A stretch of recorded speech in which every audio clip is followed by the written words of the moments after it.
Harper Audio presents Air Battle Force by Dale Brown, read by William Dufries. Prologue.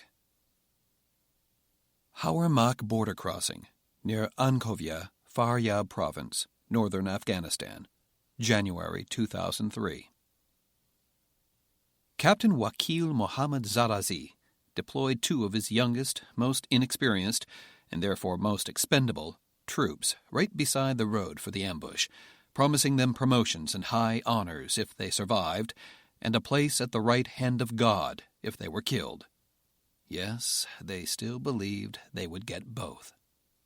The boys hid behind piles of snow and rocks until the lead armored personnel carrier, an old Russian-made BMP, cruised by, and then they threw RKG-3 anti-tank hand grenades under the chassis. When the grenades were rolled under the BMPs, they righted themselves, then fired copper-sheathed, high-explosive hollow-charge warheads up into the crew compartment. The molten copper blew through the 10mm armor underneath and spattered molten copper throughout the crew compartment, instantly killing any soldiers inside. The BMP died quickly and messily. And, Zarazi hoped, all on board did too. His men, emboldened by the success of this first attack, streamed out of their hiding places and went on the attack, hitting the other vehicles in the convoy with small arms fire.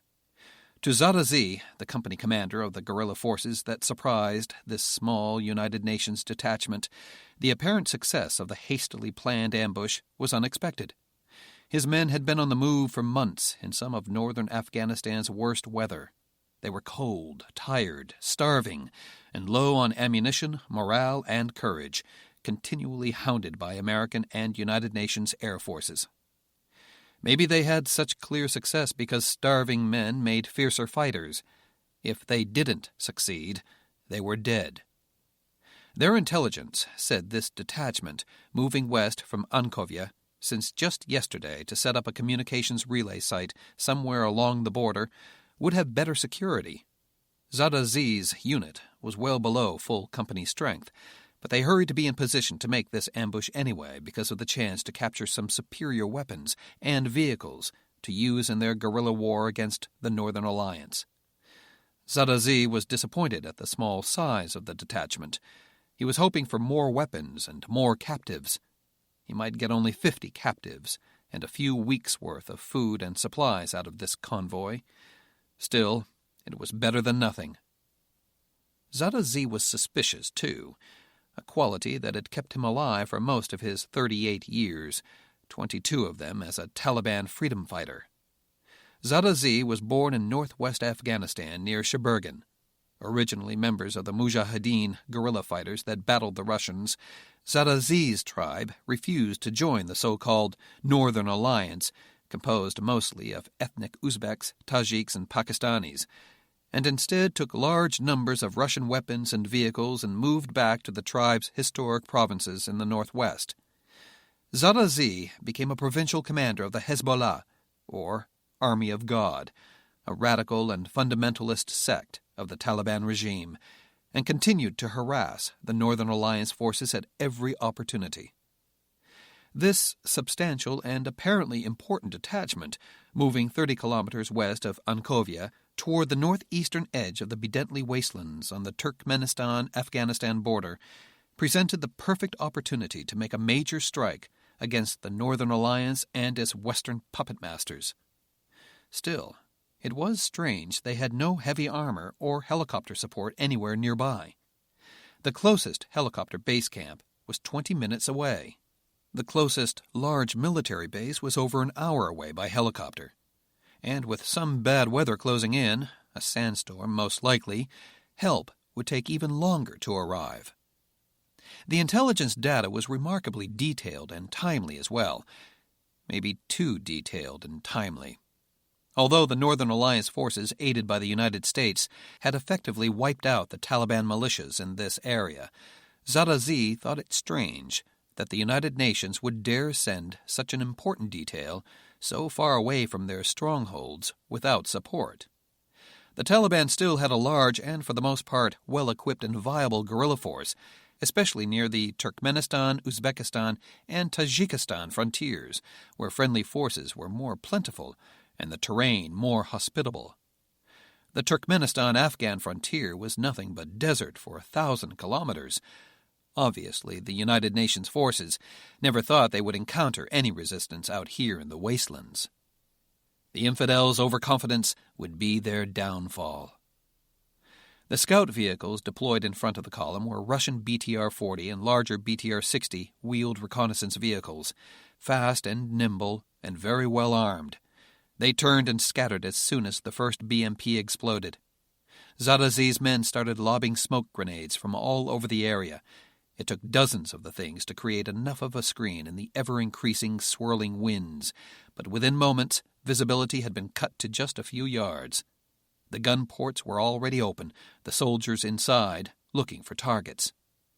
That was exactly what Zadazi was waiting for. His men dashed out from their hiding places under cover of the smoke, jumped aboard the BTRs, and stuffed tear gas grenades into the open gun ports. Within moments, the drivers were forced to stop their vehicles to evacuate the soldiers inside before they were asphyxiated by the noxious gas. Soon all of the vehicles in the convoy were stopped, billowing with tear gas. The hatches and doors opened, and terrified and nearly suffocating United Nations soldiers and workers dashed out, their eyes swollen and burning. The battle took less than 5 minutes. Zadazi's men had destroyed 1 BMP and 1 BTR and captured 1 BMP, 4 BTR scouts, and 4 5-ton trucks loaded with supplies. No casualties. Perfect. "We hit the mother lode, Captain," Zadazi's lieutenant, Jalaluddin Turabi, said a few moments later as the crews and workers were being herded together. "Looks like they were going to set up a semi-permanent outpost. They have 2 weeks' worth of food for about 50 men, plus boxes labeled communications equipment. I see power generators, fuel tanks, cold-weather tents and clothing, and fencing material. This stuff will sell for millions on the black market." "Stop gawking and start unloading those supply trucks, Jala," Zadazi snapped. "If this detail has air support nearby, they'll be on us any minute. We need to be out of here as soon as possible." The United Nations soldiers were lined up, kneeling, in the snow, hands on their heads. Captain Zadazi paced back and forth in front of them, studying each man and woman carefully. Many nations were represented, mostly from the Northern Hemisphere: Canada, Northern Ireland, Norway, South Korea. Zadazi allowed his men to strip off the peacekeepers' gloves, scarves, and parkas. Many of his men had perished in the Turkestan and Selseleye mountains due to exposure, and keeping warm was more important than eating to most of them. "I am Captain Wakil Mohammed Zadazi, servant of God and commander of the Balk Armed Resistance Regiment," Zadazi said in Pashtun. He noticed the uncomprehending stares, then said in halting English, "Who is interpreter?" There was no reply. Zadazi continued to examine the captives, finally coming across one soldier in the robin's egg-blue helmet, but with a beard, who appeared to be Afghan. Zadazi dragged him to his feet. "Do you understand me?" The man nodded. "Who is the commanding officer?" He did not respond. Zadazi pulled a long knife from his belt, turned the interpreter, and raised the blade to his throat. "Stop," a voice said. Zadazi looked around as one of the officers kneeling right beside the interpreter got to his feet, his bare hand still on top of his helmet. "I am Major Dermot O'Rourke, Republic of Ireland, commander of this detachment. We are on a peaceful mission on behalf of the United Nations Afghan Relief and Rehabilitation Council." After the interpreter translated, Zadazi said, "You are spies for the Northern Alliance and their wild dogs from the United States of America, invading territory claimed by His Holiness Mullah Mohammed Omar and his sword of vengeance, General Takil Yodashev." "We are not spies," O'Rourke said. "We are here to set up a cellular phone and radio relay site. That's all." "You are spies, and you will all be executed according to the laws of Islam and under the orders of General Yodashev," Zadazi said. "You—" Just then, Zadazi's lieutenant came running up to him. "Wakil, there's trouble," Turabi said. He ran past Zadazi and over to O'Rourke, yanked his beret from his head and stripped off his jacket, searching him. Moments later, he pulled a small black box on a wire out of the back of the man's battle dress uniform jacket. "What is it, Jella?" Zarazi asked. "Our communications officer picked up some kind of high-frequency transponder that was just activated," Tarabi said. "It looks like a sort of radio beacon. He must have set it off when the convoy was attacked." "A trouble signal?" Zarazi asked. "We've detected no other forces in this area, and a helicopter patrol would take hours to come from Ankovia or Mazar-e-Sharif. What good would it do?" "An air attack, with a jet already in the area covering the convoy," Tarabi said. "That's why our intelligence was so detailed and why this convoy was so poorly protected. It's being covered from the air. It might even be one of those American Predators, the unmanned little aircraft that can fire Maverick missiles. They could be starting their attack right now." Zarazi looked at the officer in puzzlement, and then his eyes grew wide and his mouth dropped open. "Get the men ready to get out of this area and take cover." He stepped over to O'Rourke. "Who is watching us? What is happening?" "I'd advise you to surrender, Captain," O'Rourke said. "Just lay down your weapons, put your hands in the air, and kneel down. They won't attack you if you surrender." "Who are they? What are they?" "There's no time for questions, Captain. Surrender right now." "Bastard! Unholy bastard!" Zarazi pulled his sidearm and shot O'Rourke in the forehead, killing him instantly. Several of his men had started unloading crates and removing tarps from pallets in the back of the supply trucks. "Run for your lives! Get away from those trucks! Run!" 400 miles away, orbiting at 28,000 feet, 50 miles south of the Pakistani coastline over the Arabian Sea, an EB-1C Vampire orbited lazily, watching and listening. The EB-1C was a U.S. Air Force B-1B Lancer long-range bomber built in the mid-'80s, but it had been upgraded and modified so much since then that its builders would probably never recognize it now.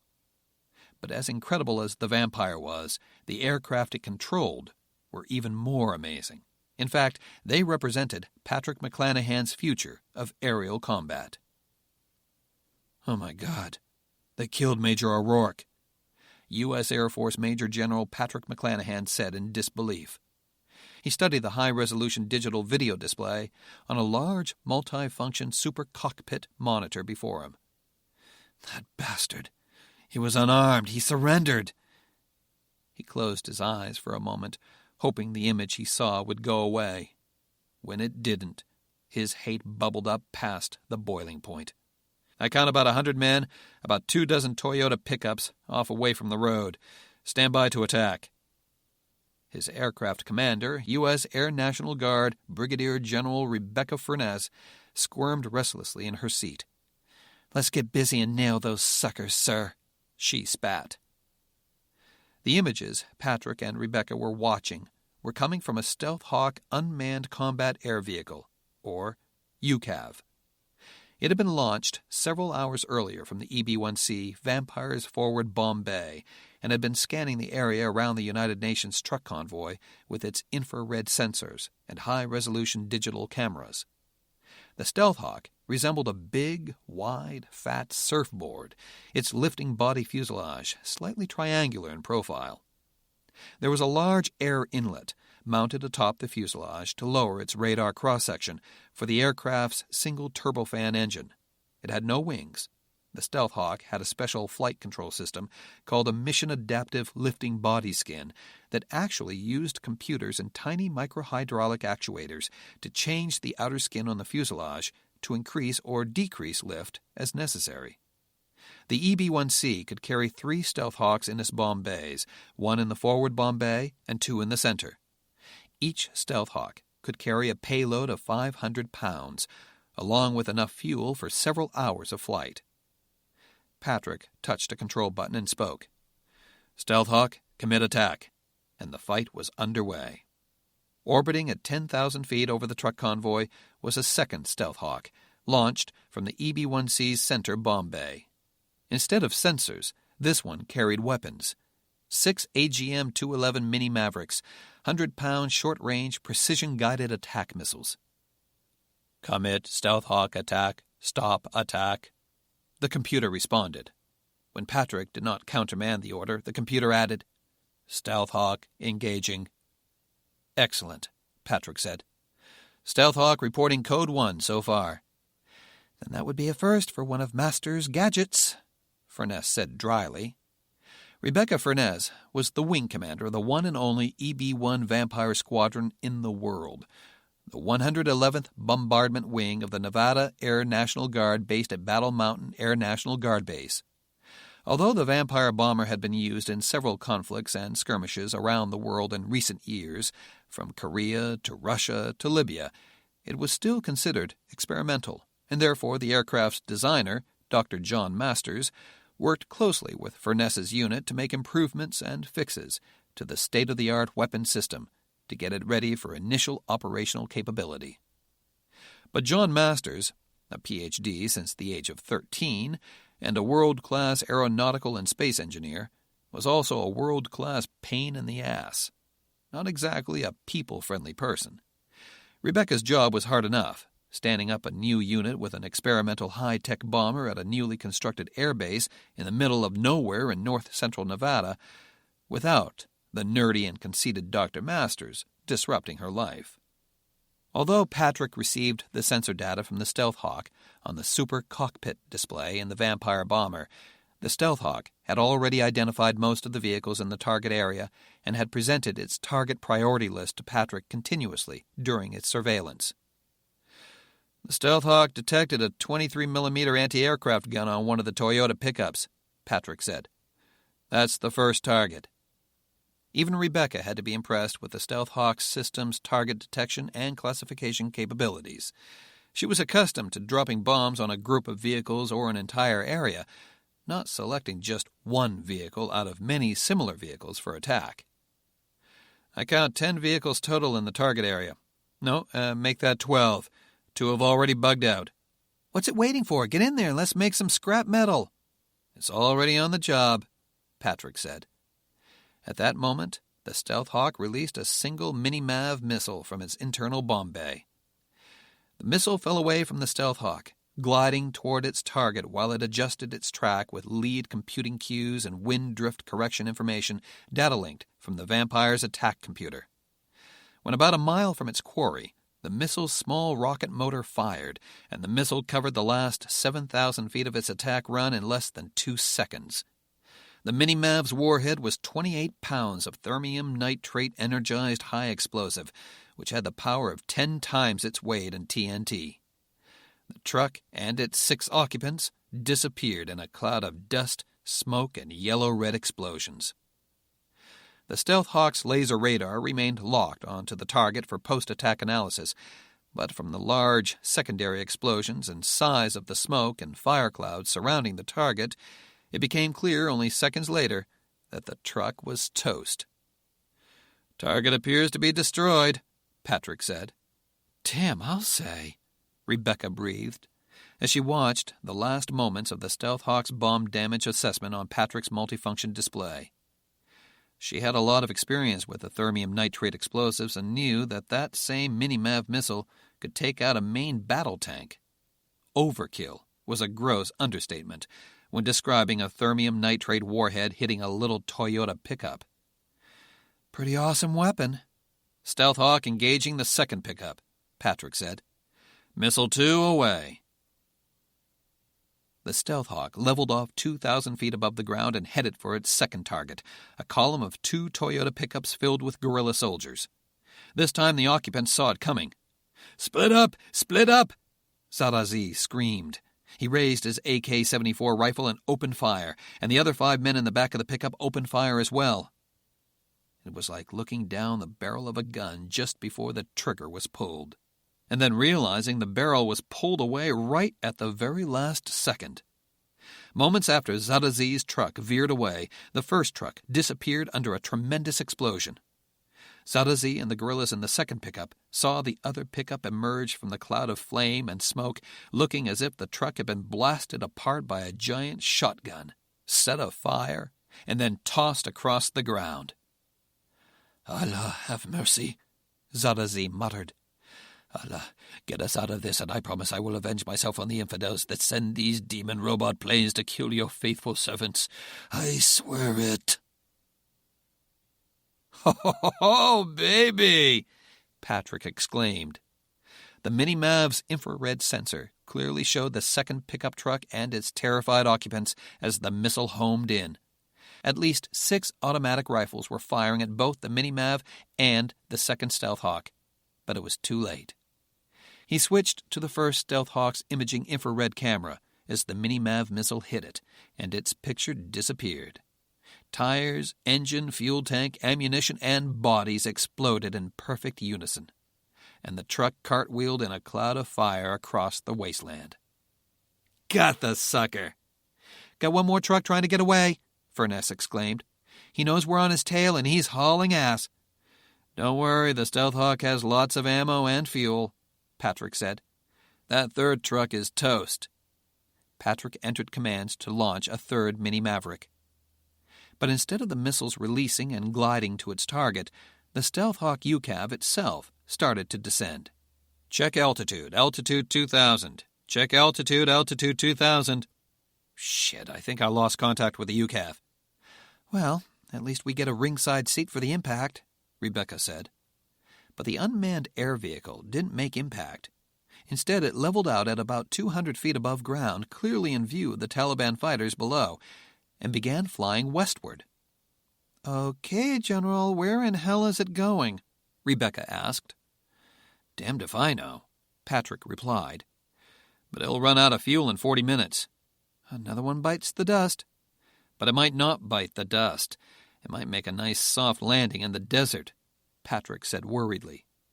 "And if it does, then those Taliban goons or anyone else who gets their hands on it will have themselves the latest in American UCAV technology," Rebecca said. "In 40 minutes you'll be halfway to the Persian Gulf. Can't you self-destruct it?" "Oh, I have no control over it at all," Patrick said. He thought for a moment. Then, "Follow it." "What?" "Maybe if we can get closer to it, it'll respond to our direct data link signals." He spoke commands into the computer, and the heading bug on Rebecca's multifunction display swung westward. "There's your heading bug. Send her up." "No way, General," Rebecca said. "That'll take us over—" "Hell, General, that heading takes us over Iran." "We'll stay in the mountains, fly some terrain avoidance altitudes," Patrick said. "We've got to cut off that UCAV before we lose it." "We're not authorized to fly over Pakistan, and we're sure as hell not going to overfly Iran," Furness repeated.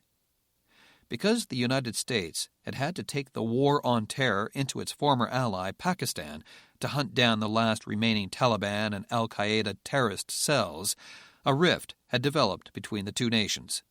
Pakistan now prohibited overflights by any military aircraft, and it regarded any military combat aircraft flying over Afghanistan as hostile. Despite this ban, President Thomas Thorne had authorized McClanahan to launch a Stealth Hawk unmanned aircraft to patrol Afghanistan, even though it obviously had to overfly Pakistan to reach its patrol area. 1 or 2 unmanned aircraft flying over a remote part of Pakistan were not a threat. At least, that would be the Americans' argument, if the stealthy UCAVs were ever discovered. But a high-tech B-1 bomber was a completely different story. "General, we can't remain hidden long enough," Rebecca argued. "We stay in the mountains a short time, but eventually we get over the desert and there's nowhere to hide." "Rebecca, is now or never," Patrick insisted. "If we fly over the Mach above the unpopulated areas and slow down near the populated areas, we'll catch up to the Stealth Hawk in about 20 minutes. We'll have just enough time to get it turned around before we have to bingo and refuel." "Get approval from the Pentagon first." "There's no time," Patrick said. "Center up on the bug, push it up to Mach 0.9, and descend to Kola to penetrate the coastline. I'll get a new intel satellite dump and we'll pick the best course." "Oh, God, here we go again," Rebecca muttered, as she commanded the bomber to accelerate and descend to Kola, or computer-generated lowest altitude.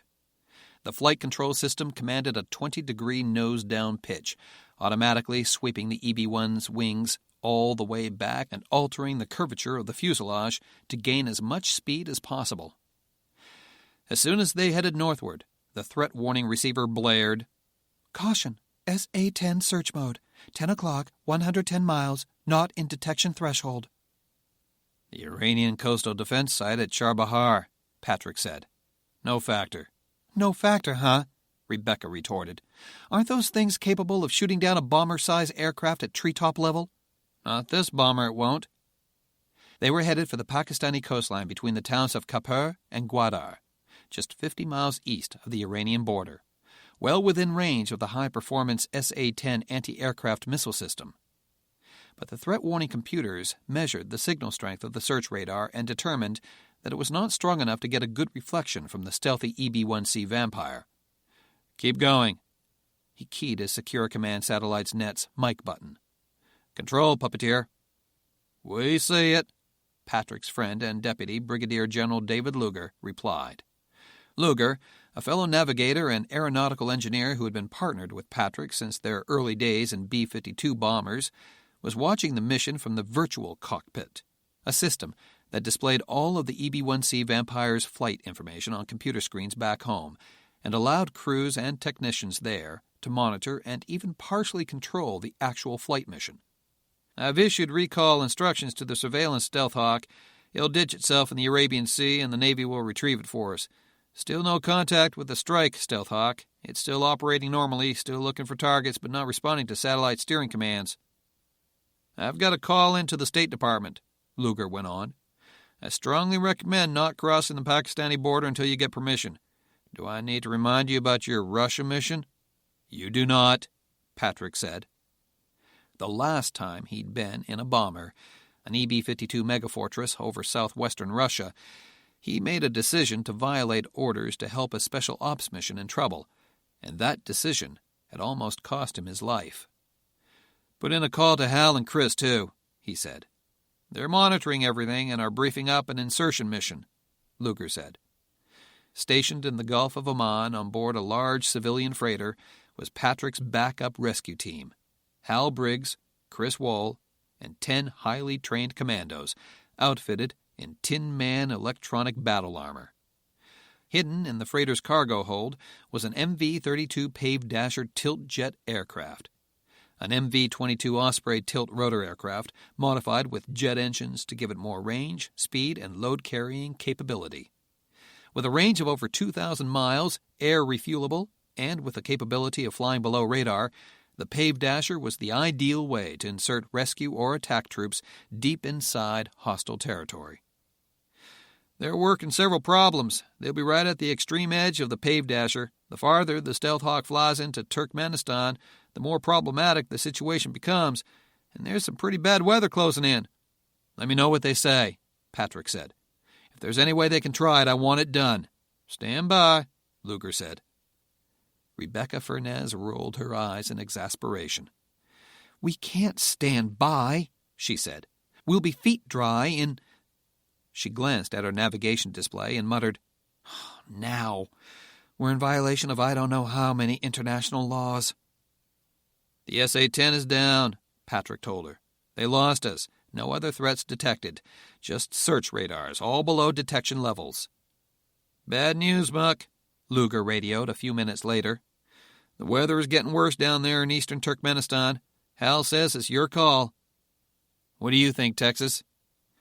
"If it was to pick up any of our guys, no question," Luger replied. "But to pick up a 2,000-pound UCAV from across a hostile border in Turkmenistan, with the Pakistanis, Iranians, and maybe the Russians looking on? Sorry, Muck. I don't think it's worth the risk." "General," Rebecca Furnez asked, "you lost it. Let's get back over the Arabian Sea, get our gas, and go home." "Just keep going," Patrick said. "We're clear of the Pakistani coastal defense sites. Take it up to Mach 1.1, 5,000-foot clearance plane." "This is not a good idea," Rebecca said. But she found herself pushing up the throttles anyway.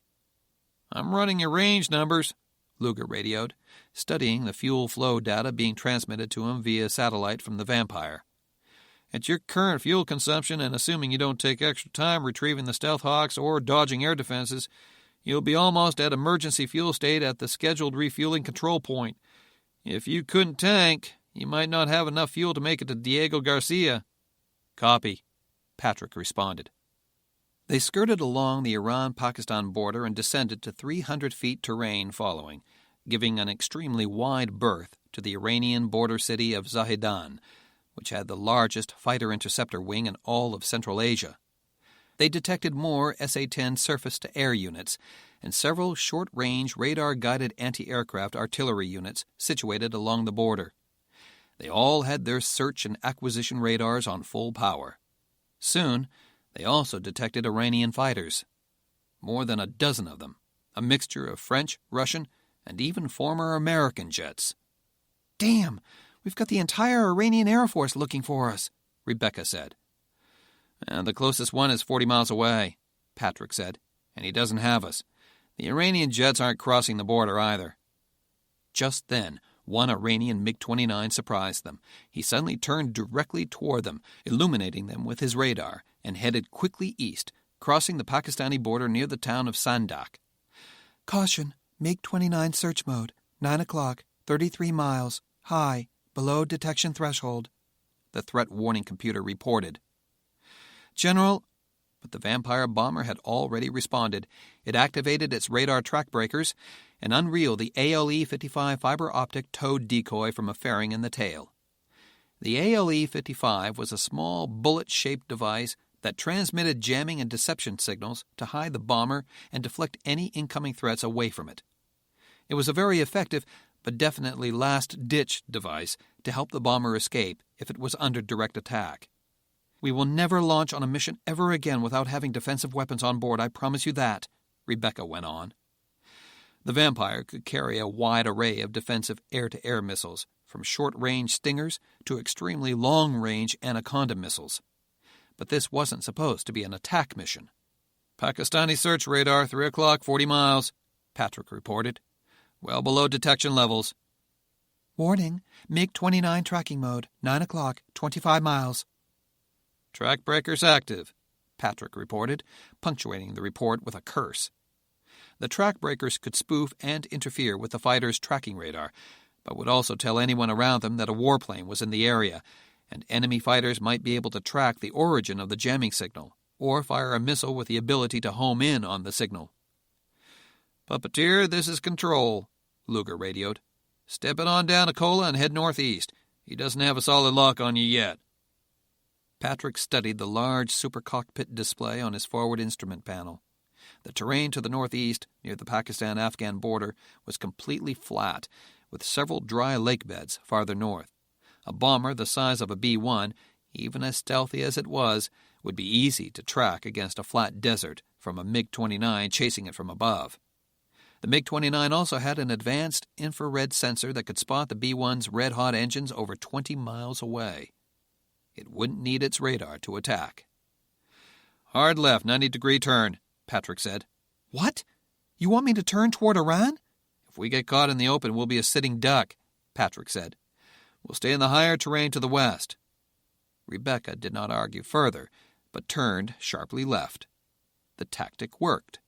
Once they turned 90 degrees from the MiG-29's course, the MiG's pulse Doppler radar detected no relative speed difference and squelched out the radar return. "The MiG broke lock," Patrick reported. "He's moving to 7 o'clock, 25 miles. We're out of his radar cone." They weren't out of the woods yet, but soon they left the fighters from Zaidan behind them. There were still several short and long-range surface-to-air missile sites along the border, but as they flew along the Mihan Highlands northbound, they were actually flying behind them. As soon as they were clear of the dry lake beds, Patrick steered the EB-1C back across the Afghanistani border. They were able to climb up to 15,000 feet, high enough to escape visual detection and stay away from any anti-aircraft artillery units that might pop up unexpectedly. "Puppeteer, this is Control," David Luger radioed. "I show you going across the Turkmen border. The Turkmen army uses lots of Russian anti-aircraft systems, and a lot of that stuff is right in front of you. I'm going to make one try at linking up with the Stealth Hawk, and then I'll bug out," Patrick responded. Minutes later, Patrick had locked the Stealth Hawk's encrypted beacon up with his laser radar, and they began a tail chase with the Stealth Hawk drone, which had already crossed the border into Turkmenistan. Rebecca turned the bomber to the northeast, closing the distance rapidly on full military power. "We're sucking gas like crazy," she mused. "How much longer before you're in direct data link range?" "About 5 minutes," Patrick said. "If our range calculations are—" As soon as they did close to within 10 miles, Patrick was able to reestablish the uplink to the Stealth Hawk. "Got it," Patrick crowed. "It's responding." At the same instant, their threat warning receiver came to life. Caution, SA-4 surveillance radar, 12 o'clock, 38 miles, well below detection threshold, the threat warning computer announced. The SA-4 was a high-performance mobile anti-aircraft missile. Even launched from so far away, it could reach them in less than 2 minutes. Oh, for Christ's sake, General, we're flying right for that SA-4. Keep going, Rebecca. We've almost got it. Warning, SA-4 target acquisition mode, 12 o'clock, 20 miles. The system activated their countermeasures system, including the towed countermeasures array. They were an item of interest again, but there was nothing they could do until they got the Stealth Hawk turned around. Damn, the Turkmen might be picking up our data link signals, Patrick said. Although the signals between the bomber and the Stealth Hawk drone were encrypted, the transmissions themselves could be detected. Soon, the Turkmen could pinpoint their location no matter how stealthy they were. Let's get out of here, McClanahan. Almost got it. He quickly entered in instructions for the Stealth Hawk to turn around, and it responded. Stealth Hawk responding, Patrick said. Rebecca immediately started a hard left turn. Wings level, pilot. I can't. We're going to get shot right in the face by that SA-4. Closer, Rebecca, Patrick urged. It's turning away from that SA-4. We'll be okay. Head back toward it and at least give me a chance of nudging it back. No way. Then descend, Patrick said. He'll keep us clear of that SA-4. If we go below 2,000 feet, it'll lose us. 2,000 feet? You expect me to descend below 2,000 feet? If we lose that Stealth Hawk, it'll be the military and diplomatic embarrassment of the decade, Patrick said. A few more minutes, that's all, Rebecca. Fernez looked at Patrick with an expression of fear and anger. But she made the turn and pushed on the control stick. Damn it, General, this better work. And fast. It did. As soon as they cruised back within the 10-mile arc of the Stealth Hawk, they were able to get it turned back toward them. They were 15 miles inside the Turkmen border, but at least they were headed away from the long-range SA-4 missile site. The warning of the SA-4's long-track surveillance radar still blared in their ears. They were still being detected, possibly tracked. Patrick entered commands into the UCAV's control computer, and the Stealth Hawk performed a rejoin on the EB-1C Vampire bomber. Suddenly they heard a fast, high-pitched deedle-deedle-deedle warning, followed by a computerized female voice that calmly said, Warning, SA-4 missile launch, 4 o'clock, 28 miles. Time to impact, 50 seconds. Warning, second SA-4 missile launch, 4 o'clock, 28 miles. Time to impact, 58 seconds. The voice was so calm and pleasant that one almost expected it to sign off with, "Have a nice day." Damn you, General! We've got time, Patrick said. Once we get the Stealth Hawk turned around, we'll be okay. Puppeteer, what is going on up there? David Luger radioed. You just got fired on by an SA-4. 30 seconds and we're out of here. You don't have 30 seconds. We've got the Hawk, Dave. 25 seconds and we'll be cleaned up. Oh, you're crazy, man, Luger said seriously. You won't have enough time to accelerate out of there in time. Countermeasures ready. Track breakers active. Towed array deployed, Patrick said. 40 seconds to impact. We're going to get nailed if we don't get out of here, General. We'll make it. 15 seconds. 30 seconds to impact. Suddenly, Patrick said into the computer, Let's get out of here, Rebecca. I'm setting cola. Go to Zone 5 now. General? The SA-4s are speeding up. They're diving on us, Patrick said. We ran out of time. Zone 5 afterburners now. Flight control system to terrain following. Set clearance plane cola. 90 left. Rebecca responded instantly. She shoved all the throttles forward to the stops as the EB-1C nosed over into a steep 20-degree nose-low dive for the flat, moon-like desert floor below. Patrick's order set their altitude for cola, and with very little high terrain below them, they were heading to less than a wingspan's distance above the Earth. Patrick ordered the Stealth Hawk to activate all its radar sensors and open all its weapons bays. Anything he could think of to increase the UCAV's radar cross-section and make it look larger than the Vampires to the SA-4 missile guidance radar tracking them. Seconds later, Patrick reported, Lost contact with the Stealth Hawk. The SA-4 got it. 90 left again. Up and down, Jinx. Hurry.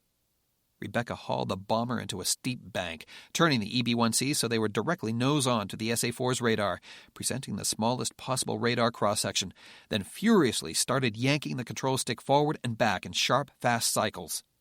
They hoped the SA-4 would try to match their fast altitude changes and eventually crank itself off a smooth intercept track. "Track breakers on. Chaff. Oh, shit, hang on." The SA-4 missile missed, but when it was only a few hundred feet away from the left side of the vampire bomber's nose, the missile's 300-pound warhead detonated. The cockpit was filled with a blinding yellow-red burst of light from the fireball. Patrick closed his eyes in time, but Rebecca was looking directly at it when the warhead went off. She screamed, just as a giant invisible fist slammed into the bomber's nose. It felt as if they were tumbling upside down, out of control. But when Patrick was able to get his bearings again, he discovered with surprise that they were still upright. One multifunction display on the pilot side was out, and 2 generators on the left side were offline, but everything else seemed all right. All except Rebecca. "Oh, shit," she cried. "I can't fucking see.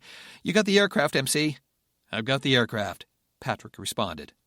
He issued voice commands to the autopilot and got the plane leveled off at 500 feet above the ground, turned away from the SA-4 site, and heading for the Afghan border. In 3 minutes, they were across. Between the city of Ankovia and the Turkmen border, Patrick started a climb, and in 10 minutes, they were at a safe cruising altitude, heading south across Afghanistan for a perilous Pakistani frontier crossing. "Patrick, I've got the generators back online," David Luger reported as he and several technicians studied the real-time reports data-linked from the stricken vampire bomber. "Engines, hydraulics, pneumatics, and electrical are all in the green. We've got the aircraft. How's Rebecca?" "I'll be all right," she muttered. Patrick examined her eyes carefully and found no apparent damage. "I'm just flash-blinded, that's all. It's coming back. Give me a couple of aspirins out of the medical kit and see if there's any eye wash or salve in there." She stared out her windscreen. "Hey, there's something wrong here. I can't see out my windscreen. Is it me or something else?" Patrick looked too. "The windscreen is all blackened and crazed. The blast from the SA-4 might have instantly delaminated it." He shone his flashlight outside toward the nose. "I think we might have some problems out there. Do a check of the refueling system, Dave?" "Stand by." It took only a few seconds. "Yep, looks like we got a problem. Self-test of the refueling system failed. Looks like your slipway doors are damaged." Patrick got out the high-power floodlight and looked. "Hell, I see all kinds of sheet metal loose out there," he reported. "Looks like the slipway doors might have blown loose and are jammed or hanging halfway inside the slipway."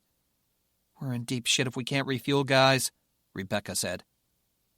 With the help of the technicians back at Battle Mountain, Patrick began reading the flight manual checklist for the refueling system.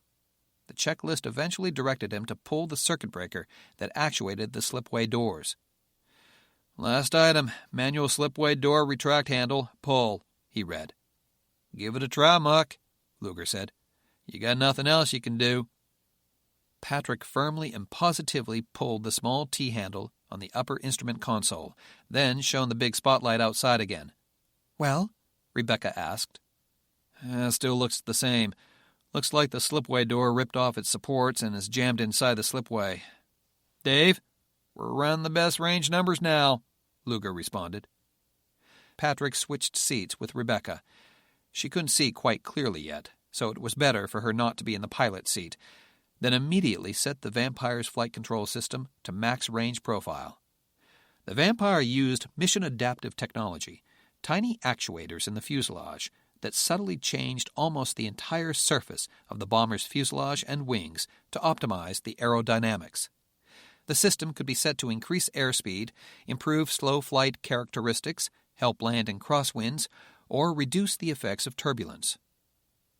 Patrick told the flight control system to conserve as much fuel as possible. When he did so, the airspeed dropped off considerably, and they started a very slow climb.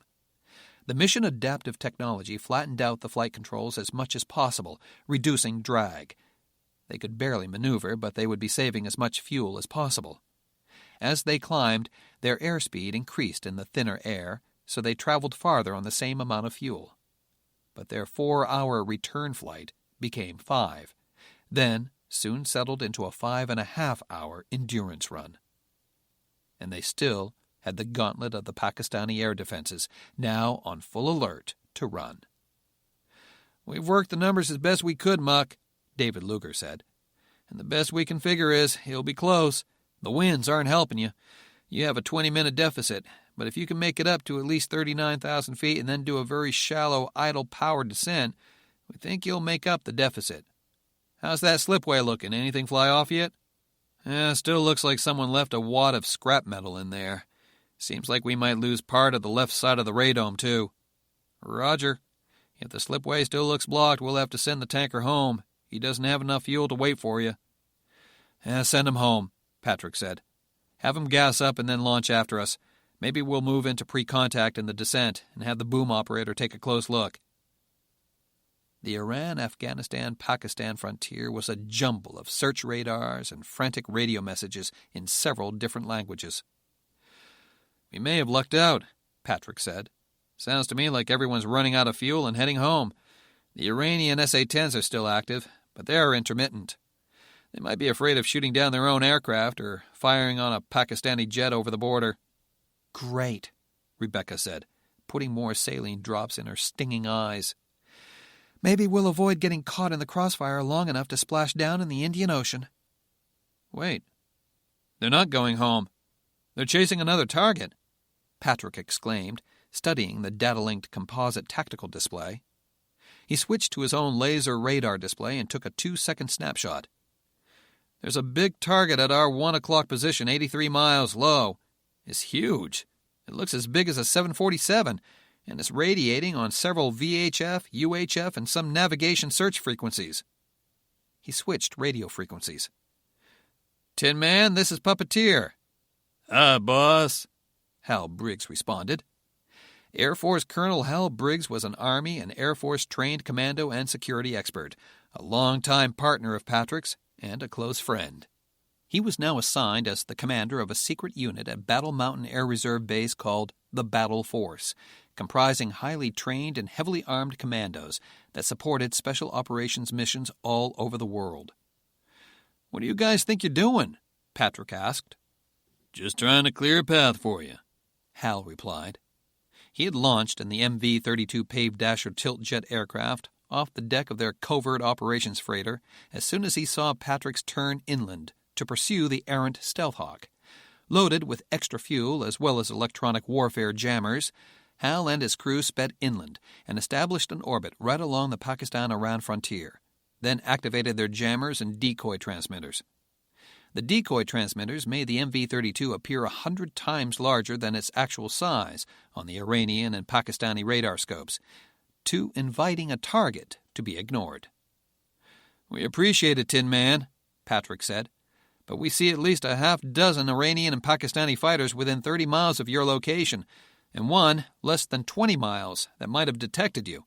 Get as low as you can and bug out to the southeast." "We're out of here, Puppeteer, but not to the southeast," Hal responded. "You head southeast. We'll draw the bad guys away from you until you're clear. Save your fuel." "Are you armed?" "Negative," Hal replied. Normally, the MV-32 carried 2 retractable pods that held laser-guided Hellfire missiles, Maverick TV-guided attack missiles, Stinger heat-seeking anti-aircraft missiles, sidearm anti-radar missiles, or 20mm gun pods.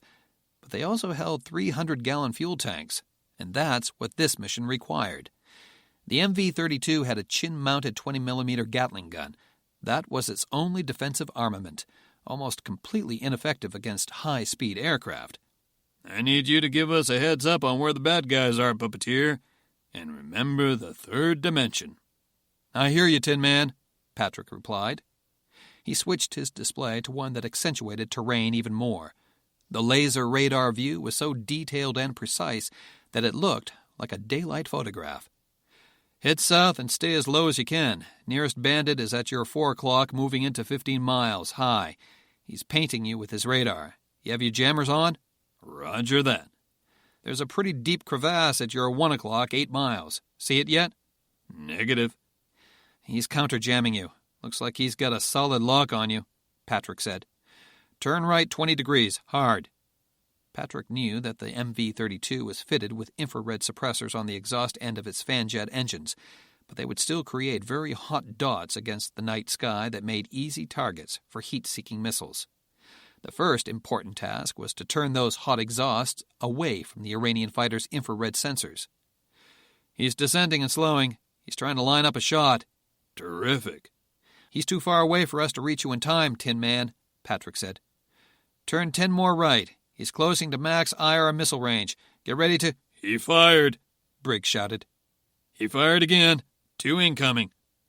The MV-32 carried a tail warning receiver that tracked the heat of enemy aircraft behind it. When the system detected a flash of heat from the same target, it assumed that the target fired a missile and issued a missile launch warning. We're maneuvering. Popping flares. Patrick could hear the tension in Hal's voice, hear him grunt as the MV-32's pilot maneuvered hard into the missile. Once the paved dasher turned toward the missiles, the decoy flares would be the hottest dots in the sky, and the enemy missiles would go after them instead. He hoped. Translate positive Z, Patrick shouted. Now! The paved dasher had one feature the Iranian fighters lacked, the ability to fly vertically. As Patrick watched the pursuit unfold on his multifunction display, the MV-32 paved dasher suddenly stopped in midair, turned directly toward the incoming missiles, then flew straight up at 500 feet per minute. Now there were 2 objects in the sky even brighter than the decoy flares, 2 fat, red-hot yet invisible columns of jet engine exhaust. It was too irresistible a target. Both missiles headed right for the tubes of heat and exploded harmlessly more than 100 feet underneath the MV-32. Patrick didn't see that. What he saw was the Iranian fighter still barreling directly at the MV-32. Either the Iranian was target-fixated, so intent on watching his quarry die that he ignored his primary job of flying the airplane, or he was closing in for another missile attack or a gun kill. Bend us at your 12 o'clock, 5 miles, slightly high, closing fast, Patrick radioed. Lock 'em up and nail 'em. The MV-32's pilot immediately activated his own infrared targeting sensor and aimed it where Patrick told him. At less than 6 miles, the fighter was a huge green dot on the pilot's targeting scope. He immediately locked up the fighter into the targeting computer, slaved the 20mm Gatling gun to the target, and at 3 miles, opened fire. The Iranian pilot decided to fire his own 30mm cannon at 2 miles. That was the last mistake he'd ever make. The MV-32's shells sliced into the fighter's canopy and engines a fraction of a second before the Iranian pilot squeezed his trigger. The jet exploded into a fireball and traced a flaming streak across the night sky until it plowed into the mountains below, less than a mile in front of the paved dasher. Good shooting, guys, Patrick said when the fighter disappeared from his tactical display. Now start heading southwest. Your tail's clear. Nearest bandit is at your 5 o'clock, 37 miles, not locked on. Thanks for the help, boss, Hal Briggs radioed. See you back at home plate. Don't hold breakfast. We're going to be up here a while, Patrick said. Rebecca Furness groaned but said nothing. 5 hours later, with the bomber still over 300 miles from home, the Sky Master's support aircraft, a privately owned DC-10 airliner converted as a launch and support aircraft by the Stealth Hawk's designer John Masters of Sky Masters, Inc., maneuvered slightly above and ahead of the Vampire. The DC-10's pilot, flight engineer, and boom operator, sitting in the boom operator's pod in the rear looking out through the large picture window underneath the boom, all came to the same conclusion. "Sorry, puppeteer," the boom operator reported. "The whole left side of the slipway is pushed in and the slipway door is crumpled up inside there." "Any way you can use the boom to pry the door away from the slipway?" Patrick asked. "Well, it's worth a try," the boomer said. Slowly, carefully, he used the refueling boom as a pick, trying to push and pull pieces of metal away from the receptacle at the bottom of the slipway. 20 minutes later, a large piece of metal bounced off the windscreen, thankfully not cracking it. "Let's give it a try, puppeteer." Patrick had to do the flying. Rebecca's eyesight was still too marginal for her to perform this delicate task. Patrick switched the flight control computers to air refueling mode and maneuvered the Vampire bomber up into contact position. The boom operator extended the probe.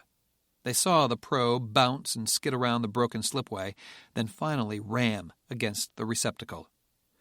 "No contact light," the boomer said. "Toggles aren't engaging, but I'm right in there." "Start the transfer," Patrick said. The boomer started the transfer pumps, and immediately the windscreen iced completely over as hundreds of gallons of jet fuel gushed out of the receptacle, streamed back across the windscreen, and froze. "I lost contact with you," Patrick said, activating the windshield de-ice system. "But I think we took some gas. I'll keep it as steady as I can. You just keep plugging me."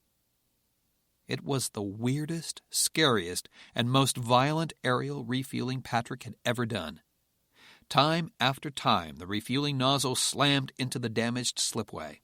Every time the probe reached the receptacle, the boom operator forced the nozzle tight against it, then turned the pumps on low. More fuel streamed out, but some was going into the Vampire's tanks. 100 miles away from Diego Garcia, the small island in the Indian Ocean, leased by the United States Navy from Great Britain as a forward operating air base, the DC-10 unplugged for the last time. "We transferred 200,000 pounds, guys, but I have no clue how much actually went into your tanks. At least you stopped the needles from moving to E for a while," Patrick said ruefully. "Thanks. See you on the ground. Good luck, puppeteer." After putting the flight control system back on its max endurance program, Patrick and Rebecca discussed the approach and landing. There was only one choice: a straight-in approach to the downwind runway. The winds near Diego Garcia would be pushing them toward the island, but the Vampire wouldn't have the fuel to try to turn into the wind for landing. Patrick would have to do the flying, and he would get only one shot at it. Patrick tuned the number 1 radio to the Navy's approach frequency.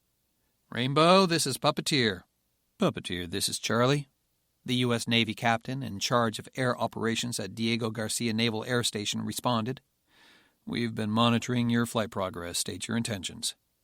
"Straight-in approach to runway 14, full stop landing." "Will this landing be under full control?" "Unknown, Charlie." "Stand by." Patrick didn't have to stand by long. "Request denied, Puppeteer," the captain said.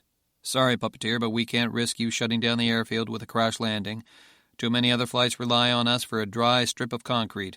We can vector you to a ditching or bailout zone and have rescue and recovery units standing by. Advise your intentions." "Charlie, we can make it," Patrick replied. "If it looks like we won't come in under control, we'll divert away from the island, but I think we can make it. Requesting permission to land." "Request denied, Puppeteer," the captain responded. "I'm sorry, but that answer comes from Hemingway." Hemingway was the 4-star commander of U.S. Central Command, who had overall operational authority over this mission. "Sir, Puppeteer is declaring an emergency," Patrick announced. "We have 15 minutes of fuel and 2 souls on board. Our intentions are to attempt a full-stop landing on the downwind runway. Please have men and equipment standing by." Charlie was already shouting on the frequency when Patrick let go of the mic button. "Repeat, you will not attempt a landing on Diego Garcia, Puppeteer. Do you understand me? Your aircraft represents an extreme hazard to this base. Accept vectors to the ditching zone. Acknowledge." "I copy, Rainbow," Patrick said. He knew that the ops officer at Diego Garcia knew that Patrick was going to go over all their heads. He didn't care. The Vampire was in trouble, big trouble, and they weren't going to make it unless they got permission to land at Diego Garcia. But a few minutes later, Patrick got his answer from the Secretary of Defense himself. Permission to land at Diego Garcia denied. It was too risky closing down that important Indian Ocean runway. "What do we do now, General?" Rebecca said, remarkably calm for an aircraft commander who was going to lose her plane in just a few minutes. "We briefed these contingencies for days before these missions. I can't believe we actually have to do it." A pair of U.S. Navy FA-18 Hornet fighter bombers rendezvoused with the Vampire bomber to look it over and take pictures. Patrick thought the fighter pilots would try to crowd the bomber off its final approach path. They were tucked in tight, but they weren't going to try to bully the bigger jet away. "Puppeteer, don't do it," one of the Navy pilots radioed. "If you shut down that runway, I might have to punch out. I won't take kindly to that. Neither will my wife and kids." Patrick did not reply. "General, think of your family," someone else said. "Don't risk your life with this. It's just a machine. It's not worth it." Patrick still did not reply. In fact, for most of the 5-hour-plus flight out of Central Asia, that's all Patrick had thought about. His son, Bradley, waiting for him back in Nevada. Bradley's mother, Wendy, had been brutally murdered during a mission in Libya, along with Patrick's younger brother, Paul. Patrick came home to see his son and bury his brother, and then left again to try to rescue his wife when the exiled Libyan king located her in a Libyan prison. The rescue mission was a failure. Wendy was killed, and Patrick barely made it out alive. He was finally able to bring her body home after the Libyan king set up a new constitutional government in Libya, and they cremated her remains and scattered her ashes in the Pacific Ocean. After that, Patrick vowed he would never leave Bradley's side. But he broke that promise shortly afterward, when President Thomas Thorne gave him Air Force Major General stars and command of the Air Battle Force Wing at Battle Mountain. At first, it was short trips away from home only, to the Tonopah Test Range or Dreamland, maybe to Washington. Bradley was being watched by Patrick's sisters, either at his home in Battle Mountain or at their home in Sacramento. Many times Patrick took his son with him. Bradley was making friends, playing t-ball, and he seemed happy to see his father when he finally came home, not traumatized or clingy. Bradley was a tough kid, Patrick thought. He had gone through a lot during his short life. But now Patrick was on a week-long mission, flying out of Diego Garcia in the Indian Ocean. He rationalized it by saying it was only a UCAV control and monitor mission. There were no plans whatsoever to fly over hostile territory, so he would be as safe as he could be in a 470,000-pound combat aircraft. Now even that flimsy rationalization was exploded. At the very worst, there was an extremely good chance that he would leave his son an orphan. At best, he was probably going to lose his commission. Again.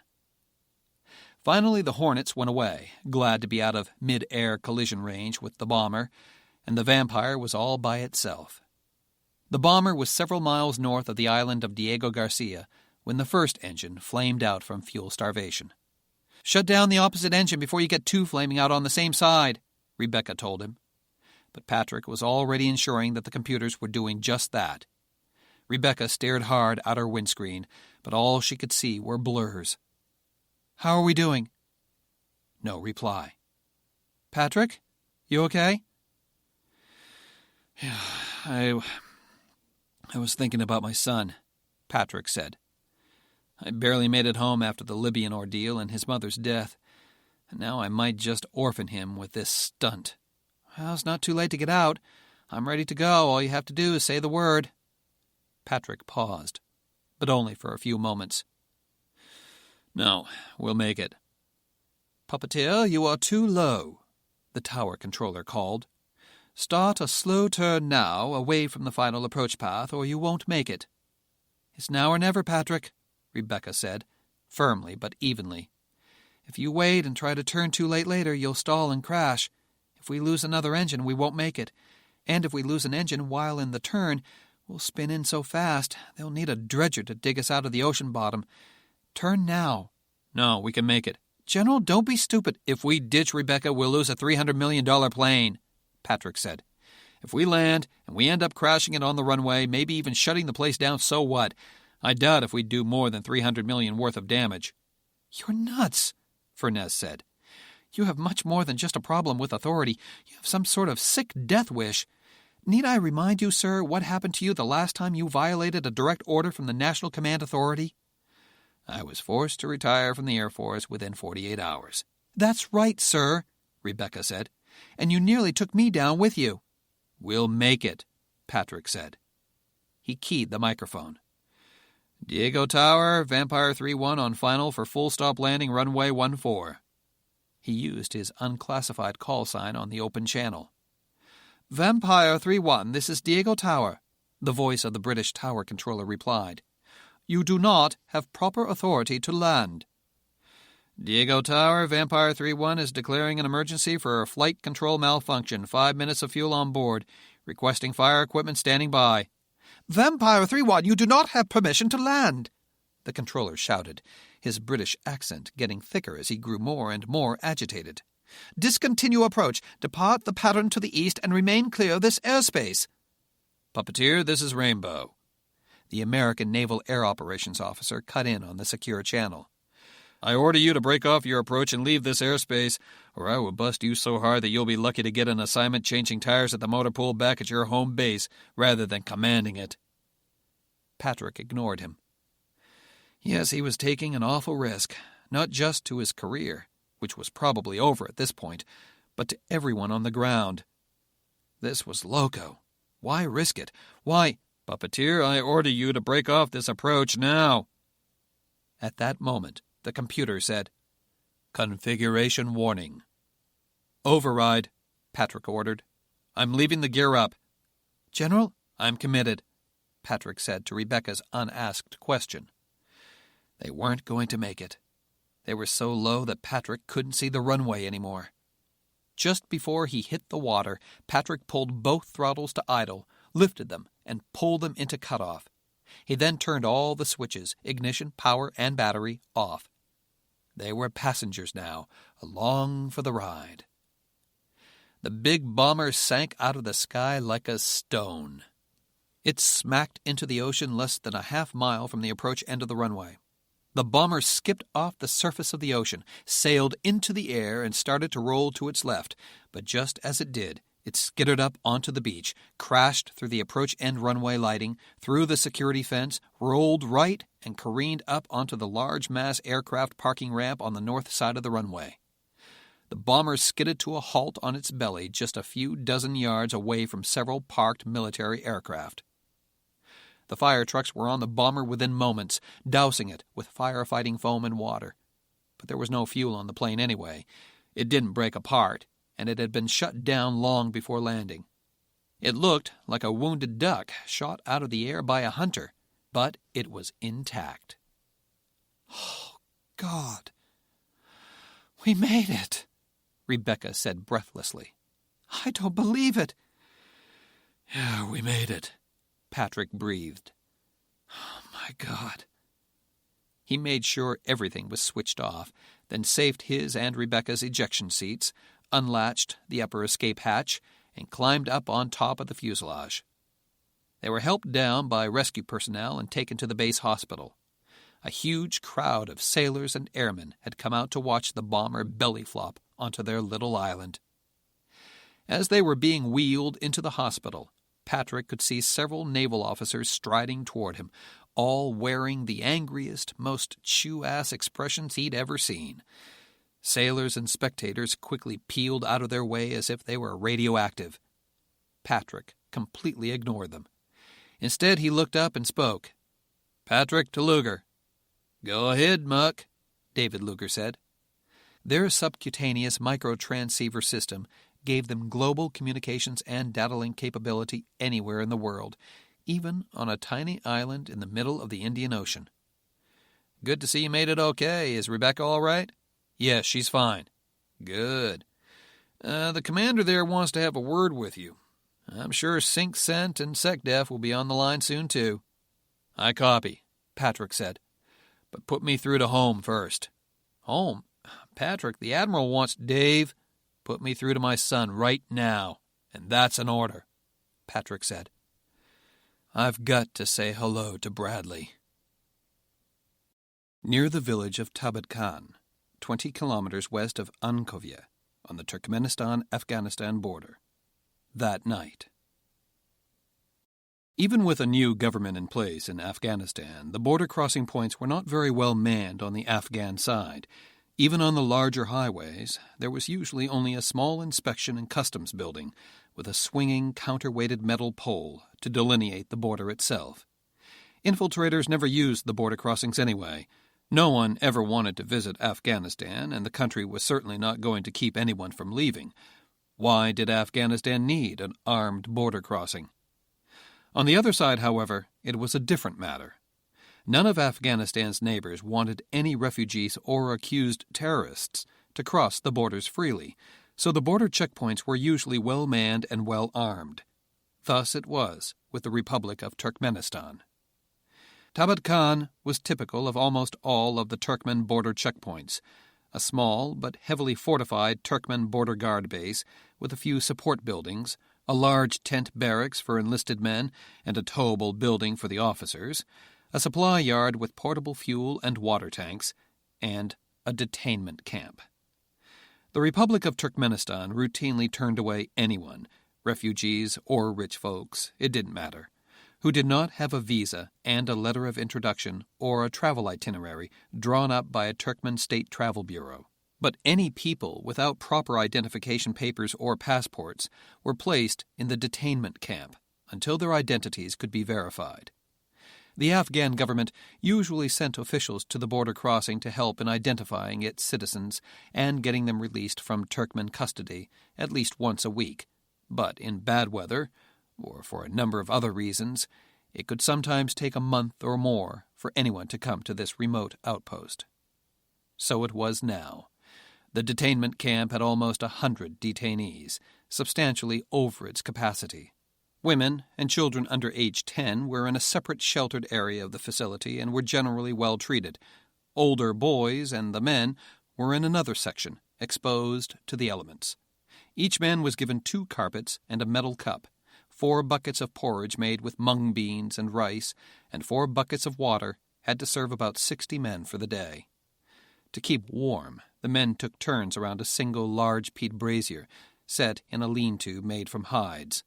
If a man was lucky, he might make a snack of a captured and roasted sand rat, jerboa, snake, or sand crocodile. Zarazi examined all this with his binoculars from the relative safety of a sand dune about a kilometer east of the border crossing.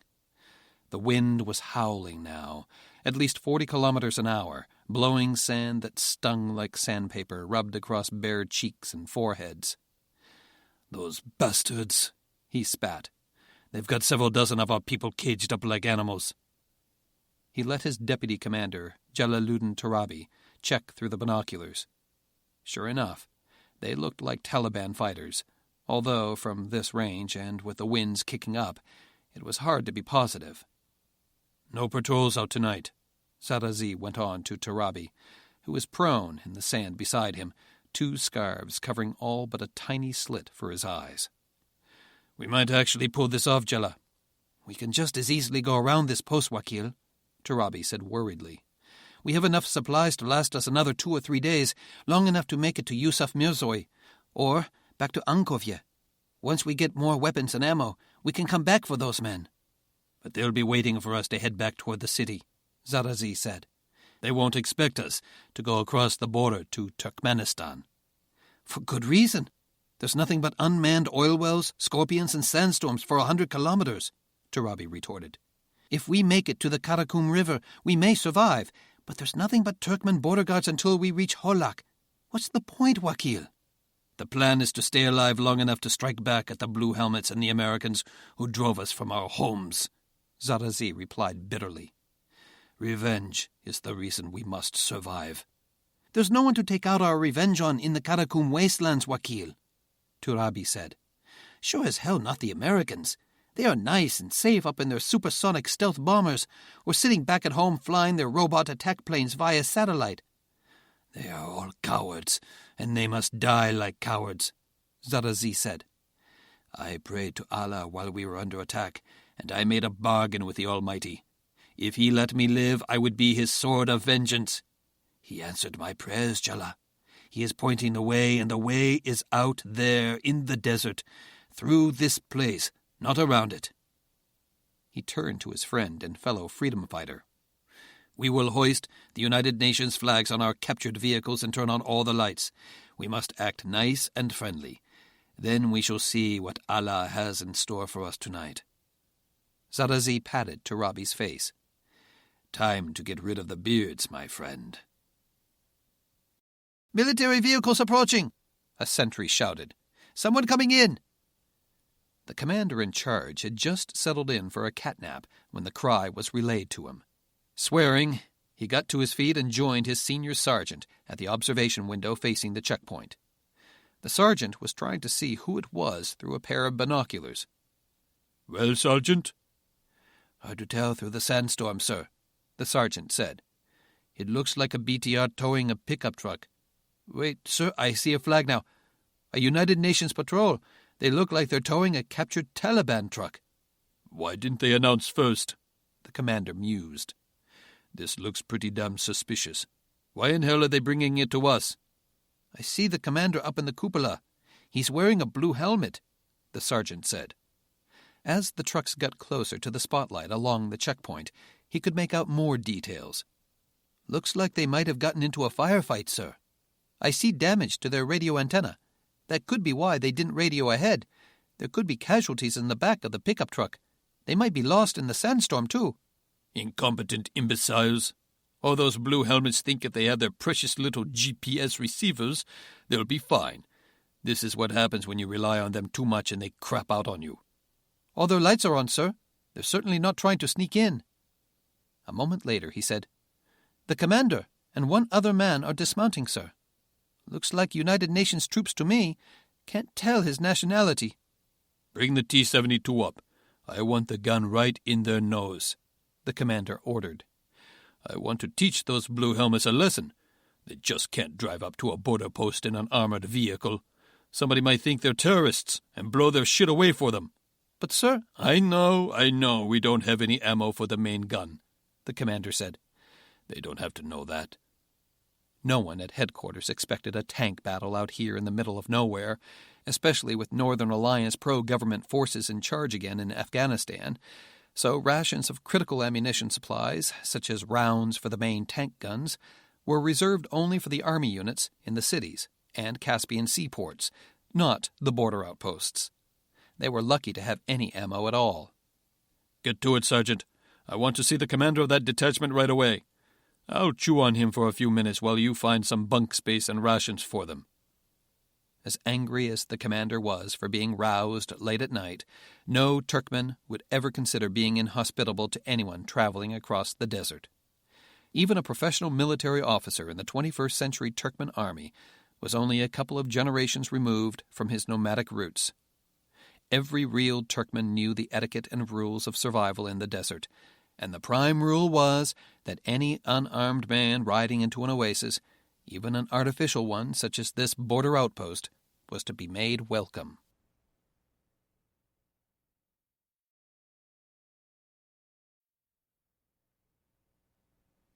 "Wakil, they're moving a tank up to the gate," Turabi radioed.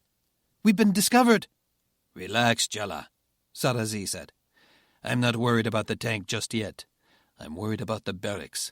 If we start to see troops running out of those tents, we may be in for a fight."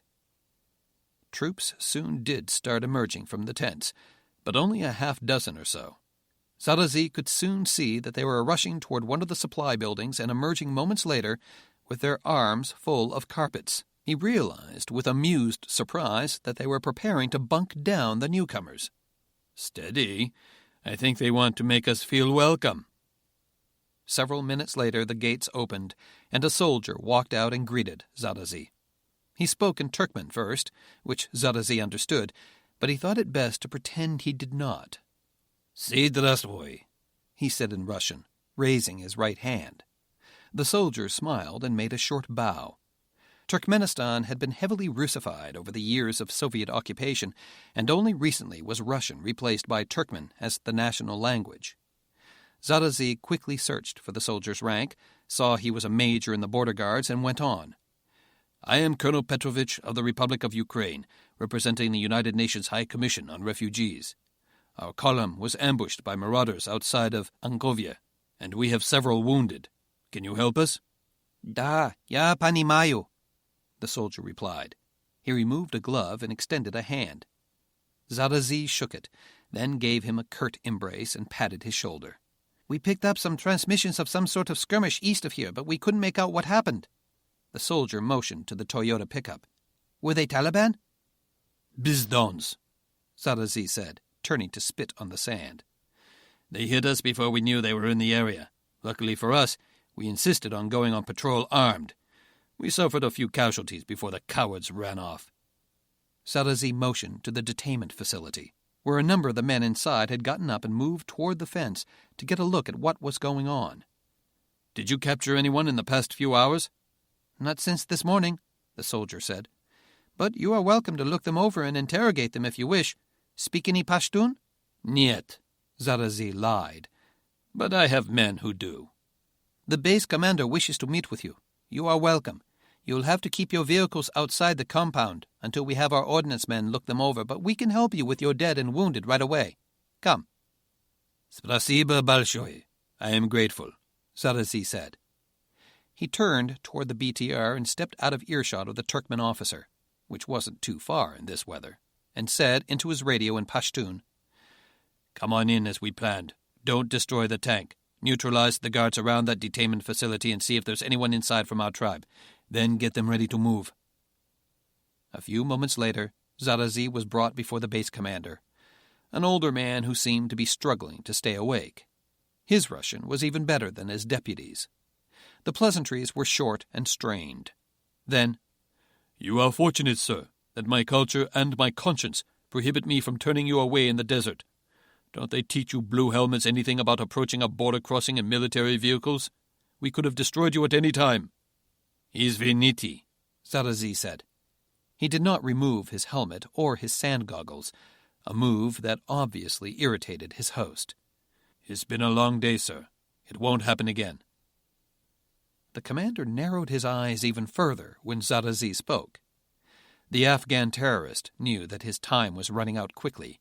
He had made the mistake of telling the major he was a Ukrainian, but surely the Turkmen had heard from and dealt with plenty of Ukrainians in the past, and Zarazi definitely didn't sound like one. The commander tried to erase the alarmed expression on his face and even managed to give Zarazi a slight smile and nod.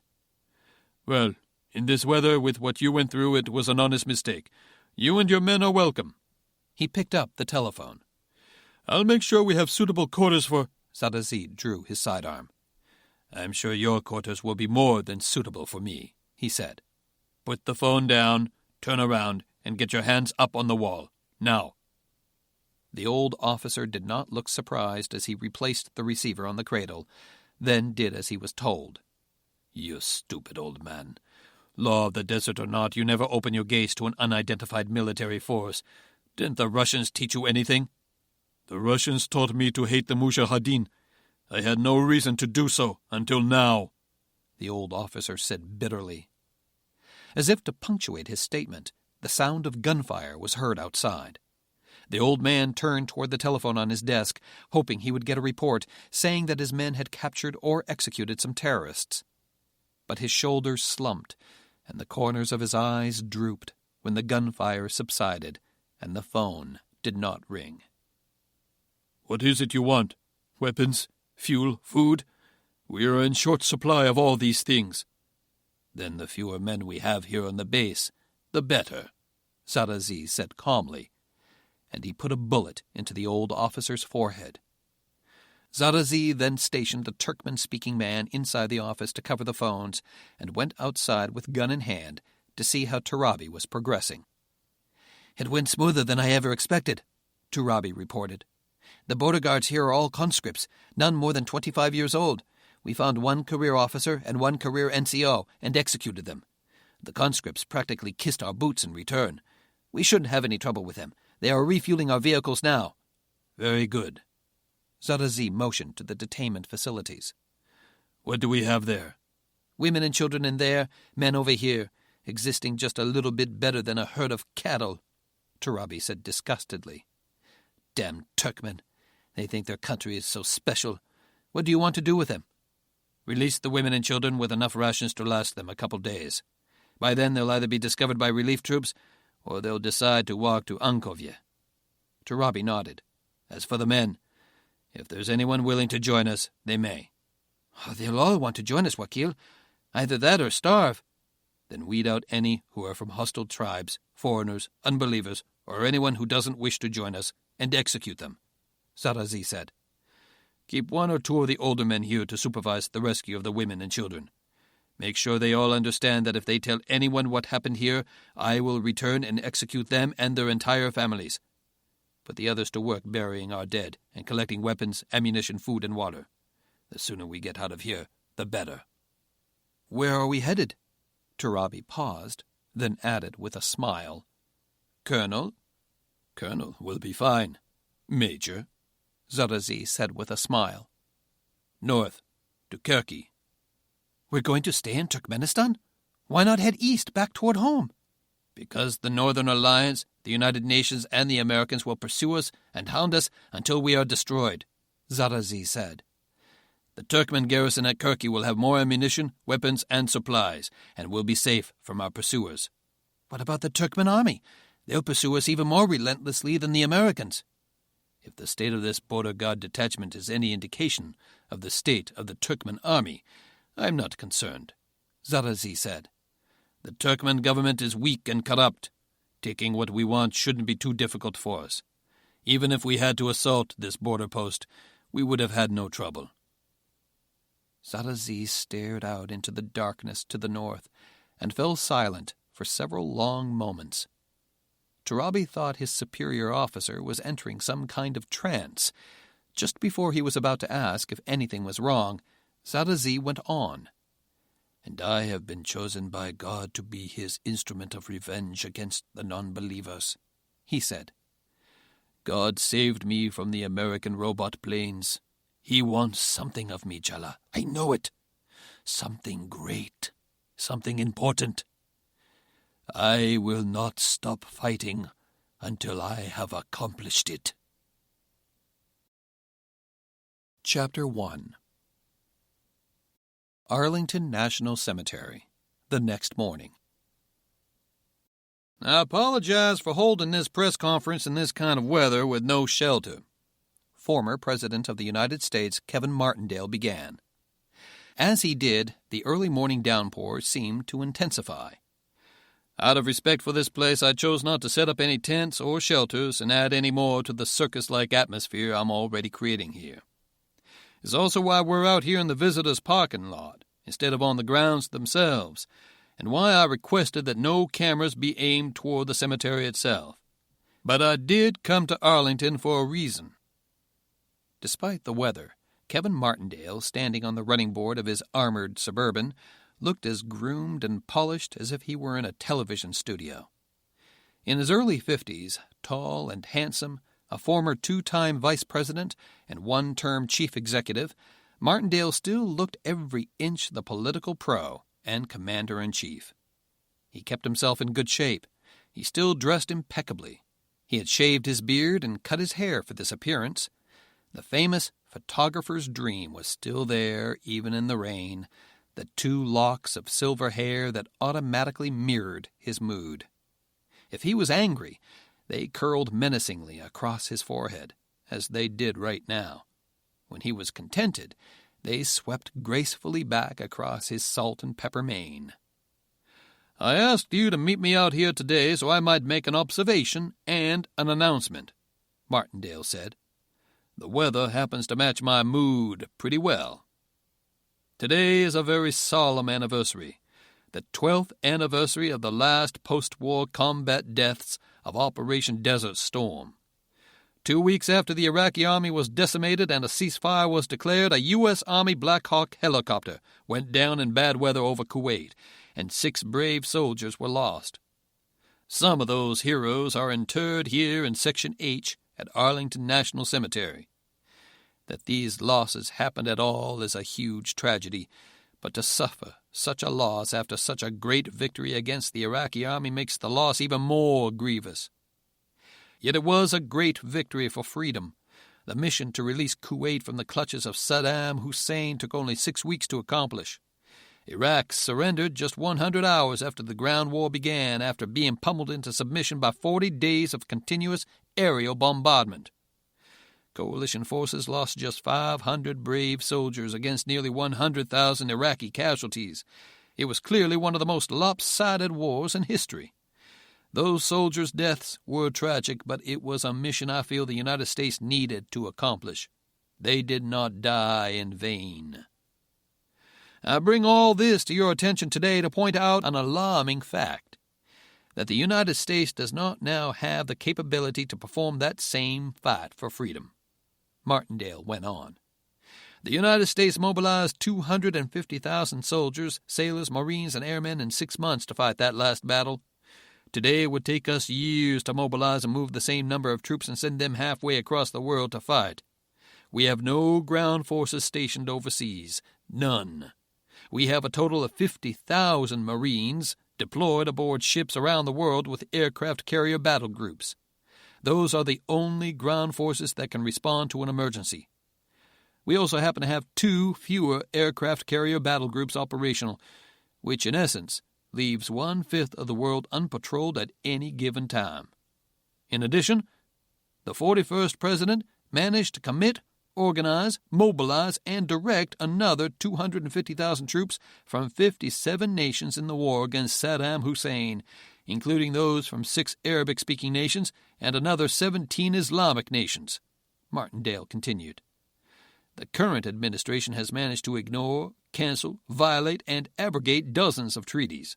It has alienated most of our allies, created distrust among the non-aligned world, and angered our enemies. Thomas Thorne continues to cut the size of the United States military at a ridiculous rate, especially our Army, Martindale said, his voice rising in anger. The Army is now 1/2 the size it was just 2 years ago, and it continues to shrink. The size of the reserves and National Guard has increased, but the overall force is still 1/3 smaller. We have abrogated numerous mutual defense and cooperation treaties with dozens of nations, most important among them the North Atlantic Treaty Organization, which in my opinion has ensured the safety and security of the entire world for almost half a century. Thanks to Thomas Thorne's short-sightedness, the United States is a friendless, futureless desert island, hopelessly lost and forgotten in the sea of global geopolitical affairs. We are not adrift. We are being purposely and maliciously steered around every tragedy, every responsibility, and every crisis, all in the name of splendid isolationism. It is time for that policy to end. Now for my announcement. I am hereby announcing the formation of an exploratory committee to become the Republican Party nominee for President of the United States. Even from this group of Washington reporters who had been hearing rumors about such an announcement for weeks, there was a loud murmur of surprise. Martindale's aide stepped toward the former president, whispering in his ear that several networks wanted to go live with this press conference. Martindale turned from the podium for several moments as if adjusting his trench coat, but he didn't need to do so. Everyone in attendance knew what was happening. Less than 10 seconds later, the networks gave the sign that they were ready. I realized that the phenomenon of a former president who was in office, was defeated, and then successfully ran for office again hasn't happened since Grover Cleveland did it in the 1880s, Martindale went on after repeating his announcement. Former U.S. presidents, especially in the post-war era, are expected to retire gracefully, refrain from active politics, go on the lecture circuit at $1 million a pop, build their libraries and write their memoirs, and quietly accept the tributes and criticisms aimed at them until they die. Well, that's not my style. Since I left 1600 Pennsylvania Avenue, I have been speaking out in Republican forums around the country and in many venues around the world, blasting the unorthodox and frankly rather bizarre policies of Thomas Thorne. But I've begun to realize that retired presidents who criticize seated presidents, especially those defeated by the ones they're criticizing, are at best labeled sore losers. The public politely listens, then promptly ignores them. I realize that if I want my voice to be heard, I have to get out of retirement and get back in the game. My qualifications and background speak for themselves. As a former state attorney general and U.S. senator from the great state of Texas, I stood on a policy of engagement and open dialogue in all aspects of life and politics in America. As Secretary of Defense, I advocated a strong national defense and engagement with all our enemies and potential adversaries, whether they be a few dozen terrorists or an international superpower. As Vice President, I advocated the use of America's military might in support of many national and foreign policy issues, from border security to drug control to nuclear proliferation to counterterrorism. As the former president, despite a shrinking defense budget, I fought to build the most high-tech, cutting-edge military force possible. I stand before you now committed to rebuild the American military into the greatest peacetime force in the world. Under my leadership, America will not retreat from its obligations. America will not disengage. We will use our technological superiority, our diversity, our values, and our spirit to once again take our rightful place as the leader and defender of the free world. With the blessing of God and the support of the American people, if I am nominated and elected, I promise to fight to restore America's greatness." Martindale motioned toward the cemetery before him. The rains had stopped, and as he concluded his remarks, the sun actually appeared through breaks in the clouds. His handlers could not have hoped for a better outcome to this press conference. The shades of the heroes who lie in Arlington expect nothing less than strength, leadership, courage, and honor from the Commander-in-Chief, he said. I ask for your help to begin the campaign to bring leadership and honor back to the White House. Thank you, and God bless America." Unbidden and completely out of character, the reporters started to applaud. Martindale's silver locks were back. The former president was on the warpath once again. The Pentagon, Washington, D.C., that same time. "I seriously think you need to have your head examined, General," Secretary of Defense Robert Goff said. He was busy packing a briefcase, stuffing it with papers with short, angry stabs. Short, white-haired, what some might call puckish, Robert Goff was one of the United States' leading military and international affairs experts. If he had not already been a close friend, campaign manager, and advisor to President Thomas Thorne, his name would still have been at the top of Thorne's or any president's shortlist of candidates for Secretary of Defense. "Just a few months on the job, and now I've got to go to the White House and explain what in hell you were doing over Turkmenistan, and why you found it necessary to crash a B-1 bomber on Diego Garcia after you were specifically ordered to ditch it." Standing at attention in the middle of Goff's office were Major General Patrick McClanahan and Brigadier General Rebecca Furness. Both were still in sweat-stained flight suits. There had not even been time to get fresh uniforms. They'd been on the ground less than 30 minutes in Diego Garcia before being whisked out of there on a military jet transport, and in less than 18 hours they were back in Washington. Standing at parade rest off to Goff's right was the chairman of the Joint Chiefs of Staff, Air Force General Richard Venti, with a passive and completely unreadable expression on his young fighter pilot face. "I went to bat for you over this, Patrick," Goff continued disgustedly. "The president gives you the newest combat wing in the U.S. military weeks after you almost start a nuclear war in Libya." He didn't press the events during that period of time, because Patrick had lost both his brother and his wife during those battles in North Africa. "With no forward bases in Central Asia, we trusted you to take your unmanned aircraft over Afghanistan, avoiding overflying any populated areas or doing anything that could draw attention, and hunt down the Taliban raiders that have been stirring up trouble. You assured me that none of your manned combat aircraft would violate sovereign airspace. Instead, not only do you violate Pakistani airspace, but you throw in Iran, Afghanistan, and Turkmenistan as well for good measure. Then, to make matters worse, you ignore a direct order from superior officers and me and crash land your plane on an important active runway instead of ditching it. So tell me, McClanahan, what in hell do I say to the president?" "Sir, tell him that our mission was accomplished. We brought all of our aircraft home or had them destroyed beyond traceability, and all crew members returned home with only minor damages and injuries," McClanahan replied. "Are you trying to be funny?" Goff retorted. "Are you trying to make me look like a fool? You really expect me to go in front of the National Security Council and tell that to the President of the United States? Do you think he'll find the humor in my statement after he reads the entire report that the Director of Central Intelligence will undoubtedly give him and finds out what really happened?" Goff stared at McClanahan, who had his eyes caged straight ahead. "Well, I've got 2 minutes before I go. You'd better start talking. And fast." "Sir, the mission was a success," McClanahan said. "Our mission was to locate, identify, track, and if necessary, interdict that group of Taliban raiders that has been killing United Nations aid workers and Afghan government security forces. We were successful, and the systems we employed worked perfectly, until we were hit by ground fire, went out of control, and were in danger of crash landing almost intact in Turkmenistan. The only way to retrieve the aircraft was to switch to line-of-sight radio control." He didn't need to explain what that was. Robert Goff was an industrialist and engineer, and knew almost as much as any aerospace scientist. "It was supposed to recall itself if there was a problem," Goff said. "It was supposed to come back if it sustained any damage or lost contact with you."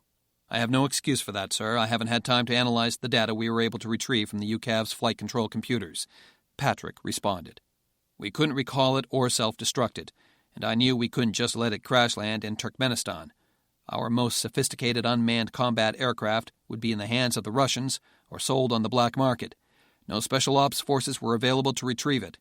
The only choice I had was to dash across Pakistan and Afghanistan, reach it before it ran out of fuel, and hope it responded to direct line-of-sight commands instead of satellite relay commands. Flying over Iran was unavoidable as well. We were able to reach it and get it turned around, but at the same time we were attacked by Turkmen air defenses. The drone was shot down, and we sustained damage to our aerial refueling system. I thought we had enough gas to safely reach the runway." He paused, then added, "I was right." "Don't smart-mouth me, mister," Goff said.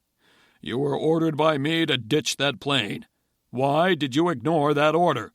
"Sir, I felt an ejection and ditching under those circumstances would be hazardous to my crew, pose a danger to vessels and aircraft in the area, subject the United States to unnecessary security and negative publicity exposure, and result in unnecessary loss of a valuable military asset," Patrick McClanahan replied. "I made a decision as a senior officer on board the aircraft to attempt a landing. I felt the risk was minimal compared to an uncontrolled crash landing at sea." "I don't care what you felt or what you decided. You violated a direct order from several superior officers," Goff said. "You could have caused unmentionable damage to that airfield and the aircraft parked there. Both of you could have been killed." Goff looked at Venti, who had remained silent during this entire meeting. "Well, General Venti, what do you think we ought to do to these two?" "Sir, I recommend the Air Medal be awarded to both Generals McClanahan and Furness for successfully completing a dangerous mission over hostile airspace, for bringing their crippled aircraft home, and for preserving and protecting the secrecy of their mission, even at considerable risk to their own lives," Venti responded, a broad smile spreading across his face. "Make it the Airman's Medal. We can award that in peacetime, can't we, General?" "Oh, we can indeed, sir," Venti replied happily. "Good," Goff said. "I'd make it the Distinguished Flying Cross, but I know that can't be awarded in peacetime." He enthusiastically shook hands with McClanahan and Furness. "Stand at ease. Damn fine job, you two. If either that drone or your B-1 went down anywhere in Central Asia, even Afghanistan, the President would have been embarrassed enough to make him consider resigning. Not that he ever would, of course, but he'd consider it for the good of the country. That means I'd be the one forced to resign. The situation is so screwed up over there, who knows what would have happened. Good job." "Thank you, sir."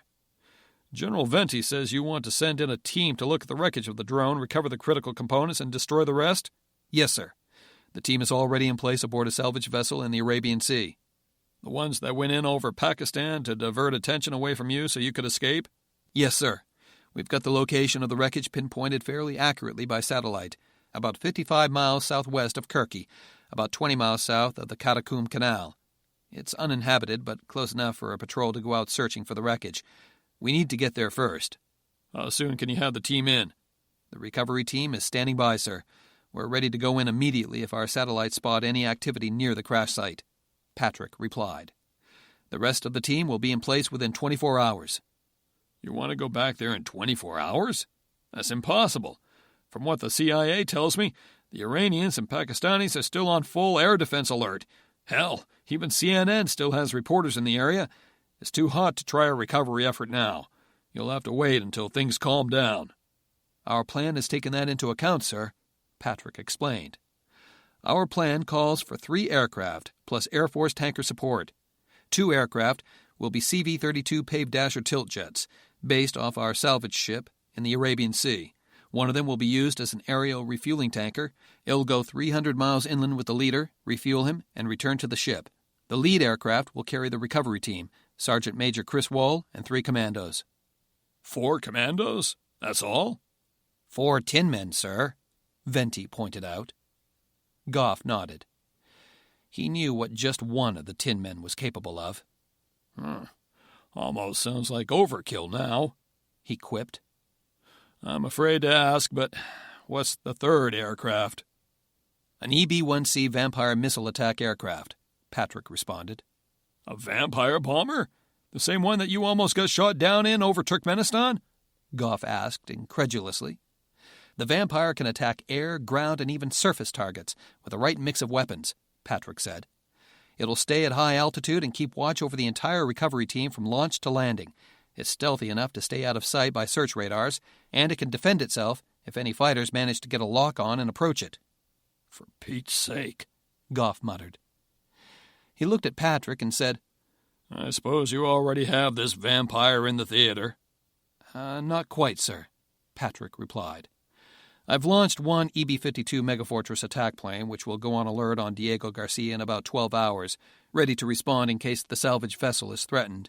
I want to launch the EB-1C Vampire attack aircraft within 48 hours to be ready to go into the recovery area in case someone goes looking for the wreckage." Goff looked at General Venti. "Any other assets we can use in the region, General?" "The 26th Marine Expeditionary Unit can be within range in 48 hours, Venti replied. "But flying 900 miles across 4 hostile countries is a long haul for them, and their support is all non-stealthy fixed-wing planes. They would be able to execute the plan within 48 hours, but I wouldn't give them the same chance for success as General McClanahan's troops." Goff shook his head, but soon relented. "All right, the mission is authorized, but let me be perfectly clear, General McClanahan. That drone is not worth a scratch on one man or woman's little finger. If it looks too hot, I want your troops out. No downed aircraft, no captured troops, no screw-ups for the President to admit to on the evening news. It gets done perfectly or you don't do it. Understood?" "Yes, sir." "General Venti also says you have a project you want me to consider. Some new force concept you want to establish out there at Battle Mountain," Goff said. "Well, first things first. You pull this one off, General, and you'll have your chance to make your pitch to me in the White House. We're up against an enormous budget crunch, as you know, but you know what the President and I like. State-of-the-art, cutting-edge stuff. Stretch the limits. Build in lots of redundancy, make it reliable and powerful, make it a definite force multiplier, and, most important, dazzle us. If you can do that, you've got a chance." "Thank you, sir." Goff looked at his watch. "Catch up with me, General. Congratulations for bringing your cripple home, you two." He headed toward the door, then stopped and turned. "I don't need to tell you both that you have lots of enemies in the administration and on Capitol Hill," he said. "Unfortunately, your crash landing on Diego Garcia will be considered a major screw-up, not a success. Blowing this recovery mission will probably put an end to everything you want to accomplish and everything you're being considered for. Can you handle that, Patrick?" "Yes, sir," McClanahan replied with a smile. The Secretary of Defense was definitely not smiling. "Try real hard not to screw this up, General," Goff said seriously, and he hurried off. "I've got your Air Battle Force proposal," Richard Venti said, tapping a folder under the crook of an arm. "I want my staff to look it over first. Might take a few days. We'll have to do it by video teleconference when you get back." "Well, I'd like to show you what we've done, sir," Patrick said. "Instead of a video conference, come on out to Battle Mountain and see for yourself. How much time do you need?" 1 month, sir." Venti raised Patrick's briefing folder. 1 month? For all this? "I've hit the ground running, sir," Patrick said. "We'll put on a show for you that you won't believe. All I need is a few people and we'll dazzle you." "Where's your money coming from?" "Most of it will come from Hawk, sir," Patrick replied. Hawk was the High Technology Aerospace Weapons Center, Elliott Air Force Base, Nevada, which tested high-tech weapons prior to their becoming operational. Most of the aircraft and weapons still belong to Hawk. Once I get a real budget, I'd like to find funding for my own unit. "Where's the rest of it coming from?" "Well, I thought it would come from the 111th Wing," Patrick said, turning and looking at Rebecca Furnez. "Her unit owns the EB-1C Vampires, and their base up in Battle Mountain has the space to accommodate us." "General Furnez, are you in on this plan too?" Rebecca looked at Patrick, but managed to reply without too much hesitation. "Absolutely, sir. We're ready to help any way we can." "Okay, if you say so," Venti said, shaking his head. "I'll brief SecDef later on in the week, assuming there won't be a hue and cry for our scalps from the NSC. The Vice President has some kind of big trip planned to the West Coast in a few weeks. I'll see if he wants us to work your demo into his itinerary. I'm sure SecDef won't want to miss it. If you can convince the VP, you're in." Venti grabbed his briefcase. McClanahan and Furness snapped to attention as he departed the room, hot on the Secretary of Defense's heels. Rebecca Furness looked completely deflated. "Oh, shit. I thought we were goners. Again," she breathed. "Christ, McClanahan, how in the hell do you get me into shitstorms like this? And what in hell is this new air battle force thing all about? I'm the wing commander out there, remember? Those are my planes, my troops, my budget, and my ass on the line. And I don't even know what this is about." "Do you want me to get you involved in another shitstorm, Rebecca?" Patrick asked. "Or don't you?" "Well, maybe if you'd let me in on your plans before the shooting starts, or before the brass calls us on the carpet, I could help you keep things from degrading into deep, dark shitstorms." "Rebecca, if I bring you in on this, my objective will be to upgrade our situation into a major, deep, dark shitstorm," Patrick said. "At least, it'll be a major one for the bad guys." "Well, if you put it that way," Rebecca said, rolling her eyes in disbelief, and maybe a little apprehension. "How can I possibly refuse?" The White House, Washington, D.C., a short time later.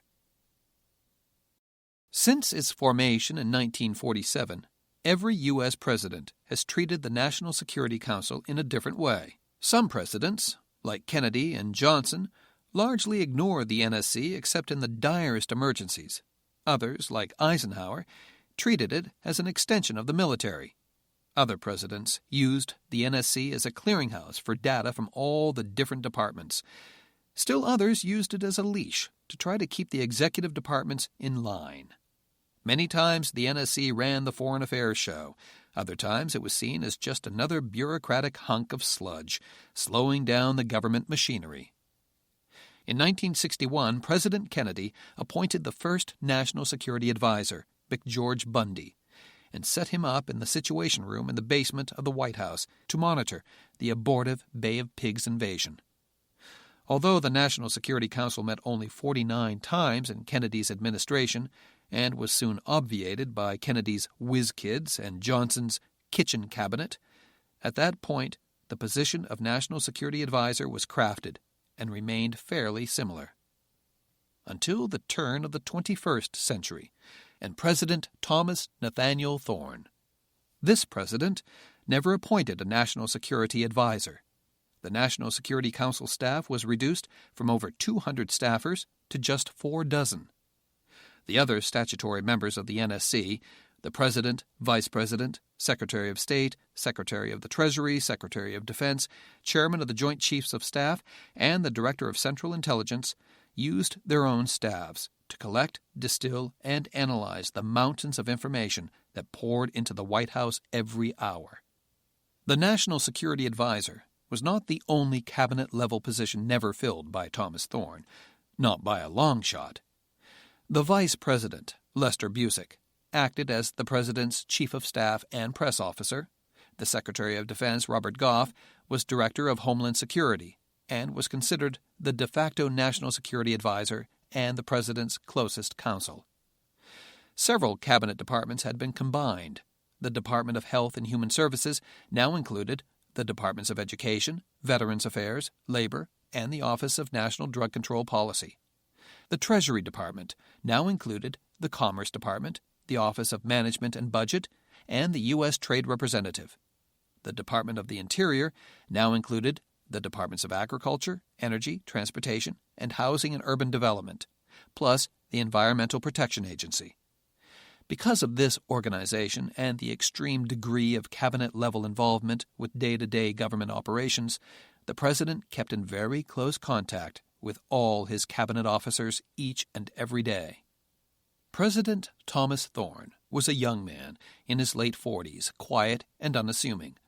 Married with 5 children, Thorne was a former governor of Vermont and, before that, an ex-U.S. Army Green Beret who had served during Desert Storm, leading platoons of troops deep into Iraq to laser-mark targets for the F-117 stealth bombers that struck the first blows against Baghdad. Thorne was the founder and leader of the Jeffersonian Party and the first third-party candidate to be elected to the White House since Abraham Lincoln. And that was only the beginning of what had to be the most unusual administration anyone could remember. Thomas Thorne was a true techie who made great use of computers, email, and wireless devices to gather, analyze, and disseminate information. His usual style was to gather daily briefs from the cabinet secretaries and the military via secure email, fire back questions and requests, and then get follow-ups. The cabinet officials had access to the president at any time, but the administration was now greatly decentralized. The secretaries were expected to handle situations and make decisions on their own, with only general thematic guidance from the president himself. The president's chief of staff was not nearly as powerful as past holders of that office. He was little more than an assistant, trying to manage the president's busy schedule and his voracious appetite for information. Thomas Thorne treated the office of President of the United States as a sacred trust, putting his duties only a millimeter under his devotion to his family. He never took vacations, played no sports, had no hobbies, and only rarely used the Camp David retreat. Since the Jeffersonian Party was little more than a philosophy, a way of thinking devised, managed, and practiced only by Thomas Thorne himself, he had virtually no political apparatus behind him. So he rarely made campaign speeches and never went on fundraising trips. The National Security Council members met every Thursday morning at 7 a.m., usually in the Oval Office for routine matters, in the Cabinet Room for larger briefings, or in the Situation Room for crisis management meetings. Today, the meeting was in the Oval Office. The outer office secretary admitted the cabinet members all at once, and Thorne greeted them with a smile as he made final notes on his wireless PDA. "Seats, everyone, please," he said. "Welcome." The NSC members took their usual places at the chairs and sofas in front of the president's desk, and a butler brought in each person's preferred beverage. Thorne usually paced the office while the meeting was underway. Although he virtually carried his life in the personal digital assistant, he rarely referred to it during meetings. "You see Martindale's press conference today?" Secretary of State Edward Kercheval asked no one in particular. "They did a breaking news thing. I thought we'd dropped a nuke on China or something." "Brutal," Vice President Lester Busick said. "The guy's a nut. He'll be the laughingstock of Washington in no time." "I didn't think you were allowed to use Arlington National Cemetery for political events," Darrow Horton, the Attorney General, said. "Maybe I should check into that." Robert Goff, the Secretary of Defense and the President's de facto chief political advisor, nodded in agreement. "Good idea," he said. "But I wouldn't be too concerned about Martindale.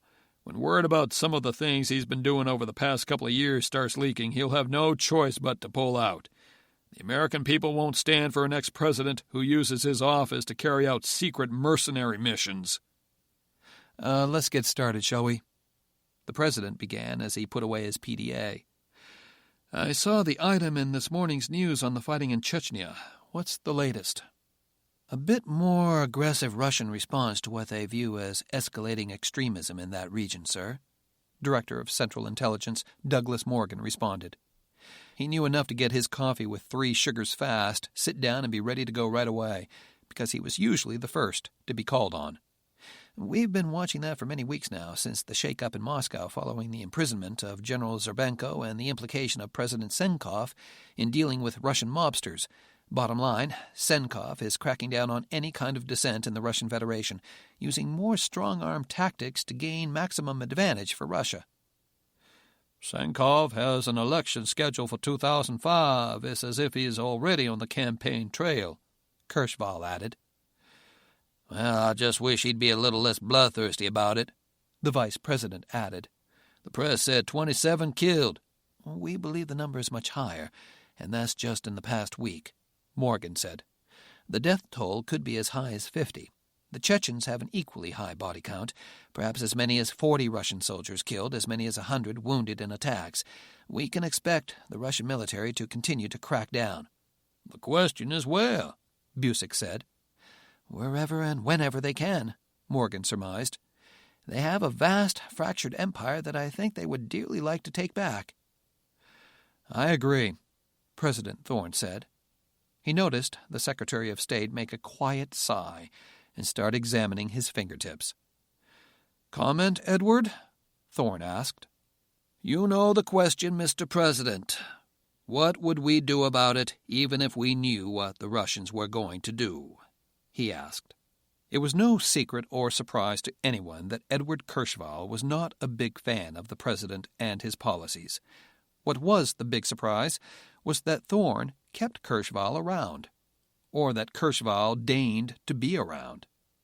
Brash, opinionated, and considered one of the most knowledgeable secretaries of state in the past 50 years, Kirschval knew his stuff.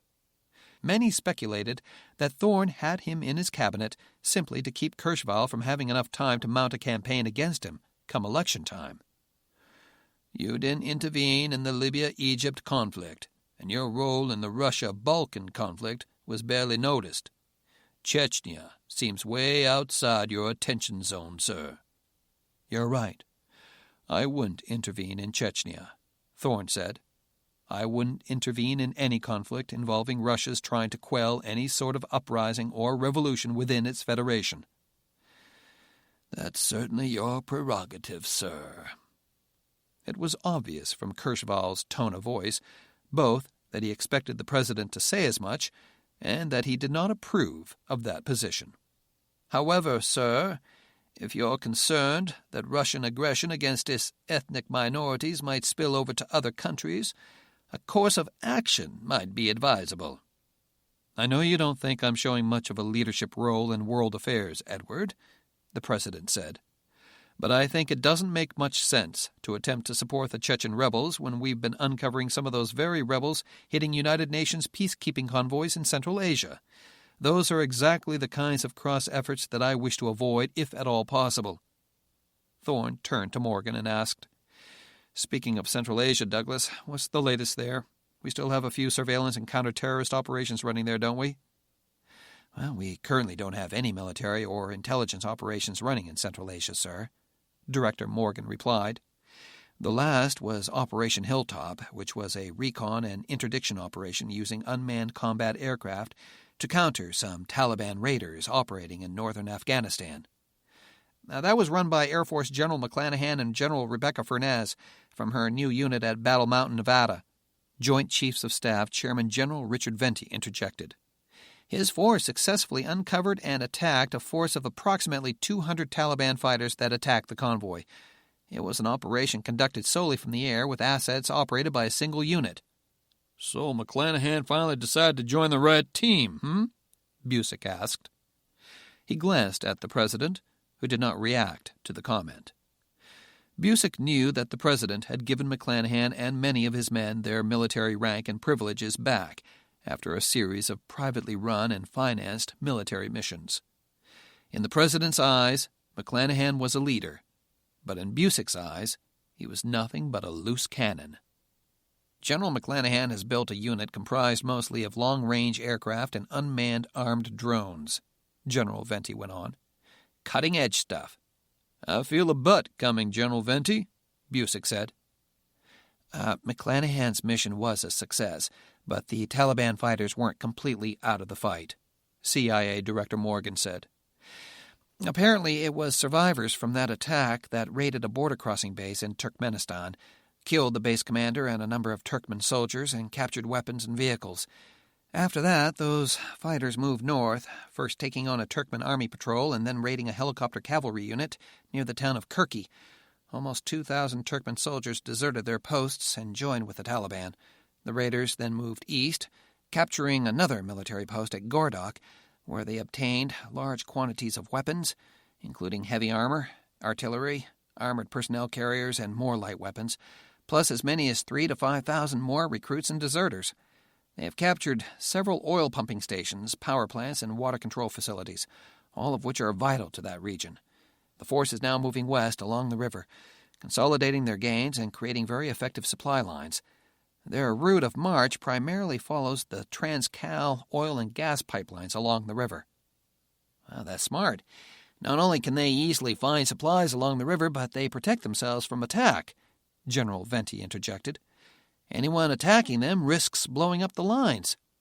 Maybe it's time to lend our support to the Republic of Turkmenistan to help wipe out these Taliban fighters, Vice President Busick suggested.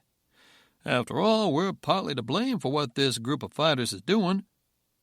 I don't think we can rely on any cooperation from Turkmenistan, Secretary of State Kirschval said. I've received complaints from several nations, Pakistan, Iran, Turkmenistan, even Afghanistan, claiming illegal overflight by American warplanes. All of those nations are demanding an explanation. Busick turned to Robert Goff. We were sure this mission was going to be completely stealthy and foolproof, Robert. What went wrong? According to his report, Defense Secretary Goff responded, McClanahan lost control of one of his unmanned combat aircraft for unexplained reasons. He could regain control of it only by flying in close proximity to it. Unfortunately, that happened to be several miles inside Turkmenistan. He was fired upon by Turkmen air defenses and sustained some damage to his aircraft, but managed to bring it back to Diego Garcia. Minor injuries, minor damage. So why is Iran squawking? Well, in order to catch up to his drone, he had to overfly eastern Iran, Goff replied. He was briefly highlighted by Iranian and Pakistani air defenses, but was not discovered or attacked. Good God, Busick moaned. All that for a lousy drone?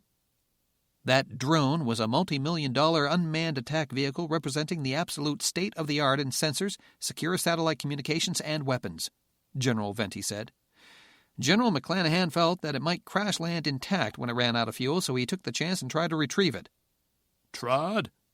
The drone was shot down by Turkmen air defenses, Venti said. Apparently, it was not completely destroyed. McClanahan wants to insert a special ops team to retrieve any surviving critical components and blow up the rest, Goff added. I authorized the mission. It'll get underway in the next few days. Keep me advised, Robert, the President said. Oh, this is insane, Secretary of State Kirschval said angrily. None of this was approved by us at all. Something needs to be done about this McClanahan. What do you intend to do with him, Robert? I intend to give him a commendation, Edward, Goff said. Kirschval's eyes bugged out in disbelief, so Goff hurried on. That crew risked their lives to retrieve an important piece of military hardware and keep it from falling into the wrong hands. They sustained battle damage but still managed to bring their crippled aircraft back with no casualties. The citation to accompany the award writes itself.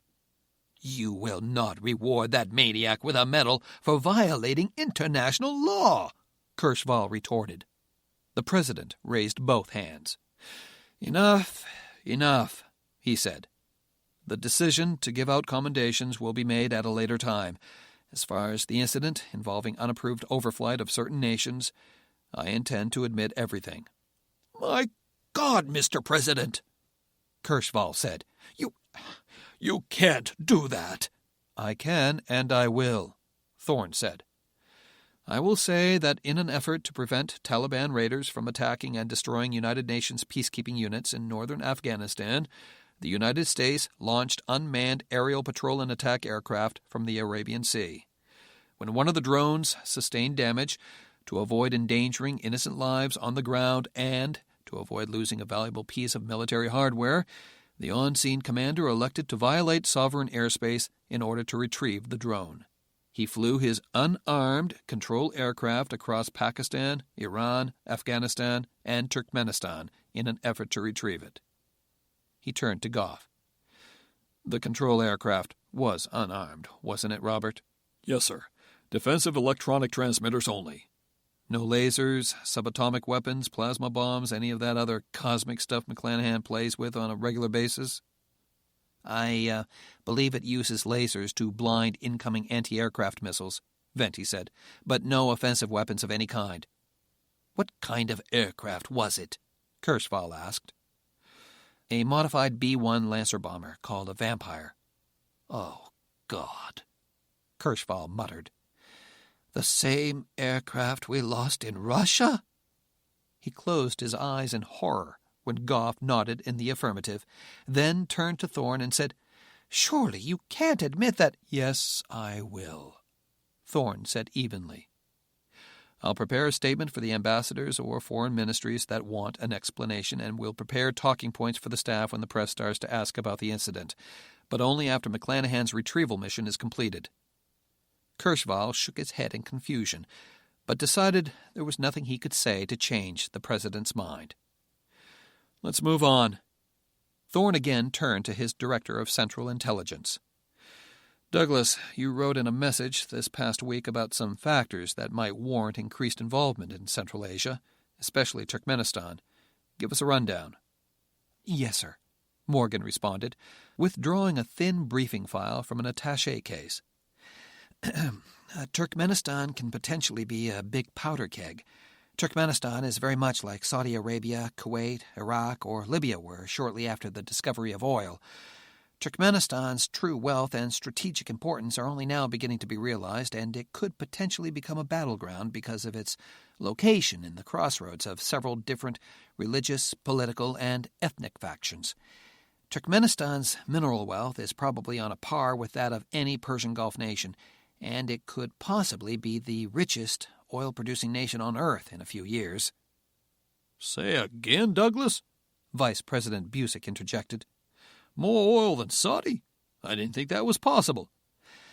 Well, that's the consensus from our analysts, Morgan confirmed.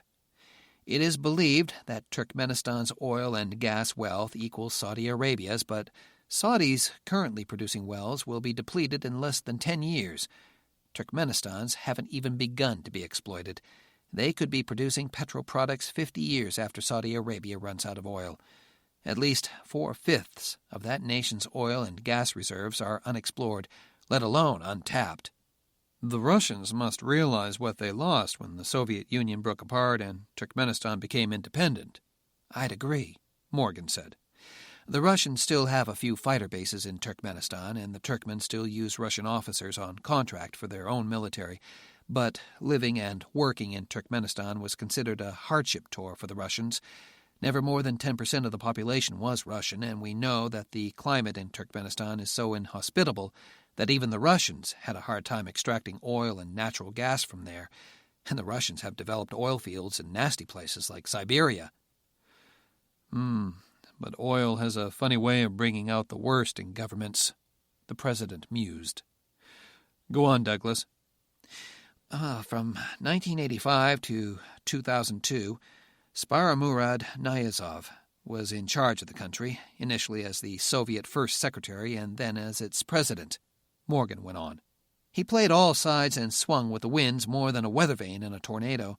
He was a staunch Russian supporter when the Russians controlled the government.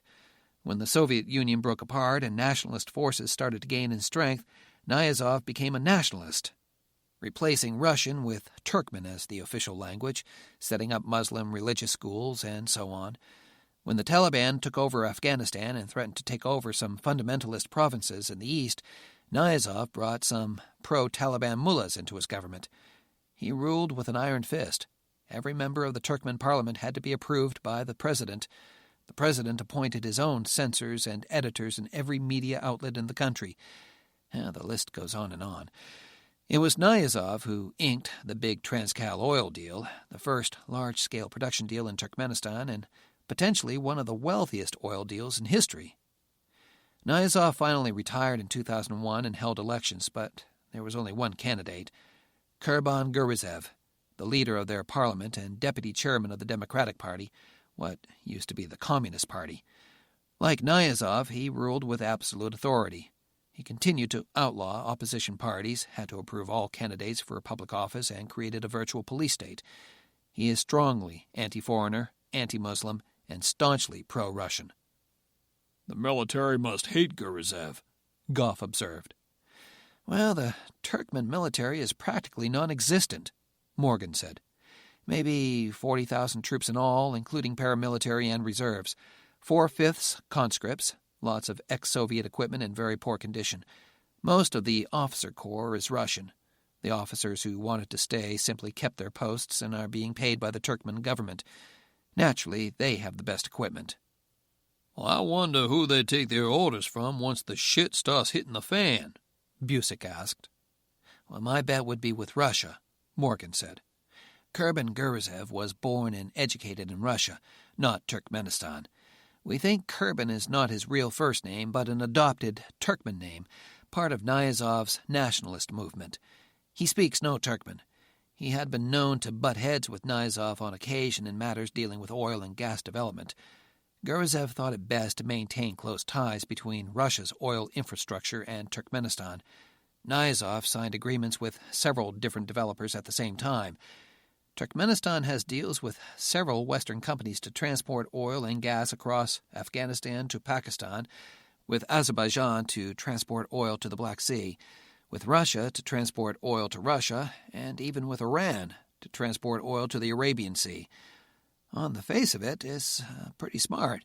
They get money from several sources and can supply oil to markets around the world regardless of geopolitical concerns. Although there are several development projects ongoing in Turkmenistan in various states of progress, right now the country exports oil only to Russia at cut-rate prices. I think it would be a good idea to start monitoring events in Turkmenistan, perhaps put some intelligence assets on the ground, Kirschval said. My concern is the ongoing oil projects by Western, primarily American companies. We don't want them in the way if the Russians decide to move back in, or worse, if they storm on in like they tried to do in the Balkans. He turned to Franklin Sellers, the Secretary of the Treasury, who served also as the Secretary of Commerce and the U.S. Trade Representative in the Thorne administration. Can I get a briefing on the status of any approved projects in Central Asia, Franklin? Sure, Edward. Sellers, a former vice chairman of NASDAQ, was one of the youngest ever to hold that position. He was also, along with Secretary of Defense Robert Goff, one of the few members of Thorne's Jeffersonian Party serving in the cabinet. Just off the top of my head, the current project that I'm most familiar with is Transcal Petroleum's proposed $3 billion oil and natural gas line that would pump and ship oil and gas from Turkmenistan through Afghanistan to ports in Pakistan. With the elimination of the Taliban from Afghanistan, their project is back on. They also have a $1 billion project to transport natural gas from Turkmenistan to Uzbekistan for the Central Asian and Indian markets. This one was designed to placate India, who was upset with the idea of the U.S. involved in a project that could make Pakistan rich. He paused, then added, From a political aspect, it certainly wouldn't hurt to back Transcal's projects either, sir. I think they could be very valuable financial supporters for the upcoming re-election campaign. I'm not concerned about the re-election campaign, Franklin, Thorne snapped. My job is to do what's best for the nation, not for Transcal. Sellers nodded and fell quiet, then glanced over at Robert Goff with an unspoken question. Robert Goff nodded that he understood Sellers's query, but indicated that he wanted to wait. However, Goff interjected, I think the United States government has a duty to get involved if a foreign government reneges or interferes with the performance of a contract, or if that government is unable to protect the U.S. company from outside interference or from danger to American citizens working overseas. I think that's what I'm hearing from state and intelligence. that the Taliban's actions and Russia's possible reaction could threaten U.S. citizens and interests in Turkmenistan. Well, that's a pretty long stretch in my estimation, Thorne said. Companies like Transcal take a risk by investing in countries like Turkmenistan. I won't automatically commit troops to action in Turkmenistan simply to protect an American company's risky overseas investment. If Guruzev cancels the contract or Russian troops move into Turkmenistan on Guruzev's invitation and shut down work on Transcal's pipelines, I'm not going to send in the Marines to take it back. Let's move on. Next, I want to hear, "Excuse me, Mr. President, but is that going to be your official public position, that the U.S. won't protect American interests in Turkmenistan or anywhere else in the world?" Secretary of State Kirschval asked incredulously. "With all due respect, sir, what kind of policy is that?" "It's a realistic one," Thorne said. "It's a responsible one. I'm not going to force any country to sell oil to the United States, and I'm not going to send American fighting men and women to protect a company's right to make money overseas. If it's too dangerous to be in the business of drilling and shipping oil in Turkmenistan, then perhaps we shouldn't be over there doing it." "Sir, it's dangerous only because terrorists or authoritarian governments are interfering," Kirschval argued.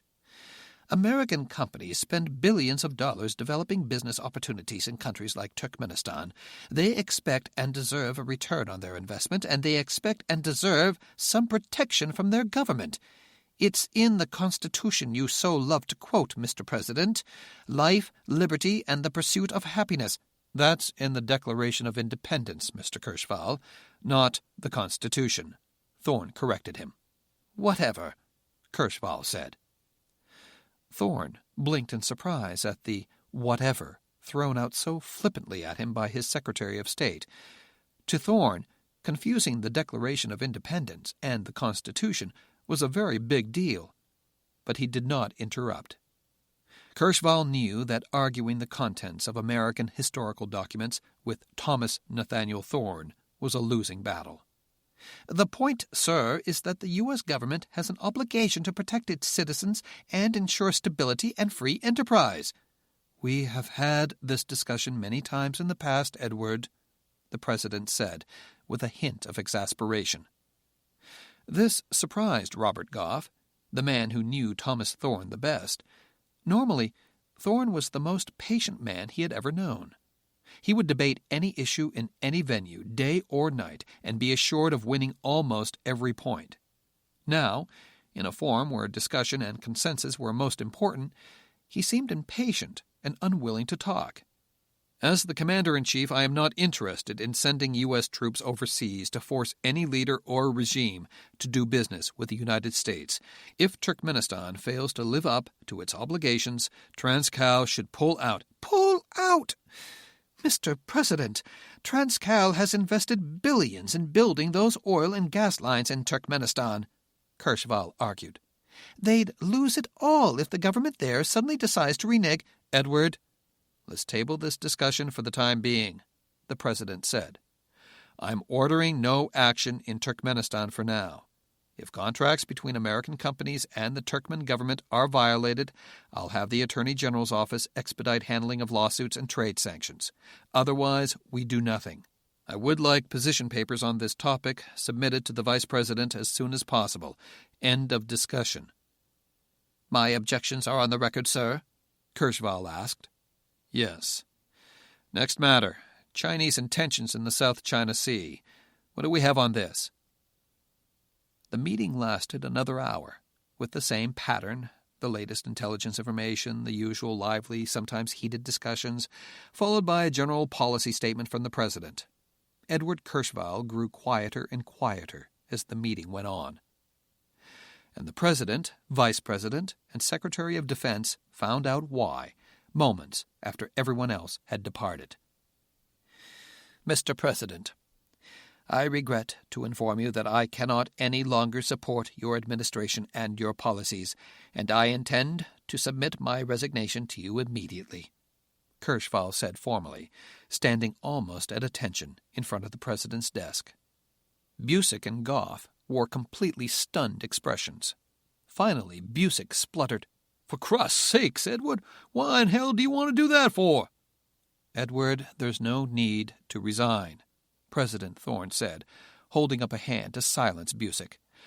I fully intend to do something to protect our interests in Central Asia as soon as we reach a consensus about where our interests lie.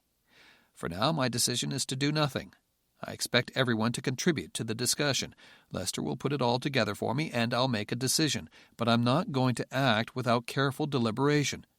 Mr. President, I don't expect you to act precipitously, Kirschval said, but I do expect you to issue some sort of statement declaring your support for American interests in Turkmenistan. The President does support American interests in Turkmenistan and everywhere in the world, Robert Goff interjected. Why issue such a statement just for Turkmenistan? Goff's right, Ed. There's nothing going on in Turkmenistan yet, Vice President Busick emphasized. You heard Morgan. A few Taliban running around doesn't mean all of Transcal's investments go up in smoke. Relax, for Christ's sake. Don't get flustered here. Kirschval ignored them all. Mr. President, I find I simply can't support your foreign policy decisions. It's not just Turkmenistan. It's your policy regarding our alliances, our treaty commitments, our military, and our overall guardianship of peace in the world. I was happy for the first few years to mouth your words in place of my own. I feel I can no longer do that. Thomas Thorne looked at Kirschval for a long moment, then nodded. I understand, Edward, he said. How do you wish me to depart, sir? Nominate your replacement. Give us time to talk to him, check him out, and let him meet and greet the folks in Congress, the President said. Once we have a good, solid core group of senators warming up to him, you can depart. Yeah, you can tell the press you have some unexplained brain disorder, Busick muttered. Mr. Busick, it's all right, Mr. President. I suppose I deserve that, Kirschval said. He glared at Busick and added, I expected nothing else. Busick scowled at him, but said nothing. And I expected nothing less from you, sir. Even under adversity, you are a gentleman. I intend to nominate Deputy Secretary of State Maureen Herschel as my replacement, and I will prepare a perfectly plausible and palatable explanation for my departure. He shook hands with Thorne, nodded to Goff and Busick, and departed. Snake, Busick said under his breath. Lester, have Miss Herschel come see me right away. Busick nodded. He was familiar with her.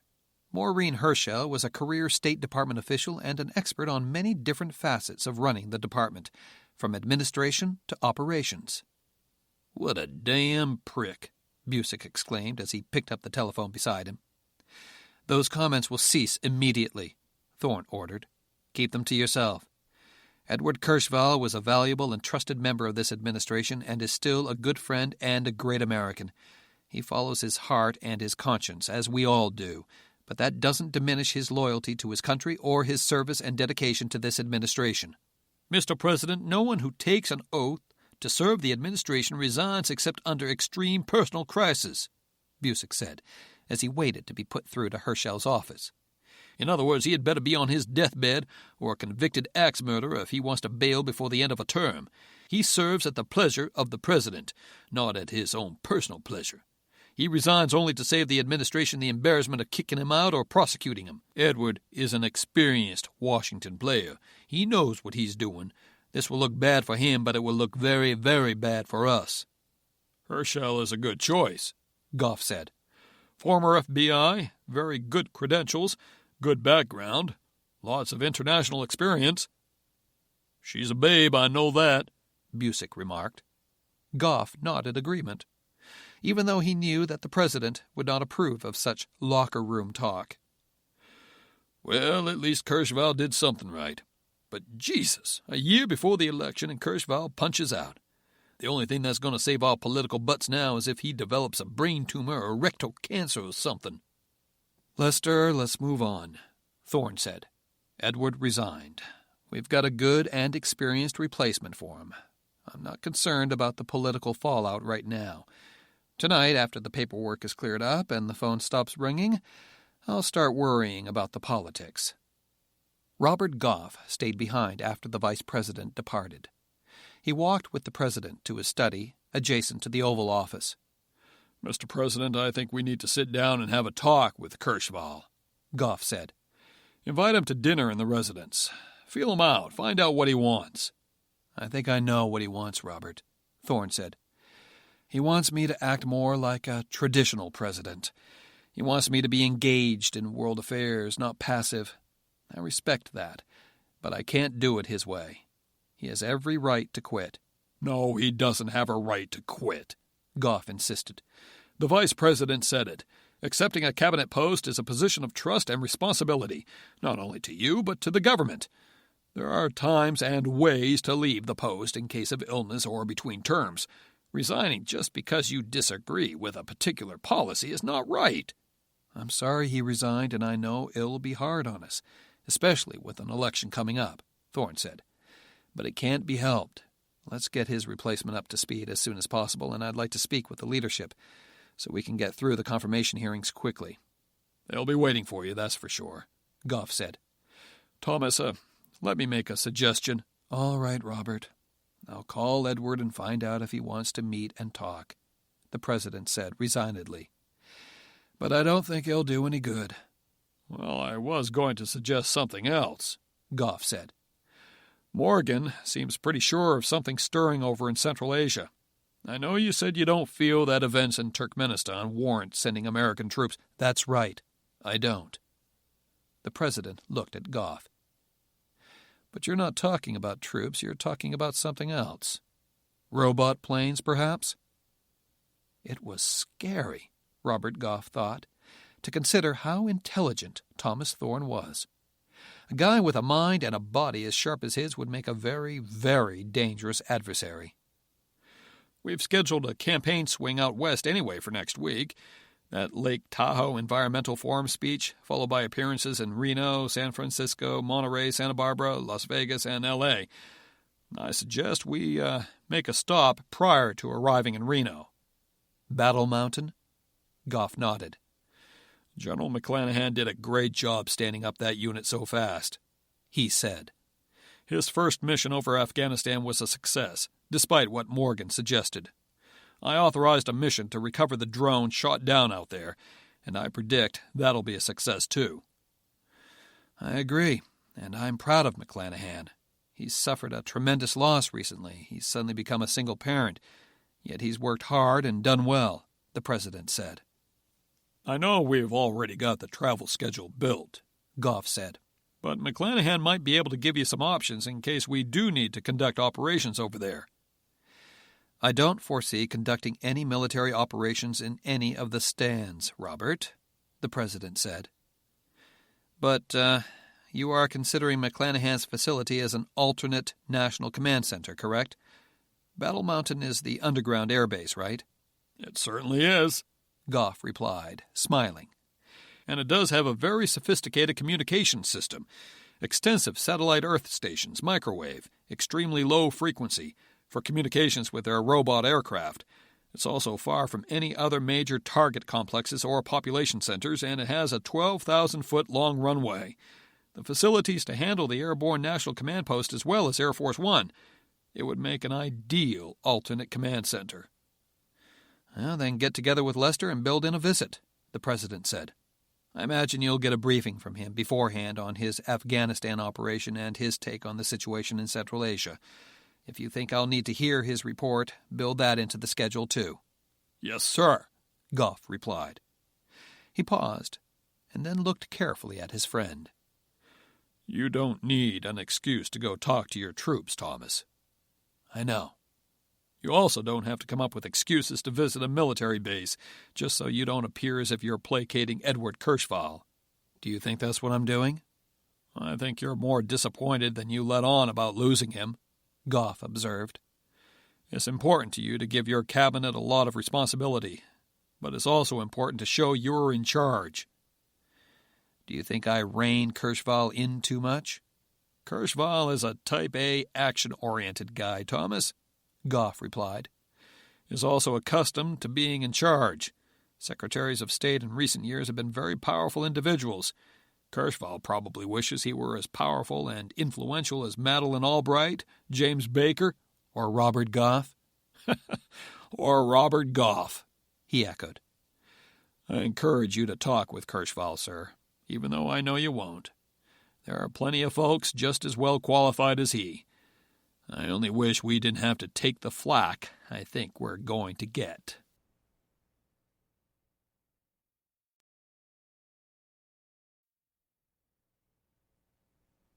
Over Vedeno, Checheno-Ingerskaya Province, Russian Federation.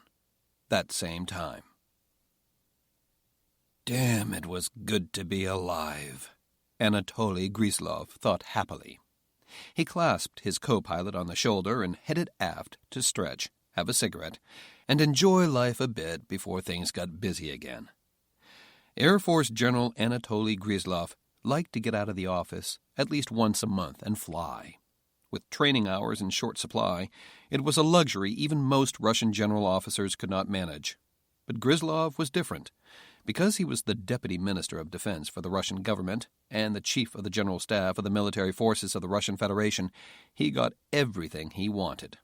The troops loved seeing the former bomber pilot, test pilot, and cosmonaut at their base. And they were absolutely thrilled to see the 59-year-old Chief of the General Staff take command of a mission. Unlike many Russian military men, Grislov was slight of stature, slender and quick, with light brown hair cut short. He actually looked good in a flight suit, even a bulky winter-weight one. He found it easy to maneuver inside his favorite aircraft, the famed Tupolev 160 long-range strategic bomber, the one the West called the Blackjack bomber. Originally designed to attack the United States of America with nuclear weapons, the Tu-160 was still by far the world's largest attack aircraft. Capable of supersonic dash speeds in excess of 2,000 kilometers per hour at mid-altitude and near supersonic speeds at terrain-following altitude, the Tupolev 160 could deliver as many as 12 cruise missiles, or a total of more than 40,000 kilograms of weapons at unrefueled ranges of well over 14,000 kilometers. Only 40 were built, but the little wing at Engels Air Base near Saratov, 600 kilometers southeast of Moscow, was the pride of the Russian Air Force. Grislov made his way back from the cockpit and sat in the instructor's seat between the navigator bombardier and defensive systems officers, who sat side by side in their ejection seats behind the two pilots. Although the Tu-160 was a dream to fly and the best seat in the house was definitely the cockpit, except during landing when the long nose and very high approach and landing speeds made landing the Blackjack very, very hairy. All the action was back here. He stopped at the honey bucket in the rest area between the pilots' and systems officers' compartments and took a pee, glancing wryly at the toilet paper holder hanging on a wire next to the bucket, the only piece of wood, it was said, carried aloft on a Russian attack plane. The systems operator's compartment was dark but spacious. There was even enough room for beach chairs and ice chests back here for very long flights, although they were not needed on this one. "How is it going, Major?" Grislov asked cross-cockpit. "Very well, sir," the bombardier, Major Boris Bulkheim, the navigator bombardier, replied. He gave the DSO, or Defensive Systems Officer, a swat on the shoulder, and the other man hurriedly safed his ejection seat and started to unstrap so Grislov could sit there. But Grislov shook his head at the DSO to tell him to stay put and instead took the jump seat. 20 minutes to initial point. The system's doing well." "Any warning broadcasts, Captain?" "None, sir," responded Captain Mikhail Osipov, the Defensive Systems Officer. "All known frequencies are silent. I'm a little surprised." "Hopefully it means everyone's done his job," Grislov said. Bulkheim offered Grislov a Russian cigarette, but the Chief of Staff took out a pack of Marlboros, and both he and the DSO accepted hungrily. As they smoked, they chatted about the mission, the military, their families at home. It was just like old times, Grislov thought, taking a break before the action started, talking about everything and nothing in particular. This was the part of the job he really enjoyed, getting out into the field with the troops, having a little fun and doing some serious business at the same time. Sure, he was showing his stars, too, but that wasn't the main reason he did it. It was not a particularly good time to be chief of the general staff. Anatoly Grizlov was unlucky enough to take over the position from the disgraced and imprisoned Valery Zerbenko, who had tried to make a deal with a Russian mobster to force a number of Balkan states to agree to allow the mobster, Pavel Kazakov, to build a pipeline through their country. Grizlov was nothing more than a politically expedient choice. He was a highly decorated and capable but profoundly unpolitical Air Force officer, just the way the Russian parliament wanted it. Unfortunately, that also meant he was no friend of anyone in the Kremlin, especially the president, Valentin Gennadievich Senkov. So far, that didn't seem to make too much difference. Senkov was lying low, afraid to poke his nose out of the Kremlin too far for fear of its getting bitten off by some zealous or jealous politician. Things were just plain stagnant in Moscow these days. There was no money to do anything, which was fine with most folks, since no one really wanted to do much of anything anyway. But Grizlov wanted something more. Grizlov was a former Russian Air Force interceptor pilot, flight test pilot, and astronaut. With his gymnast's physique, he exuded energy, and he saw most of his energy going to waste in the eyes of his troops, everyone from generals to the lowliest clerks and cooks. A perfect example of the lack of Russian determination, Chechnya, the little Russian enclave in southern Russia between the Black Sea and the Caspian Sea, had already been granted limited autonomy by the Russian government, yet the Muslim separatists there still held considerable power and still performed acts of terrorism throughout Russia, especially in neighboring Dagestan province. The separatists were being openly supported by the pro-Muslim governments of nearby Azerbaijan, who in turn were funded and supported by the Islamic Republic of Iran and the Republic of Turkey. The place was still a Russian province, for God's sake, and with just a few 100,000 people in all of the province of Chechnya, most of whom lived in the major cities of Grozny and Gudermes, and very few resources except for the fertile farmlands in the east. It should be simple, Grizlov thought, to crush the Chechen rebels, no matter how much support they were getting from overseas.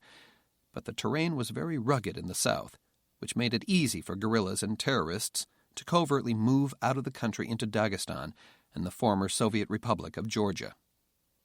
That's why, when reliable intelligence information came in about rebel movements, it was important to react quickly. Sending in ground forces was almost always a waste of time. The rebels knew the mountains better than the military did. Helicopter gunships were effective, but the rebels had every known or suspected full or part-time helicopter base within 500 kilometers under constant surveillance. If a single helicopter moved, the rebels knew about it instantly.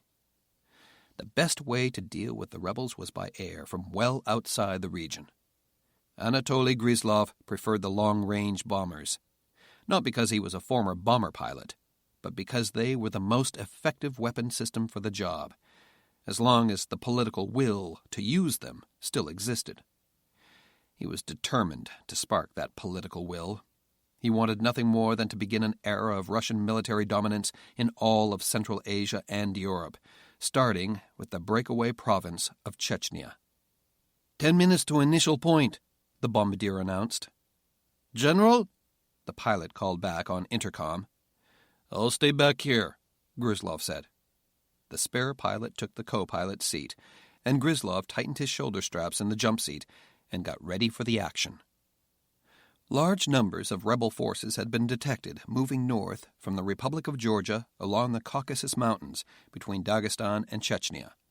They had been untouchable and virtually untrackable until they were most likely forced to leave the protection of the mountains, driven out, no doubt, by the freezing temperatures and unbearable living conditions of the mountains, and moved into the small mining town of Vedeno, just 16 kilometers north of the provincial border. The force was estimated at about 2,000 to 3,000, a very large force to be traveling together. Not all were fighters, perhaps 400 or 500. The rest were family members and support personnel.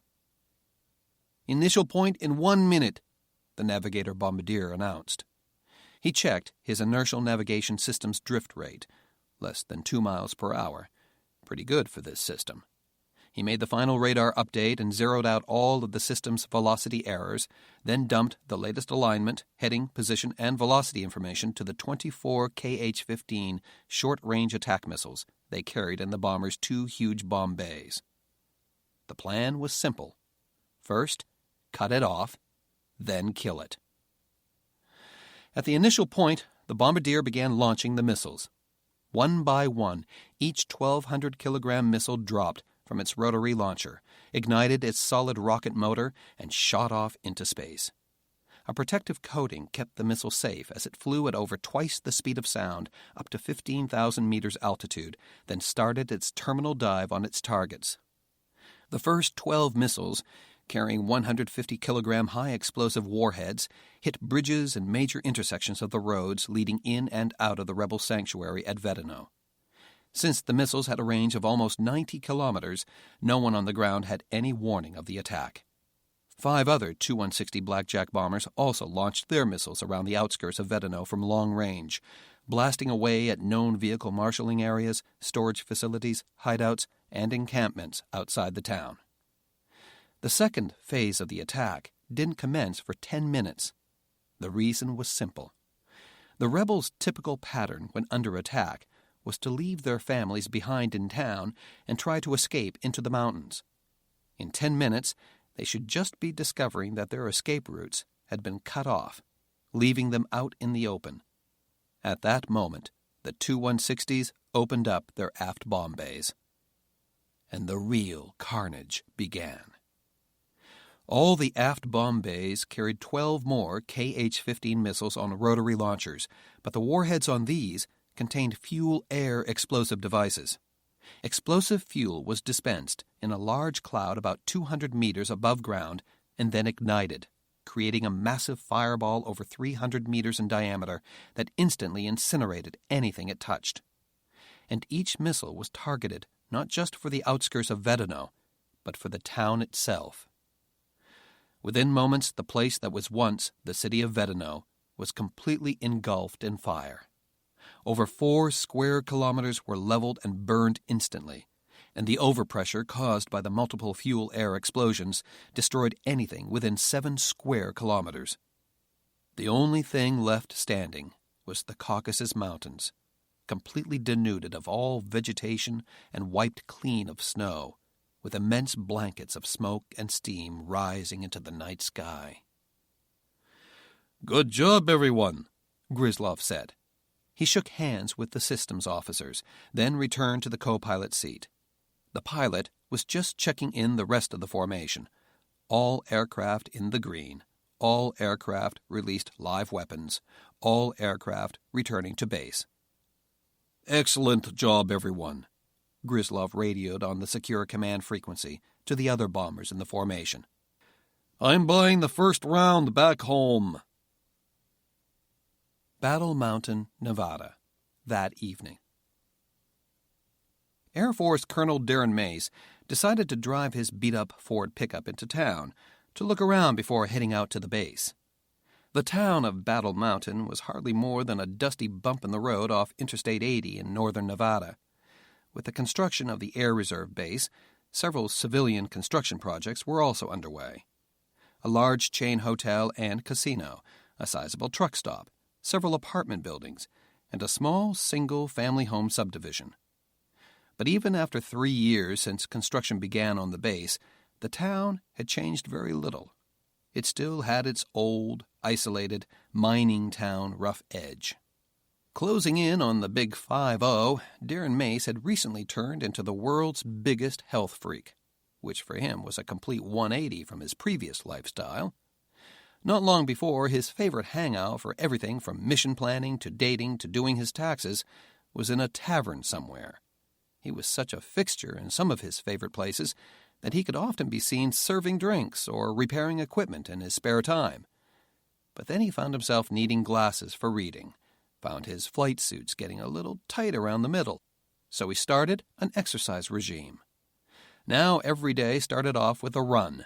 His consumption of beer, cigarettes, and pizza also declined, as did his blood pressure and cholesterol count.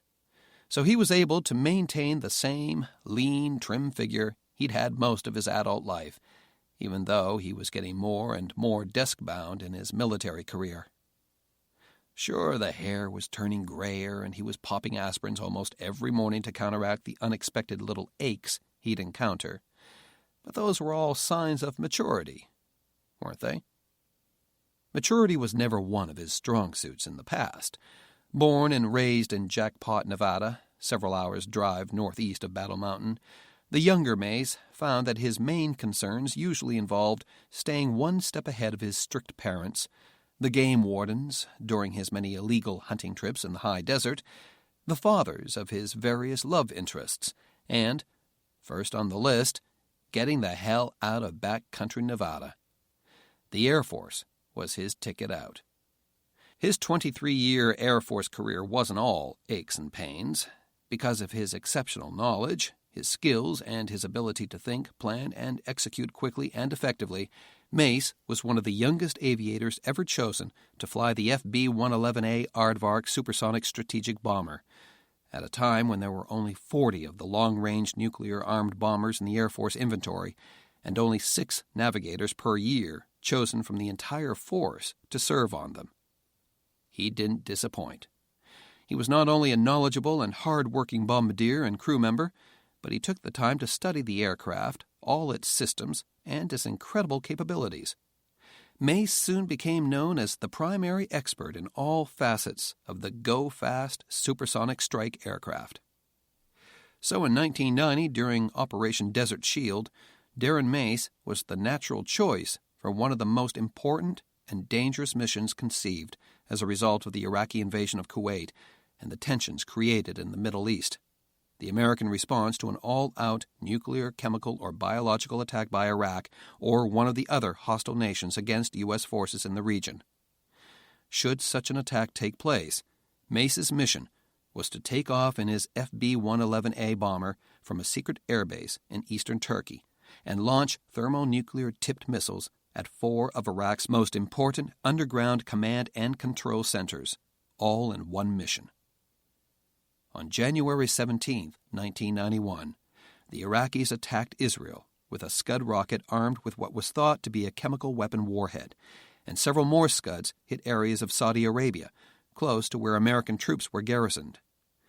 Mace and his squadron commander took off from Batman Air Base in Turkey on their deadly mission to stop the Iraqi war machine from launching any more weapons of mass destruction. Loaded with 4 3,000-gallon fuel tanks and 4 AGM-69A short-range attack missiles tipped with 300-kiloton thermonuclear warheads, they zoomed in at treetop level under cover of darkness at full military power or greater the whole way. They received the execution order. It would be America's first nuclear attack since World War II. Except it hadn't been a chemical weapons attack.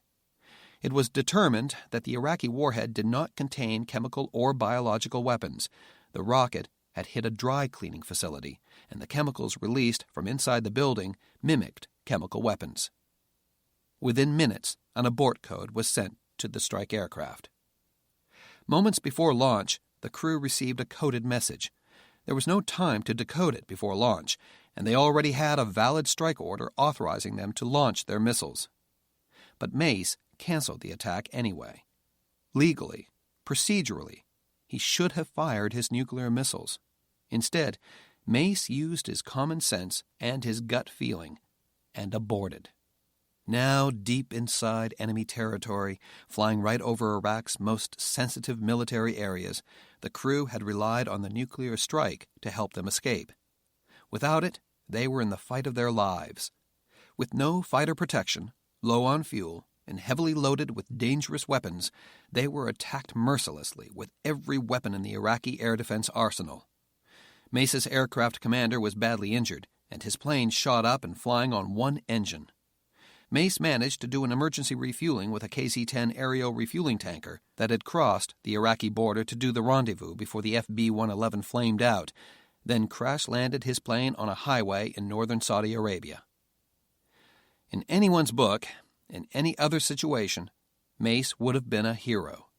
Instead, he was ostracized as the bombardier who couldn't follow orders and had lost his nerve. He was bounced from assignment to assignment, squirreled away in remote operational locations, and then finally offered a reserve commission. His fitness reports were always firewalled, meaning he always got the highest marks on job performance, but he was never considered for any command assignments, never believed to have the right stuff to command a tactical unit.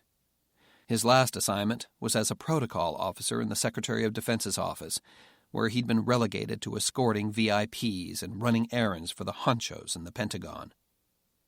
Battle Mountain seemed to be the newest squirrel's nest for him. Darren always seemed to gravitate towards bars and taverns located on the wrong side of town, and he did so again that night. There were 4 very small casinos in Battle Mountain, 1 open all-day restaurant, and 8 that were open part-time, 8 motels, 4 gas stations, and 1 truck stop. The truck stop had billiard tables, friendly waitresses, good burgers, and, next door, a brothel. Donatella's looked nothing like the hundreds of antique stores, rock shops, or tourist traps that lined the highways. A flashing sign with a slinky black cat was the only visible advertisement. A long, wide ramp, the place was fully wheelchair accessible, was enclosed and brilliantly lit, with a valet parking attendant and buzzer-operated iron gate at the bottom, and a doorman bouncer and another buzzer-operated gate at the top of the ramp. It reminded Darren of entering an alert facility when he pulled nuclear duty in the FB-111s. There was even covered parking for motorcycles. Darren was impressed. He'd never been in a brothel before, so he decided to check it out. Once buzzed inside, Darren found himself in a large, comfortable room with 2 living room areas to the right, a long mahogany bar in front, and a space to the left with several dining tables. His view of the bar, however, was blocked by 6 lovely women in evening gowns standing before him. When the buzzer button at the bottom of the ramp was pressed, Darren assumed, it gave the otherwise unengaged ladies time to assemble at the front door for the introductions. "Good evening, sir," said the madam, who introduced herself as Miss Lacey. She extended a hand in a courtly, almost old Southern manner. "How nice to see you." "Well, good evening, Miss Lacey," Darren responded. He took a moment to make eye contact with each of the ladies arrayed before him. "How is everyone tonight?" They all murmured responses while maintaining their seductive poses and inviting smiles. He'd never seen anything like this before, not even growing up in Nevada. Brothels were strictly off-limits to kids under 18. His parents strictly enforced that rule, and Jackpot was too small to get away with much, and he was out of Nevada before he turned 18. "I'd like to introduce you to the ladies." Miss Lacey named them, one by one, using their stage names. "Please make yourself comfortable. If you'd like a tour, please feel free to ask at any time. Enjoy yourself tonight." The ladies slowly departed, making eye contact again, the last sales pitch before working the room again. Darren went to the bar. He automatically picked up a menu, just as he did at the truck stop, but was shocked to find it was a menu of sex selections, not food selections. A big guy behind the bar in a Hawaiian print shirt stepped over to him. "Good evening, sir," the bartender said. "I'm Tommy. What'll you have?" Darren put a 10 on the bar. "Sparkling water. How's it going tonight?" "Well, not bad, not bad." The bartender served him a bottle of Pellegrino and a chilled glass. "Are you military?" he asked as he poured. "Yep." "Can I ask you a question?" "You a spy or something?" Darren asked, grinning over the rim of his glass as he drank. "No, I just wanted to know if you knew how long they keep recruits incommunicado after they start basic training." You have a kid in boot camp?" "Nah, my oldest son. I only just heard that he was going into the service. Me and his mother split up. She didn't approve of me working here at Donatella's, even though the money's good, and she moved off to Reno with the kids. I found out he's in San Antonio." "Well, the only phone recruits can normally use is in the orderly room," Darren explained. They can't hang out in the orderly room until the weekends, and only if they've finished all their other duties, which they can rarely do. Most of the time, even if they're all caught up, they're too exhausted after the first week to do anything else but sleep and eat.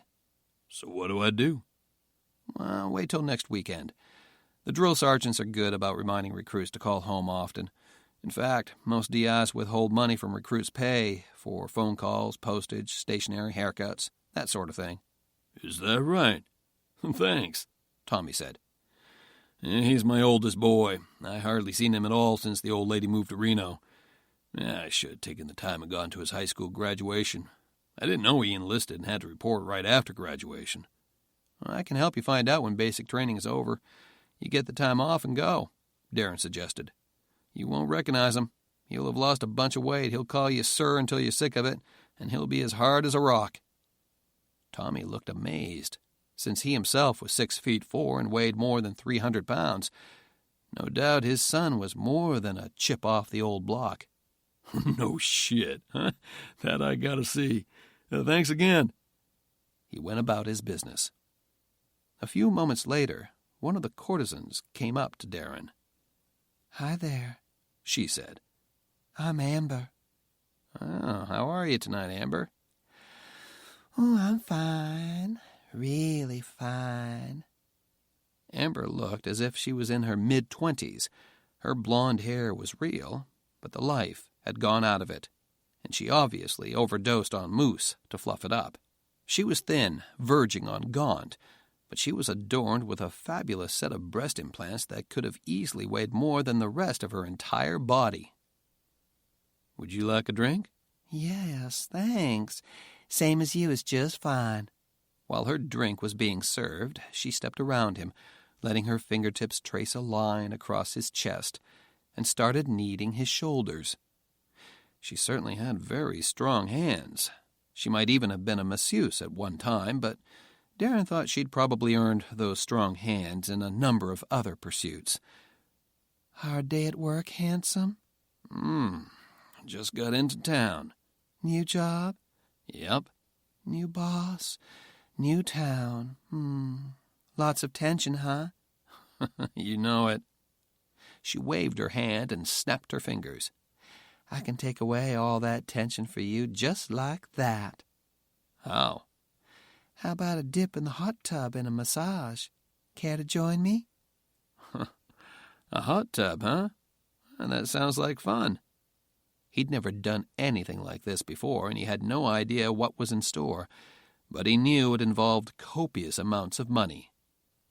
"What does a dip in the hot tub and a massage with you go for?" "Follow me, and I'll show you around first." Darren believed that she had practically pushed him away from the bar and down a long hallway, but in fact, he'd moved perfectly well on his own. Amber led Darren into a room with a king-size bed, a pillow-backed couch, a bathroom with a large double-headed shower, and a TV with a VCR bolted to the ceiling, tuned to CNN. Somehow Tommy, the bartender, had already placed a large bottle of ice-cold Pellegrino with 2 chilled glasses on a coffee table in front of the couch, where Amber now led Darren. Exactly when Amber poured him a glass of Pellegrino, Darren couldn't tell, because she did it so seductively and so tantalizingly that he wasn't watching the glass. "I want you to just sit back, relax, and unwind," Amber said. She took a sip and sat next to him. "I'm here for whatever you'd like to do." She gazed at him as she drank. "First time in a brothel?" "Definitely." It's simple. We're here to make you feel good and make sure you have a good time," Amber said. "I saw the sex menu. Nearly fell out of my chair." "Oh, that's for the tourists mainly," she said with a smile. She got up, walked behind him, and continued massaging his shoulders. But don't go by that. It's whatever you want tonight. If it's just a back rub, I'm pretty good at that. If you think you might want to try the hot tub or the shower or a full body massage, we can do that. If you'd like the whole round-trip ticket, we can do that, too. Well, this back rub is good for starters. What do you get for a back rub? Oh, I do this for tips, Amber said. But I specialize in massages, hands-free, whole-body massages. Hands-free massages? What's that? She crossed around in front of him, stepped between his knees. Her hands went to the back of her gown at her neck, and she undid something.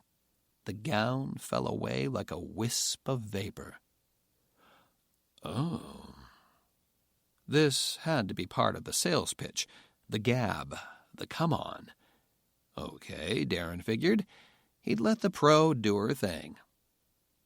Amber's hips were swaying, her humongous breasts seemingly tracing their own separate orbits in front of him. What do you say, baby? I say that's the best damned sales pitch I've ever seen. Thank you. She poured herself a glass of Pellegrino, took a sip, moved around behind him again, then continued her back rub, using her elbows on the knots she found. She brushed her bare breasts against the back of his neck while continuing with her massage. She was good, Darren thought. Very damned good.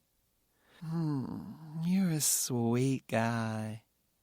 Amber let her hands roam across his chest, delicately pinching his nipples under his shirt. And you definitely got it going on.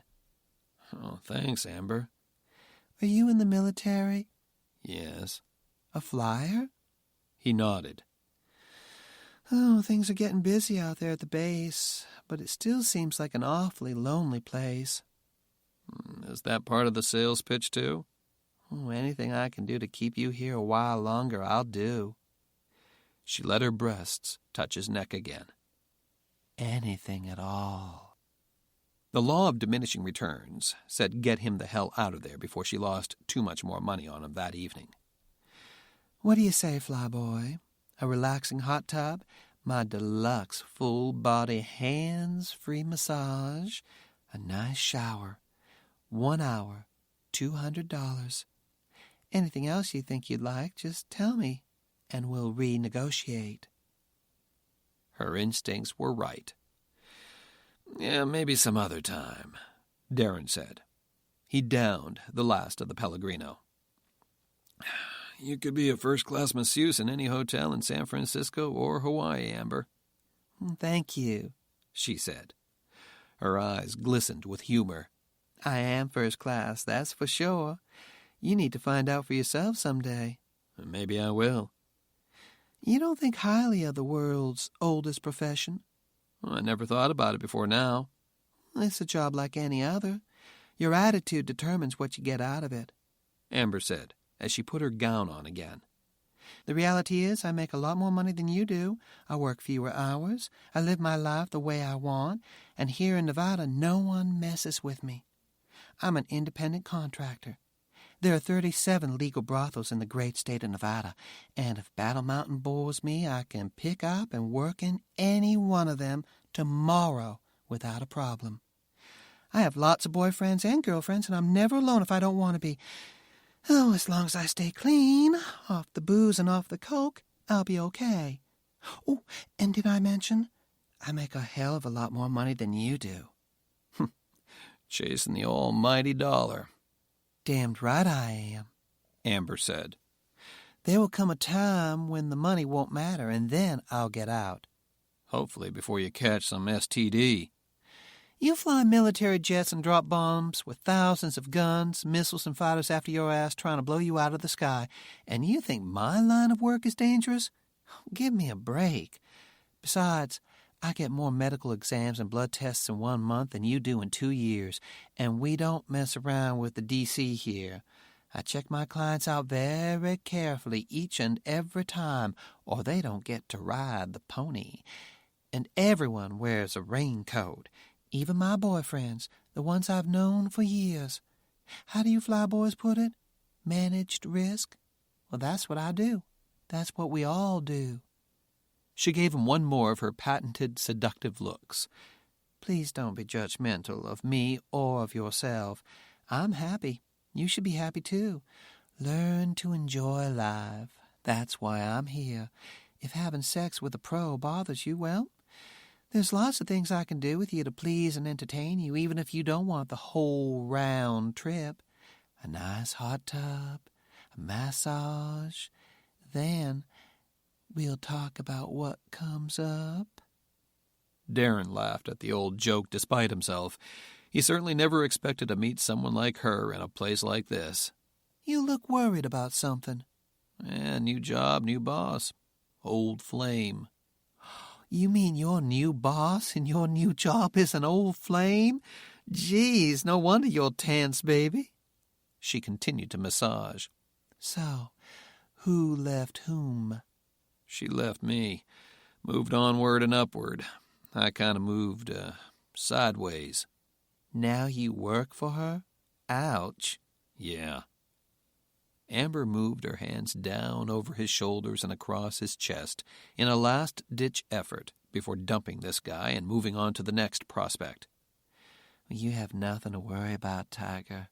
I have a feeling the wrong one got promoted. Now she realizes she needs you back. But she's hoping you'll drag the old luggage along with you because then she'll have emotional control as well as pull rank on you. Don't do it. Don't go in there carrying a torch. She leaned over and nibbled on his ear. Let Amber take some of that heat. Give it to me, Tiger, right now. Darren felt the serpent stir, but his mind was not on the task Amber had in mind. You're a sweetheart, Amber. Maybe some other time. He got up and left a few $20 bills on the table. I hope to see more of you, Amber said, giving him a head-to-toe appraisal and one more smile. Darren smiled in return, gave her a similar once-over, nodded in approval, then left. It was not quite dark outside yet. Darren's car was parked across the street at the truck stop. When he paused outside Donatella's on the side of the dusty chip-and-seal road to wait for traffic to pass, he thought that this had to be one of the more interesting and yet otherworldly places he had ever visited in his Air Force career. He'd certainly been in more remote places, but when he finally snapped out of his musings, he noticed that the traffic he'd been waiting for still hadn't passed him by. He looked up at the driver to see if whoever it was waiting for him to cross, and realized with surprise that he knew the person behind the wheel. It was none other than Rebecca Furnez, his new wing commander. Oh, shit.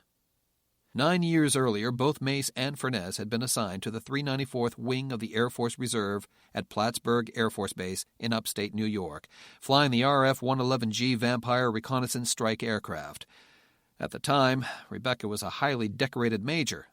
Darren Mace was a lieutenant colonel, newly assigned as the Bomb Wing's maintenance group commander. As reservists, they both had lives outside the Air Force. Rebecca ran a small air delivery service. Darren did fix-it jobs for a biker bar in town. Somehow, perhaps because they were both loners who craved respect and recognition from their peers, but could find it only in each other, the two developed a mutual attraction, and then a passion. Just a few months after Darren joined the unit, the wing unexpectedly deployed to Turkey. Russia had invaded the Republic of Ukraine, a fledgling member of the North Atlantic Treaty Organization. The President of the United States at the time distrusted the military and didn't want to chance starting a war, no matter what the risk to the nation. So he decided to send a single reconnaissance unit to Turkey, simply to monitor the conflict and help Turkey keep an eye on its feuding neighbors. Rebecca and her fellow flyers weren't supposed to do any fighting. They were there in Turkey simply for show, to try to prove that the United States was committed to helping its allies, even though the president really didn't want to get involved. As it turned out, Rebecca and her squadron became the heroes of the war, leading a joint Ukrainian-American-Turkish air armada that managed to temporarily blind and deafen the entire command and control system in southwest Russia. Russia had no option but to stop its offensive and withdraw its military forces from Ukraine and other neighboring republics. Side 6. From then on, Rebecca Furness's rising star became a shooting star that seemed unstoppable. She was given the choicest assignments available and promoted at every possible opportunity. It was Rebecca's example that designed the shape of the United States Air Force's structure for the next decade, drawing down the size of the active duty force and giving more and more war-fighting responsibility to reserve forces. She was quickly promoted to full colonel and became the first female wing commander of a combat strike unit, the 111th Bomb Wing of the Nevada Air National Guard, flying the B-1B Lancer supersonic bomber from Reno-Tahoe International Airport. Following successful action against Chinese and North Korean forces after the reunification of the Korean Peninsula, as well as her efforts over Russia and the Balkans, Rebecca was promoted to brigadier general. Darren's career wasn't at all meteoric. In fact, it was virtually stagnant. Although he crewed with Rebecca in the RF-111G and was responsible for the successful planning and execution of the raid on the Domodedovo Underground Military Command Center south of Moscow, he kept his black cloud reputation for always being in the middle of the action when things went bad. When the RF-111G program was canceled a short time after the Russia-Ukraine conflict, Darren continued to be steered into quiet, out-of-the-way assignments. He was eventually promoted to full colonel without any fanfare. He did manage to complete all the service schools required for him to assume command of a flying unit, including the Air War College, the Joint Forces Warfighting College, and the Industrial College of the Air Force, but he still lacked operational command experience. Now he stepped over to the passenger side window of her GMC Yukon, and she rolled down the window. "Holy cow, Rebecca," he said. "What a surprise." Darren Mace. Yes, it is a surprise. She glanced over his shoulder at the flashing black cat sign in front of Donatella's. I see you're not hanging out at biker bars anymore. Getting the lay of the land? Darren suddenly realized what she meant, and he couldn't stop his face from falling in shock. I didn't. I mean, I went in, but I didn't. It's okay, Colonel, she interrupted.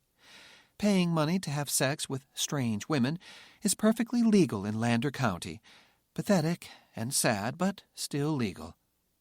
She rolled up the window and sped off. This assignment is starting off just great, he thought ruefully. Just great. It was not far to the base from Donatella's. Darren Mace liked to show up at a new assignment several days early and wander around anonymously to get the overall layout and a sense of the pace, the tone, and the mood of the place. But he quickly realized that this place didn't have a pace, a tone, or a mood. In fact, it didn't have very many paved roads, a front gate, or even very many human beings, for that matter.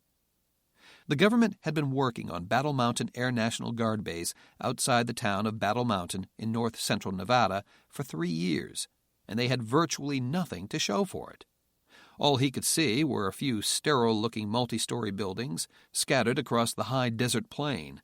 There was a runway out there, of course, 12,000 feet long, he knew, 300 feet wide, stressed to take a 1,000,000-pound aircraft, but he couldn't see it at all. He remembered reading the internet articles about the world's biggest boondoggle, a 12,000-foot-long runway in the middle of nowhere with no airbase around the monstrous strip of reinforced concrete. The control tower's location didn't give a clue as to where the runway was, because there was no control tower. Further, it really didn't look like very much work was being done now. He would have thought there'd be armies of construction workers swarming all over the place. What had they been doing here all that time?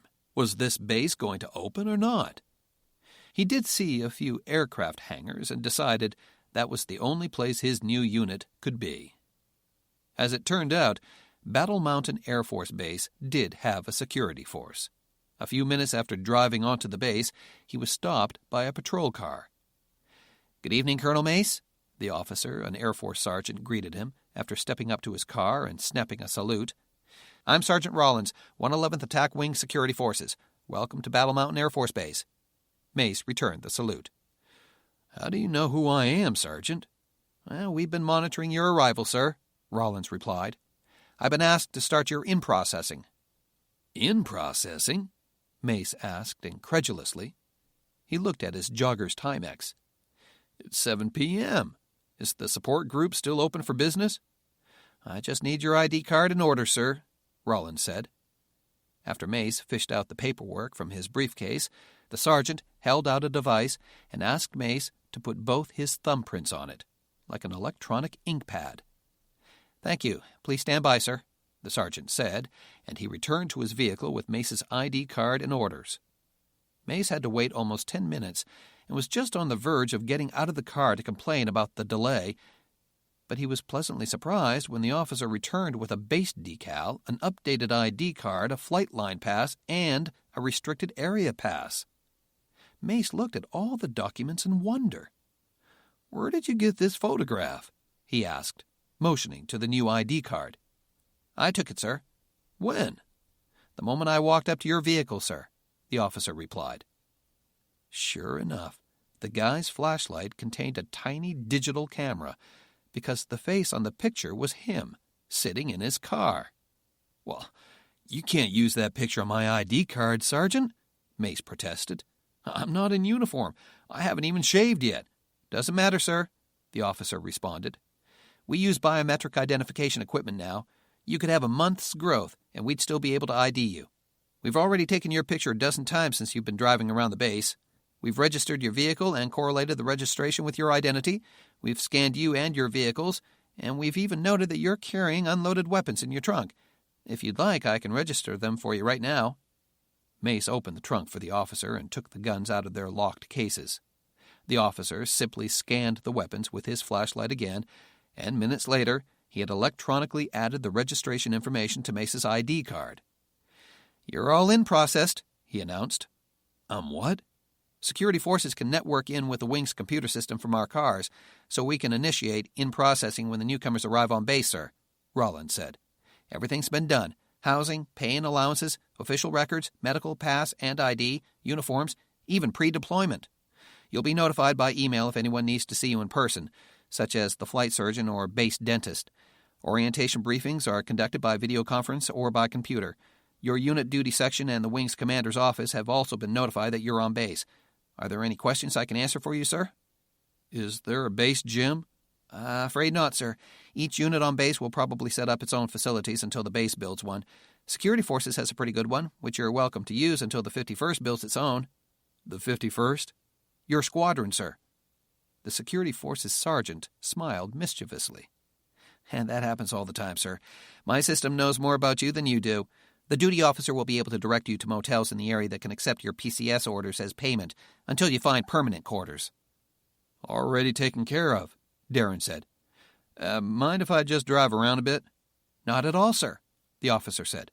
"Your duty officer will be able to direct you, and she'll keep you away from any restricted areas. Call her using this." He handed Mace a small plastic case. "This is your comlink. If you need anything, just call duty officer. She's expecting your call. Let me be the first to welcome you." He shook Mace's hand, then snapped him a salute. "Have a nice evening, sir." Darren Mace sat in his car and marveled at what had just happened. No one else around for what seemed like miles except him and a sky cop, and he was already in-processed into his new unit. Amazing. In-processing was normally a week-long drudgery of meetings, briefings, and paperwork. He just completed it in 10 minutes. He put the comlink away. Someone would have to explain how to use it later. Instead of asking for directions, Darren thought he'd drive around a bit. Although there were very few buildings anywhere, the northeast side of the base seemed completely deserted, with only construction equipment and concrete-making stuff, Portland cement, gravel, sand, and stone, piled everywhere. He noticed a 40-foot steel trailer painted in desert camouflage sitting about 100 meters off an access road, with a few cars and trucks parked nearby. He could see no evidence of the containers having been dragged or trailered off the road. It must have been airlifted in, or brought in an awful long time ago. Darren decided to check it out for himself, so he stepped out of his pickup truck and walked up the access road toward the big trailer. There was a power generator running. He could hear it, but he couldn't yet see it. As he got closer, he could see a small satellite dish, a microwave antenna, and several smaller antennas on top. What in hell? He heard a loud whoosh, and suddenly his path was blocked by some kind of android-looking figure dressed in black. It had appeared out of nowhere. It wore a seamless dark suit, a full-head helmet with an opaque visor over the eyes, a thin backpack, and thick boots. "This is a restricted area, sir," the menacing figure said in an electronically synthesized voice. Darren stumbled backward in complete surprise, scrambled around, and started to run back to his car. "Hold on, Colonel Mace," the figure said. Darren didn't stop running. In fact, began running harder until he ran headlong into what felt like a steel post. It turned out to be the android figure, again appearing right in front of him as if out of thin air. "Relax, Colonel," the android said. Darren thought about running again, but this time the figure clamped its right hand around his left forearm, and Darren could tell right away it was not letting go. "Let's go, sir." The android led him toward the trailer. Darren hadn't seen it from the road, but 2 camouflaged tents had been set up beyond the steel trailer, with 2 Humvees nearby. The android led him over to the smaller of the 2 tents, then released his arm. "He's expecting you inside, sir," the android said. It took 3 or 4 steps, then disappeared again after another loud, sharp whoosh sound stirred up a large cloud of desert dust. Darren opened the tent flap and saw a man perhaps a few years younger than himself at a small camp table, typing on a laptop computer. Notebooks and computer printouts were scattered over the table. A small military field propane heater kept the tent reasonably warm, and on a small propane cookstove there were a pot of macaroni and cheese, half consumed, and another pot of water. "Come on in, Colonel," the man said. "I didn't know you'd be here on base so early. It's my good luck you happened on us tonight." He stood and extended a hand. I know who you are. Major General Patrick McClanahan," Darren said. "I recognize you from the news reports. President Thorne's first national security advisor." "I doubt that," Patrick said tonelessly. "Nice to meet you." "Well, nice to meet you too, sir," Mace said. They shook hands. "You were involved in that Korean conflict a couple of years ago. You developed a squadron of B-1 bombers that launched ballistic missile interceptor missiles." "That's right." What was left unsaid was the rest of the story, that McClanahan got himself kicked out of the Air Force as a result of the recent conflict with Russia over activities in the Balkans and the much-publicized crash of a B-1B Lancer bomber in Russia. Before that, his name had come up a few times. His experience with the now-defunct, but soon-to-be resurrected, Border Security Force, and his work in defending Korea right after unification made him the front-runner in both the Martindale and now the Thorne administrations for National Security Advisor. McClanahan's was a strange career, Darren thought, most of it shrouded in secrecy, rumor, and legend. Whenever there was some explosive, fast-moving international crisis that threatened to expand into a nuclear conflict, his name started popping up. "I would guess you were involved in that recent incident in Central Asia. Iran is claiming that one of our bombers illegally attacked Muslim forces inside Turkmenistan. Then the same day, that B-1 crashes in Diego Garcia. Iran claims it was the one that violated their airspace." McClanahan shrugged. "I don't care much what Iran claims," he said dryly, taking a seat and busying himself on the laptop.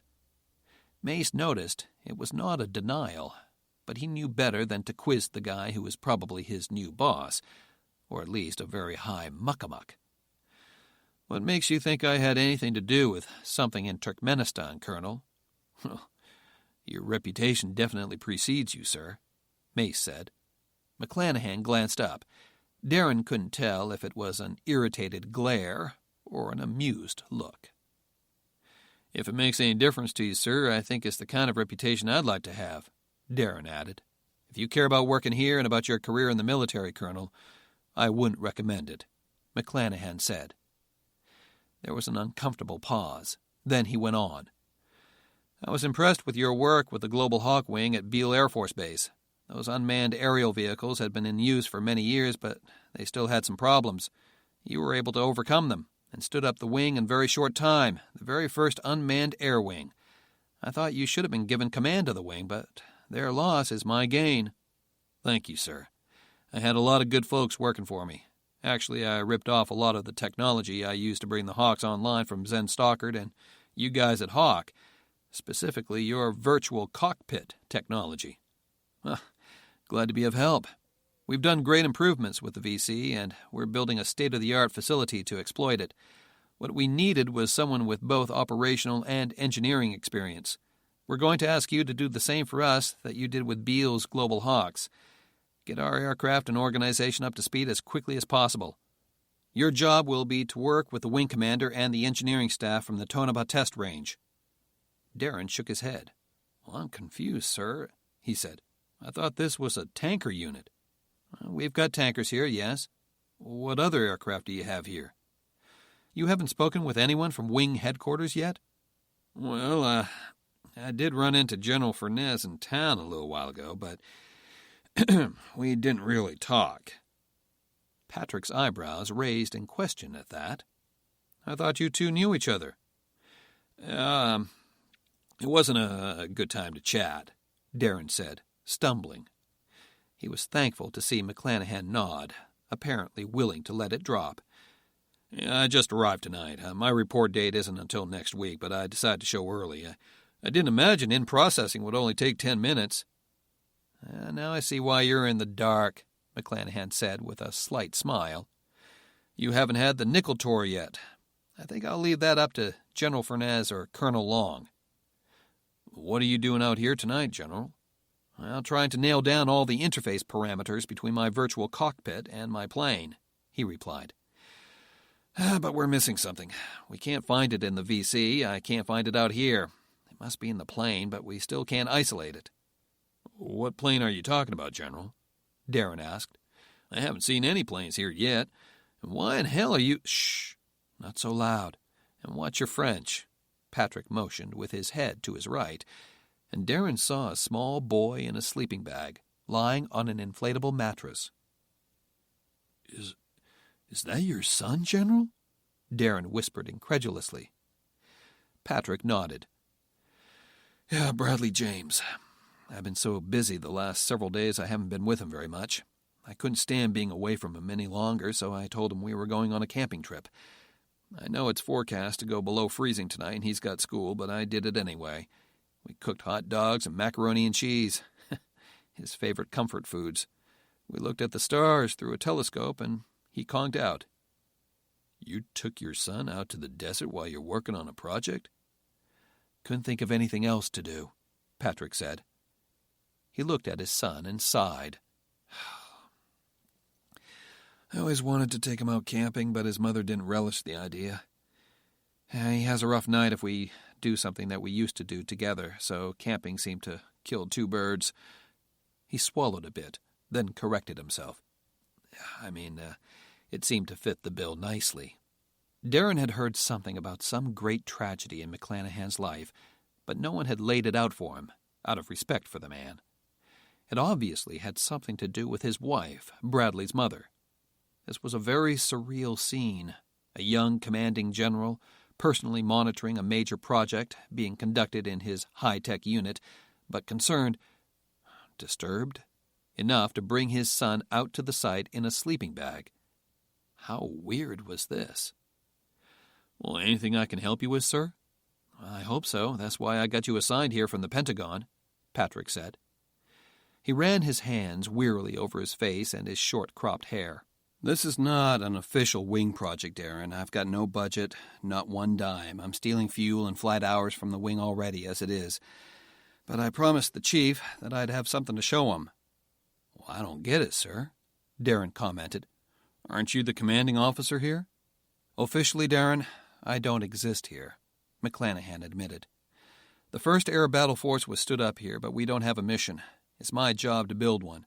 The 111th Wing is the only official unit here. My funding runs out September 30th of this year.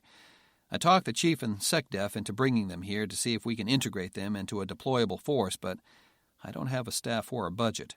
When the money runs out, it closes down." "Excuse me, sir, but What exactly are you working on?"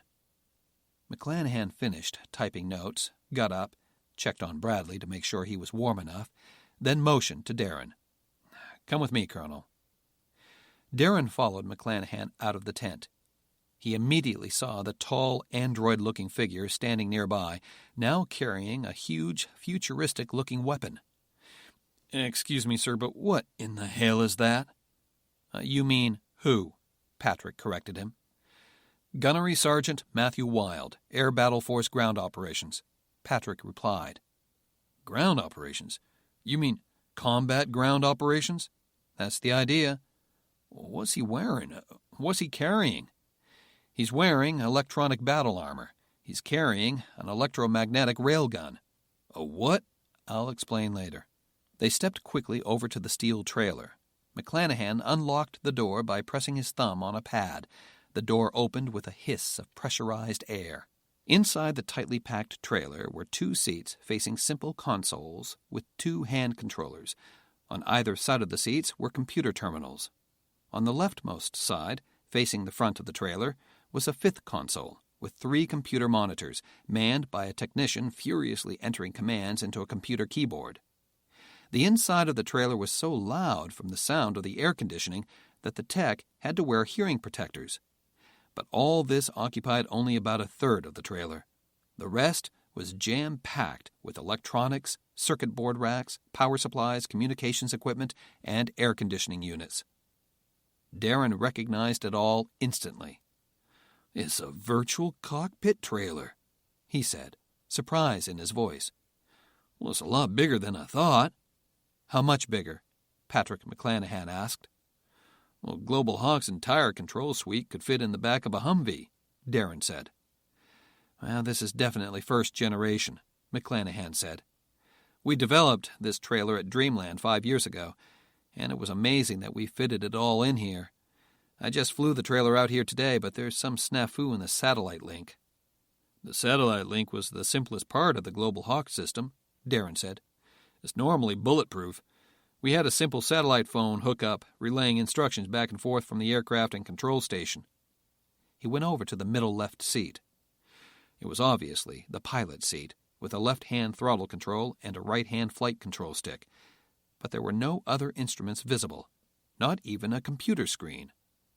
"What are you trying to control, anyway?" "Sit down and take a look," Patrick said. After Darren was seated, Patrick handed him a headset.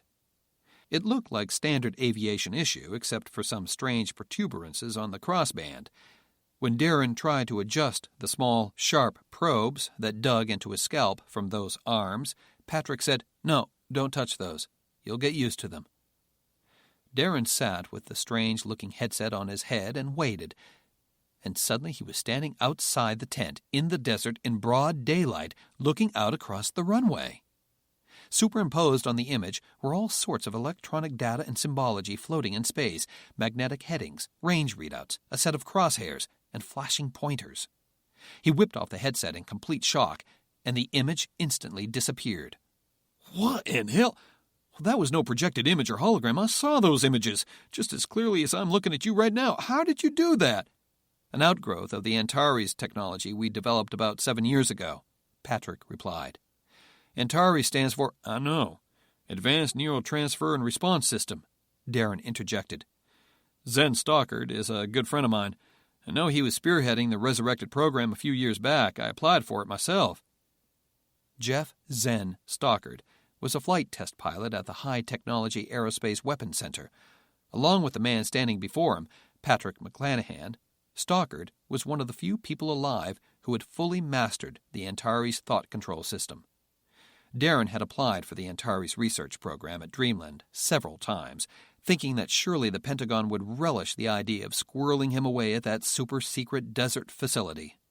But, like most of his requests for choice assignments, it was denied.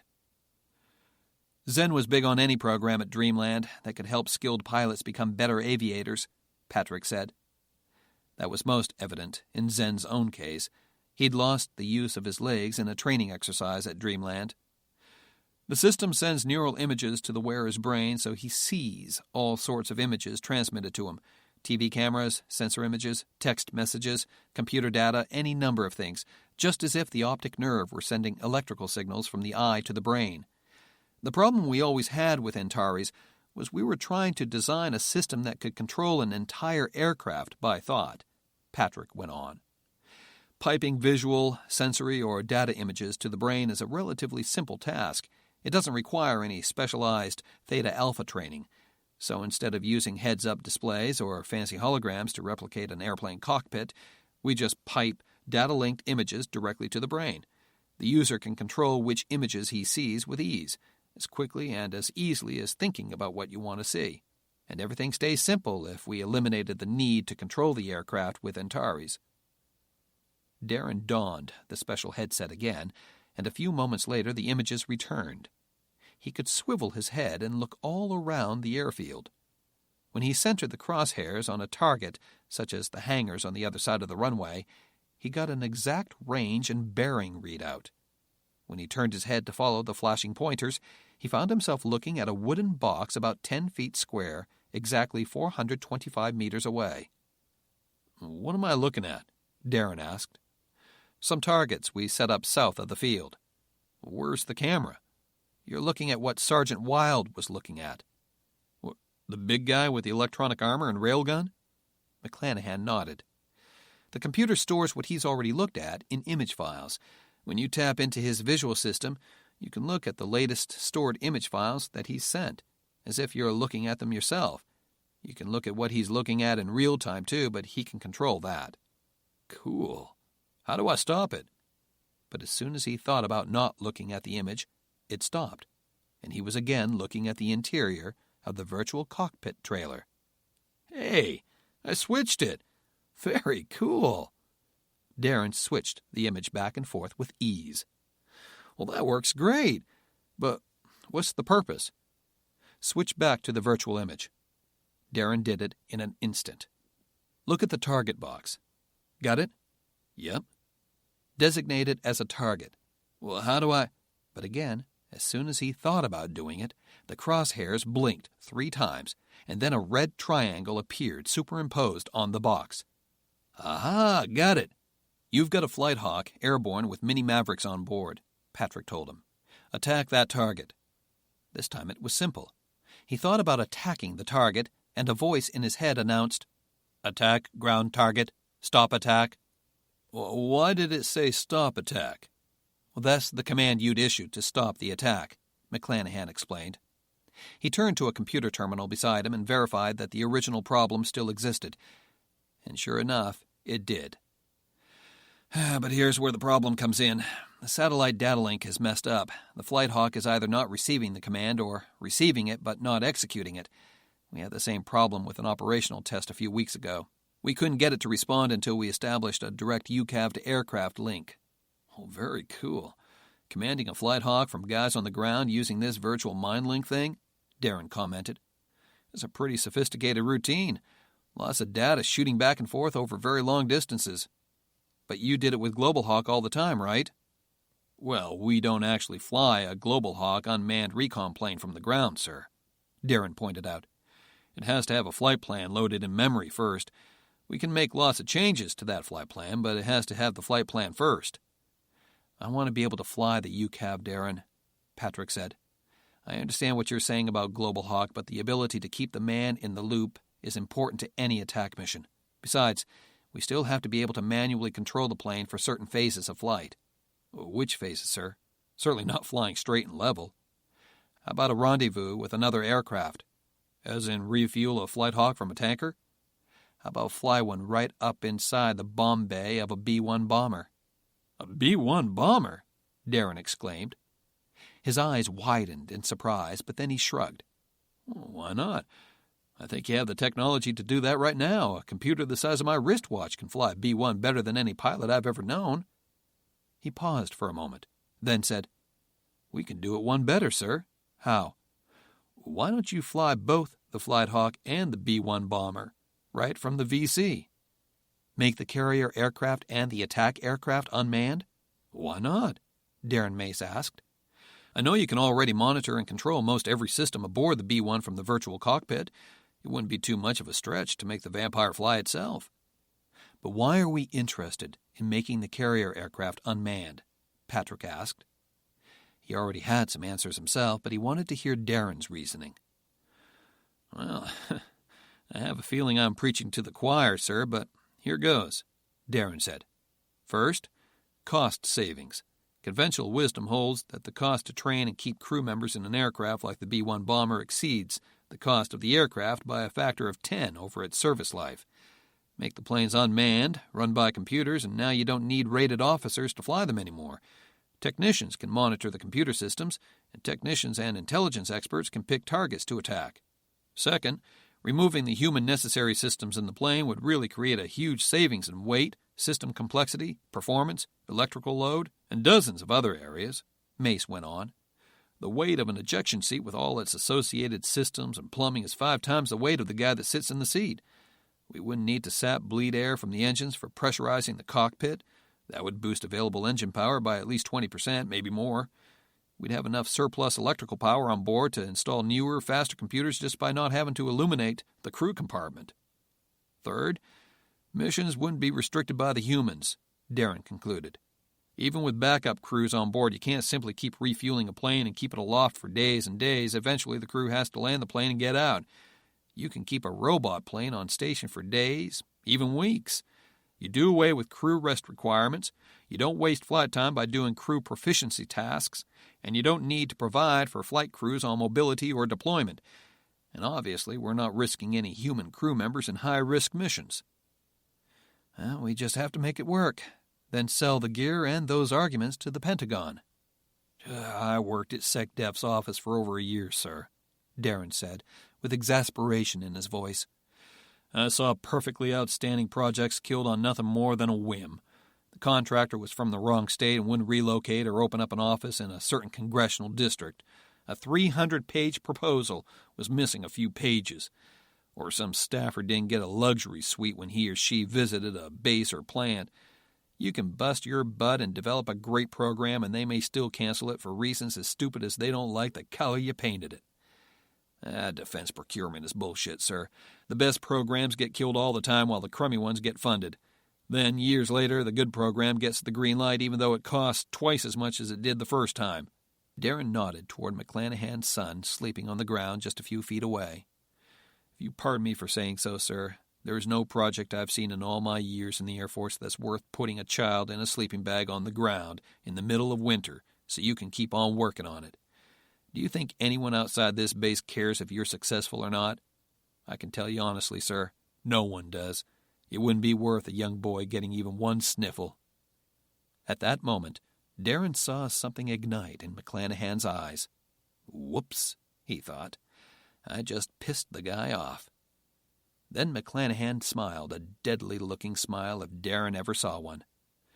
You're wrong, Colonel. And you're right, he said. You're wrong because I believe this project is that important. I can't do anything about what the Pentagon thinks, or if Congress will fund it, or if the President will deploy it. All I can do is make it work, and that's what I'm going to do. You're right that this project is not worth having my son or any child get hurt by it. That's why you're going to make it work. Do you think we can get the system tweaked down enough to do complex maneuvers like air refueling? Excuse me, sir, but we're both navigators, Darren pointed out. We know damn well the Air Force can train chimpanzees to fly a B-1 bomber. Patrick laughed, and his laughter instantly seemed to brighten the dim, stifling, noisy interior of the little trailer. You've given me a lot more to hope for in 5 minutes than anything I've heard in the past week, Colonel. Can you help me with this? I'll be glad to give it a try, sir. Good. He motioned to the 5th console, where the technician was struggling with a debugging program. Take a look at this, Darren. We've been fighting with this routine all night. Darren took a quick look, narrowing his eyes as he scanned the readouts. What program is this, sir? Where did you get it? My guys at Dreamland wrote it several years ago. Well, with all due respect, sir, I think you've been hanging out at Dreamland too long, Darren said. That program is not only several years old, it's a generation too old. I guess part of the problem of working at a super-secret research facility is that you never hear when a really good tool is fabricated in the field. My guys at Beale wrote a satellite data link routine trace and synchronization setup program for Global Hawk that'll knock your socks off. I'm sure we can adapt it for the Flight Hawks and eventually the B-1. Patrick McClanahan clasped Darren Mace on the shoulder and said, Outstanding, Darren. Get on it first thing in the morning. He looked at his watch and added, later on this morning. I know that John Long, the ops group commander, has a pretty tight checkout schedule drawn up for you. I'll get you out of it as much as I can. No problem, sir. There doesn't seem to be a hell of a lot else to do around here. Not even at Donatella's? Darren smiled and felt himself blushing. We keep pretty close tabs on all our troops out here, Darren. Well, it was an interesting visit, sir, but I don't think I'll be back any time soon, Darren said. I'll call the Pentagon and put in official requests for the software to be transmitted to us. It'll be refused, of course, but then I'll make a few more phone calls to my boys and girls in the computer labs at Beale, Palmdale, and Wright Pat, and I'll have the latest version of the software up and running here by noon. We'll let the software set up a conversation between your ground station and the aircraft. It'll tell us where the glitches are and what we need to do to fix them. And soon, in a day or two, we should either be up and running or begging for more money for parts and equipment. But from what I've seen in here tonight, you have all the basic stuff already in place. We just need to sort out and correct the bugs. I'll get right on it. Outstanding, Patrick said. He motioned to the door and led Darren outside. And I, he went on, will take my boy home with me, and I think we'll both have a good night's rest for a change. It's got to be tough, Darren said, being a 2-star general on active duty and a single dad. I've got plenty of support. Friends, family, nanny. But I never knew it could be so tough, Patrick said. But it's even tougher to hear your own sisters and your mother arguing that it would be in Bradley's best interest to let him stay with them. God, it tears me apart, and I work even harder to solve a problem to free up more time to be with him. And what I end up doing is only digging a deeper hole for myself. He looked at Darren earnestly and said, I wish I'd brought you in on this project the moment I set foot on base, Darren. I guess I wasn't thinking straight. I knew your background with the Global Hawks. That was the reason I asked for you in the first place. But then I let Fernez and Long schedule the usual wing orientation stuff with you. I've been spinning my wheels out here for weeks. I'm not guaranteeing results, sir, Darren said. But we'll start looking at all the conversations between your systems and your aircraft, track down the breaks, and see what happens. Maybe we'll get lucky. I feel lucky already, Patrick said, and he held out his hand. Darren shook it. Well, let's meet tomorrow afternoon and you can bring me up to speed on your progress. And if you want anything, buzz me. You'll get whatever you need. Yes, sir. Darren watched as Patrick McClanahan went inside the tent and a few moments later emerged with his son clasped tightly to his chest, still snuggled down in his sleeping bag. The big armored android McClanahan named Wild appeared with the big rifle. Did McClanahan call it an electromagnetic railgun? Slung on his shoulder, and offered to carry the boy for the general, but Patrick waved him off with a smile on his face. This damned Air Force had its really shitty moments, Darren thought as he headed back to his pickup truck. But right now he felt like the happiest man in the entire U.S. military. For the first time in many, many years, he finally felt like a part of something special. He couldn't wait to get started. He seriously doubted that he was going to get much sleep that night. At first he thought he was going to be dreaming about Amber and what he once had with Rebecca Fernez. Now, maybe it was going to be about flying robot warplanes. This is the end of Side 6. Please fast forward to the end and insert the next tape to continue the story.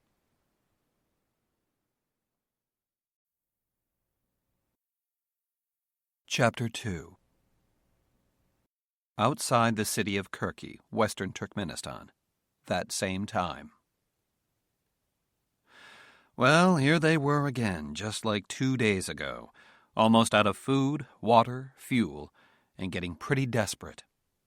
A few things had changed. Wakil Mohammad Zarazi now called himself General, and Jalaluddin Turabi now called himself Colonel. They had a much larger force traveling with them, well over a full company and a half, and perhaps close to a full battalion. The T-72 tank was still going strong, and they still had plenty of ammunition for its machine gun, although they still hadn't procured any rounds for the main gun. Not that it mattered, since no one in the company knew exactly how to aim and fire the thing anyway. But it looked like a real fighting force now. His force was battle-tested now as well. Zarazi's little band had been attacked yesterday morning by a Turkmen patrol about 32 kilometers south of Kirki. It was an ill-conceived raid. Obviously, the young Turkmen lieutenant in charge thought the mere sight of a few tanks and a few platoons of regular army soldiers would be enough to frighten him off. In less than an hour, Zarazi had procured 3 T-55 tanks, a number of armored personnel carriers, upgraded and far more reliable infantry weapons, thousands of rounds of ammo, a few more loyal fighters, and, best of all, a victory. But now the real challenge was about to begin. Zarazi and his regiment were on the Karshi-Ankovia highway that connected Uzbekistan, Turkmenistan, and Afghanistan, a few kilometers outside the city of Kisyel-Arvat, and 16 kilometers from their objective, the Turkmen Army Air Base at Kirki. Scouts had reported a buildup of regular Turkmen army forces at the bridge across the Amudarya River and at the port facility there. It looked as if the Turkmen army was going to make a stand at Kisyel-Arvat. Military helicopters had been flying nearby all day, probing Zarazi's forces. Zarazi had ordered his men to attack one helicopter that strayed too close, and his troops shot an SA-7 shoulder-fired missile at it, but missed. Since then, the Turkmen helicopters stayed just outside range. They weren't attacking, probably only taking pictures, gathering intelligence, but it was making everyone nervous. He had to do something, or else his fragile military unit might start disintegrating. Zarazi and Turabi formulated a plan. They loaded 2 ZSU-23-2 23mm anti-aircraft guns onto the backs of flatbed trucks, covered them with tarps braced with lumber, then covered the tarps with sand and dirt. From the air they looked, the two men hoped, like big piles of dirt or garbage. They drove them along with a couple of pickup trucks full of soldiers westbound down the Kisyel-Arvat-Kirki highway on the south side of the Amudarya River. It wasn't long before a lone Mi-8 helicopter of the Turkmenistan Army intercepted them, about 7 kilometers east of Kirki. At first, the helicopter stayed 2 kilometers away, scanning the convoy visually. Zarazi could see a door gunner with a 12.3mm machine gun, but no rockets or other heavy attack weapons. Zarazi's men carried rifles, but no other weapons were visible. Still cautious, the Mi-8 touched down a bit less than 4 kilometers away and dropped off about a dozen infantrymen up ahead, apparently to set up a roadblock. After a few more passes, the helicopter started to move in for a closer look, the port side door gunner at the ready. Zarazi could tell when they were in range because the Turkmen door gunner cocked his own weapon and steadied up on the lead truck. "Now!" Zarazi shouted. "Attack!" A rope connected to a pickup truck trailing behind each flatbed truck pulled the tarps off, immediately revealing the anti-aircraft guns. Before the helicopter pilot could react, they opened fire. Both ZSUs jammed after just a few seconds, but firing at a rate of 100 rounds a second per barrel, it was enough. The helicopter's engine section exploded, and it nosed over and dove straight into the desert. The crew and 10 infantrymen died in the explosion and fire that followed seconds later. Half the Turkmen soldiers on the roadblock up ahead, mostly the conscripts and officers, ran when they saw the smoke and fire rising from the desert at the crash site. The rest, mostly the young professional soldiers, stayed to fight. Zarazi parked his armored personnel carrier about a kilometer down the highway from the roadblock, stood on top of the vehicle so they could see him, and also see that he wasn't afraid of snipers, and spoke into the APC's loudspeaker. "This is General Wakil Mohammed Zarazi, servant of God and commander of the Eastern Division of the Soldiers of Hezbollah. I am addressing the brave soldiers of the Islamic Republic of Turkmenistan, who did as you were ordered to do. Stay at your posts and defend your homeland like soldiers and like men. The others of you who turned and ran away are cowardly dogs, and they deserve to die like dogs. To those of you who stayed, I tell you this. If you are true believers, if you want to serve God and protect your homes and your families above all else, I will not harm you. You have proven your valor and courage today. I give you a choice. You may withdraw now and return to your unit, and you can suffer whatever fate your cowardly superiors offer you. You may stay and fight and be destroyed. Or you may stay, swear allegiance to me and to Hezbollah, and join my army. You will be made welcome and allowed to fight the oppressors and cowards who dared to call you subordinates. My mission is simple, to serve God by carving a home for his dedicated soldiers out of the desert, where we may train and prepare for jihad. The Crusaders, the unbelievers, the infidels, and the traitors destroyed our previous camps in Afghanistan and Pakistan. But God has ordered me to take my army and build for him a new mosque and a new training center, and this is what I will do. Many of you are worried about your families. I say this unto you. If you join me, I will protect your families from retribution, and if I cannot save them, I will avenge them. If the cowards touch the families of a true servant of God, the families of the righteous shall be taken into heaven, and the cowards shall be cast into the fire. I promise this will be so, as God is my witness. So choose. I will give you 5 minutes, and then I will remove your roadblock. May Allah protect you. Turabi smiled at him when he sat back down in the cockpit. You're getting good at that praise God stuff, Wakil. Shut up, Colonel. Zarazi snapped. Do not disgrace yourself by mocking God. Turabi wiped the smile off his face fast. He had noticed the change in his friend over the past several days. Zarazi truly believed that God had saved him from death, and he believed he'd been called upon to build this army and fight this war. He was turning into a zealot, and zealots, Turabi knew well, made fearsome leaders and sometimes powerful fighters, but rarely did they make good soldiers. Whatever Zarazi really believed, his speech had worked. All but 2 men who stayed behind at the roadblock surrendered and swore loyalty to Hezbollah. The last 2 refused to join Zarazi and were shot on the spot. "Damn it, Wakil," Turabi said after Zarazi had executed both men. "You said you would let them go if they surrendered. Those new recruits just saw you break your word." I said if they withdrew they could live, Zarazi said. Those 2 were not true believers. "They surrendered. You took their weapons. They were kneeling in front of you.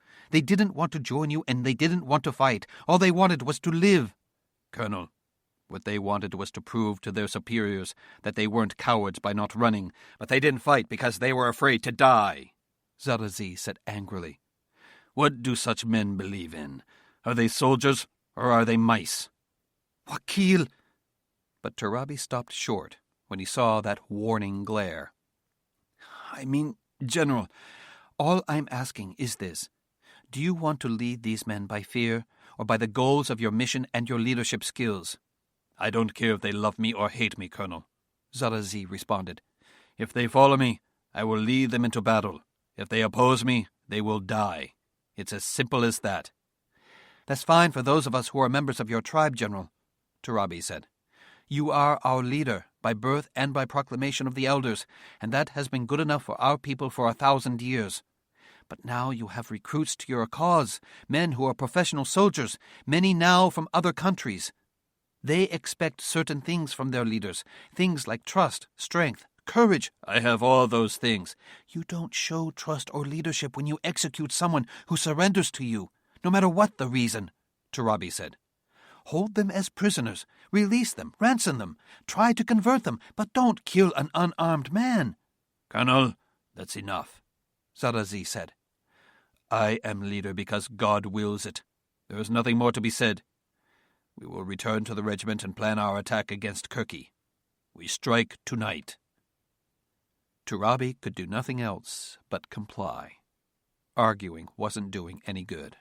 Whatever Zarazi's style, Jalaluddin Turabi couldn't argue with his effectiveness. It was easy to blame the lax border security on Turkmenistan's eastern frontier, or the element of surprise, or Zarazi's sheer audacity for his initial successes. But the siege of Kirki was different. The base there had plenty of time to prepare. They had already lost a helicopter and its crew to enemy action. They must have believed that the loss of the helicopter was either an accident or a fluke, because the base at Kirky was completely unprepared for an attack. Zadazi sent out probes to the airbase as soon as it was dark. They returned 3 hours later. "The Turkmen are obviously preparing for an offensive," the squad leader reported.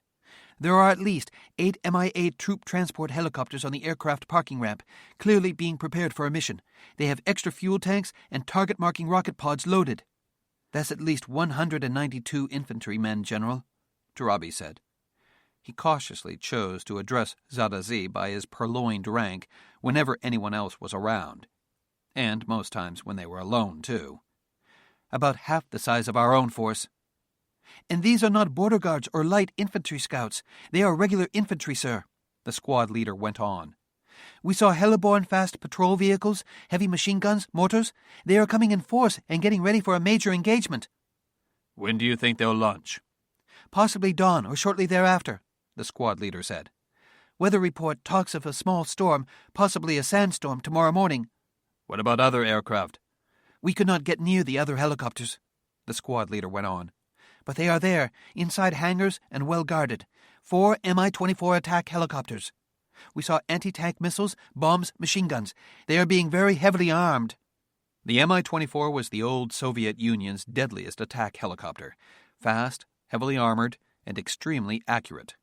During the Soviet occupation of Afghanistan, the Mi-24s were called Krasas, undertakers, by the Pashtuns, because they could both kill you and then create a hole big enough to bury you in. "If they launch those choppers, General," Turabi said seriously, "we're dead. It's as simple as that." The men looked at Zadazi with genuine fear in their eyes. Eastern Turkmenistan was flat and wide open.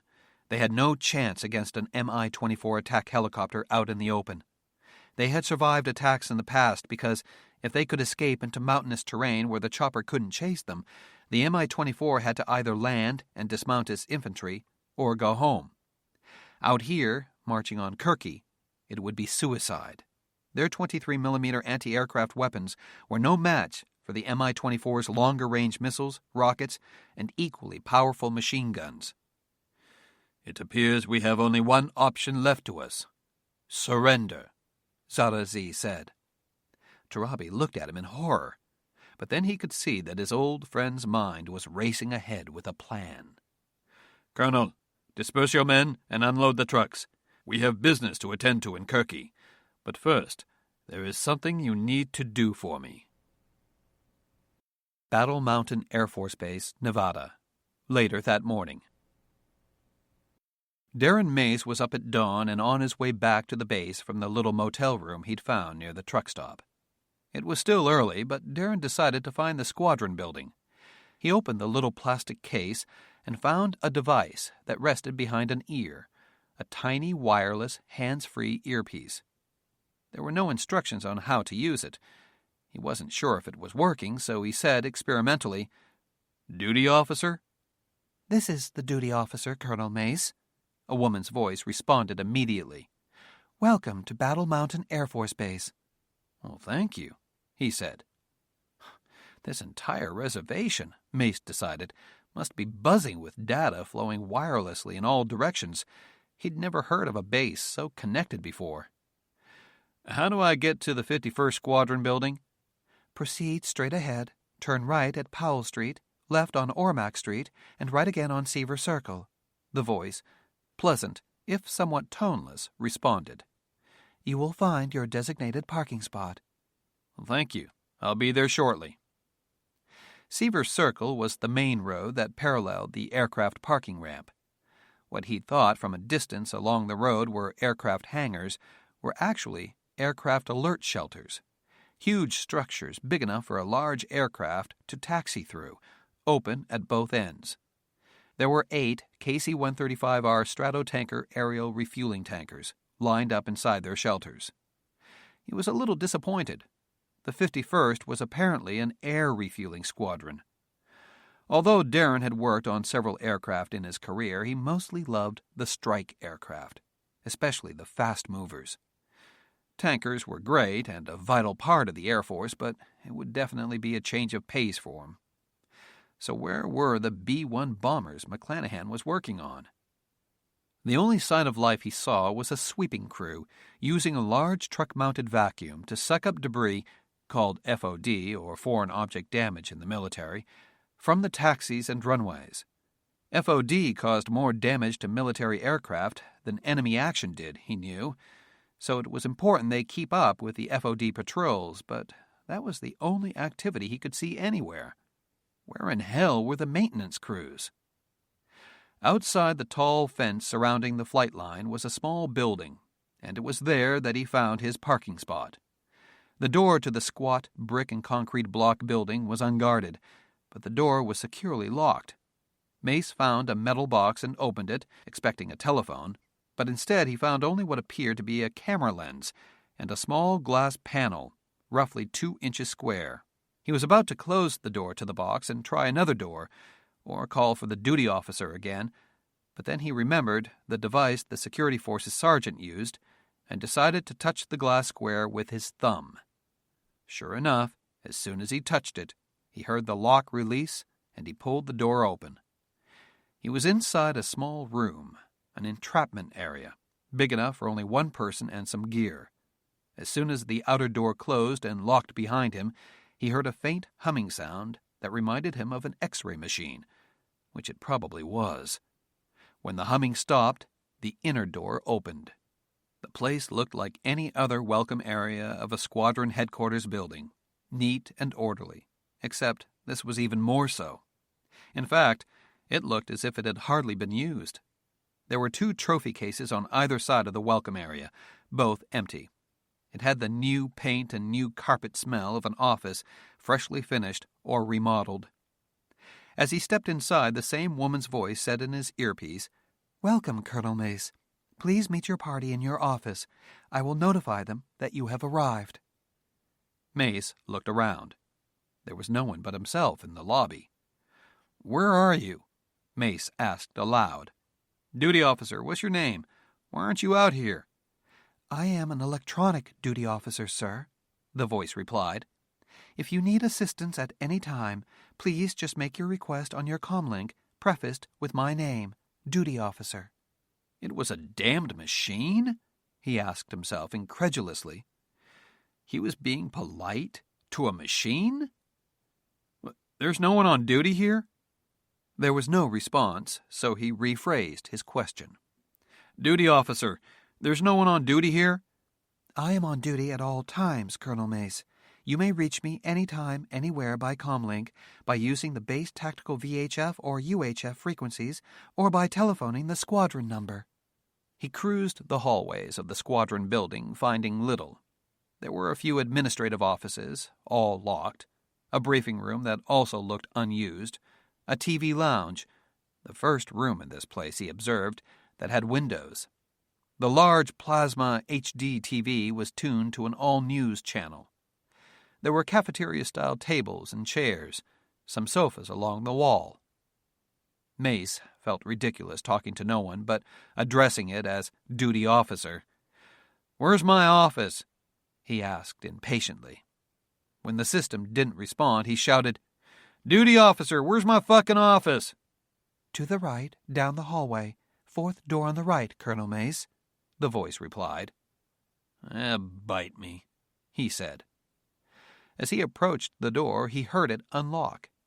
There was an outer office which had a desk, a computer, and shelves, but appeared unoccupied, and then the door to his office. It, too, unlocked as he approached it. Pretty amazing, he thought. It appeared as if he was being continuously tracked and monitored. The computerized duty officer knew where he was, anticipated his needs, like unlocking his doors, and did it for him. He couldn't wait to try it elsewhere and see. And then he saw that his office was not empty.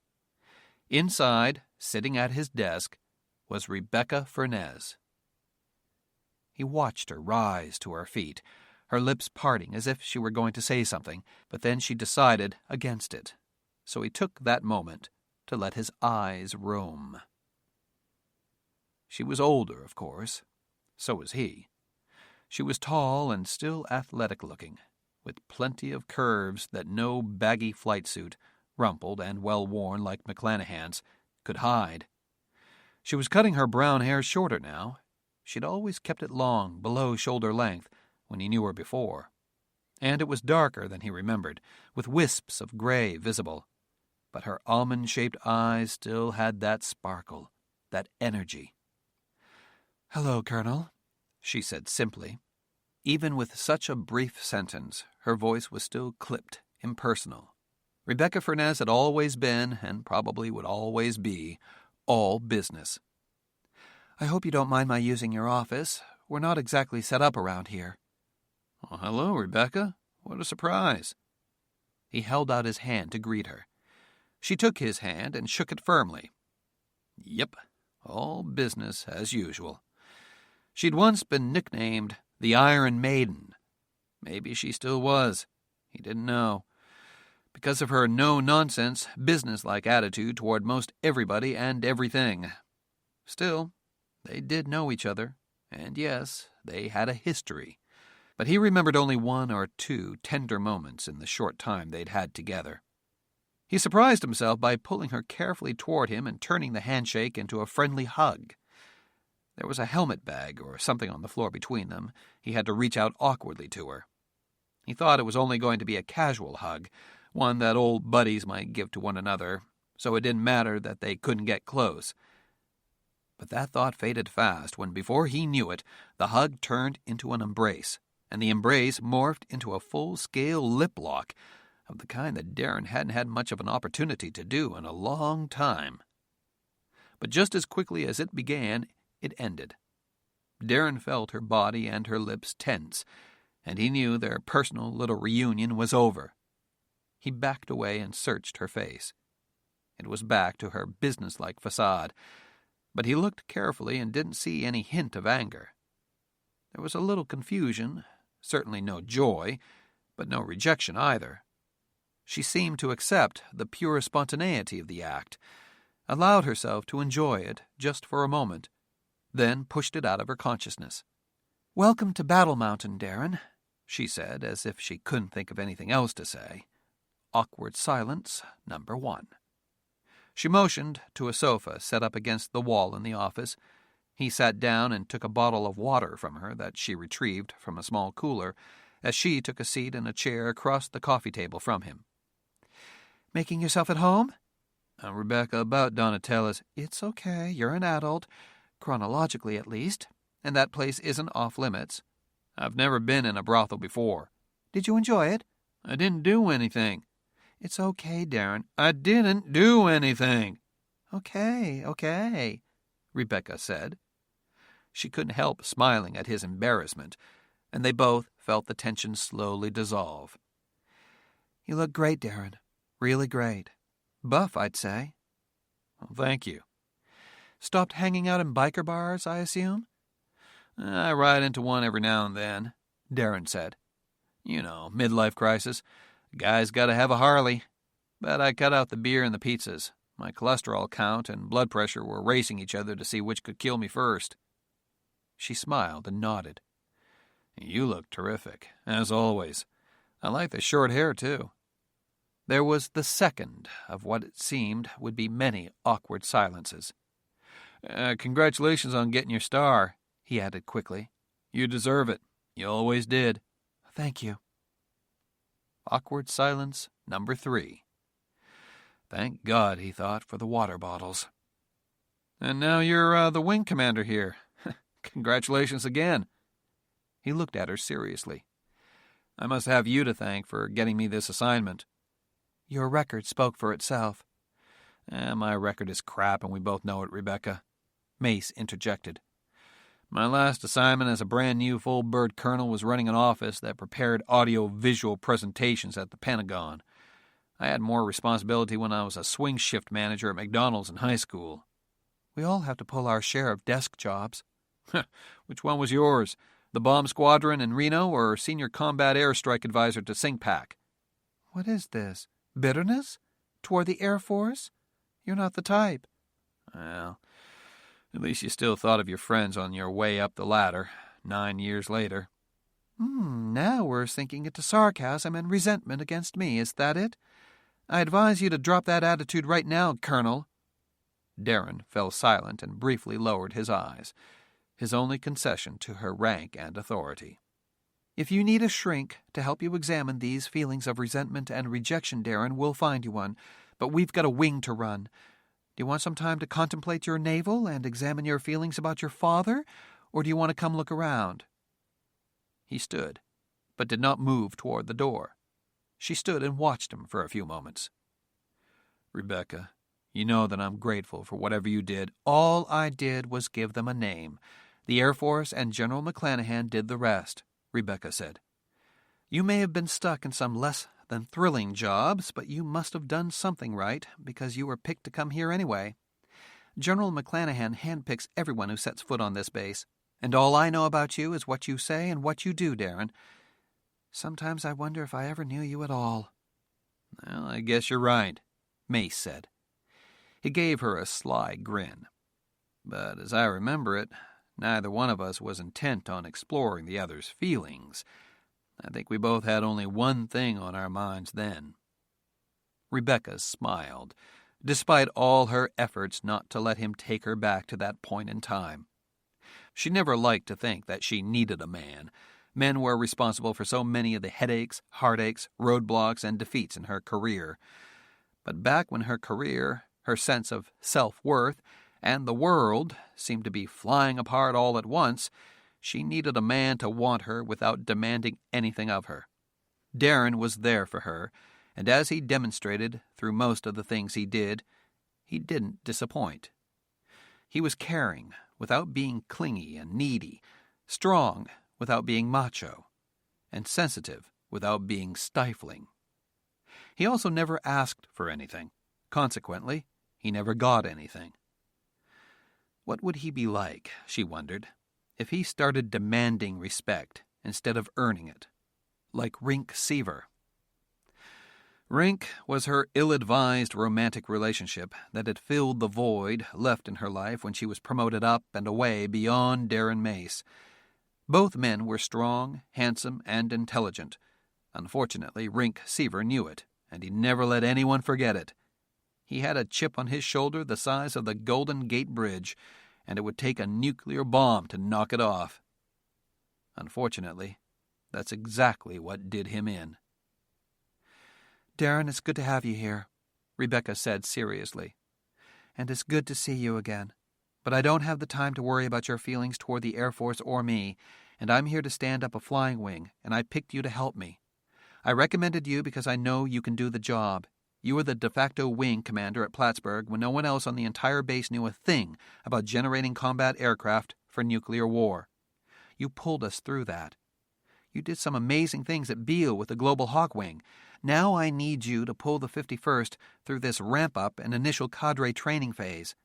I'm counting on you. Rebecca, you know I'll do it, Darren said. Again, that was a weird comment. What's so hard about ramping up a KC-135 unit?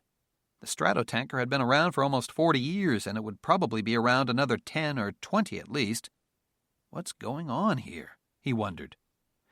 What he said was, seeing you, well, it just reopened a few old wounds, that's all. I'm over it. He nodded, smiled, and added, the kiss didn't help, but it didn't hurt either. Glad to hear both of those things. She headed for the door. I'll show you around. You're not going to believe this place. The objective of this place, Rebecca said after Darren had met up with her in the TV lounge, was to build the most modern military facility in the world, highly secure, as secret as you can make an airfield, and efficient in any kind of weather and tactical situation. Battle Mountain Air Reserve Base is the first military base with a flying mission to be built from the ground up in over 50 years. Well, from what I've seen so far, it's pretty high-tech, Darren commented. Why in hell was Rebecca blathering on about this place? There were no more than a dozen buildings on the whole base, and except for the sensors and information data links they obviously had set up here, there was no security that he could see. Most of the base looked like open rangeland. The aircraft hangars didn't even have doors, and Darren knew how cold and snowy it got here in the winter. Rebecca slid Darren a sly glance, which he noticed. Why was she giving him a look like the joke was on him? "We are still technically a Nevada Air National Guard base," she went on, "so we don't have much in the way of facilities like base housing or recreation. We have to rely on the local economy for that. But we do get a lot of assistance from the active duty force, so we expect to build more and more facilities as time goes by." She looked at her watch. "Oh, we've got a launch in a few minutes, and since we're the only ones around, we get to do the last chance inspection. Let's go." "Okay," he said. A last chance inspection on a KC-135 tanker? Last chance inspections were usually reserved for aircraft that might have things falling or shooting off them, like bombs or missiles. But it was something to do. They climbed into a Suburban that was laden with radios and had a runway braking action accelerometer unit installed and headed off down the taxiway. They reached the departure end of the runway and stopped at the hold line, their flashing lights on. "When do you expect them to finish your control tower?" Darren asked. "Oh, we don't get a control tower," Rebecca replied. "We control the airfield by using sensors in the ground and cameras and radar for the surface and sky." "Aren't you worried that you're depending an awful lot on all these sensors and data links?" Darren asked. "Wouldn't you feel more secure if you had more sets of eyes out here?" "I'll show you the security and monitoring section next. You won't believe what we can see," Rebecca said. She received a green light at the hold line, looked up and down the runway for incoming traffic, then pulled out onto the runway and headed back toward the other end. "But we still use humans for a lot of chores, such as runway inspections. We have sensors that can detect a piece of metal on the runway as small as a pea, but we still do visual inspections. Some habits die hard, I guess." "Tell me, Rebecca, where's General McClanahan's office?" Darren asked. "Oh, you've met the general?" "Yeah, last night, working in a virtual cockpit trailer out on the other side of the runway." He doesn't really have offices here. He travels a lot, usually to TTR or Dreamland." TTR, or Tonopah Test Range, was the classified flight and weapon test facility administered by the 99th Wing at Nellis Air Force Base near Las Vegas. High-value weapon systems underwent detailed secret test and evaluation programs at TTR before being deployed. "Is he current and qualified in the planes assigned here?" "He's fully qualified to fly all the planes here. In fact, he's one of the few who are qualified here, including me," Rebecca replied. "You know, Darren, I don't really know what the general's mission here is. I know he's trying to start up some sort of high-tech Joint Forces Command Center based here at Battle Mountain." "Based here? Where? You don't even have room for the tanker squadron, let alone a Joint Forces Command. And what Joint Forces are you talking about? All I see are some tankers. Or is this something we're going to be standing up in the next few years?" "You'll see." A few minutes later, one of the KC-135R Stratotankers taxied over to the end of the runway, but stopped well short of the Hammerhead inspection area. "Come on, boys, taxi up here. We won't bite," Mace murmured. He noticed Rebecca stifling another smile. "Why doesn't he taxi up to the Hammerhead?" "Well, he's okay for now," Rebecca said. Into her comlink, she spoke. "Bobcat 4-1, Alpha. Clear me in for last chance." "Roger, Alpha. Radar's down. Brakes set. Cleared in." "Alpha's coming in." They started their slow drive around the Stratotanker, looking for open access panel, pre-flight streamers pulled, landing gear downlock keys removed, serviceable tires, and to be sure the flaps were down, takeoff trim set, the refueling boom stowed, and the tail support bar removed. The KC-135R was the re-engined version of the venerable KC-135, a Boeing 707 airliner fitted with a boom operator's pod, rear observation window, director lights, and a refueling probe and pumps. It also did double duty as a medium-capacity, medium-range freight hauler. These KC-135s, Darren noticed, also had wing-tipped mounted hose and drogue refueling pods, so they could refuel U.S. Navy, Marine Corps, NATO, and other nations' aircraft that used the same system. The fin flash letters were BA for Battle Mountain. Well, everything looks good to me, Darren said. Me too, Rebecca acknowledged. On her comlink, she said, Bobcat 4-1, this is Alpha. Safety check complete. You appear to be in takeoff configuration. Have a good one. To Darren, she added, Bobcat is our unit call sign. The tankers start with 4. 4-1 copies, thanks, the pilot replied. You always use the comlink, even talking to aircraft? Darren asked. The comlink is not just a cell phone. It can tie into many different radio frequencies, satellite communications, computer networks, about a dozen different systems, Rebecca said. It's secure and pretty good quality, so we use it all the time. They're working on an even smaller version. Rebecca started to drive around the KC-135, turning to the left side, so they'd be in full view of the pilot. So, do the tankers here get the usual taskings from all the services? Darren asked. Or do we just get taskings from... He stopped short, his mouth gaping open in utter surprise. Because directly in front of the KC-135R, in the Hammerhead aircraft inspection ramp, were 2 B-1B Lancer supersonic bombers. They had appeared completely out of nowhere. What in hell? What? What do you mean, what? Where did those bombers come from? You mean to tell me you didn't notice them when we drove up here? Rebecca asked, totally serious. Don't bullshit me, Rebecca. All right, Rebecca relented. Let's do this last chance, and then I'll explain everything. Darren was absolutely speechless. But his astonishment was nowhere near complete. The first thing he noticed was that the swing wings of the B-1s were not fully extended. Well, they don't look like they're in takeoff configuration, he said. With these planes, they are, Rebecca said. Our bombers usually keep the wings back for all phases of flight. But how can they do that? Mission adaptive technology, she replied. The whole fuselage is a lift-producing surface and flight control. Come on, let's finish this and I'll fill you in. They did a last-chance inspection of both bombers. As soon as they were done, the bombers were airborne, followed by the tanker. In less than 5 minutes, the airfield was completely quiet again. Rebecca drove around to the Hammerhead parking area. Let's step outside. Rebecca, how did those bombers get there? Darren asked excitedly as he followed her out of the Suburban. And how... when... Oh, shit, Rebecca, what's going on here? You're about to find out.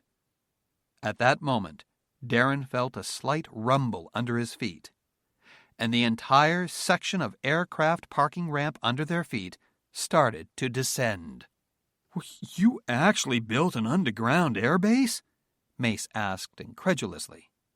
2 huge sections of the Hammerhead parking area were actually aircraft elevators, like the ones on an aircraft carrier but a few times larger. He stared wide-eyed as several feet of concrete, rock, armor, dirt, and steel passed overhead, followed by banks of overhead lights. 6 stories below, they could see men and equipment hurrying around.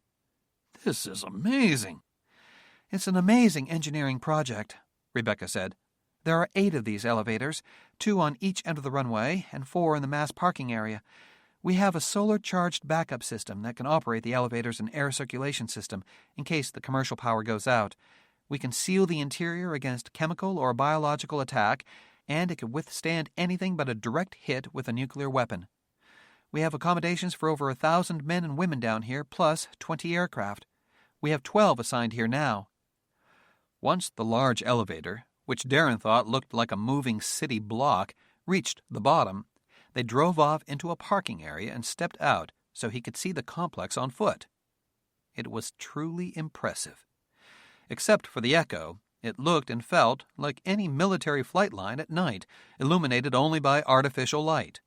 The complex was enormous, stretching out seemingly to infinity. I can't believe this, Darren gasped. It doesn't feel like we're underground at all, but when I remind myself that we are, it doesn't seem real. How in the world can the air stay fresh enough to breathe? It's a completely passive air circulation system, Rebecca said.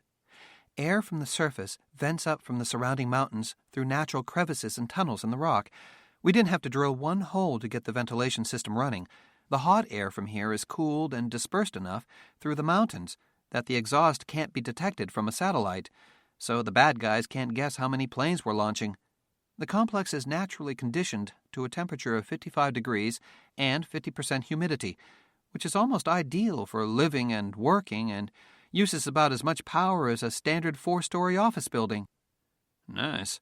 If you enjoy living like a mole, Darren said dryly. Get used to it. Your squadron is based down here, Rebecca said. Down here? I'm confused. You keep more tankers down here? Yes, we can if we need to. They had stopped at one of the B-1 bombers, which looked as if it had just returned from a mission. But you don't belong to the tanker squadron. You're the new squadron commander of the 111th Attack Wing. Darren Mace broke into a wide grin. A B-1 squadron? He exclaimed. Very cool. Not just a B-1 wing, Rebecca said. They piled into an electric golf cart and drove down the aircraft taxiway. Even though brilliantly lit from above, the planes emerged from the vastness of the underground chamber like beasts appearing through a thick fog.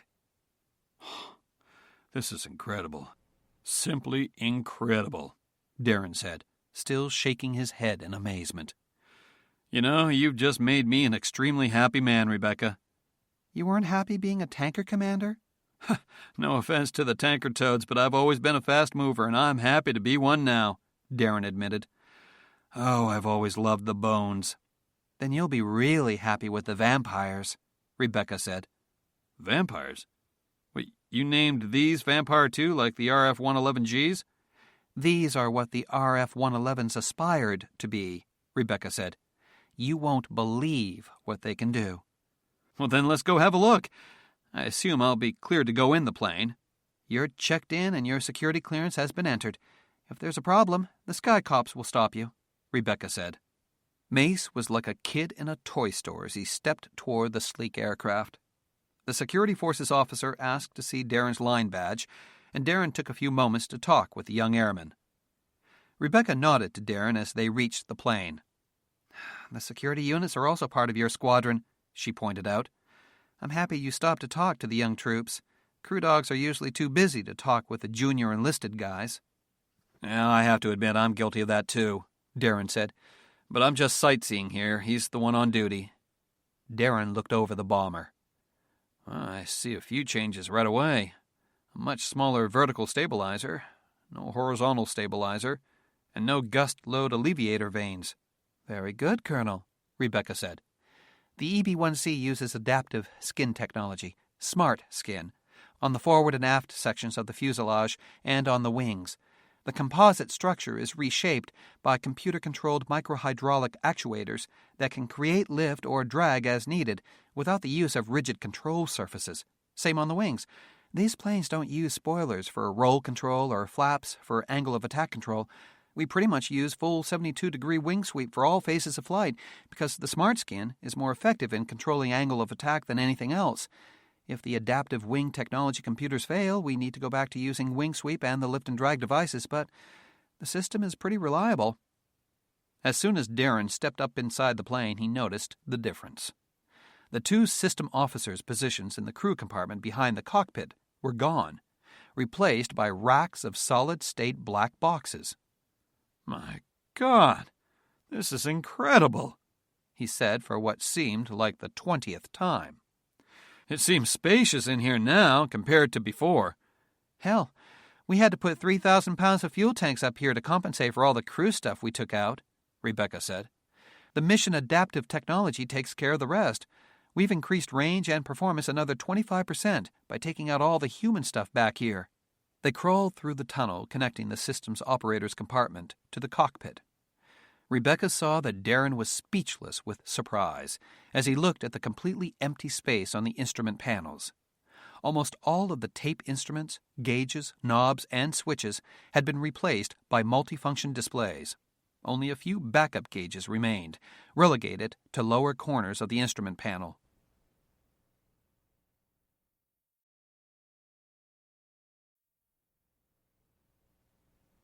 Welcome to the electronic bomber, Darren. The B-1 was always a highly automated, systems-driven aircraft, but now the humans have been taken completely out of the equation. You don't fly this thing anymore. You manage it. Still looking at Darren, Rebecca spoke. Bobcat 203, battery on, interior lights on.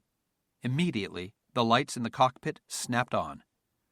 Don't tell me you talk to the planes like you talk to the duty officer. That's exactly what you do, Rebecca said. In fact, with most missions, you don't even have to talk.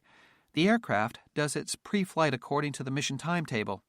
She shrugged and added, The computers are smarter, faster, and more reliable than human crews. Why not let them do the fighting and dying? The plane doesn't care. In fact, it probably enjoys not having to lug around human beings with their need for warmth and their heavy life support systems. We're a slow, inefficient, wasteful, redundant subsystem, totally unnecessary to the completion of the mission.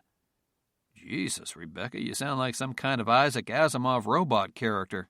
No, I'm doing an imitation of General McClanahan, General Luger, Colonel Cheshire, Colonel Law, and most of the brain trust here at Battle Mountain, she responded. Darren, just between you, me, and the fence post, the guys who run this place are the biggest techno-nerds you've ever met. They've all come from Dreamland, designing and building these things for the past 15-odd years, and their minds are in the frigging ozone. Everything is high-tech and computerized, from the phone system to the latrines. You'd think the whole bunch of them just beamed down to Earth from the Starship Enterprise. So you and me, we're the old heads, right?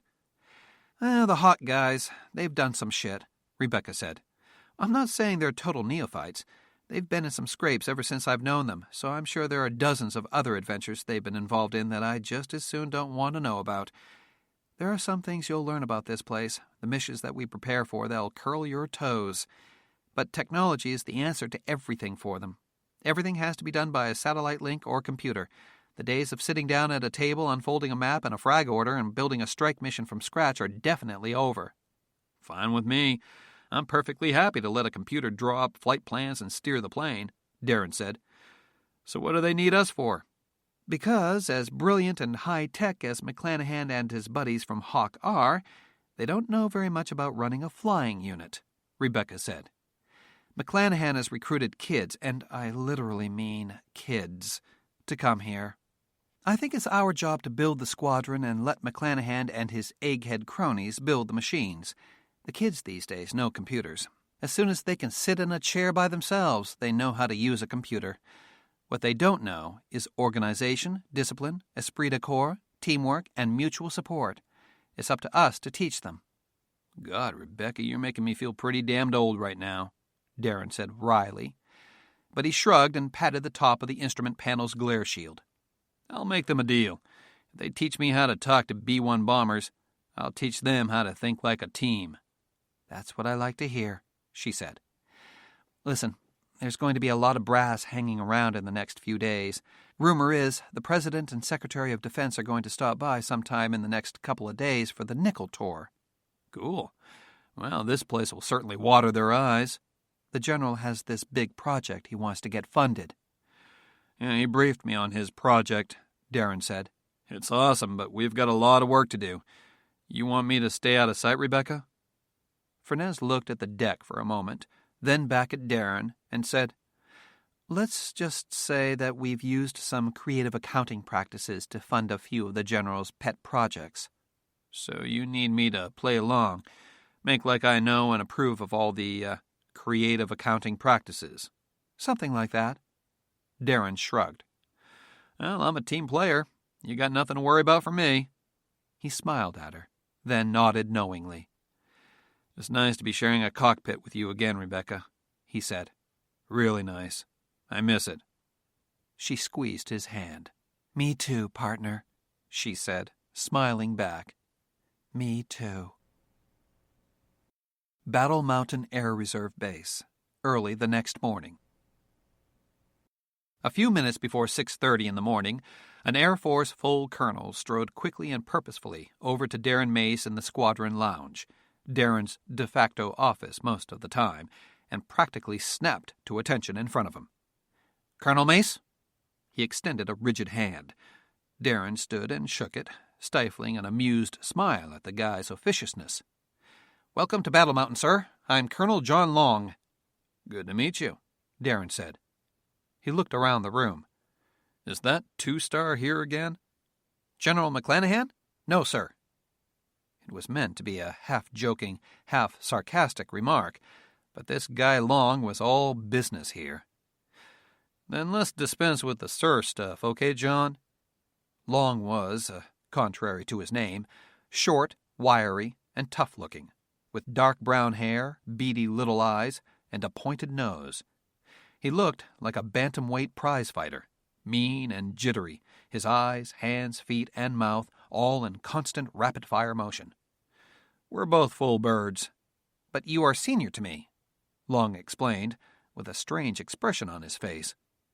Then he gave Darren a conspiratorial wink and added, "But we'll dispense with the formalities when the bosses aren't around. How about that?" Then he relaxed and did away with the academy routine. Darren finally realized, with faint surprise, what the bastard was doing.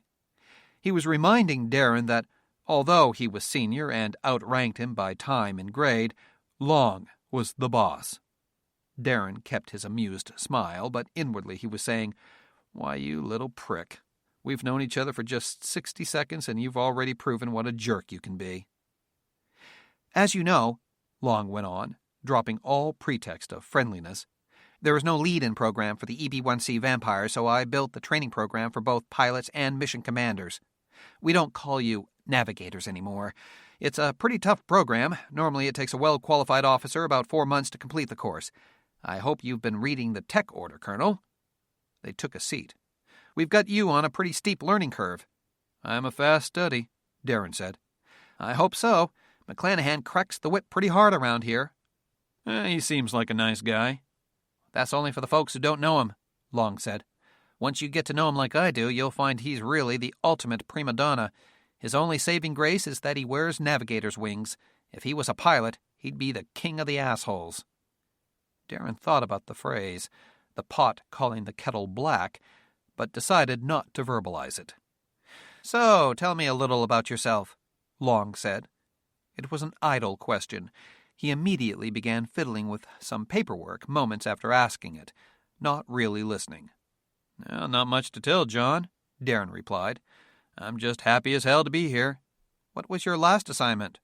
"Office of the Secretary of Defense," Darren replied. Long nodded, impressed. "Very good," he said. "Which division? Plans? Operations?" "Protocol. I was in charge of flipping slides, making coffee, and emptying wastebaskets." Long gave him an amused smirk and said, "Well, I guess someone's got to do that stuff. Where before that?" "Beale Air Force Base, standing up the RQ-4A Global Hawk Unmanned Reconnaissance Squadron. I did right pad with the Air Force Research Labs on UAV projects. Before that, Deputy Commander of the 39th Wing at Incirlik. Before that, Air War College." "Not much operational experience," Long observed haughtily. Darren had no doubt that if he hadn't gone to any schools, Long would have criticized him for that, and it made him wonder what Long's background was. "Global Hawk, huh? All this talk about unmanned aircraft and weapons scares me," Long commented. "If you listen to all the brass around here, you'd think the entire force is going to be unmanned in a few years." Sooner than you think, Darren thought. "The 39th was the support unit for units deploying to Turkey and the Middle East?" "Yep." "Any operational command experience at all?" "Not since I was the DCM at the 394th Wing at Plattsburgh until they closed the base." "Maintenance group commander at a reserve unit?" Long exclaimed. "Did you do any flying?" "I flew both the RF-111s and the KC-135s based there." "Because you had to. Your unit deployed to Turkey and got itself creamed," Long said. "I learned that unit's history from General Furnez. What a goat fuck that turned out to be. We're all lucky a nuclear war didn't break out." All that wasn't exactly true, but Darren didn't correct him. "What was your last flying assignment?" 715th Bomb Squadron. "The B-2 Stealth Bomber Squadron at Whiteman?" "No, the FB-111A. Pease Air Force Base, New Hampshire." "The Aardvarks? They retired the FB-111s in 1992, Long said, wide-eyed. "That's the last operational assignment you've had? Over 11 years ago?" Darren shrugged. When was the last time you flew? I've kept current. In what, Piper Cubs? Anything I could get my hands on at Andrews and Maxwell. Everything from C-37s to T-37s and T-38s, even a couple of rides in F-15Bs. So, you haven't flown operationally in over 11 years, and you have no operational command experience. Not exactly what I'd call the ideal candidate for command of a bomber squadron, and you're probably the oldest guy on the entire fucking base. Prick. Makes me wonder why they didn't give the command to you, John. Long narrowed his gaze at Mace, but let the comment slide off him. I was the ops group commander of the 111th Bomb Wing, Long said. I've already put my time in with the bones. My skills are better utilized on the wing command level. Oh, the 111th? Sorry to hear about your last pre-deployment. You've obviously bounced back from being the only Air National Guard wing ever to go non-mission effective in peacetime. Long's nostrils flared angrily. Where'd you hear that nonsense? Oh, you're denying it, John? You're saying it didn't happen? Long wisely decided not to say anything. I worked at the Secretary of Defense's office, remember, John? I prepared weekly briefings for SecDef on each unit's mission effectiveness. I know everything that happened out in Reno. What happened to my wing in that pre-D had nothing to do with my flyers and everything to do with General McClanahan, Long retorted. The fix was in. We were programmed to fail from day one so he could act like he was going to save us, be the big hero, and then snatch us up and drag us off to Tonopah for his big crazy ideas. We were doing fine before he showed up. Of course. I should know better than to listen to all the things I heard at SecDef's office about you guys, Darren said with an evil smile. Well, with all the hot-dogging, the accidents, the procedure violations, you guys were in fine shape the whole time. What a relief to know that. Long blanched. He didn't like the idea of his name coming up in conversations at the Secretary of Defense's office. Good thing they had you, John. Long's jaw tightened at that remark, but he didn't respond. This wing will be fully mission-ready, Colonel. I'll see to that, he said. I have my doubts about exactly what your contribution is going to be toward that effort, but I wasn't consulted on the choice of squadron COs. I'm sure you had other wing command-level decisions to make. Long quickly decided to stop the verbal sparring. He wasn't scoring any points at all. All right. Well, let's get you started. The mission of the 51st Bomb Squadron is to equip and deploy the EB-1C Vampire bomber for intercontinental strike, anti-ballistic missile defense, anti-satellite operations, and long-range reconnaissance missions, Long began. Your squadron has 12 EB-1C Vampire bombers in the pit. Most everyone called the underground hangar complex the Lair, which Darren thought sounded much cooler than the pit. It was no surprise to Darren that Long called it something less flattering. Normally we're able to keep 9 to 10 operational and 1 in training status, but frankly our maintenance guys need a swift kick in the ass sometimes to keep them up to speed. Well, I used to be a maintenance group commander, Darren reminded him, and I know that no one responds well to a swift kick in the ass, especially maintenance techs. You motivate your troops the way you see fit, Colonel, Long said. You do whatever it takes to get the job done. Yes, sir, Darren said. I see no reason we can't keep the training birds mission ready at the same time. We'll figure out a way. One reason might be the rotary launchers, Long said. Since rotary launchers are maintenance intensive, we generally don't upload them in the training birds. I'll have RLs in every bird on the line, training or not, loaded or not, Darren said. RLs need to be used. The bearings in those things are designed to rotate 20,000 pounds of weapons at 10 RPMs at minus 50 degrees Fahrenheit at up to 9 Gs. They like to be exercised frequently or they get cranky. It puts the squadrons at a great disadvantage if we end up with a broken rotary launcher, Long said with growing irritation. We run the risk of going non-mission ready if a sortie goes down because we can't use an RL. We will not use them unless absolutely necessary. Well, that's why they break down, John, Darren repeated. He noticed that Long bristled when he used his first name, but hey, screw him. There was an unwritten code about officers of the same rank, not calling each other sir, even if one was your boss. If you want RLs that work, you put them in the planes, hook them up to power, hydraulics, and air, fly them, and use them. Every mission, without fail, from now on. Hey, Colonel, how about we do it my way until you're up to speed? Long asked pointedly. Whatever you say, John, Darren responded. Long gave Mace a warning glare, then, in an effort to diffuse the tension between them, said, "In my opinion, it's hard to motivate guys who work 80 feet underground. Why McClanahan chose to build the aircraft shelters underground, I'll never figure out. For what he spent on that complex, we could have fielded 5 more planes." "I did some research on this complex, John," Darren said. "McClanahan didn't build it." "What? Of course he did. It's been under construction for the past 3 years. The big runway and all the high-tech gadgets, yes," Darren said. "But the underground complex was actually built about 50 years ago. It was first created as an underground doomsday shelter, designed to house almost 2,000 civilians, plus an F-101 fighter-bomber squadron. It's been used in various ways since then, as a classified weapon research center, as a nuclear weapon storage facility, even as an emergency strategic petroleum reserve storage facility. Before McClanahan got the funding to turn it into an airbase, Battle Mountain was the Federal Emergency Management Agency's National Civil Command Center for the Western U.S. "Whatever," Long interrupted. "It's a stupid place for an airfield. That's my bottom line. Let's move on. We've had a lot of success with the EB-1C, and we'd like to maintain our string of successes. Unfortunately, General McClanahan's recent mishap hasn't helped our mission effectiveness record." "The crash in Diego Garcia?" Darren asked. "I remember something about it in the news." "The mission was a disaster. We were embarrassed. We lost 2 unmanned drones and nearly lost a B-1 bomber, and we still don't know exactly what happened," Long said angrily.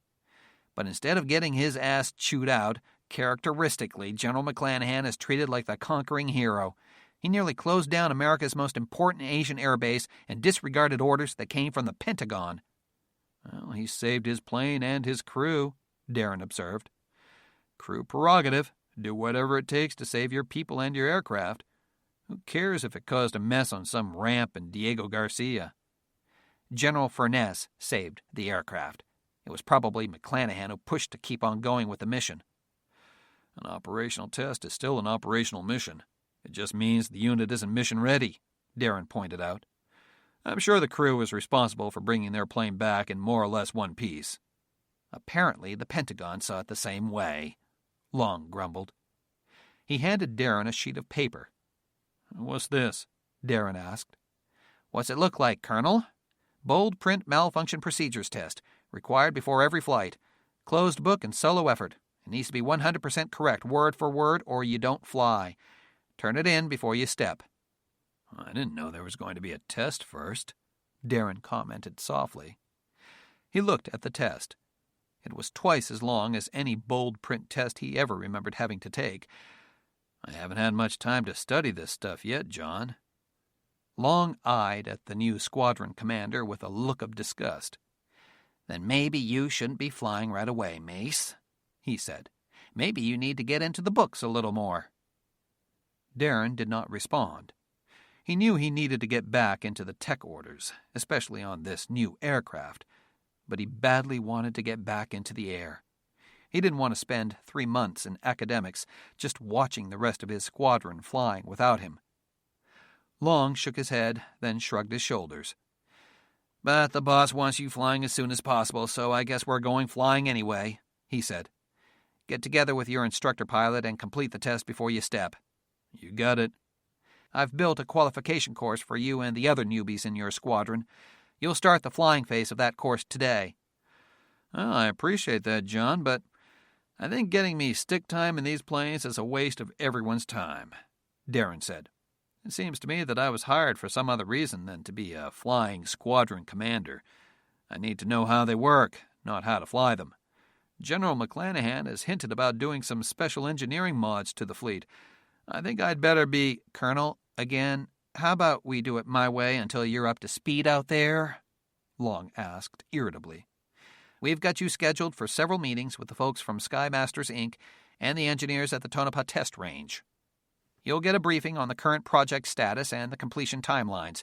Your job will be to ensure that they all meet the milestones, or give me a damned good reason why they missed it." "I got a copy of the project timelines from the General. I think we can beat those deadlines," Darren said. "We should think about bringing the engineering staff from TTR up here."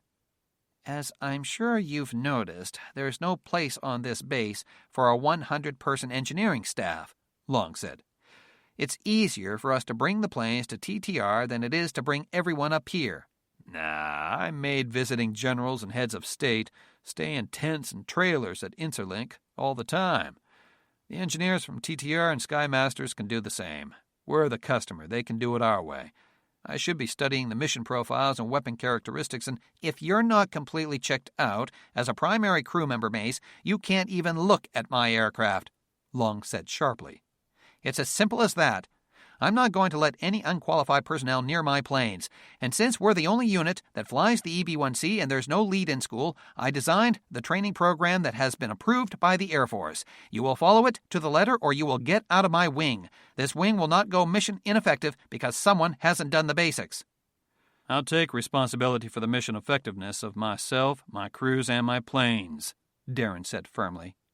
Believe me, I know what I'm talking about.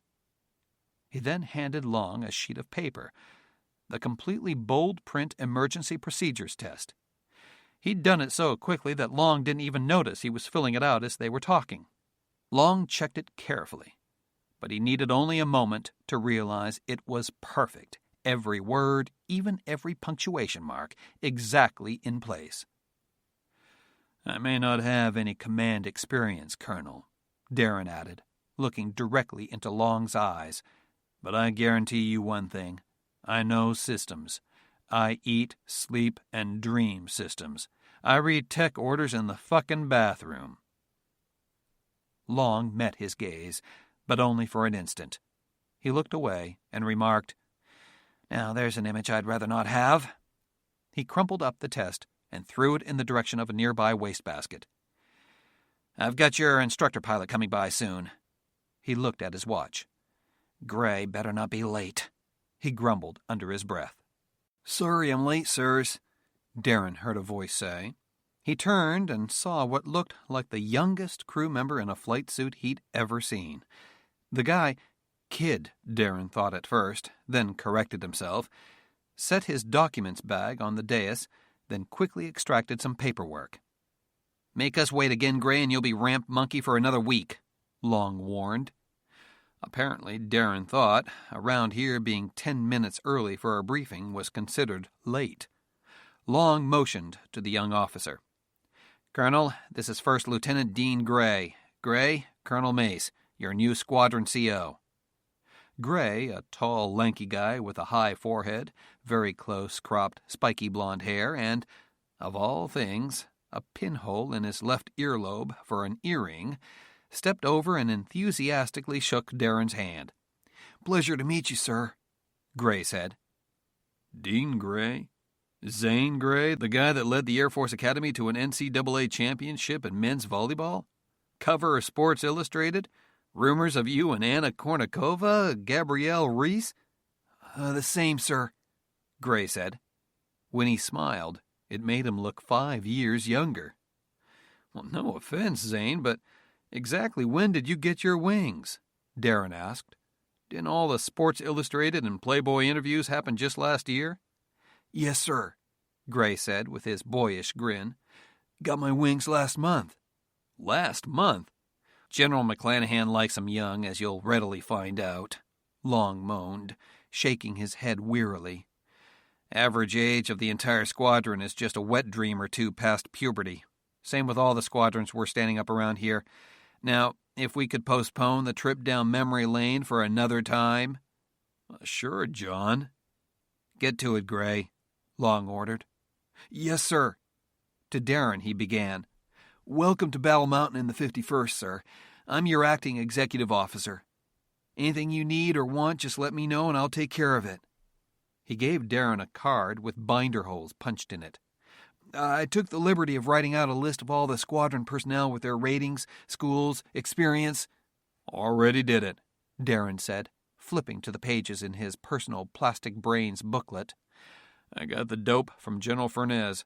I went through the entire roster. We've got some stellar personnel here on the patch, all right. I also got a status report on all our present and future airframes and their mod status. Excellent, sir, Gray said. Our mission today is a standard flight characteristics orientation flight for mission commanders. As you know, sir, the Vampire uses pilot-trained navigators in the right seat, so MCs need to be familiar with all phases of flight. The standard profile for this mission is to observe, but we like to accelerate the program, so we'll give you as much as you can handle. We'll show you once, then have you try it. We're not going low today? Darren asked. Where have you been in the past 5 years, Colonel? Long asked, with a smile. We don't go low anymore, sir, Gray said. You don't go low level in the B-1? Darren asked incredulously. Why in the world not? Well, for a few reasons, Gray replied. Well, the main reason is the standoff weapons we use have a longer range when launched from a higher altitude. Longhorn's range is 30% greater, and Lancelot's range is almost 50% greater. Second, we're stealthier and faster now. We don't need to go low, even against petty, substantial fighter coverage or advanced SAM systems. Third, we make great use of smaller attack and reconnaissance drones that map out the enemy defenses pretty well, long before we go in. What threats we can't destroy, we circumnavigate. And of course, flying away from the cumulo granite is safer. Whoa, pardon me, boys. I was with you on the first reason, but not the last 3 reasons, Darren said. You're already relying on a lot of technology to do the job for you. There's no reason to hang it out even further by staying up high in a heavily defended area. We should practice going low at every opportunity. We can build a certification program. Certain equipment status and training proficiency earns a crew the distinction of going low into the heavier defended areas. Other not-so-qualified guys can stay up high and lob in cruise missiles. And, safety seems a funny thing to be considering when we're talking about going to war or employing weapons like this. Let's concentrate on the basic flight training program you're going to undergo, Colonel, Long said. Flight characteristics for the first couple flights, then emergency procedures, then air refueling. We're not doing air refueling today either? Is English not your primary language, Colonel? Long asked, perturbedly. You've got to master the basics before you do the more advanced procedures. I built this training program to get new crew members with no recent B-1 experience up to maximum proficiency in minimum time. After air refueling, we'll move on to instrument pattern work, visual pattern work, and then we'll go into the strike stuff. He got to his feet. You haven't been operational in many years, Colonel, and even when you were less than reliable. He hesitated, looked at Gray, then made a wordless show about not revealing what he was thinking. Do it my way, Colonel. Is that clear? Sure, John, Darren replied. Long looked as if he really, really wanted to chew on Mace for calling him by his first name in front of the younger officer, but decided to save it for later. After the protracted, uncomfortable pause ended, Gray glanced over at the crumpled-up paper by the wastebasket. "Oh, I see you passed your bold print test," he said. "Outstanding." It made Darren wonder what Long did with the tests that weren't perfect. Probably kept a file to use against the crew dogs. We have about an hour until we step, so let's talk about local procedures before we get into discussing stalls, falls, crashes, and dashes for a few moments. Gray handed out flight plans, needboard cards, target prediction cards, and weather sheets, all organized and stapled together. I went ahead and filed our flight plan, got the weather— Hold it a second. We do all that as a crew, Lieutenant. Yes, sir, but I thought since the weather's clear in a million, we're not going terrain following, and we've got the MOA and ranges to ourselves, we'd spend a bit more time talking about the plane, getting acquainted. You don't freelance training missions, Lieutenant, Long interjected hotly. You're going to fly a $200 million supersonic bomber, not go on a fucking date with a Russian tennis babe. He flipped through the briefing cards. They were complete, perfectly legible, and perfectly organized. Gray was right. The weather for everything west of the Rockies, and every alternate military field within 1,000 miles, was clear as a bell with no restrictions. But now that you've completely screwed up the sequence, you might as well proceed. Let's go. You don't have all day. Yes, sir. Gray handed Darren more checklist pages. Here is a list of local frequencies, step procedures, taxi and departure procedures, phone numbers in case the duty officer is on the fritz. Got 'em, Darren said. I got all that stuff from General Furnez, too. I studied them last night, but be sure to watch my back in case I screw something up. Gray nodded, impressed. Darren noticed that even Long was nodding approvingly. That made Darren feel good, until Long added, "I hear you and Rebecca used to be a hot and heavy item, Colonel." The motherfucker, Darren thought, bringing something like that up in front of a junior officer. "Let me tell you about Rebecca, John," he said with a conspiratorial smile. He motioned Long to lean toward him. When he did, Darren stuck his face in Long's and said loud enough for Gray to hear, "None of your fucking business, Colonel." Long's head snapped back as if Mace had headbutted him. He narrowed his eyes and opened his mouth as if he were going to yell at Mace, then shut it, embarrassed, opened it again as if he'd reconsidered, then blinked in confusion. Darren didn't wait for him to sort it out any further. "Let's get on with the briefing, Zane," he prompted, still glaring at Long. Yes, sir," Gray said, hiding a very amused and pleased smile. About time someone told off the D.O., he thought. "Open your plastic brains to the airwork checklist, and let's get started." As Gray began his briefing, Long made a big show of checking his watch, then slipped out of his seat and exited the lounge. "Sorry about that, Zane," Darren said after Long had left. "He had it coming." "I didn't see a thing, sir," Gray said with a smile. "Who peed in his cornflakes this morning?" "I hate to say it, sir," Gray said, "but I didn't see anything out of the ordinary." "Oh, shit." "Exactly." "So tell me, what was it like to play in the NCAA championships, Zane?" Darren asked excitedly. "Man, it was very cool to watch. You running halfway up the bleachers to save that last volley and then spiking the ball from the bleachers was awesome. First volleyball game I ever saw on TV. "It was like living a dream, sir," Gray said. "I look at the trophies and pictures on the wall, and I still can't believe we did it." So the question the whole male world wants to know, Anna or Gabrielle, or both together? "That has the highest classification level, sir," Gray said, but his mischievous smile told Darren everything he wanted to know. "And tell me, what's it like working here?" Gray's smile grew even wider. "Oh, it's another dream come true," he said sincerely. "In a lot of ways, it's pretty austere. Nothing as cushy as how we had it in pilot training. But the stuff we're doing is 2 or 3 generations beyond anything else I've ever seen. You really feel like you're riding the wave into the future." "Sounds good to me. And how about the brass?" "Oh, they're okay. Even Colonel Long is a good guy, and I'm not just saying that to cover my butt either," Gray said with a sly smile. "You can't help but work in the lair or in the command center and not be aware of the awesome things we're doing. I think that feeling extends to everyone, from General McClanahan on down. This place is special and everyone knows it, but it's so, out there, unworldly, that no one cops an attitude around here. I think we all realize that this is so high-tech and futuristic that we can all be shelved in a heartbeat, so we're all trying hard not to screw up." "I think I understand," Darren said. "Makes me wonder why I'm here, but I guess I'm thankful to be anywhere." They bullshitted for a few more minutes. Gray asked the questions this time. Darren knew he was collecting intel to share with his squadron mates on the new boss. Finally, Gray said, "Well, it's just about step time, sir. We better get going." "Hold on, Zane," Darren said. "You mean to tell me I'm really going to go through this flight orientation program?" "Well, that's my understanding, sir." "Call me Darren when the bosses aren't around, or Skipper, or Lead. Anything but sir, okay, Zane?" Darren asked. "You're making me feel pretty damned old." "Colonel Long mapped out your orientation program, Skipper. What do you have in mind?" "Well, I'll tell you," Darren said. "My dad was a cutter skipper in the Coast Guard, one of the big Bear-class boats, and what he said was the most important thing for the boss to do: use all your toys." "Sir?" "If you got guns, shoot 'em.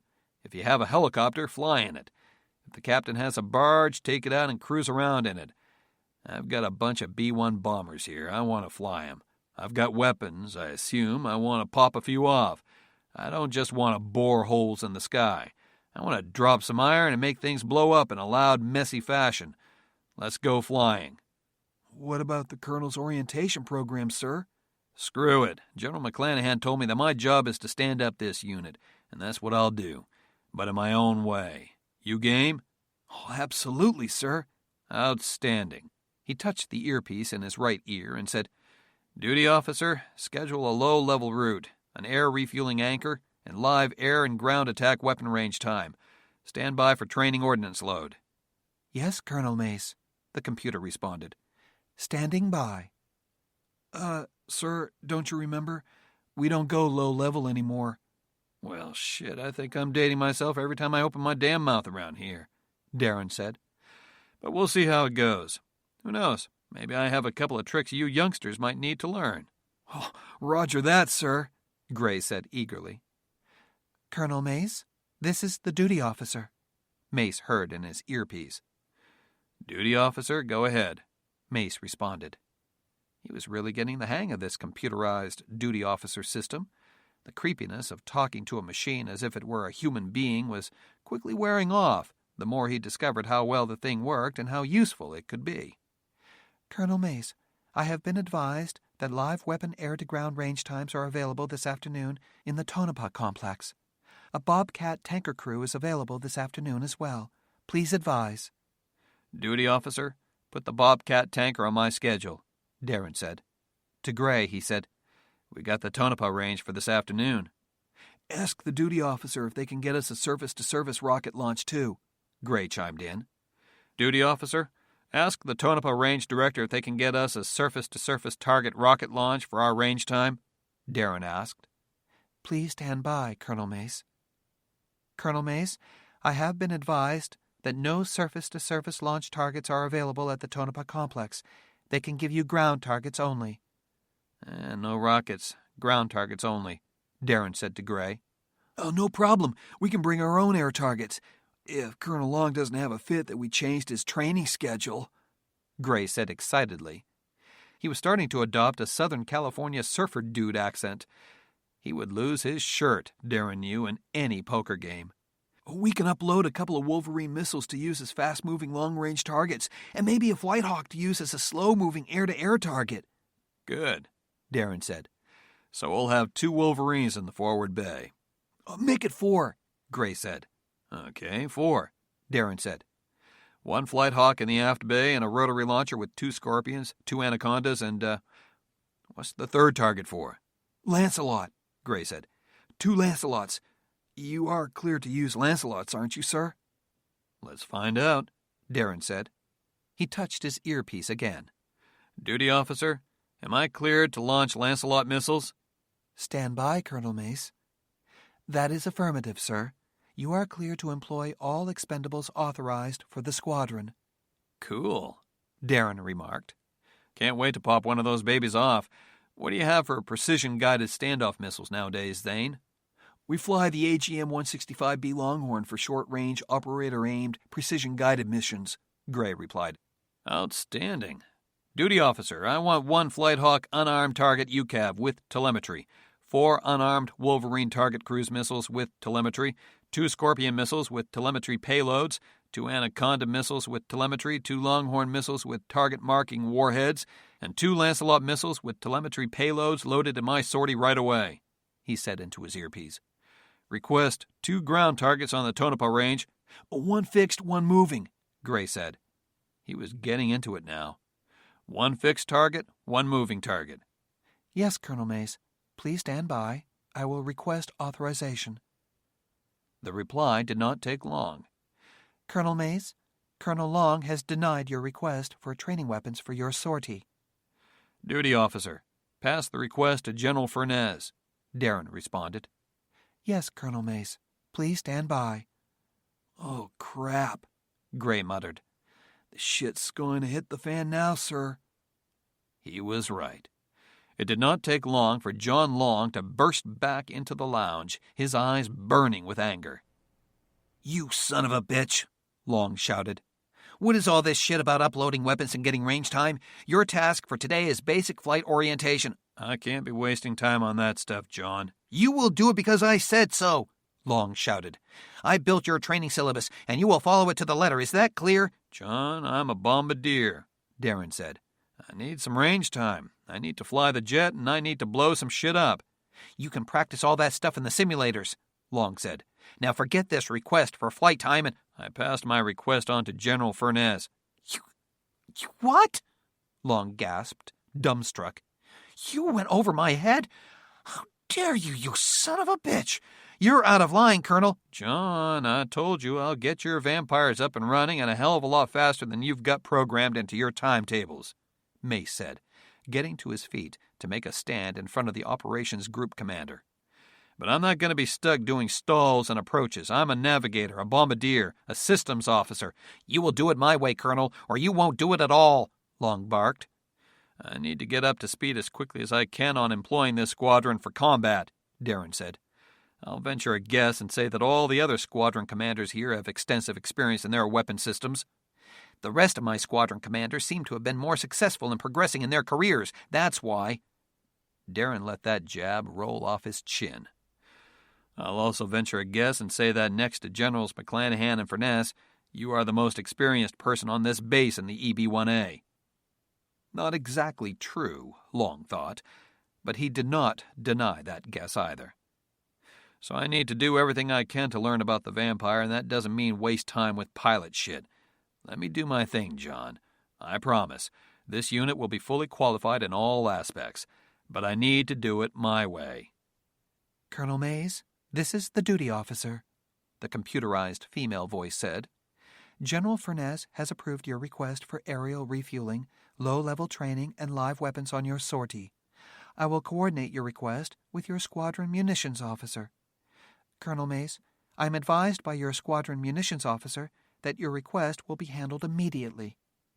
Duty officer, get an estimated time to completion from, Captain Weathers on uploading the weapons and relay my sortie timing to me and Lieutenant Gray. Captain Weathers was the chief of the squadron munitions department. Yes, Colonel Mace. Seconds later. Colonel Mace, I have a preliminary estimated time of completion from munitions and have planned your sortie timing. Your new step time is 1800 hours Zulu. Pretty good, Mace thought. Uploading a stack of air-to-air and air-to-ground missiles and unmanned combat aircraft and a B-1 bomber in less than 6 hours, without any notice, was shit-hot in any unit, and especially good for a brand-new squadron. Duty officer, have Captain Weathers meet us at the aircraft during pre-flight to brief me on the weapons. Yes, Colonel Mace. Your updated flight planning materials are available on any terminal using your password. Be advised, your new sortie timing may exceed authorized peacetime crew duty day regulations. Duty officer, request a waiver of crew duty day regulations. Yes, Colonel Mace. Moments later, John Long got the request in his earpiece. You going to approve it, John? Darren asked. Or should I go to the general again? You think you can just do whatever you feel like here? Long growled, his voice shaking with anger. I guess we know why you've been stuck in purgatory all these years since you screwed the pooch in the sandbox, huh? He turned and stormed out of the lounge. Moments later, the duty officer reported, Colonel Mace, Colonel Long has authorized extension of crew duty day to 16 hours. Darren responded with a polite, thank you, even though it was only a machine on the other end of the line. Dean Gray looked at Mace for several moments, hoping he would fill in some details. When he didn't, the curiosity got the better of him. You were in Desert Storm, sir? He asked. Yep. Mace realized with a faint shock that Gray was barely in his teens when that war started. Flying what? The Aardvark. SAC version. The FB-111? Well, I didn't think we used any Strategic Air Command 111s in Desert Storm. We did, and I strongly advise you not to ask any more questions about it, Darren said seriously. He noticed Gray's concerned expression. It's still classified, and it'll give you nightmares. We'd better get going with planning this sortie. Yes, sir, Gray said happily. I'll show you how to use the duty officer and planning computers. You won't believe how fast we can spin a sortie like this. He paused, looking at Darren carefully, then asked, Do you have a call sign we can use, sir? I'm old school, Zane. I was around when we had a Strategic Air Command, and we in SAC didn't get call signs back then. I guess the squadron's going to have to name me." "Oh, we can do that, Skipper," Gray said with an evil smile. "And we'll try not to stick with Pappy or Granddad." "I'd appreciate that. Let's go."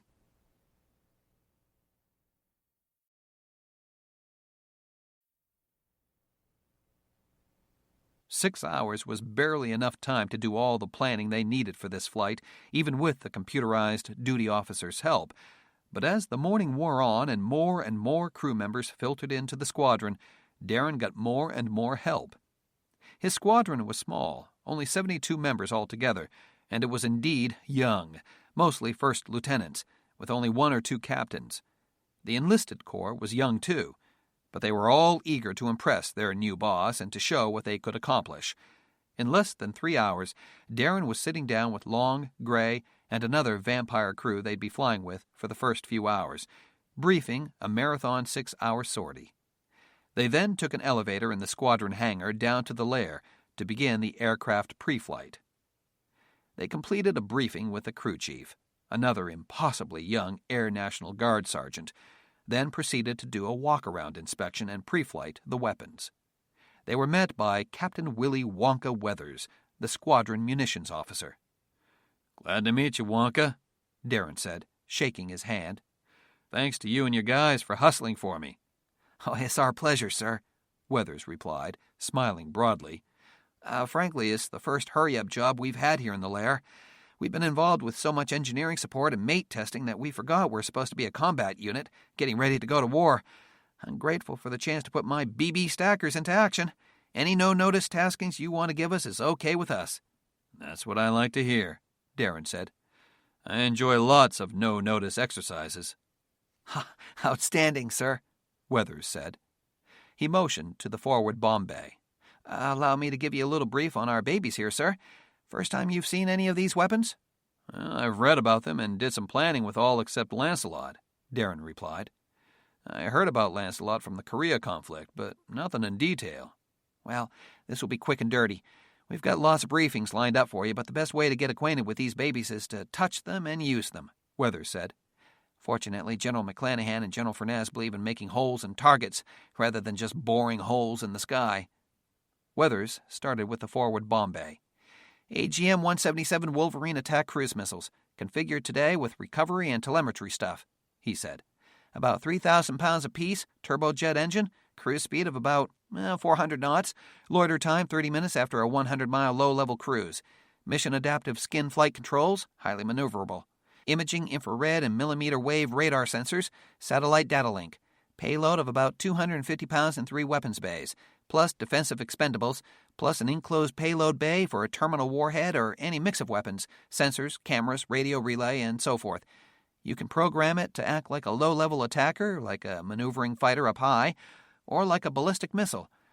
Please make sure your attack computer is programmed for a training miss. These babies are $1.6 million each, without payloads." "Roger that." We loaded your Wolverines in the forward bomb bay on this sortie. We usually put them on rotary launchers, but we're normally not allowed to use RLs in training." "Rotary launchers are designed to carry 20,000 pounds of munitions and rotate them at 10 RPMs at temperatures down to minus 50 degrees while maneuvering at up to 9 Gs, Darren said. Weathers began to smile and nod appreciatively at his boss's obviously extensive knowledge of the weapons equipment. "You can't let them sit around. You use them or lose them. From now on, they fly on every sortie, with training shapes loaded, but empty if absolutely necessary. If we can't get range time, we'll rig up a range right here on the base." "Oh, excellent. They need to be hooked up to hydraulic power and air conditioning systems regularly to keep the bearings and seals tight. Anyway, we can put 4 in clip-in racks or 6 on an RL." They moved to the center bomb bay. "Rotary launcher with Longhorns, Anaconda, Scorpion, and Lancelot. The ultimate aerial combat payload," Weathers said proudly. "AIM-120 Scorpion medium-range air-to-air missile, triple-mode active radar, passive radar, and infrared guidance. 50-pound directed frag warhead, max range 35 miles. AGM-165 Longhorn air-to-ground guided attack missile, enhanced, longer-range version of the Maverick. 200-pound thermium nitrate warhead, 60-mile range, millimeter wave radar auto-guidance, or imaging infrared guidance. Our Longhorns are enhanced with a target handoff capability from the laser radar attack system, where we can input target coordinates and launch the missile, then refine aiming as it closes in. AIM-152 Anaconda long-range hypersonic air-to-air missile. Ramjet engine. Max speed Mach 5. Max range 150 miles. Only a 50-pound warhead, too, despite its size, but if this thing hits you going Mach 5, the impact will knock the biggest plane into next year. Finally, the ABM-3 Lancelot anti-ballistic missile, Weathers said, pride gushing in his voice. Basically an air-launched Patriot missile, triple-mode guidance, max range about 300 miles at optimum launch parameters. The big bad boy in Lancelot is the plasma yield warhead. In Earth's atmosphere, the warhead has the punch of a 20,000-pound high explosive, but above 60 miles altitude, the plasma field will vaporize anything within 5 to 10 miles. No radiation, no heat, not even any noise, just complete obliteration. You should schedule to see a plasma yield detonation as soon as you can. You won't forget it. Today, of course, we just have telemetry payloads. They moved to the aft bomb bay of the EB-1C Vampire. Last but not least, the UMF-3 Flighthawk, Weathers said. Long range, long endurance, stealthy unmanned combat aircraft used for an entire laundry list of jobs: attack, recon, decoy, deception, jamming, SEAD, you name it. We have a longer range, stealthier version called Stealth Hawk that's just now being deployed. We can put 4 on a rotary launcher. Weathers turned to Mace. Well, that's it, sir. You've got quite a mission coming up. I'll be with you in the virtual cockpit monitoring your progress if you need any help, but if you follow the prompts from the attack computer and take your time, you won't have any trouble. Anything else for me, sir? Just one thing, Darren said. If any of your troops would like to strap on the jet with us, we'd love to take them along. You're kidding, Weathers gasped. 2 of my guys get to ride with you on this mission? Darren thought Weathers might volunteer himself, but, like a good officer and leader, he turned and whistled at a couple of his techs, who trotted over. Colonel Mace, I'm happy to introduce you to Staff Sergeant Marty Banyan and Senior Airman Todd Meadows, by far the best weapon jammers in the entire Air National Guard. They were the first ones on the line this morning before 0600. They were responsible for getting this package uploaded in record time. Sergeant Banyan, Airman Meadows, Colonel Mace, our new squadron CO.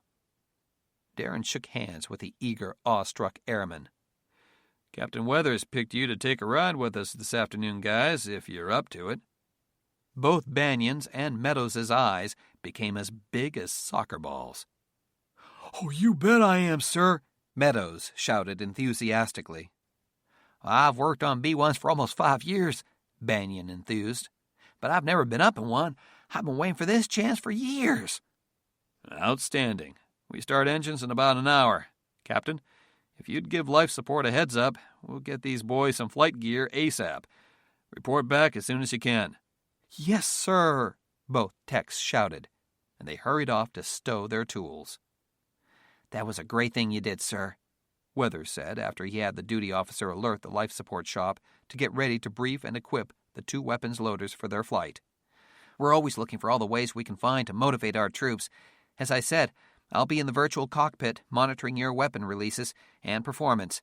Good luck and happy shooting. He shook his squadron commander's hand, gave him a salute.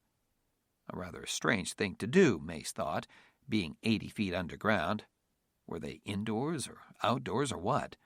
And then drove off to look in on the other bombers getting ready for launch. Good going, sir, Gray said proudly. I'd say you scored some points today. And I haven't done a damn thing, Darren said with a wry smile. Shit. If I ever thought being a squadron commander was as easy as just treating the troops like professionals, I'd have done it a long time ago. Gray led Darren on the power-off pre-flight in the cockpit, then back down the tall entry ladder to do a walk-around inspection. This was the most bizarre experience, getting ready to fly an aircraft while underground. Afterward, when the 2 weapons loaders had met up with them, Gray briefed the flight and ground crews on their departure procedures, and then they climbed up inside the bomber. While Gray made sure Banyan and Meadows were properly strapped in and were given a safety and procedures briefing on the ejection and escape equipment, most of which the two B-1 veterans seemed very aware of already, Darren moved forward and began to build his nest, put all his checklists, charts, and gear in exactly the places he wanted them. Gray ran through a quick console orientation. Quick because there was very little to review. The system was so automated that there were very few human-activated switches left. "We monitor and check everything," Zane said, "and let the computers do their thing. 2 minutes to power up. The computer does power-on checks itself on the mission schedule. Make sure you're ready. Things happen fast from here on. Sing out if you see any anomalies. Otherwise, sit back and enjoy the ride." As power-up time approached, Darren silently prayed the old airman's prayer. "God, please don't let me screw up." "Okay," Darren said nervously. "Crew, this is Bobcat 2-3. The computer spoke a few moments later. "Check in when ready for power-up." "Bobcat 2-3, AC is ready for power-up." A please would be nice," Darren quipped. He keyed his mic button and spoke. "Bobcat 2-3, MC is ready for power-up." "Power-up commencing," the computer responded. And immediately, the monitors on the back wall came to life, and lines of computer reports started to scroll across the screens as the computer ran through its built-in checks. Darren watched, absolutely fascinated, as the aircraft proceeded with its power-on system checks. The before engine start checklist ran the same way as the power-on checklist. Less than 5 minutes later, the computer reported ready for engine start. "So far, so good, guys," Gray said after the computer completed its checks. "Ready for a tow to the surface." Engines were not started, and aircraft did not taxi on their own power, inside the lair unless absolutely necessary. After Gray called the flight leader and reported ready, ground crews hooked a tow bar up to the bomber's nose gear and pulled the bomber out of its parking spot with a large aircraft tug. Moving inside the lair, Darren thought, was like driving a big SUV inside an underground parking garage with very low ceilings. It seemed as if every girder and piece of concrete above them was sure to hit the vertical stabilizer, and even with the wings fully swept, the wingtips seemed to pass just a few inches away from the other parked jets. He instinctively ducked his head when approaching a structural crosspiece in the ceiling. Darren saw B-52 bombers as they were towed past, including a couple with huge rounded-nosed turrets. "Those must be the Dragons," he said. "Airborne lasers on B-52 bombers. Incredible." "Yep," Gray said. "Fucking amazing jets. They're still stratopigs, but my God, when that laser lets go, it still sends a chill down my spine." "Who's the squadron commander?" "Colonel Nancy Cheshire," Zane replied.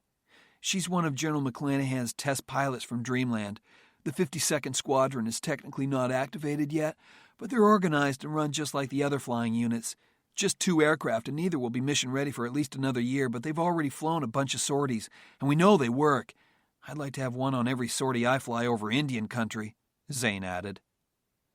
The Vampire was pulled alongside the lead EB-1C bomber, and the tow bars were disconnected. "Okay, we'll motor up to level 2 and start engines there," Zane said. Level 2 had special exhaust chambers that channeled the exhaust away more efficiently than did the passive system used in the main complex. "After that, the computer will do the before takeoff checks, then motor up to the surface, get a last chance inspection, and then we go." It was weird to be staring straight ahead at solid rock directly in front of the EB-1C's windscreen, and Darren was thankful when the engines were started, the last of the pre-takeoff checklists were done, and they were raised all the way to the surface. It was mostly sunny but windy on the surface, with an occasional cloud of dust blowing past the windscreen. "Lovely day in Battle Mountain, guys," Gray said. They noticed that Rebecca Furnez and John Long themselves were doing the last chance inspection. Darren could still see Long scowling at him from inside the car. Bobcat flight. "Two's ready," Gray replied. On intercom, "Ready, guys?" "MC is ready," Darren announced. "Banyan ready." "Meadows ready. Let's light this candle." "MC, you have the aircraft," Zane announced. "Me? Are you kidding?" "Best way to learn, sir," Gray said. "No matter how much you want to freelance the training program, sir, you're going to have to do a check ride, and part of the check for the MC is a takeoff, landing, stabilized pre-contact position behind the tanker, instrument approach, and visual approach. Might as well get as much stick time as you can." "Too bad takeoffs aren't automated too, like everything else," Darren commented. "Oh, they are," Gray said. "The system actually does a very good formation takeoff, but we don't do auto takeoffs or much formation stuff anymore. Besides, I like hand flying the jet every mission, and takeoff seems like a good time to do it. Doing takeoffs is a good way to get a feel for the jet. Besides, if the system decides to burp on takeoff, there's less chance of an accident." "In that case, how about I just watch the first one?" "I'll watch your gauges," Gray urged him. "Take 30-second spacing behind the leader, fan right 20 degrees, turn when he makes his turn, and go into trail on him. I'll be right here if you need me, sir. We'll fly with the mission adaptive stuff on. You won't believe how smooth and easy it is." "I haven't done a takeoff in many, many moons," Mace muttered. "It's as simple as becoming aware of when she's ready to fly," Gray said encouragingly. "We know what the book says the takeoff run should be, and it's pretty accurate, but the Vampire is like a thoroughbred racehorse. You've got to be sensitive to when it's hesitant, when it's ready to run, and when to give it full rein. Rotate around 150, climb to 100 or 200 feet in ground effect, raise the gear, and then lower the nose until we reach 300 knots. Once you hit 300, raise the nose and maintain 350. As long as you maintain at least 2,000 feet per minute, which should be no problem at our gross weight, we'll clear the mountains easily. I'll back you up on heading and keep an eye out for the leader. Ready?" "Ready, I guess," Darren said. "You got the aircraft," Zane said, giving the control stick a shake. "Oh, shit," Darren thought. "Here we go." "I have the aircraft," he acknowledged, shaking his control stick in reply. The pilot of the lead EB-1C Vampire bomber got clearance for takeoff, taxied off the elevator to the end of the runway, lined up on centerline, locked brakes, lit afterburners, released brakes, and shot down the runway. A few seconds after the leader lifted off, Darren locked the brakes and smoothly moved the throttles forward. He paused at the first detent, then smoothly moved the throttles into the afterburner zone. "Good nozzle swing. Zone 5 now. Brakes off." The Vampire bomber leaped forward as if it were shot from a catapult. Darren was pressed hard in his seat. The pressure on his chest was surprising, much more than it had been in the supersonic FB-111. It was hard to believe that a plane this big could accelerate so fast. It seemed only seconds later that Zane announced, "Coming up on rotate speed. Rotating now." Suddenly the Vampire broke ground and soared into the air like an arrow fired into the sky. "Positive rate. Positive altimeter. Gear moving." Darren checked that all the gear lights were out, and by the time he did, the bomber had reached almost 300 knots. "Watch your airspeed. There's your barber pole max V," Gray said. "Don't be afraid to pull it up. The faster we get to altitude, the better." "I guess I'm a little rusty," Darren commented. He pulled back more on the stick and retrimmed, but found he had to pull and retrim every 10 seconds or so to keep the bomber at 350. They were now climbing at well over 8,000 feet per minute.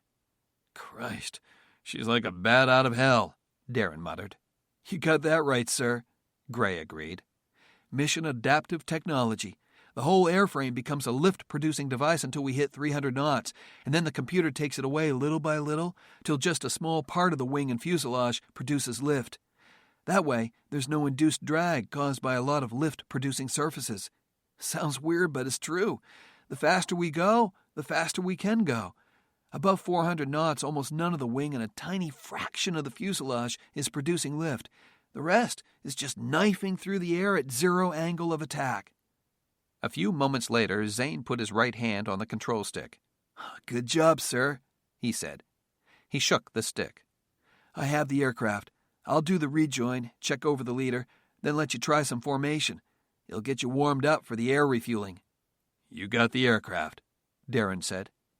His palms felt clammy inside his gloves. Damn, things happen fast in this machine. It did not take long to catch up to the leader, and soon Zane maneuvered his bomber into route formation, 500 meters to the right, 100 meters behind, and 100 meters above the leader. He got on the interplane radio frequency to the other aircraft. "Lead, this is 2. Clear me into fingertip," he radioed. "You're cleared into fingertip," the leader radioed. Gray performed an initial join-up, closing in to about a half-mile away from the leader's right wingtip. "That's a pretty good combat spread position," he said. He then made an imperceptible stick movement, and slowly they slid toward the leader until the two planes were less than 100 feet apart. They looked the leader's aircraft over. Then Gray ducked underneath and repositioned himself on the other side. "Want to give it a try, sir?" "Think I'm ready, Zane?" "We'll surely find out, sir." "What's the trick to fingertip in the Vampire, Zane?" "The mission adaptive computers dampen out most of the bow wave, but accentuate the wingtip vortices, so we set up a little farther out than normal. We can't really tuck it in as tight as a T-38 Talon or a T-1 Jayhawk. Nice and easy is the key. I know you have formation experience in the F-111s and various trainer aircraft. With mission adaptive technology, controlling the Vampire in close is easier than on any other aircraft. All it takes is a light touch on the controls." Darren flexed his neck muscles, shifted slightly in his seat, and looked as if he was taking a deep, nervous breath. But they hadn't moved an inch yet. "Any time you're ready, sir," Gray prompted him.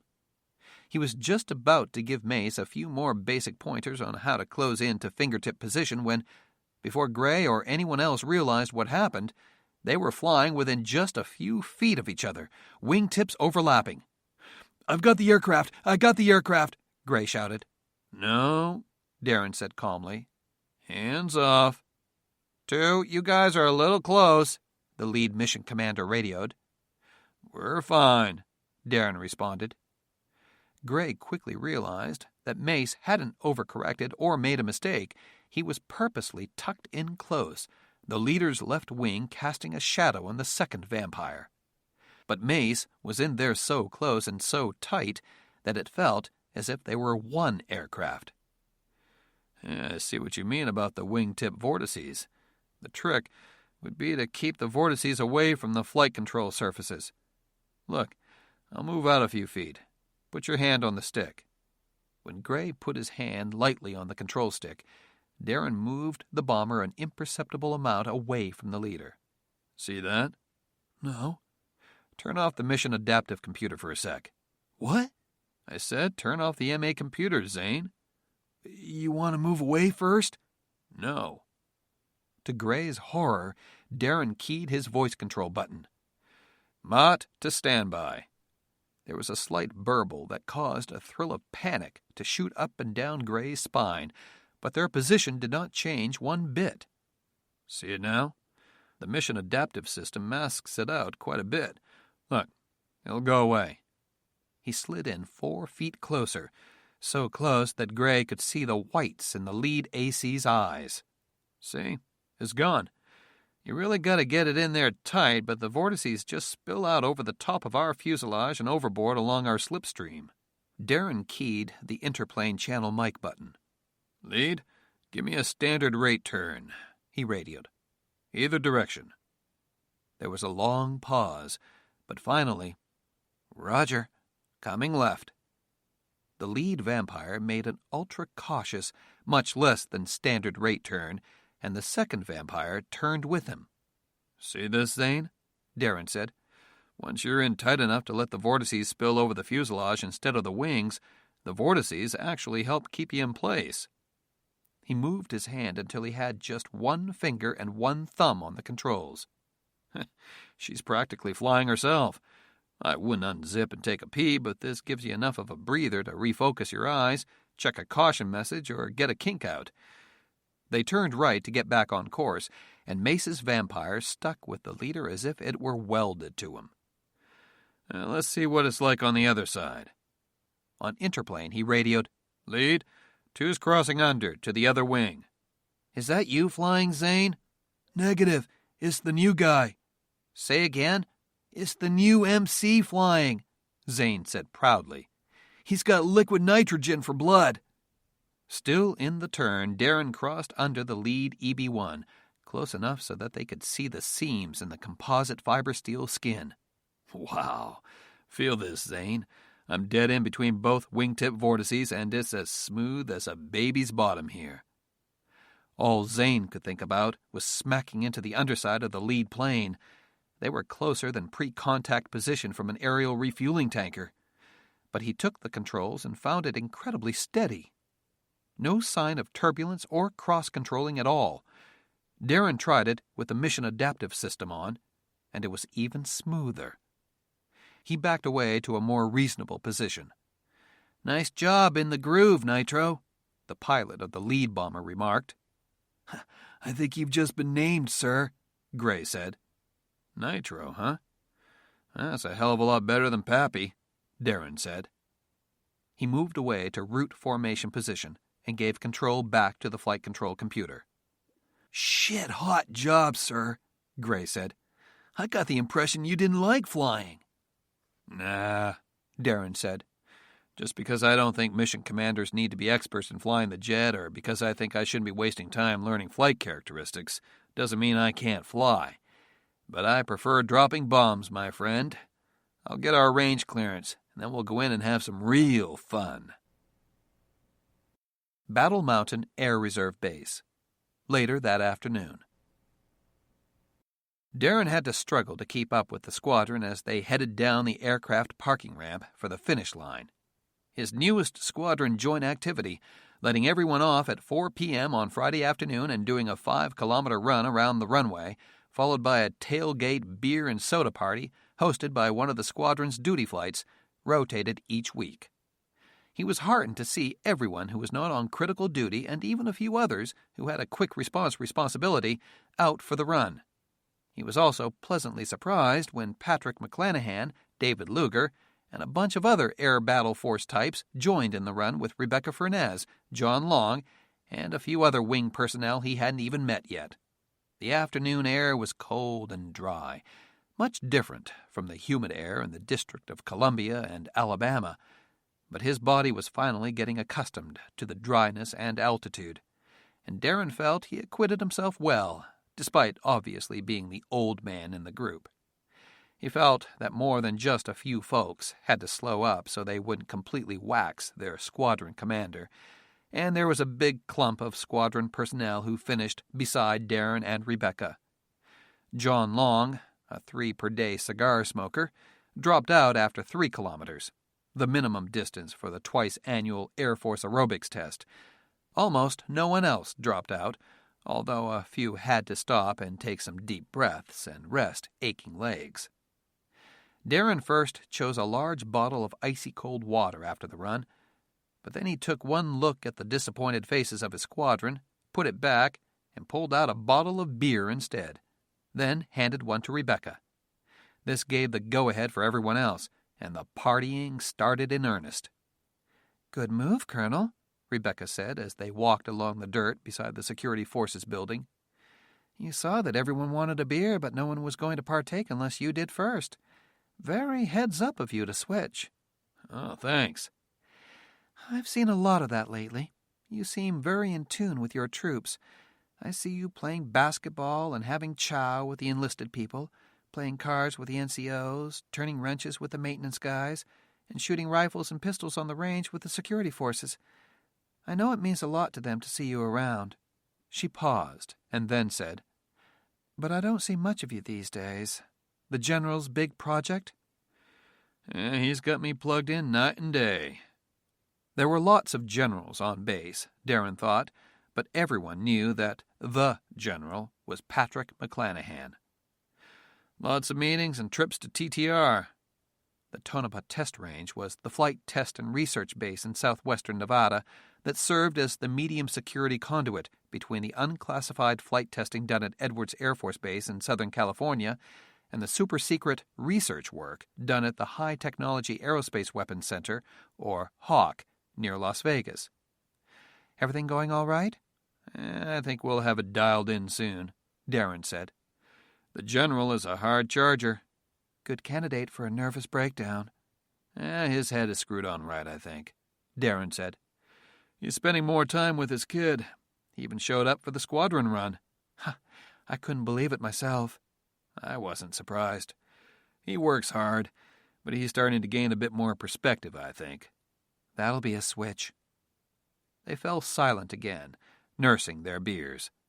Finally, Darren said, How about dinner tonight? I think the Owl Club is doing cowboy poetry in the dining room. Should be a rip-roaring time in the old town. That was part sarcasm. There was not much to do in Battle Mountain after hours. Cowboy poetry was a special treat. I don't think so, Darren, Rebecca said uneasily. You're allowed to spend time with your squadron commanders while off duty. I know that. It's just, This is the first time I've ever spoken to you outside meetings and briefings, Becky. And we've still got several hundred airmen around us, Darren said. Something a little more relaxed and private would be nice. I'm not ready to start seeing you, Darren. Not even for dinner and some wine? When did we ever get together for just dinner? He smiled in spite of himself. Well, I certainly didn't mind when things turned in that direction. And that's why I'm saying no, Darren. I'm afraid our whole relationship outside of work revolves around sex. I'm not ready for that yet. Well, it doesn't have to end up with us in the sack, Becky. I just don't want to take the chance, she said. She motioned to the rest of the large crowd of runners a few dozen yards away. I think I'm comfortable enough around you right now. You're not giving me very much credit here. I'll apologize if you tell me you didn't think about it when you asked me out. Darren smiled again. I thought so. Hey, it doesn't mean I was planning to carry you up to a hotel room and throw you on the bed after dinner, Darren said. If it happened, then I'd be very happy. If it didn't, you'd try again, Rebecca finished for him. Problem is, I'm not sure if I'm ready for the pursuit right now, and I'm not sure what I'd be feeling if I said yes. He looked away. And if you cared about me at all, you'd respect that. I do, Darren said earnestly. But it won't stop me from thinking about it, or trying again. She had no response to that. Darren couldn't tell if it meant, don't bother, or I'd like that. He looked over the aircraft parking ramp, wishing he could throw the beer bottle across with all his strength. Are you ever going to tell me about you and Rinks Seaver? He asked sharply. No, and I advise you not to bring up that topic again, she said, and she walked quickly away. As he watched her move off, his mind flashed briefly on Amber back at Donatella's. And then he shook his head, finished his beer, and went to get another. While over at the tailgate, Patrick McClanahan met up with him. Good idea doing a run, he said. Darren noticed with amusement that McClanahan's sweatshirt was heavily sweat-stained. The tailgate party makes it even better. Well, thanks for turning out, sir, Darren said. Been a while since you've done any running? Well, I've been allowed to skate. I see. I saw the rundown on your familiarization ride today with Lieutenant Gray. Very good shooting, Patrick said. Thank you, sir. With precision-guided weapons and the systems you have on board your B-1s here, a person's got to have a pretty good excuse to miss. Well, youth, new systems, not intuitive enough. I've heard lots of excuses, Patrick said. It takes a skilled operator to simply walk into a vampire, manage the aircraft, manage the systems, and release good weapons. You're a good stick, too. You watered your wingman's eyes with your formation flying. Thanks. McClanahan pulled Mace away from the others, circling the beer. You're doing an outstanding job getting the virtual cockpit stuff ready on the vampires, too, Patrick went on when they were by themselves. It's coming together great. I think we'll be done well before your deadline, sir. Unfortunately, we're going to be taking a break for a few days. We have a special mission, and I want you to fly it. You got it, sir. Where are we going? McClanahan looked around to see if anyone was in earshot. Then, Turkmenistan. Darren didn't look surprised. I had a feeling things were heating up out there, he said. When do we brief? We'll brief the mission itself in the plane after we're airborne, Patrick said. Crew rest for you starts as soon as you finish that beer. Showtime in the lair is 0200, wheels up at 0300. Darren drained his beer. Cool, he said simply. I'll be there. Who's my aircraft commander? Well, you worked well with Lieutenant Gray this morning, Patrick said, but we need someone with a little more experience. Don't tell me. I know. Patrick glanced at Rebecca heading for her Yukon in the parking lot, then back at Darren. You two going to be okay? Yes, sir. If not, we'll have lots of time en route to discuss things. That's for sure. See you in the lair. May I make a suggestion, sir? Of course. Let's turn this mission into an operational test flight, Darren said. Let's use everything we've put together. It can work, I know it. Patrick thought about it for a moment, but only for a moment. Good idea, he said. We'll still have a live crew on board, but we'll run it as if they're not on board. We'll have to let everyone in the 111th in on it. It'll work, sir, Darren said. It'll be great. Patrick fell silent again, then said, Fine, but I'll fly as mission commander. Sir, no argument. This mission and this system are completely off the books. No one flies experimental aircraft until I fly it first. I might even bar Rebecca from flying it, but she'd argue so loud and long that I know there'd be no point. Sir, the original idea behind this whole plan was to make it so you wouldn't have to fly missions like this. That's not why I set up this program. I didn't mean it like a selfish act, sir. I know you wouldn't start something like this just for yourself, Darren said. But the original motivating factor behind all of this was creating a weapon system that didn't rely on human factors to complete the mission. You have too much invested in this program, emotionally as well as career-wise, to be completely effective. That's enough, Colonel, Patrick snapped. I'm the MC on this mission, and that's it. You will be the virtual mission commander. We'll put Colonel Long and Lieutenant Gray in as the virtual aircraft commanders. I'm sure Dr. John Masters will want to be present as well. Captain Weathers will be on call as the weapons officer. Not gonna let me be the hero, eh, sir? You so sure we'll end up with a hero once this is over, Colonel? Patrick asked. Damn straight, sir. Patrick clasped Darren on the shoulder. Your confidence is infectious, Mace. All right, let's do it. Chapter 3. Kirki Army Air Base, Turkmenistan, early the next morning. It's true, sir. They're gone, the platoon lieutenant reported. The trucks and armored vehicles are all abandoned. We saw some stragglers camped out a few kilometers away, carrying wounded, but they ran off as we approached. They did not appear to be carrying weapons, so we let them go. The commander of Kirki Army Air Base glanced at his lead helicopter pilot. What did you see? He asked. The same, sir, the pilot reported.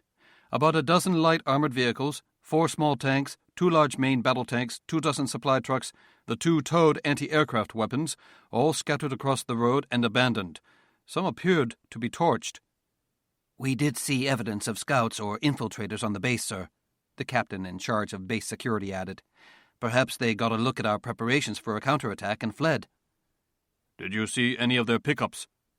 We found a few nearby, broken down and abandoned, but all the rest of them are gone, the scout platoon leader reported. They are faster and more maintainable than armored vehicles, better getaway vehicles. I'm well aware of that, Lieutenant, the commander said irritably. But I don't believe for one moment that they fled just because their scouts saw us getting some helicopters ready to fly. That Afghan terrorist who calls himself General Zarazi is a berserker, but he is crafty and unconventional. He had several hundred men less than 20 kilometers from here. They have to be nearby. I want search teams sent out after them immediately. Then we shall postpone the assault, sir. Of course. If their vehicles are abandoned, why bother attacking them? What he did not say was that it was too expensive and too hard on the machines to fly them. He had to save the equipment, fuel, and ammunition for more direct threats. Redeploy your men and search the area surrounding the base. They have to be moving in on us. If you find any, squeeze them until they talk. Make an example of a few of them. The officers nodded enthusiastically and hurried off. The call came just a few minutes later. "Colonel, we've captured several terrorists, including the leader, Zarazi." The base commander hurried out to meet with his men. Sure enough, they had several scraggly-looking men kneeling on the dirt floor, hands cuffed behind their backs. All of them appeared to have been beaten. "Good work, Captain," the commander said. "Did you get anything out of them?" "We haven't started questioning them yet, sir," the security chief replied. "They came in like that, dragging themselves to the front gate. Looks like they were beaten pretty badly by their own men." "So much for honor among thieves," the commander sneered. "Which one is Zarazi?" The captain pointed him out. "How do you know this?" "We overheard one of the others addressing him as General. He is clothed a bit better than the others, and he is the only one with a holster for a sidearm. We took fingerprints. We expect an answer back from Interior Ministry headquarters on his identity soon." "Let me know the minute it comes in." The commander stepped over to Zarazi. "You are General Zarazi?" he asked in Russian. No response. The base commander reared back and smashed his fist into the back of his captive's head, and Zarazi pitched forward, his face crunching into the dirt. "Now is not the time to act brave, scum. Either you talk or you die." Zarazi struggled back to his knees but said nothing. The colonel dragged another man by his hair over in front of Zarazi. "You, what is this man's name?" He did not reply. The colonel drew his pistol, placed the muzzle on the back of the second man's head, and pulled the trigger. A mass of bone, hair, blood, and brain spattered across Zarazi's body. Thankfully, the bullet lodged in the ground and did not ricochet around the small building. "I will continue to execute your men one by one in front of you until you talk." "Esli up!" Zarazi shouted in Russian, blinking to try to get the gory mess out of his eyes. "You murderous donkey fucker!" Do I have your attention now? Are you Zarazi?" "Yes, goddamn you!" The base commander ordered the others taken out to the detention facility, and soon he and the captain of security were alone with Zarazi. "You are one bold man, Zarazi. Stupid, but bold," the colonel said.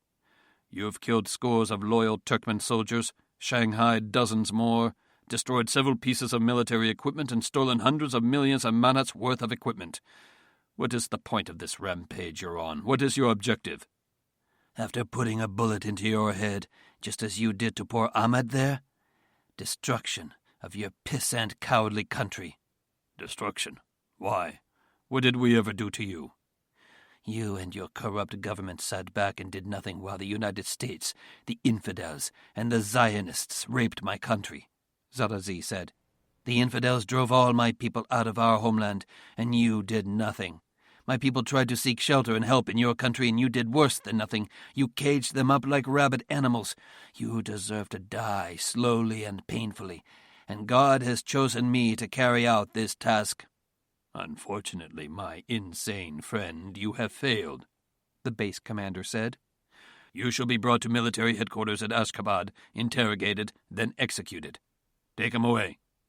"Don't you want to hear what will happen if I am taken away, Colonel?" "Your men will attack my base. Let them try." "No. I mean, what will happen to your family if I am taken away?" The base commander's face turned to stone, and he gulped involuntarily. It took just an instant, but the steel returned to his face, and he raised his pistol and pointed it at Zarazi's right temple. "If you thought that would buy you more time, you were wrong, asshole," he growled. "You just bought yourself a visit to a firing squad right here at Kirky." "I have already surrendered my life to Allah. I am confident he will receive me into heaven," Zarazi said. "I will meet your 4 sons, your wife, your 2 sisters, and your Minetka, Kaliali, I believe her name is, there. Soon afterward, you will join them." "You fucking bastard!" the base commander shouted, grabbing Zarazi by the hair and pulling him to his feet. "What in hell have you done?" While your men were searching the desert for me, my men were moving into Kirki, Katab, and Kisyel Arvat, capturing your family members, Zadazi said. Your men are not very happy with you, Colonel, especially the enlisted men. They were more than happy to tell me all about your families in great detail after they swore loyalty to me and joined my brigade. The base commander threw Zadazi back down on the ground, then went over to a wall phone and dialed. After a few moments, his men could see their commander's eyes bulging in terror. He replaced the receiver on its cradle with a shaking hand. A nod from him, and Zadazi was lifted up to his feet.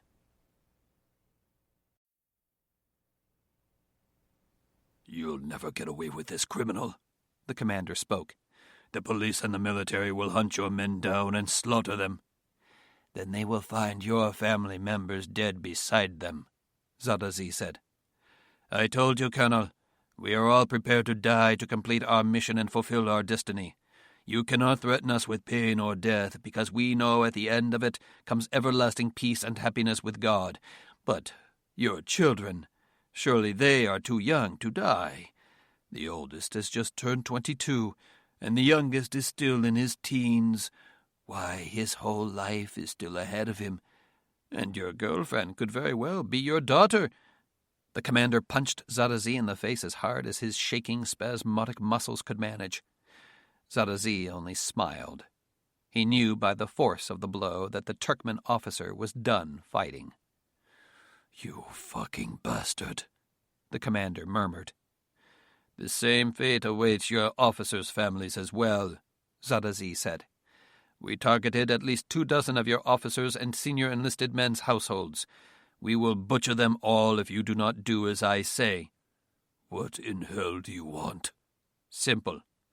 For you and your men to walk off this base, unarmed," Zadazi said.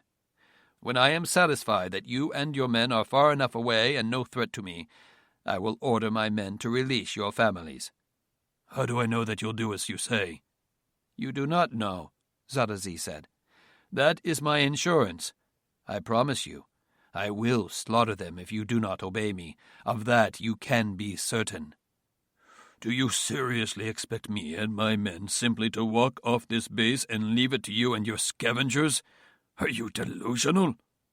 "I expect you to act like men," Zadazi said. "Either execute me for daring to touch your families, and then prepare to mourn the loss of your loved ones, or obey me, evacuate this base, and save your families. Asking stupid questions is a waste of my time. You decide. You have until dawn. If my men do not hear from me by then, they will assume I have been killed and will proceed with my last instructions. Kill the captives and escape." "You sick bastard. I hope you rot in hell for this." But the commander nodded to the guard, who hauled Zadazi to his feet and removed the handcuffs. "Do not worry about my place in the afterlife, Colonel. I believe it has been reserved for me by God," Zadazi said. "But now, I have one more request." "We are leaving this place so we can save our families. What more do you want?" Zadazi looked at the guards surrounding him.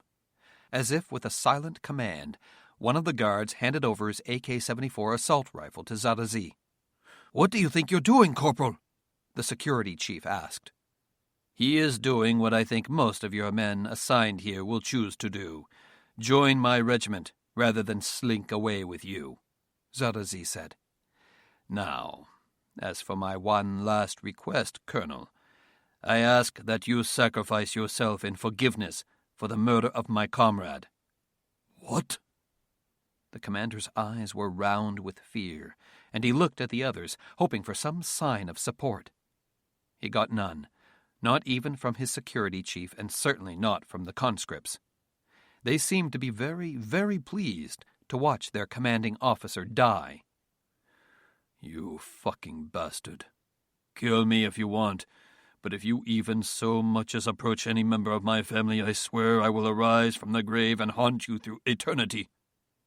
And at that, the base commander grabbed the muzzle of the rifle and steered it under his chin. "Let's get it over with, bastard," he growled, looking at Zadazi with quivering lips, but also with pure hatred in his eyes. This is the first brave thing you have done, Colonel. Unfortunately, it is the last, too, Zarazi said as he pulled the trigger. Then he slung the weapon over his shoulder while the ringing of the shot, the acrid smell of gunpowder, and the sickening sound of the body hitting the floor, minus most of its head, settled. He turned to the security chief and said, "It appears you are in charge now, Major. I suggest you call the company commanders, have them assemble their troops outside the front gate, and prepare to move out." By the time dawn began to break over Mount Aribaba, the 10,000-foot mountain that sat on the border between Turkmenistan and Uzbekistan, the Turkmen troops had assembled outside the gates of Kirki Air Base. To General Zarazi's joy, more than 4/5 of the Turkmen soldiers, including a good number of pilots and officers, remained behind. The Turkmen conscripts were very unhappy with their treatment by the elitist professional soldiers. The younger professional soldiers, who were not part of the new quasi-Russian regime in Turkmenistan, also chose to remain. Jalaluddin Turabi, who had met up with Zarazi shortly after the deadline passed, had administered the oath via loudspeaker to almost 2,000 Turkmen troops assembled in front of base headquarters. They had already organized themselves into companies, chosen new unit commanders, and torn the Turkmen patches and flags off their uniforms. Zarazi, still bloodied by his treatment at the dead commander's hand, led the assembled force in prayer. He then ordered the men to return to their barracks, and for the company commanders and senior non-commissioned officers to meet him in headquarters. "Allah has blessed us and answered our prayers, gentlemen," he began. "Our crusade to build a haven for warriors of Islam begins right here, right now. It is our duty to organize and secure this area, prepare to fight off any challengers to our authority, and work to spread the word of God throughout this country." Turabi watched the newcomers carefully, and, to his great surprise, noticed that a good many of the new officers sat in rapt attention, gazing at Zarazi like he was some sort of demigod. What was wrong with these men, he wondered. Could their lives be so screwed up out here in the wilderness that they would be willing to betray their country this easily and quickly and join up with a foreigner? Zarazi stood before a large wall map of eastern Turkmenistan. "Our first objective will be to secure the Kisel Arvat hydroelectric dam. This dam supplies power to all of eastern Turkmenistan as well as southern Uzbekistan. Once we take this facility, we also control the Turkmen oil and natural gas pipeline that connects to Afghanistan and Pakistan, and we also control several irrigation and freshwater pumping stations for the region. The oil facilities shall be destroyed immediately." "Destroyed?" Turabi asked. He said it louder than he meant. He didn't want the men assembled before them to see any sign of confusion or disagreement in the leadership, but they hadn't discussed this move beforehand. "Wakil, we can hold those pipelines and wells for ransom. The Turkmeni, or whoever built them, will pay us handsomely to keep them in operation." Zarazi glared at Turabi as if the man had pissed on his boots. "And if they don't, Colonel?" "Then we destroy them," Turabi said. "But I think they'll pay to keep their precious oil flowing. That means more money we can send back to our clans. Let's give it a try, at least." Zarazi looked as if he were going to order Turabi to be silent. He appeared angry enough even to strike him, but instead he held his anger in check and nodded. "Very well, Colonel. I shall leave that task in your hands.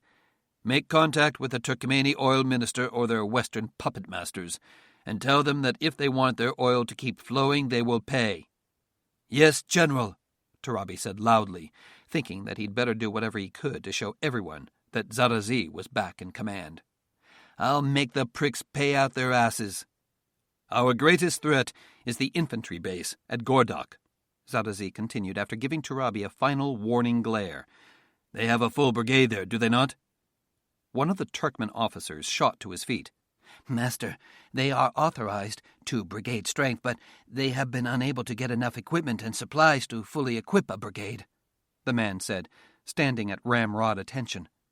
"Most have not been paid in many weeks. Most of the officers, like ourselves, have not been paid in many months. They have had many desertions and crimes against the local population. Many of the soldiers have resorted to stealing from the locals to feed themselves, or selling fuel and equipment to smugglers. Their overall readiness is very poor. Stealing from the people we are dedicating ourselves to liberate and protect will not be tolerated in my army. Is that clear? Zarazi said sternly. But I also hereby command that anyone who does not declare himself a true servant of God shall not be entitled to own land, property, or resources under our jurisdiction or protection. That includes the water, the oil and gas through the pipelines, the power that flows from the hydroelectric power plant, everything. If it is under our protection, then either outsiders must swear allegiance to us and our cause, or they must pay for these resources. Now he had all their attention, Turabi noticed. Zarazi had a good number of men here who believed that he was some sort of holy warrior, but most of them were just tired of the old commander and wanted to be paid. Zarazi was promising them a paycheck. He was definitely in business now.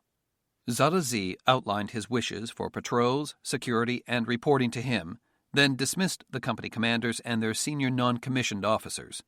The officer who spoke up in front of the others, a transportation and supply officer named Lieutenant Aman Odazov, remained behind, along with Turabi. Odazov was a tall, heavy-set man with long, unkempt hair, no mustache or beard, and filthy boots and uniform. Turabi worried the guy might be infested with lice. "It is a great honor to serve you, Master," Odazov said in halting Pashtun. "I am proud to be part of your command." "You are a loyal and brave servant, Captain Odazov," Zarazi said. The scruffy-looking clerk looked as if he were going to kiss Zarazi's hand, and then, disgustingly, he did. "I hope you are correct about the base at Gordok." "I am, Master," Odazov said. "I do not think they will be a threat to us. They are even more isolated than Kirki.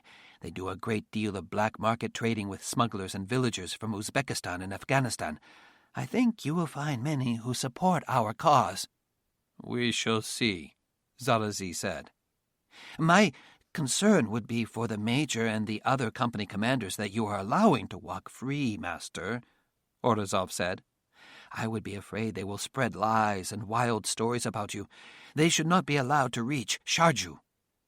Sharju was the location of the largest military base in eastern Turkmenistan, about 180 kilometers upriver. The Turkmen zealot's eyes brightened, and he fairly rocked from foot to foot in anticipation. "I shall kill them for you, Master. Let me organize an attack. We outnumber them. It would be my very great pleasure to lead your royal Turkmen soldiers on an attack against the oppressors from whom you have liberated us." Jalaluddin Turabi could scarcely believe it, but Wakil Zarazi was actually nodding in thought at this peasant's psychopathic ramblings. Thankfully, Zarazi responded, "No, Captain.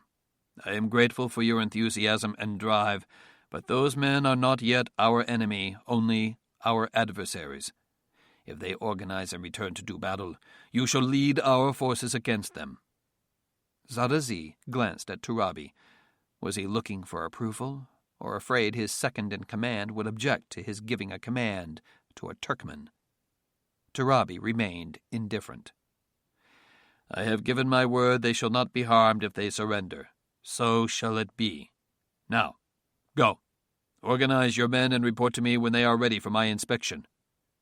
The guy could not stop bowing as he made his way out of the room.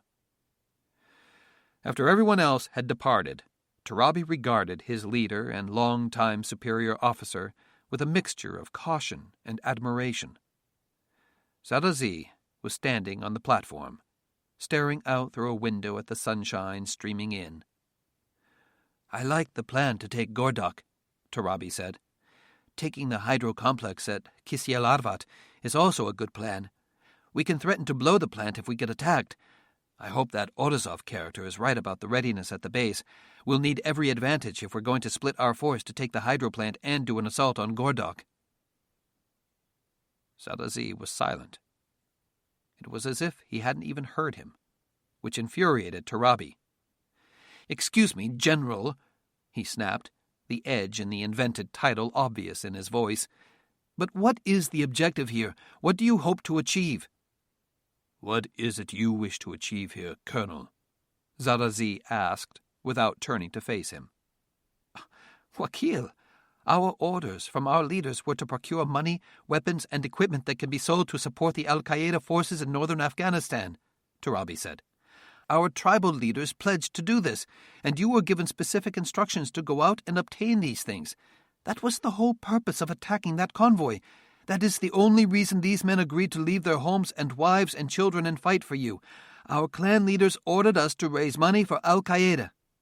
You have succeeded far more than anyone could have imagined. You have taken over an entire Turkmen army aviation base, Turabi went on. You have men and equipment of enormous power and value. Don't you realize, Wakil, if you return to our tribal home of Yahan with even a fraction of these tanks and guns, you will be promoted to the tribal council. If you succeed in bringing back even one of these helicopters, you will most assuredly be made a chieftain. You will be allowed to lead your own clan and be equal to all the other sheikhs and shuras.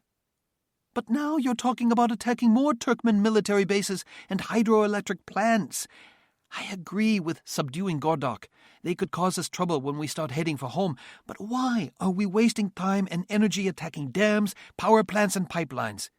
We might be able to squeeze a few manats out of the people here, but we stand an even greater risk of being trapped inside Turkmenistan with their whole fucking army, such as it is, coming down on top of us. No one will come to rescue us if we are surrounded. Our mission has changed, Colonel, Zarazi intoned. Oh? We shall not leave Turkmenistan, Zarazi said. We are here to liberate this country and these people, not loot them. We have received orders from the tribal council to— I have received orders from God, Zarazi interjected heatedly. God has ordered me to take this country. He demonstrated that he is watching over me by saving me from the American attack aircraft, and he guides my hand and my tongue as I lead his faithful across the wastelands to victory. Our success is proof of his love for our cause and us. Wakil, General, we are successful mostly because the Turkmen forces are weak in this area, Turabi said. There's nothing but empty desert out here. Their aviation battalion has been sitting on their asses doing nothing for 10 years. They rout a few smugglers every now and then, take bribes from Northern Alliance forces or Taliban, whichever side wants to cross the frontier to escape the other, guard one river and a few oil pipelines, and go back for another nap. We haven't faced the real Turkmen army yet. Colonel, are you afraid? Zarazi asked. Are you scared of battle? First of all, Wakil, I'm not a colonel and you're not a general, Turabi snapped, allowing his anger at being called a coward to erupt, despite the warnings in his brain not to allow it. We gave ourselves military titles as a joke, remember? Whatever the rank of whomever we encountered, we gave ourselves a rank 1 or 2 over him. Now, for some damned reason, we're senior officers?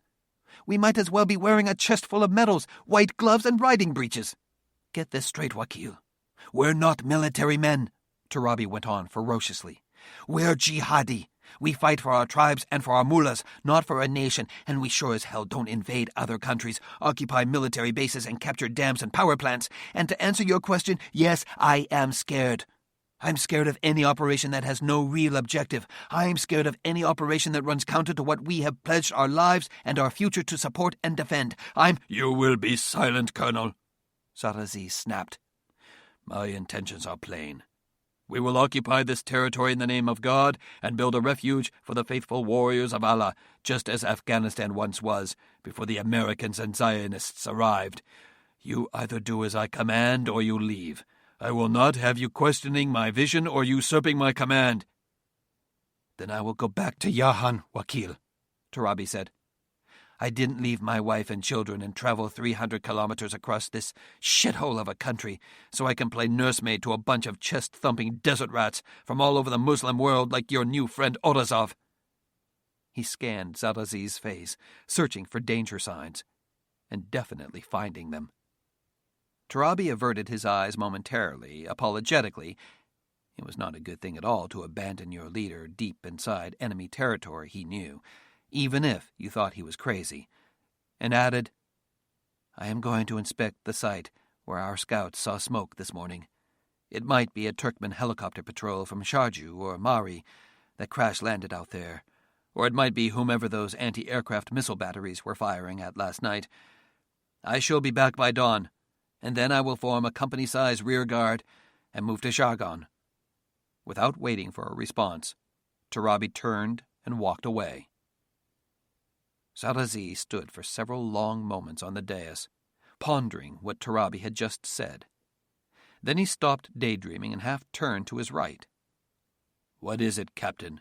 he asked the man approaching silently behind him. Aman Orazov halted, his breath catching in his throat. I beg your pardon, master," he stammered. I could not help but overhear." "Speak," Zarazi prompted him. When the man remained silent, Zarazi turned and faced the Turkmen officer, noting that now Orazov was wearing a sidearm and that the flap covering the holster was unfastened. He had also pinned on captain's rank, obviously stolen from someone else on post. "You wish to tell me that Colonel Turabi is unfaithful and does not deserve to be part of our mission," Zarazi said. "He is a coward and a disgrace before God," Orazov said. "How dare he question you? How dare he snap at you like a child?" "His faith has been shaken because of the danger and because of our rapid success in battle." "He is a coward, master," Orazov spit. "He deserves to be punished." "Punished?" Zarazi looked carefully at Orazov, then at the sidearm, then back at the Turkmen. "Perhaps—" "Let me, master," Orazov said. "I will deal with the colonel for what he has said to you." Zarazi smiled and nodded. "And so you shall, Captain. But not now.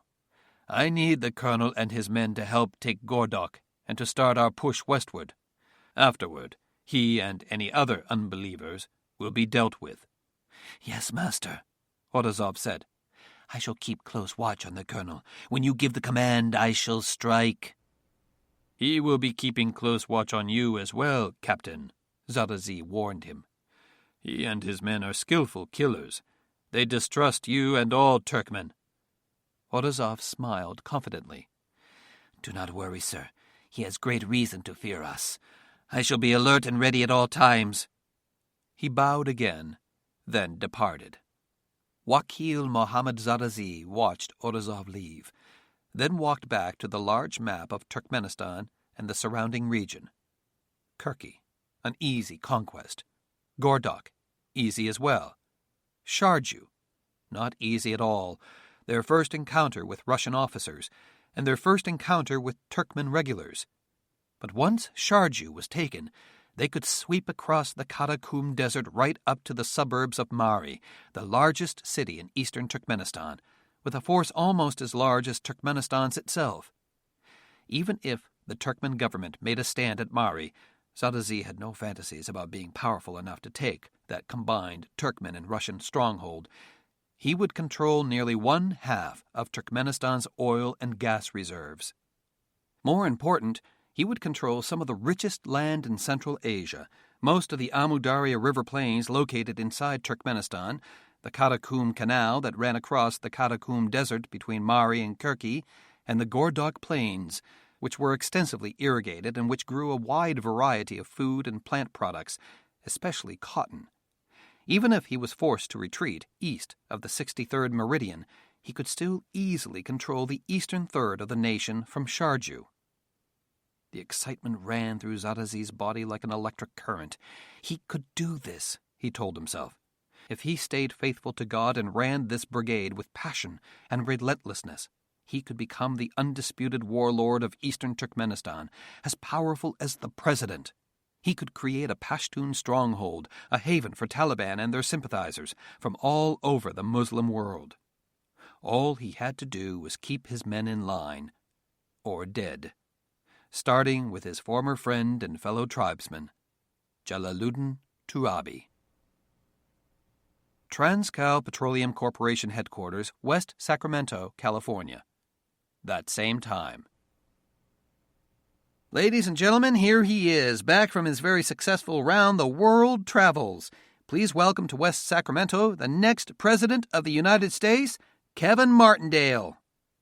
The men and women at the table rose to their feet and clapped as the former President of the United States, Kevin Martindale, entered the boardroom, followed by 2 Secret Service agents.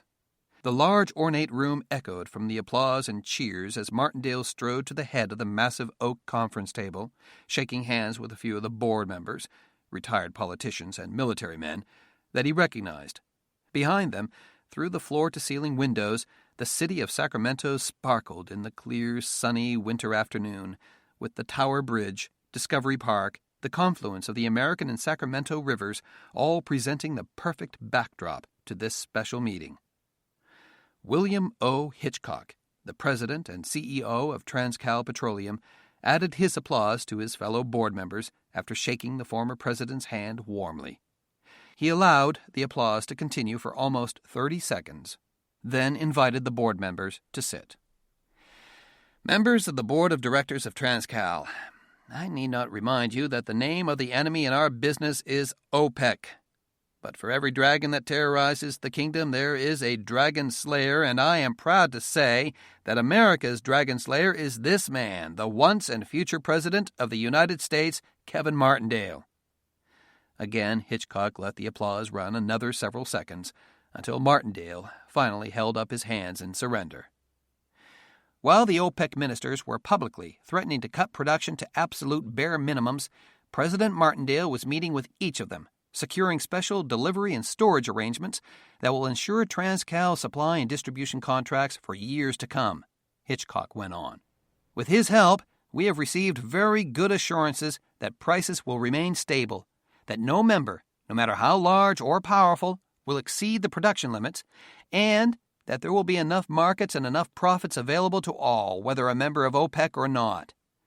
We are happy and proud that he is on our side, and we are honored to be able to support his drive to be only the second man in history to be voted back in as President of the United States after being voted out. My friends, please join me once again in welcoming home and thanking our good friend, Kevin Martindale.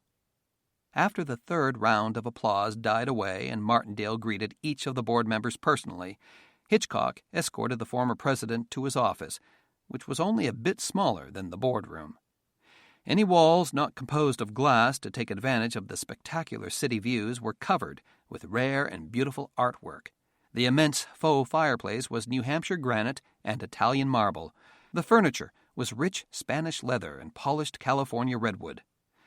Martindale settled onto one of the expansive sofas with a tumbler of orange juice and sparkling water. Hitchcock offered the former president a cigar and helped himself to ice water and a Davidoff. "Good to have you back in the U.S. of A., Kevin," Hitchcock said as they lit up. "Your trip was more successful than we could possibly have hoped." "Thanks, Bill," Martindale said. "I was happy to do it. I love the road, and I love confronting some of these third-world big shots. They think the world is scared of the name OPEC, and I love seeing them squirm in front of the other delegates." 10 countries in less than a week. You must be whipped. "I've forgotten how much traveling charges my batteries," Martindale said. It was true. He didn't look at all like a guy who had probably rung up a year's worth of frequent flyer miles in less than a week. "I'm ready to head on out again, as long as I'm not neglecting my national and state party obligations." "Don't you worry about the state delegations. We're coordinating all your appearances and fundraisers," Hitchcock said. "They know they have to be well organized and busting their butts before you'll even consider setting foot in their districts, and is pumping up the candidates and the party committees to work extra hard to show us some impressive canvassing and donor numbers. They're gearing up well, but they won't be truly organized until the summer party convention, so we have a few months to go on the foreign affairs track, and the press is lapping it up. Thorne is still nowhere to be seen on the radar screen, so the foreign affairs field is all yours." "I just can't figure that guy out," Martindale said, sipping his drink. "He's smart, tough, energetic." "Yeah, he's all that, all right, but only on whatever planet he's really from," Hitchcock said. "On this planet, he's a zero. Don't worry about him right now. We have some other fish to fry." He sat on the edge of his desk and looked seriously at the former president. William Hitchcock was young, very good-looking, and enormously wealthy, mostly from inheritances and an oil business that thrived on adversity. He was a newcomer in politics, but he attacked it with the same drive and take-no-prisoners attitude he applied to dealing with all problems in business: use every weapon in his arsenal to win. The former president was his newest and by far his most potent weapon. Kevin Martindale wanted badly to re-enter politics, but his fiasco with his not-so-secret mercenary group known as the Night Stalkers made political contributions dry up quickly. Whispers around Washington said that the former president was financing and leading a group of ex-commandos called the Night Stalkers on vigilante and mercenary missions all around the world. But rather than being considered a Robin Hood with his band of merry thieves, the Night Stalkers were considered homegrown American terrorists. Enter William Hitchcock. As a partner in an African oil cartel, Hitchcock had hired the Night Stalkers to investigate and stop a Libyan incursion into Egypt, and he saw firsthand the power, charisma, and energy Kevin Martindale possessed. Their goals meshed perfectly. William Hitchcock wanted political influence, and Kevin Martindale needed financial backing for another run at the White House. "What's up?" Martindale asked. "A potential shitstorm in Turkmenistan," Hitchcock said. "Let me guess. The Russians are squawking that you're moving too quickly and they want you to give up some of your fields. No problem. After what my Night Stalkers did to Senkov's plans in the Balkans, the Russians won't give us any hassles." "I wish it was the Russians. I've already got their payola money in the budget," Hitchcock said. "We've got Taliban problems." "Oh, shit. That's not good," Martindale exclaimed. "Threatening your pipelines?" "A small band of insurgents from Afghanistan kicking ass and taking names. They're knocking down Turkmeni army bases, capturing weapons, and recruiting followers faster and easier than the Pied Piper," Hitchcock said. "Problem is, the Turkmeni government isn't doing anything to stop them. In fact, I think the government might secretly be supporting them." "And the Russians would love to see the Taliban blow up some of your facilities." "Exactly. We need to convince the Turkmeni government to fight these Taliban bastards, but without involving the Russian army. I know that your administration negotiated the original deal with Nizov for those oil leases. Can you go back to Ashgabat and try to convince the government to turn these Taliban assholes away?" "That should be no problem," Martindale said. "You realize that it might be in our best interests to make contact with the Taliban leaders themselves, grease their palms a little bit to keep them from just torching your pipelines?" "I was hoping to avoid that, but yes, I'll agree to it," Hitchcock said. "The Turkmeni think those Taliban insurgents won't dare take on the regular army bases at Sharju, that they'll just take over a few pumping stations in the east, collect some ransom money, and split. But these guys keep moving westward, and they're growing in strength. If they take Sharju, they could gain control of almost half our facilities in Turkmenistan." "No problem," Martindale said confidently. "I'll speak with Gurizev and find out what he has in mind. Knowing him the way I do, I'll bet he'll be crying to the Russians to stop the Taliban, but I know he'll take help and money anywhere he can find it. But unless I miss my guess, we won't have to rely on the Turkmeni. Most Taliban raiding parties stay in the field just long enough to collect money for their tribes. We pay them enough and they'll be gone like a puff of smoke back to whatever caves they came from." "So you'll go to Turkmenistan then?" Martindale looked a little apprehensive. "I'm not so sure that'll do any good," he said. "The Turkmeni don't like outsiders, especially Westerners, and they like their under-the-table deals done well beyond arm's length. Besides, frankly, that place gives me the creeps. I'd rather go in with a pretty strong security advance team." "No chance of Thorne providing anything like that," Hitchcock pointed out. "What about your Night Stalkers?" Martindale took a pensive sip of his drink. "Disbanded. They got beat up pretty bad in Libya before they finally slapped down Zuawi. Thorne offered to return their military rank and privileges to them, and they took it. But that's exactly who I'd like to bring with me." He nodded confidently at Hitchcock, trying to hide his feelings of dread. "Now, don't worry. I'll start the ball rolling from here. The threat of my coming to Turkmenistan should force Gurizev to cooperate. If necessary, I'll go to Ashgabat and explain the facts of life to him. As for the Taliban, just be prepared to offer them some protection money and they'll leave your pipelines alone. Of course, the fact that we're forced to pay protection money will be another strike against Thorne. After all, What kind of president will Thomas Thorne be if he won't send in troops to protect American economic interests overseas? You don't think he would intervene, do you? I don't see any evidence at all that he's inclined to do so, Martindale said. But he's got some tough advisers and military leaders working for him who could convince him otherwise. You never know with him. But I wouldn't count on Thorne doing a damn thing. If we can convince Guruzev to send some troops in, and at the same time pay the Taliban fighters some protection money, I think your pipelines will be safe. Excellent, Hitchcock said, the relief evident in his voice. Thank you. I knew I could count on you, Kevin. Just be sure my campaign war chest stays topped off, Martindale reminded him. My pleasure, Mr. President, Hitchcock said. You won't have to worry about money as long as you're out there on Transcal's behalf. Good, Martindale said, finishing his drink and getting to his feet. The Secret Service agents immediately announced that their charge was on the move. I'll get started right away. Put an extra $3 million in the operations account. That should be more than enough. You got it.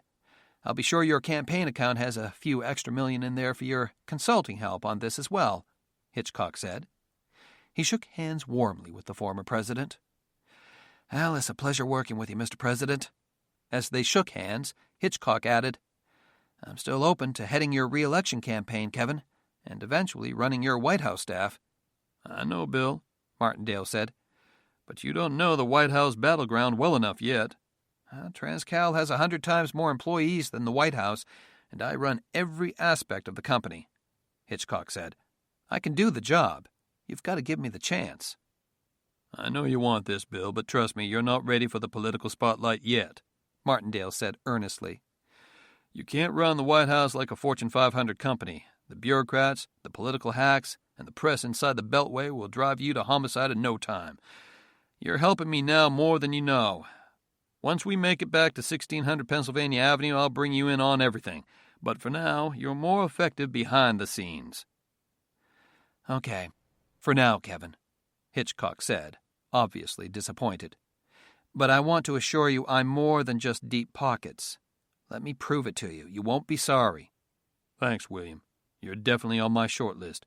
But unfortunately, no matter how much money you have, we can't do it without the party's support, and that means taking actions and formulating policies with which the party can build a strong nationwide platform. And we can't start picking staff and appointees without the party's input. Let's keep our eyes on our plan and timetable. We maintain the momentum going in foreign affairs, energy policy, and the military. We stay in the media spotlight, and the party will be kissing our boots and agreeing to anything we want before you know it. They'll be begging us to make you chief of the White House staff. Sounds good to me, Kevin. Sounds good to me. They shook hands again. And don't you worry about Turkmenistan, Bill. It'll all be over in a couple of days, and we'll come out of it smelling just fine. It's in the bag. Thorne will be sitting around cross-legged, confused, and clueless while we solve yet another brewing foreign crisis right under his nose. What if he or his administration is already doing something about Turkmenistan? Hitchcock asked. How do you know we're in the lead on this problem? Martindale shrugged and replied with a smile. I'll ask him. I'm the former president of the United States. I should be able to make some inquiries and get some briefings from his staff. Besides, Thorne believes in open government. He or his staff will tell me everything. And if that doesn't work, I'll just send my spies into the White House and find out everything my own way. Battle Mountain Air Reserve Base, Nevada, early that morning. With all due respect, Rebecca, this is the most harebrained stunt I've ever heard of. Colonel John Long, Operations Group Commander of the 111th Bombardment Wing, snapped. He was standing out on the underground flight line of Battle Mountain Air Reserve Base with Rebecca Furness, Patrick McClanahan, Dean Gray, and the ground team, getting ready to brief the ground crew prior to their flight mission. Long and Major Samuel Flamer Pogue were to fly in the second EB-1C, parked beside Rebecca's, as the alternate mission aircraft. You've made your opinion plain to everyone, Long Dong, Rebecca said quietly. Keep it to yourself. It's my job to point out potential policy mistakes by our senior officers, Long retorted, raising his voice so everyone could hear and plainly refusing to take the hint. And this is one perfect example, completely untested, unverified, a disaster waiting to happen. We copy all, Colonel, Patrick McClanahan interjected. He wanted to chew the guy out for voicing his opinion like that in front of the entire ground crew, but he didn't want to quash debate, no matter how unprofessionally it was initiated. Instead, he only glanced at Long, nodded, and said, "John, we've discussed this decision for 2 days now. We've staffed it up and down as best we could." "General, we had no choice but to meet your arbitrary deadline," Long insisted. "I'm concerned that you're more concerned with dazzling your friends in the Pentagon and meeting a deadline than with crew safety, and I'm afraid this will end in a real disaster." "You've made your view very clear," Patrick said. "I'm taking full responsibility for this test. Your career won't suffer if it fails."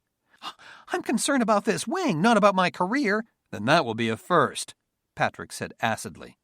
"Now I strongly encourage you to keep your opinions to yourself unless asked directly for them. Is that understood, Colonel?" "Yes, sir," Long shot back.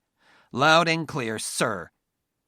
Rebecca and Patrick finished their Form 781 logbook review and crew briefing, then began a walk-around inspection of the aircraft.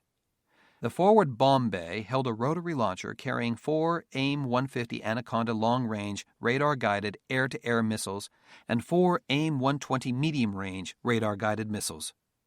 The aft bomb bay held a rotary launcher with 8 AGM-165 Longhorn TV and imaging infrared-guided attack missiles. The center bomb bay held 2 AGM-177 Wolverine attack missiles loaded into air retrieval baskets. Patrick knew that the Wolverine's bomb bays each held 4 AGM-211 Mini Maverick guided missiles. "Well, I hate to say it, General, but Long is right. This is crazy," Rebecca said to Patrick once they were out of earshot of the ground crew. "It'll work fine," Patrick said. "There is an army of engineers and test pilots at Edwards whose job it is to test stuff like this, Patrick," she said. "Why don't we let them do their damn jobs?" "Rebecca, if you feel so strongly about this, why are you going along?" "The same reason you're going. Because it's our plan and our program, and we don't put others in harm's way unless we're willing to take the lead and do it ourselves," Rebecca replied. "Besides, they're my planes, and if you crash one, it's my ass. We have some skilled flyers in our unit, but they're newborns compared to us. They've never been in a B-1 bomber that's trying to kill them.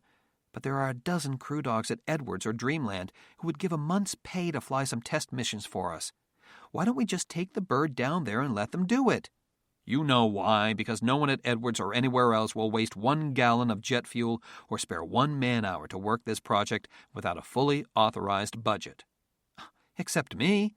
Me and my budget are the expendable ones, right?"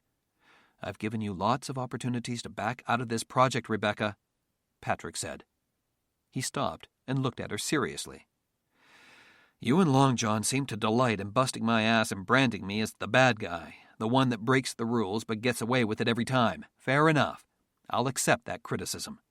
But both of you can put the brakes on this at any time with one phone call to General Magnus at 8th Air Force or General Craig at Air Reserve Forces Command. You haven't done it. You've chewed me out in front of every officer in this base. Long steps right up to the brink of insubordination without even blinking. He's done everything but put an ad in the Reno Gazette-Journal. But you never made the call. And I think I know the reason. You're hoping this works. Every new wing commander wants 2 things: for no one to screw up too badly and to make a name for him or herself in order to stand out above all the other commanders. In relative peacetime, it's even more important to shine. Long wants his first star so badly it hurts, and you can trade on your reputation as the first female combat pilot only so long." "That's not true, General," Rebecca said, but her voice had no force, no authority behind it. She knew he was right. "We can debate this all day, but it won't make any difference," Patrick went on. "We have the skill and knowledge to make this work, but you're the aircraft commander, the final authority. If you disagree, call a stop to it." He waited, hands on hips. When she turned her flashlight up at the emergency landing gear blowdown bottle gauges, continuing the pre-flight, he nodded and said, "All right, then. Let's do it." They finished their walk-around inspection, then climbed the steep entry ladder behind the tall nose-gear strut and made their way to the cockpit. After pre-flighting his ejection seat and strapping himself in, Patrick quickly built his nest, then waited for the action to start. Rebecca joined him a few moments later. After strapping herself in, she pulled out her checklist, strapped it onto her right leg, flipped to the Before APU Start page, and began, then stopped herself. She ignored the checklist and sat back, crossing her arms on her chest in exasperation, and maybe a little bit of fear. "Pretty bizarre way to go to war," she muttered.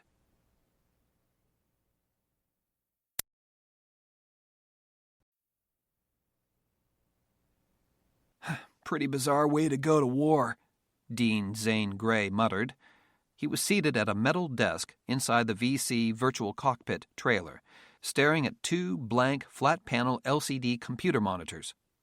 It was a tight squeeze inside the trailer. In the center of the interior were two seats in front of the metal desk. Flanking them were two more seats with full computer keyboards, a trackball, and large, flat-panel LCD monitors.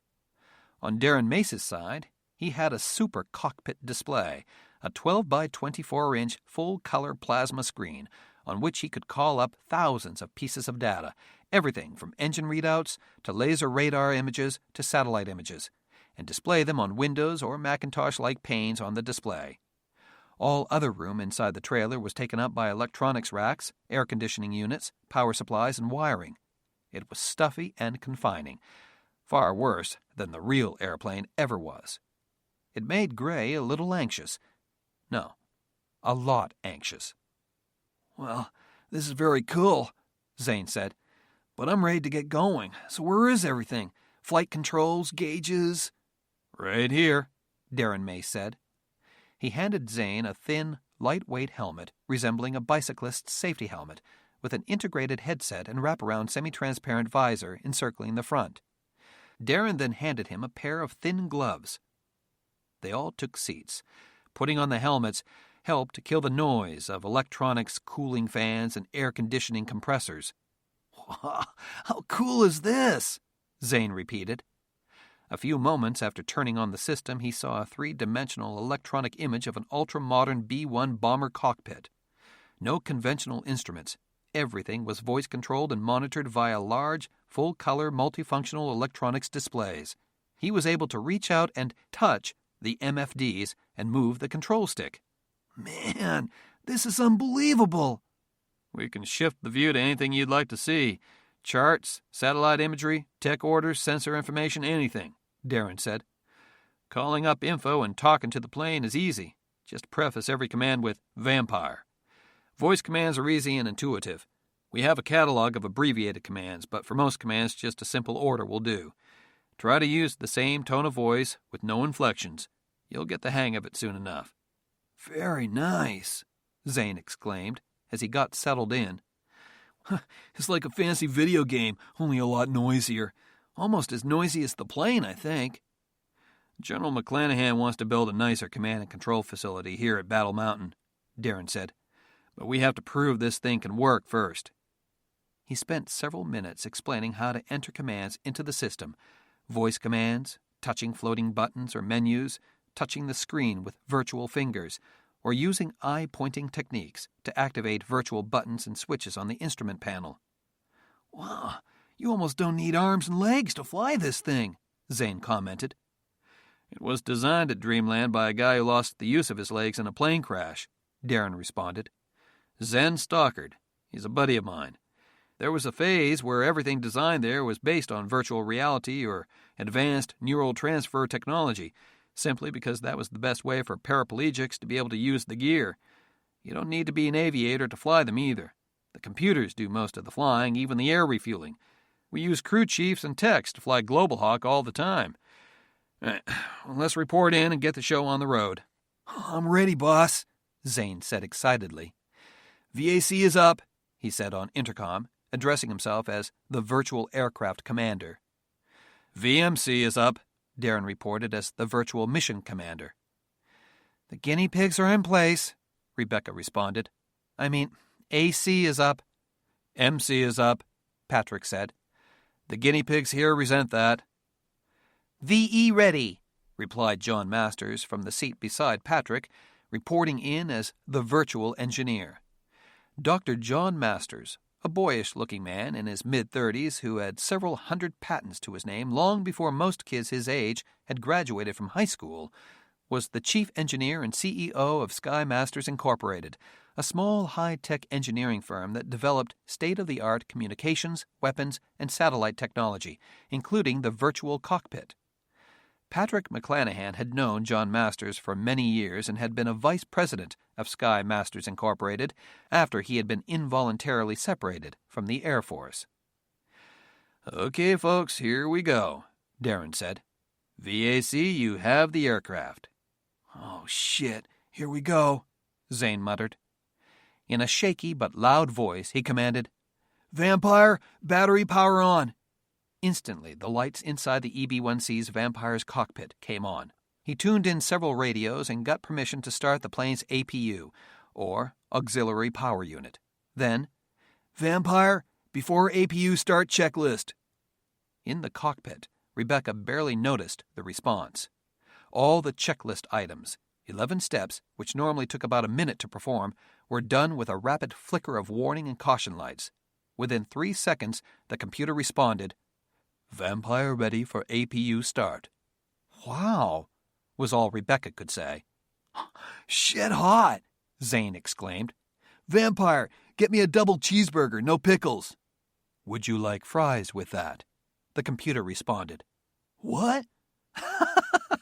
"You youngsters are so predictable. That was one of the first responses I programmed into the voice recognition software," John Masters said gleefully. John was only a few years older than the youngsters, so he knew them very well. "Can we get on with it?" Rebecca asked. "This thing is giving me the creeps." "Roger," Zane said happily. "Vampire, APU start." The checklists ran quickly and smoothly, and in a fraction of the time it normally took to get ready for engine start, the Vampire bomber was ready. They had to wait for Long and Pogue to finish their checklists, done in a more conventional manner. The bombers were then towed to an elevator and hoisted to the second level, where they started the engines and performed a before-takeoff check. Shortly thereafter, the 2 bombers were raised to the surface. "So, how do I taxi this thing, boss?" Zane asked. "You don't. The computer does," Darren replied. "Okay. Vampire, taxi for takeoff," Zane spoke. "Laser radars on and radiating. Very low power, short range," Patrick reported. Just then, the Vampire bomber's throttles slowly advanced and the plane crept forward. It was slow going, but eventually the Vampire taxied itself out of the hammerhead and onto the end of the runway. "Vampire in takeoff position, 11,400 feet remaining," the computer reported. "Partial power takeoff performance okay." "The radar maps out the edges of the runway and automatically puts you on the center line, then measures the distance to the first set of obstacles, in this case, the edge of the overrun," John Masters explained. "The laser radar also measures nearby terrain and samples the atmosphere and plugs the information into the air data computer for takeoff performance computations." "So what the heck do I do?" Zane asked. "You get to choose the type of takeoff," Patrick McClanahan said. "Can I make my own takeoff?" "The computer can make about a dozen different takeoffs: max performance, minimum interval, unimproved field, max altitude, partial power, noise abatement, you name it," Masters said. "You just tell it which one and it'll do it." "So can I, Doc? So can I?" Zane said. "How do I work this thing?" "Rest your arm on the armrest," Darren said. Gray did. "Vampire, cockpit adjust," Darren spoke. In an instant, the cockpit flight controls rearranged themselves to fit Gray's hands. "In the virtual cockpit, the controls come to you, not the other way around." "I love it!" Zane exclaimed happily. The rudder pedals did the same, and when it came time to flip a switch or punch a button, all he had to do was extend a finger. The control panel came to his finger, then moved again so he could clearly see the display, then moved out of the way so he could look out the window or see other instruments. Zane experimentally stirred the pot, moved the control stick in a wide circle to check the flight control surfaces, and watched the control surface indicators move. "Not so hard," Rebecca said. "You're banging the control surfaces around too much." Keep in mind that you don't have any control stick feel, Darren pointed out. You have to use the indicators and the flight instruments to tell you how you're doing. No seat of the pants flying. Use your cameras on the takeoff roll, but if you go into the clouds, transition quickly to your instruments. Darren got takeoff clearance from the Air Base's robot control tower. You're cleared for takeoff, VAC. Here we go, boys and girls, Zane said. He put his hands on the throttles and slowly pushed them forward. Too fast. He moved them more slowly, stopping just as he advanced into Zone 1 afterburner, then released brakes as he slowly advanced them further into Zone 5.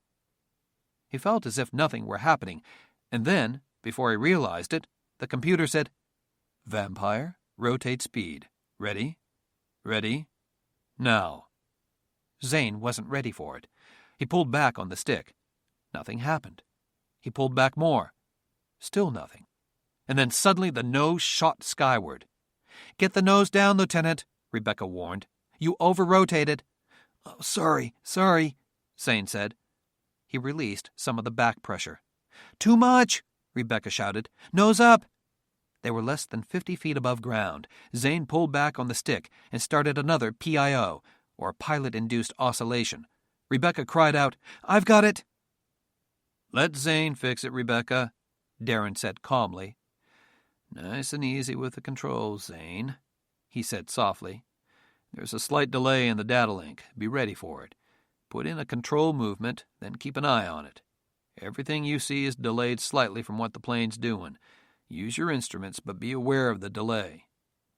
Vampire configuration warning, the computer announced. You wanted to do the takeoff, Zane.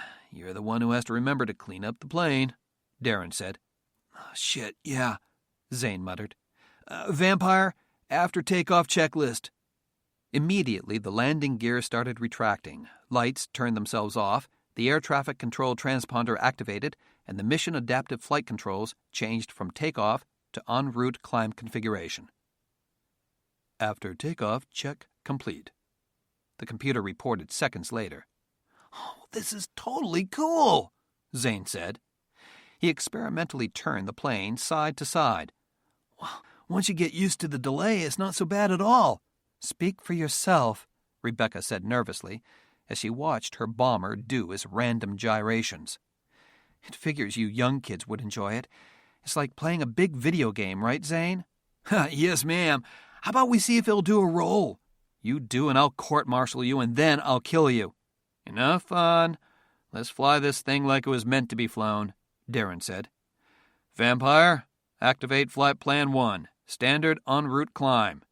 Vampire, Flight Plan 1 activated, the computer responded.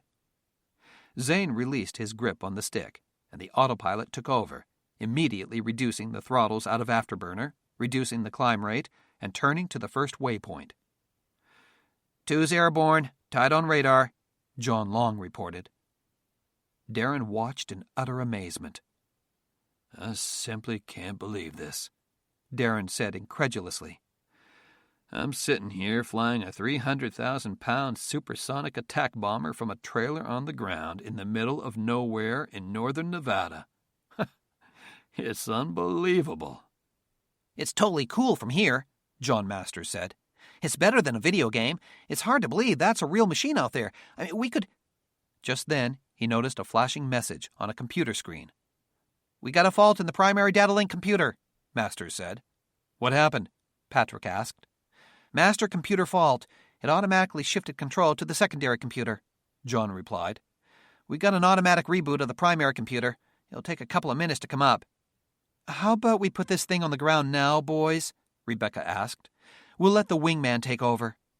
We got 4 redundant, independent operating computers driving the data link and aircraft controls, plus an emergency system that will force the aircraft to execute a direct return to base no matter what systems are damaged, Masters said. The system did exactly what it was supposed to do. Hand off control to another good computer, restart itself, and then, if it checks out, wait in line for a handoff. Another handoff? You mean we could lose more computers? We plan on the worst and hope for the best, General, Masters said. Aha! The first computer came back up, so we've got 4 good computers again. We're back in business. Doctor, "You're not exactly filling me with confidence," Rebecca said. "Everyone remember, this is my wing's bird. I signed for it, and I decide when this test mission ends." "Roger, ma'am," Zane said. "Now, just sit back and relax and enjoy the ride." Karakum Desert, eastern Turkmenistan, that evening. Only his tracked vehicles had the capability to go across the open desert, so Jalaluddin Turabi had no choice but to split up his force. He divided his group into 3. 2 would encamp along the Kisyel-Tabatkan highway, divided by 15 kilometers, ready to move toward each other if trouble appeared. The third force, led by Turabi himself, would trek across the desert to the crash site. Because of weather and their upcoming battle at Gordok, helicopter support would not be available until dawn. Turabi was effectively on his own. He had some working night vision goggles, and the weather was improving, so he decided to start out in the relative coolness and cover of night and head toward the crash site, using only a compass and prayers to guide him. It took an hour to travel the first 20 kilometers, driving an old Soviet-era MTLB multipurpose tracked vehicle they'd captured in Kirky. He deployed an even older GSH-575 tracked vehicle, actually a ZSU-23-4 self-propelled anti-aircraft gun system, with the anti-aircraft guns unusable and deactivated long ago, out 300 meters ahead of the MTLB as a scout. This vehicle managed to throw a track every 5 to 10 kilometers, which made for even slower going.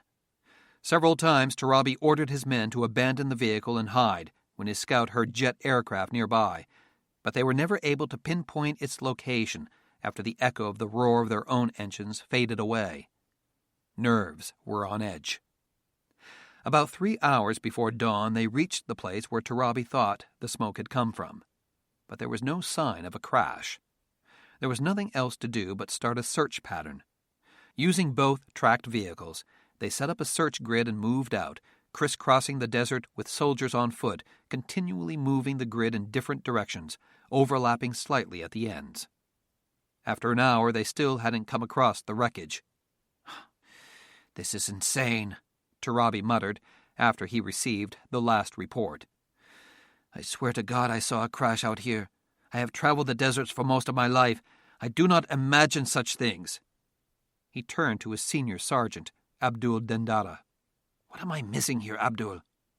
"If you saw smoke, sir, there has to be surface wreckage. Aircraft or weapons that bury themselves in the sand don't release enough smoke to spot from a distance," Dendara said. "I checked to be sure the men were probing underneath the sand. There was a short but pretty strong storm that came through here yesterday. The wreckage could be lying just under the surface." He looked around. Of course, in the darkness, there was little to see. "No landmarks, no exact position. Maybe we're not at the right spot, sir." Turabi swore under his breath, pulled out his map, and examined it in the subdued red beam of his flashlight. "All right, let's shift 5 kilometers to the south and do another grid search. We search for 1 more hour, then we pack up and head back to join up with the rest of the battalion." Turabi radioed for the MTLB, which picked him up a few minutes later. Following his compass, he steered the driver south, then started to set up another grid pattern search. It would take several minutes for the other members of his detail to move to the new position, so he decided he would need to get out there and start searching himself if he ever wanted to finish this grid and get back to Kirky by dawn.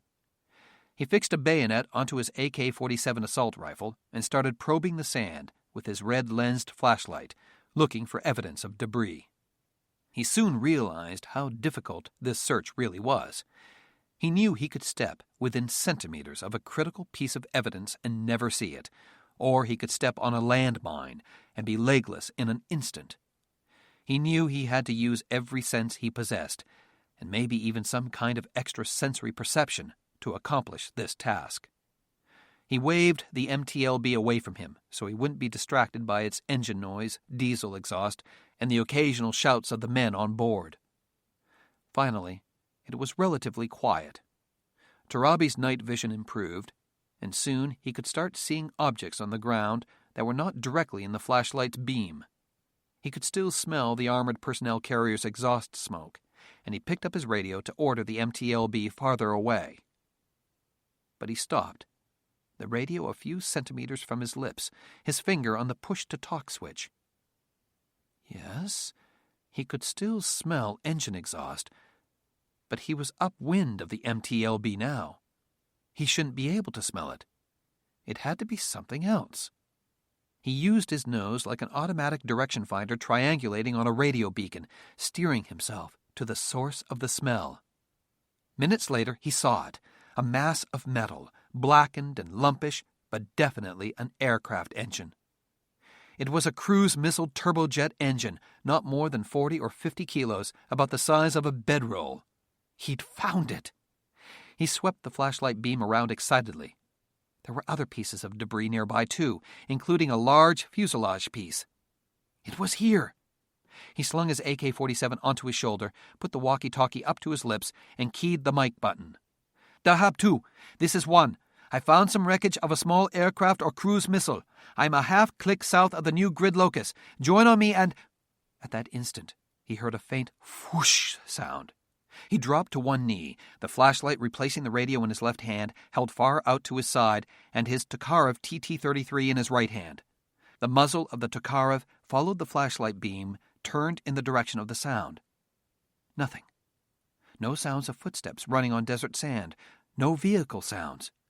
He quickly extinguished the flashlight and picked up the radio. Dahab, alert! Someone else is out here!" Suddenly, a brilliant curtain of stars obscured his vision, and he was unable to tell up from down. The harder he struggled to stay on his feet, the faster he found himself sprawled in the sand. He still felt as if he were upright, crouching low, but he felt the hard-baked sand in his face and knew he was on the ground. He was wide awake and still breathing, but he couldn't make any of his limbs respond. And he heard voices. Voices. Machine-like, but definitely human. Voices in English. "One down, all clear," Colonel Hal Briggs reported. "He found the Stealth Hawk. He may have gotten off a report." He quickly changed the scene in his electronic visor to the imaging infrared sensor aboard the No. 1 Stealth Hawk unmanned combat aerial vehicle that was orbiting overhead. "We've got company. That armored personnel carrier is headed this way. Give me control of Hawk 1. "Roger that," responded Darren Mace, back in the virtual command trailer at Battle Mountain Air Reserve Base. He pressed a button on his console and spoke. "Hawk 1, transfer control to Tin Man 1. "Stealth Hawk, flight control transfer to Tin Man 1. Stop transfer," the computer responded. Seconds later, "Stealth Hawk flight control transfer to Tin Man 1, complete. Awaiting commands." "Hawk 1, sitrep," Briggs ordered. The response took only moments. "Warning. Unidentified moving armored vehicle. Bearing 062 degrees. Range 1.3 miles. Heading 273 degrees. Speed 21 knots. Designate Tango 1. Warning. Unidentified stationary armored vehicle. Bearing 014 degrees. 3.1 miles. Designate Tango 2. Tango 2 now turning south. Accelerating. Speed now 15 knots. Warning. Numerous infantry targets approaching at slow speed. Range 3 miles. Bearing 016. Briggs used his eye-pointing system to place a target cursor over the image of the nearest vehicle in the Stealth Hawk's scan, the MTLB, then pointed to the menu selection for voice commands and spoke. "Hawk 1, attack this target." "Attack Tango 1. Stop attack," the Stealth Hawk responded. Moments later, it peeled away from its patrol orbit and swooped in on the target. The Stealth Hawk's attack was flawless. It locked onto the target shape and fired a mini-Maverick missile at it, sending it down through the thin upper skin of the armored vehicle atop the hottest portion of the vehicle, the engine compartment. The engine exploded in a brilliant burst of fire. 3 men were able to run clear before the entire vehicle was engulfed in flames. "We got a kill," Hal Briggs said. "Way to go. Man, I'm starting to like these gadgets you guys make, Doc." "We aim to please," John Masters said from Battle Mountain. "Hawk 1, sitrep." Tango 1 immobilized, the drone reported. Tango 2 turning west bearing 350, 2.8 miles. Unidentified numerous infantry targets still proceeding southbound bearing 016. Looks like the second APC is going to stay away and check us out before he attacks, Briggs surmised. Hawk 1, proceed to 10-mile cover patrol at 15,000 feet. Hawk 1 proceeding to 10-mile cover patrol. Stop command. The Stealth Hawk began a wobbly circle flight pattern around Briggs's position, changing the center of the circular orbit by several hundred feet each time, so it would not pinpoint Briggs's location as it circled overhead. Darren nodded happily. The Stealth Hawk found all the targets and prosecuted a successful attack by voice command from the ground, he crowed. Excellent. Okay, Sarge, you got the last target, Briggs said. Yes, sir. Sergeant Major Chris Wall leveled his electromagnetic railgun, centered the electronic gun sight on the second armored personnel carrier, and fired. A sausage-sized tungsten steel projectile shot from the muzzle at an incredible 10,000 feet per second. The projectile had no explosive warhead. It didn't need one. At that velocity, the projectile easily pierced the GSH-575's vehicle's armor, went through one Taliban fighter inside as if he were as thin as a soap bubble, pierced the engine block, passed outside through a drive wheel, and buried itself 200 feet into the sand before it finally stopped. The armored vehicle's engine cracked, then blew apart like an overinflated balloon. Target neutralized, Wool reported matter-of-factly. Tango 2 neutralized, the Stealth Hawk reported moments later. No shit, Wool commented. He stepped over and motioned to the Taliban fighter lying on the ground. I think he's awake. He probably saw everything. Should we take him with us? Stand by. 3, this is 1. How much stuff have you recovered so far? I've got about 200 pounds of components, 1, responded Air Force Lieutenant Mark Bastian, one of Hal Briggs's first officers assigned to the 1st Air Battle Force Ground Operations Team. At 6 feet 4 inches tall, Bastian was one of the tallest men ever to wear the Tin Man electronic battle armor. I need to separate out about another 300 pounds. Roger that. 2, we won't have room on the dasher for a prisoner. Question him, get any info you can on him, then make sure he stays near what's left of his APC and let's get ready for extraction. From his spot on the desert floor, Jalaluddin Turabi watched the death of his first armored vehicle, then heard the death of his second. He could finally move his arms and legs, but it was as if his own body now weighed thousands of kilograms. He had absolutely no strength in any of his muscles. The two strange figures in the dark outfits and full bug-eyed helmets marched in front of him. While the one with the large, futuristic-looking rifle stood guard, the other stopped to examine pieces of the crashed aircraft. Turabi was surprised when the figure picked up the cruise missile engine as effortlessly as if he had picked up a pebble. Who were these men? They had to be Americans. Only they had this kind of technology. Either Americans or Martians. The figure with the large rifle approached him. Ismak A? It asked him in Arabic. I won't tell you anything, Turabi said. Who are you? Why are you attacking us? At that, he felt a surge of electricity flowing through his temples, seemingly trying to push his very eyeballs out of their sockets. Turabi screamed. What is your name? The figure repeated. Turabi! Jalaluddin Turabi! The electric shock ceased. Are you Taliban? Turabi said nothing, but when the electric shock recommenced, he couldn't help but blurt out his response. Yes, damn you! I am Taliban! What is the name of your commanding officer? General. General what? Just General. The electric shock started again, not as bad as before, but Turabi remembered how bad it could be. His name? Turabi kept silent until he thought he might scream again from the pain. Wakil Mohammed Zarazi! The pain instantly ceased. Turabi prayed he would black out, but the figure apparently knew how to control the electric shocks well enough to keep his victims conscious. What is your rank? I do not have any rank. I am jihadi. But your commanding officer is a general? He calls himself a general, yes, but we are jihadi. We are Taliban. We are servants of God and loyal members of our clan. This whole operation is a jihad?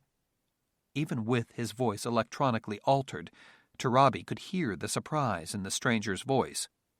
You invaded Turkmenistan because you're on a jihad? We left our homes and villages in Afghanistan and came into Turkmenistan to escape you Americans and your robot-killing machines, Turabi shouted angrily. We stayed in Turkmenistan because we found loyal soldiers and sympathizers. It was easier to keep moving west than it was to head back to our own homeland. The figure paused, and it sounded to Turabi as if he might be speaking inside his helmet to his comrades. Then it asked, How many in this jihadi army of yours? We are no threat to you, I said. How many? Several thousand, I don't know. We get more defectors every day. The Turkmen will fight for whoever pays them more money.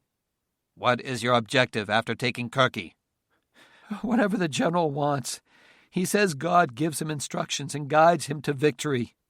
Wa'if ena min fadlak, the figure said to him in a monotone, machine-like, electronic voice. Where do you expect me to go, Mr. Robot? Turabi responded. You have destroyed my 2 vehicles and killed my soldiers. The rest of my army is 100 kilometers from this place. But the menacing figure had already strode away. Turabi snatched up a chunk of metal, a piece of his destroyed armored personnel carrier, and threw it at the figure. He didn't even turn, but a blue-white bolt of electricity shot out from an electrode atop his shoulders and hit the chunk of metal, causing it to burst in midair like an overripe melon. Who in God's holy name were these men? The MV-32 Pave Dasher tilt-jet aircraft moved in from its hiding place a few miles away from the crash site, picked up the Tin Men and the critical components of the downed Stealth Hawk unmanned combat air vehicle, and headed off.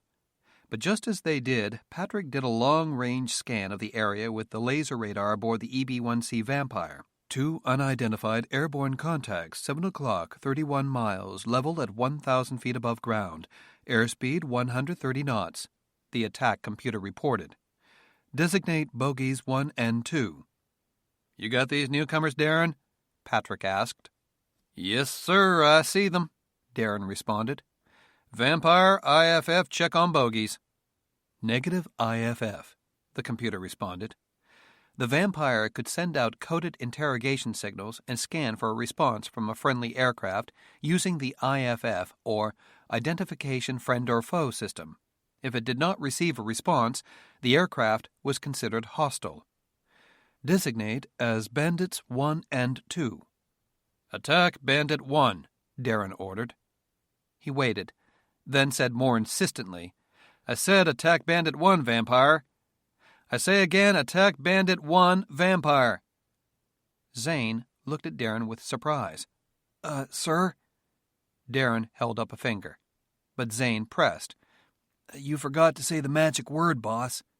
I know. I just wanted to see if the computer would go off on its own, Darren explained. Let's not screw around here, guys, Rebecca warned. We can test the gear once our guys are out of Indian country. It was just a test, Rebecca, Darren said. Vampire, attack Bandit 1. Hang on, crew. Engaging Bandit 1, the computer responded. The bomber immediately threw itself into a hard right turn and accelerated to Zone 5 afterburner. Weapons arming, Patrick reported as he scanned the readouts on his multifunction display. He had barely moved from the position he assumed on takeoff, hands firmly holding onto his ejection seat's armrests, feet locked together as if ready for the ejection sequence. Scorpion missile powered up. Continuity check in progress. Continuity and connectivity checks on all weapons. 30 seconds to attack, the computer responded. Then, attack aborted. The Vampire rolled wings level and maintained its present altitude. Weapons just safed themselves, Patrick reported. John? Second computer crumped, Masters said immediately. Third computer couldn't accept control with weapons armed. The next computer should assume control any second. Vampire, pursue Bandit 1, close to 10 miles in trail at flight level 150, Darren ordered. There was no response. Vampire, close to 10 miles in trail on Bandit 1 at flight level 150. It's not accepting commands, guys. Wait until the third computer assumes control, John said. Wait? What do you mean, wait? Rebecca asked. Computer transfer complete, Masters said. Everything should be okay now. Vampire close to 10 miles in trail on Bandit 1 at flight level 050, Darren ordered. The bomber immediately started a steep dive, and seconds later it passed the speed of sound. Coming up on missile launch. Ready. Doors should be coming open. Won't happen, Patrick said. You didn't reissue the attack command. Another glitch? Rebecca moaned. It's not a glitch, Masters said. The computer is programmed not to remember attack commands in case of a computer malfunction. They have to be reissued to be sure the computer doesn't execute a bogus attack command.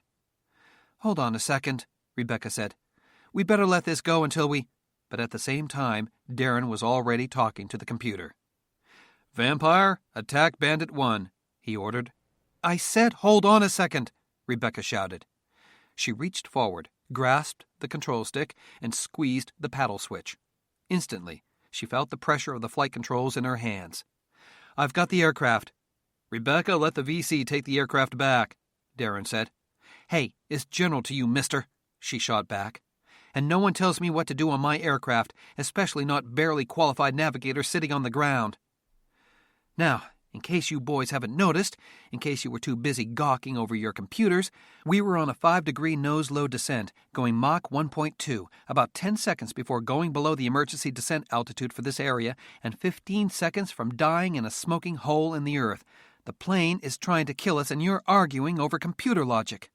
Rebecca, this is our first test, Patrick said. Let the system work so we can flush out the bugs. Let it... Flush out the bugs? How many lives are you willing to risk to flush out the bugs?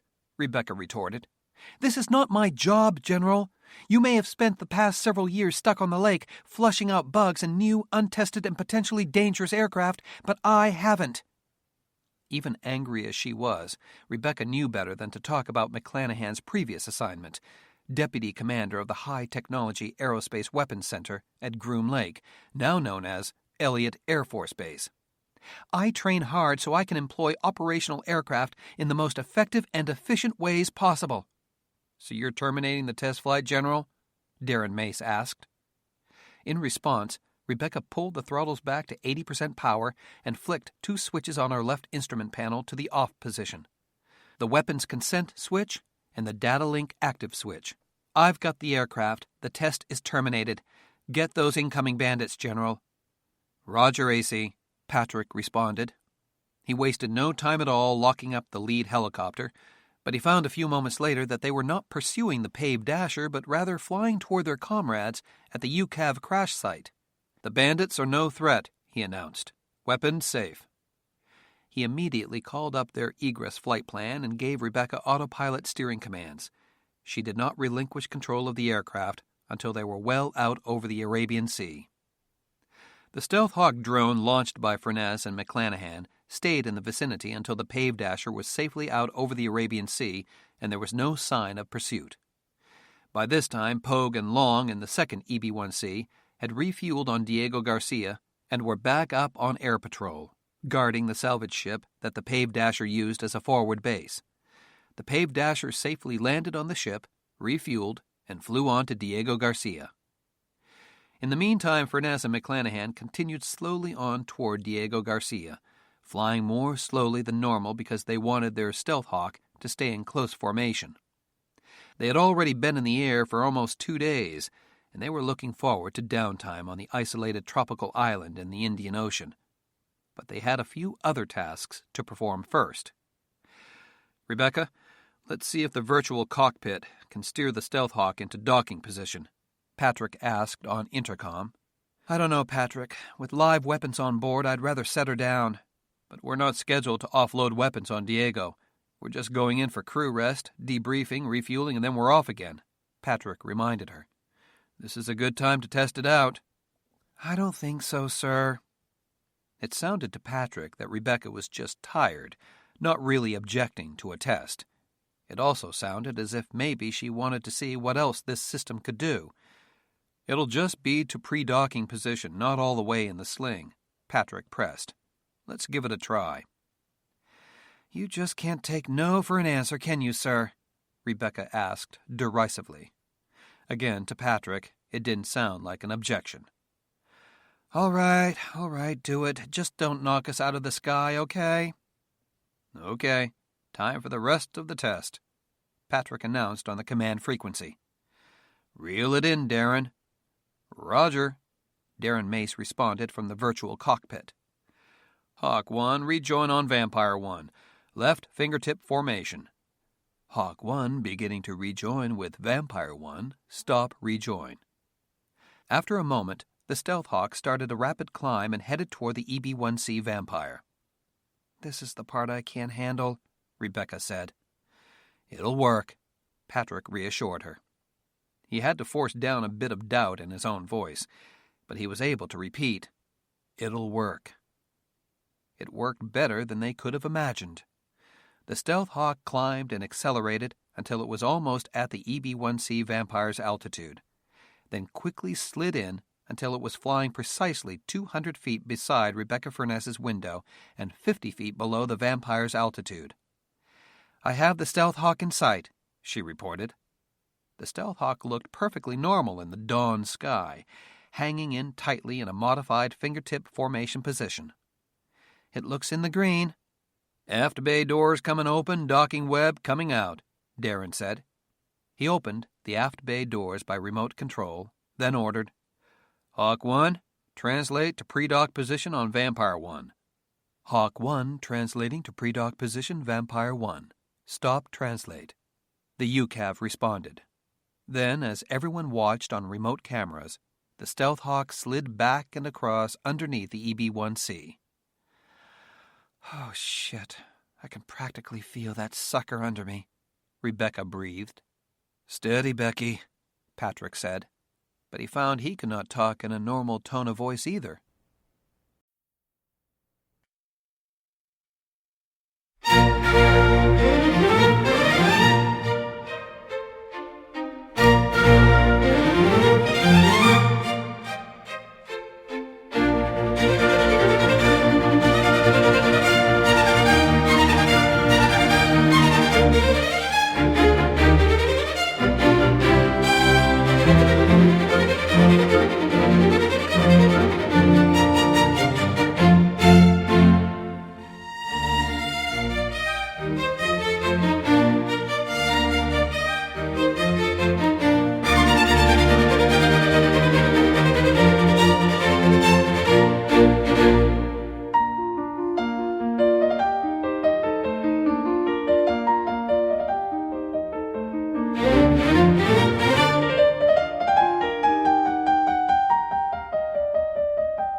Stealth Hawk continued moving underneath the bomber until it was centered precisely in the opening of the aft bomb bay, then slowly, excruciatingly, began climbing. They could see the Stealth Hawk buck and burble as it corrected its flight path through the bomber's slipstream. But both the Vampire and the Stealth Hawk used mission-adaptive smart skin, and their flight control computers were able to smooth out and dampen out the other's slipstream and wake turbulence. The Stealth Hawk nosed toward a large composite material half-shell framework called the docking web that had been extended into the slipstream. It seemed like a millennium later, but finally the Stealth Hawk announced, "Hawk 1 stabilized in pre-dock position." Yeah, baby! John Masters shouted. That's my boy! "Looks good," Rebecca said. "Now move it back so I can see it." "Roger. Hawk 1, translate to left fingertip position," Darren ordered. Hawk 1 translating to left fingertip position. Stop translate. The Stealth Hawk obeyed and appeared a few moments later back on Rebecca's side of the plane. "That's good, Dr. Masters," Rebecca said. She finally took what felt like her first full breath of air in a very long time. "Let's let it land on Diego Garcia." "Rebecca, I think we should try docking," Darren said. "That wasn't in the flight test plan." "Well, the ship and the UCAV are doing better than we ever expected," Darren responded. "Let's give it a try." "Let's stick with the plan, guys," Rebecca argued. "We'll have lots of opportunities to dock it when we don't have live ordnance on board. If we take any damage from the UCAV and we can't jettison the remaining weapons, they'll never let us land on Diego Garcia. We'll have to ditch the Vampire." "Rebecca, let's try it," Patrick said. "The apparatus is in place and the pre-dock join-up looked nice and steady. It'll work." Rebecca thought about it for a moment. Her hesitation was all the prompting Patrick McClanahan needed.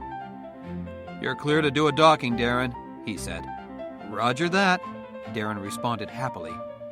"Hawk 1, dock with Vampire 1, Center Bay." Hawk 1 docking with Vampire 1, Center Bay. "Stop docking," the Stealth Hawk responded. Rebecca stared at the UCAV as it flew out of sight, and soon the strange feeling of being able to feel the little robot plane as if it were flying around her own body returned. The Stealth Hawk maneuvered itself back underneath the Vampire bomber's aft bomb bay, stabilized in pre-dock position for a few seconds, then slowly continued its climb. Now Patrick and Rebecca could both feel a tiny shudder in the Vampire's airframe, a slight vibration that couldn't be dampened out by the mission adaptive system. "Here it comes," Patrick breathed. "Here it comes." Slowly, the Stealth Hawk climbed until it nestled inside the half-shell framework of the docking web. A powerful electromagnet activated, pulling the nose up into a latching mechanism that held tightly to the UCAV.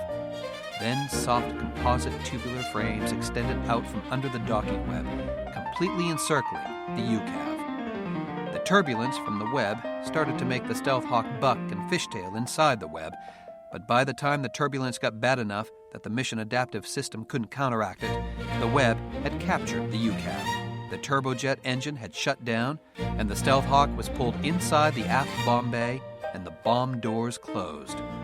Ha! We nabbed it! John Masters shouted. It worked! We got it! "I don't friggin' believe it," Rebecca murmured, as she saw the Stealth Hawk safely back inside the bomb bay in her TV monitor. "We retrieved it." She reached across and clasped hands with Patrick McClanahan. "General, I know there will come a time when that will be routine," she said cross-cockpit. "But I swear to God that was the most nerve-wracking thing I've ever done." "Excellent job. Thanks for agreeing to do it," Patrick said. "Ready to finish the test flight?" "I don't suppose there's any way you'll agree to terminate this and let's take it back to the barn?" Rebecca asked. "We're on a roll, Rebecca," Patrick said. "You're the aircraft commander, so whatever you say goes, but I say let's finish this test."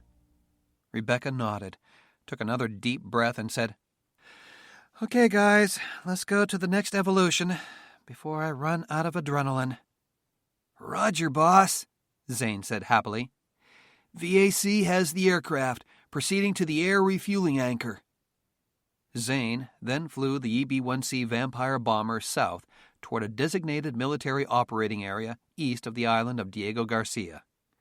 A Skymasters Incorporated launch and control aircraft, a modified DC-10 airliner, was waiting for them with its refueling boom extended. "Here's the big test, guys," Darren said. To the computer he ordered, "Vampire, translate to pre-contact position on the tanker." Vampire translating to pre-contact position. Stop translate. The bomber immediately climbed until it was 500 feet below the tanker, accelerated until it was 1,000 feet in trail, then slowly climbed and decelerated until it was 10 feet below and 10 feet behind the boom's nozzle. Stabilized pre-contact, the computer reported. "How's it doing that?" Gray asked. "The laser radar paints an exact picture of the entire tanker, including its boom," Patrick explained, "and measures the tanker's exact distance, speed, and altitude." "Well, isn't hitting the refueling boom with laser beams dangerous?" "About as dangerous as shining a TV remote in your eyes," Darren chimed in. "The laser's power reduces as the range decreases, so there's no danger. Let's do the checklists, Zane." "Roger. Vampire, pre-contact checklist." The air refueling slipway door opened, and several lights were illuminated on the overhead instrument panel. "Pre-contact checklist complete," the computer responded moments later. "Vampire, translate to contact position," Zane ordered. Vampire translating to contact position. Stop translate. The Vampire bomber began a slow climb and a very slow acceleration. Patrick and Rebecca watched as the DC-10's air refueling director lights, 2 lines of lights under the tanker's belly that told a pilot where he was in the refueling envelope, activated, ordering the receiver to move up and forward with a green light toward the lower edge of the light display. As the bomber moved closer, the green light moved forward toward the center of the light display, and another green flashing light inched its way from the lower up bar toward the center. Rebecca had her right hand poised on the control stick, her little finger automatically lining up with the paddle switch, a lever on the front of the control stick that would disconnect the VC from aircraft control completely and immediately. "Coming up on contact position," Darren said. The boom's nozzle looked like a huge cannon pointing directly at their foreheads. "This is nutso," Rebecca whispered. "This is crazy." "Steady, Rebecca," Patrick said on intercom. "Easy." The boom hove dangerously close to the bomber's radome, coming mere inches away from hitting. The boom operator grabbed it away just in time. "That was close," Rebecca said. "We're still moving in," Darren said. "Almost there." Patrick wasn't sure if it was the tanker or the Vampire that did it, but the tanker abruptly seemed to pull away. The Vampire made a sudden acceleration, and as it sped up, it also climbed sharply. The boom operator, not expecting the sudden movement, had to yank the boom out of the way. The nozzle seemed close enough for Furness and McClanahan to clearly see the scratches around the business end. Just as Patrick breathed a sigh of relief that the nozzle was well clear, he heard Rebecca shout, "Boom strike!" "Vampire, break away," Darren said immediately. The bomber instantly decelerated, dropping 1,000 feet behind and 500 feet below the tanker in just a few seconds. At the same instant, Rebecca squeezed the paddle switch, taking complete manual control of the bomber, and flicked off the data link switches. Patrick turned to Rebecca and said, cross-cockpit, "Are you sure the boom hit us, Rebecca?" "Pretty damn sure," she replied excitedly. "No damage observed on the boom," radioed the boom operator in the pod in the tail of the DC-10. "No observed damage to the receiver. Let me reset my system. Stand by." "System reset. Vampire, you're cleared to pre-contact position." Patrick loosened his strap so he could lean forward and carefully look out the windscreen. "I don't see any damage," he said. "Let's give it another try." "I've got a better idea. Let's not," Rebecca said angrily cross-cockpit. "We had a boom strike. No more refueling until we get on the ground and check it out." "Rebecca," Darren began. "That's general to you, Colonel Mace," Rebecca snapped on intercom. After a few moments' stunned silence, she continued. "For those of you who don't speak English or have conveniently forgotten the regs, a boom strike means no more refueling unless it's an emergency or there are no suitable landing alternates available. We're done for the day. Post refueling checklist now." Patrick had no choice but to comply, and a few minutes later, after again reporting no visible damage, the boom operator cleared the Vampire to depart. Dearborn, Michigan, the next morning. The President of the United States, Thomas Thorne, reached under the floorboards in the rear of the big sports utility vehicle and extracted a large gray case resembling a footlocker. With photographers snapping away like crazy, the President set the case on the ground, took another case proffered him from the Secretary of Defense Robert Goff, set it inside the SUV in place of the first, closed the floorboards, then closed the rear hatch, giving it a slap. Moments later, the SUV rumbled to life. The President knelt beside the SUV's exhaust pipe, touched it, and even put his face uncomfortably close to it, smiling the entire time. The cameramen hungrily snapped away. Thorne removed a pair of work gloves as he approached the podium. "That, my friends, is how easy it is to replace a Sky Master's fuel cell," he said. "This vehicle can now travel at legal highway speeds for another 700 miles, about twice the range of gasoline-powered vehicles, and its exhaust is completely clean, with nothing but water vapor as its only combustion byproduct. It is my intention that every government vehicle purchased from now on will be powered only by non-petroleum-based fuels such as fuel cells, if Congress approves my Alternative Fuels Vehicle Purchase Program bill." He turned to the SUV heading down the automobile test track. "There goes the car of the future, ladies and gentlemen." And then, as if on cue, the SUV sputtered, coughed a few times, then coasted another few dozen yards before coming to a stop. A small army of technicians and engineers rushed to it, some carrying spare fuel cell cases. A few moments later, after a change of the fuel cell locker, the SUV began to move, then began sputtering and jerking ahead. Finally, the techs and engineers began ignominiously pushing it off to the side of the track. "Well, I think that illustrates the status of my bill so far. Starting strong, showing a lot of promise, then running out of steam and needing an extra boost," the President said gamely. "But I am bound and determined not to let a few setbacks stop this bill. Finding alternative sources of energy for America is a priority of mine as well as of the American people, and I've resolved to see it through." The President pointed to one of the reporters arrayed around the podium, indicating he was ready to take questions. "Mr. President, does your bill supporting and encouraging development of all non-petroleum forms of energy include nuclear and coal, both of which have the danger of seriously polluting the environment?" "It does," the President responded. "I'm confident we have the technology to control hazardous waste and byproducts from both forms of energy production, and I want the federal government to encourage such development through increased tax deductions and lower tax rates on income for energy production using alternative sources."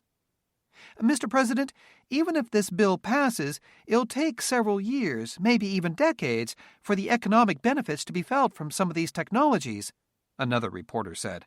"What do you intend to do to ensure America's need for petroleum-based energy until then?" "As I have always done, I will encourage domestic oil production, conservation, and further development of renewable sources of energy such as solar, wind, geothermal, hydroelectric, and tidal," the President said.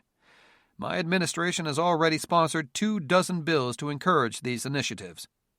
He knew where this line of questioning was leading. "It seems that you are pushing for domestic oil production and all these other alternative and renewable energy sources, Mr. President," the reporter followed up, "because your foreign policy is in disarray and you cannot ensure adequate supplies of fossil fuel for the future from foreign sources. Your comments?" "I would very much disagree with your characterization," Thorne replied. "My foreign policy position in regard to adequate supply of petroleum products is simple. We will deal fairly with any nation that deals fairly with us. We will not be held hostage by any nation that seeks to exploit how much oil we import from it." "Sir, Former President Kevin Martindale has met with the oil ministers of most of the OPEC countries convening this week in Caracas, Venezuela, including Saudi Arabia, Russia, Iran, and most of the Central Asian states, another reporter said. It appears that President Martindale is lining up support for increased oil production and more secure supply chains. In sharp contrast, sir, your trade representative is still in Washington, and Secretary of State Kirschval hasn't been seen or heard from in days. Can you explain this? I don't think there's anything to explain. No one from my administration was invited to the OPEC meeting, and Secretary Kirschval is busy with other projects, Thorne replied. I don't see the need to send trade representatives to hang around the hotels and conference halls in Caracas like some rock groupies. If any of the oil ministers wish to speak with me, they know how to contact me.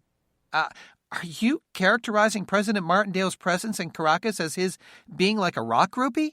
Another reporter shouted incredulously. As for the former president, he's a private citizen and free to travel and meet with whomever he chooses, Thorne went on, ignoring the question. Everyone, I'm sure, understands that he does not speak for the U.S. government. Mr. President, with the removal of U.S. troops from overseas bases and the American withdrawal from most mutual defense agreements, the popularity of and confidence in the U.S. are at an all-time low, another reporter said. Recently, Transcal Petroleum said in a press release that a group of Taliban fighters from Afghanistan have invaded a neighboring country, Turkmenistan, and are threatening to take over the oil drilling and distribution facilities built by Transcal for the Turkmeni government. The president nodded. Transcal execs claim that the Turkmeni government is powerless to stop the insurgents and that, because your administration refuses to get involved, they might be forced to pay protection money to the Taliban to keep the oil flowing. What's your response? I've been thoroughly briefed on the situation in Turkmenistan, the president said. The situation there is extremely unclear. These Taliban fighters are marching quite easily and virtually unopposed through most of the eastern part of the country, gaining tremendous popular support. My question is, why is this happening? Until we know the answer, I see no use in sending in U.S. troops to protect their pipelines. But Transcal Petroleum, an American company, is losing millions of dollars a day. I will not commit fighting forces to any sovereign nation unless it is in defense of the people and the nation of the United States of America, Thorne said resolutely. The Founding Fathers created a military force with one and only one objective in mind, the defense of the United States. With the information I have currently, I am not yet convinced that these Taliban insurgents pose a risk to Americans here at home or overseas. Several more questions were shouted at him, so many that he could not sort them out. He saw Robert Goff nervously fidgeting. Things were starting to get out of control, the photo opportunity lost, and it was time to move on. In closing, ladies and gentlemen, I'd like to say that it is innovation such as SkyMaster's fuel cell project that will ensure America's energy independence and keep us from getting entangled in risky and murky conflicts overseas. America can be strong and energy independent with the right combination of creative thinking, science, and support from the people and the government. I urge support for my Alternative Fuels Vehicle Purchase Program bill and my other initiatives that are designed to promote and encourage development of dependable, sustainable sources of energy. Thanks very much, and God bless. He ignored a loud volley of shouted questions, most of which began to sound more like threats or challenges than mere questions. The president took several minutes to shake hands, designed to let the live news outlets terminate their coverage of his press conference while he was pressing the flesh, instead of showing him retreating, and was then escorted to a waiting car to be taken to the airport. There was silence for several minutes after everyone was on board.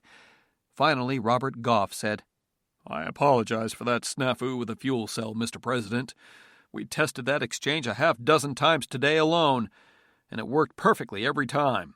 Those things happen, Robert, Thorne said, smiling. Don't worry about it. He turned to watch the televised coverage of the event.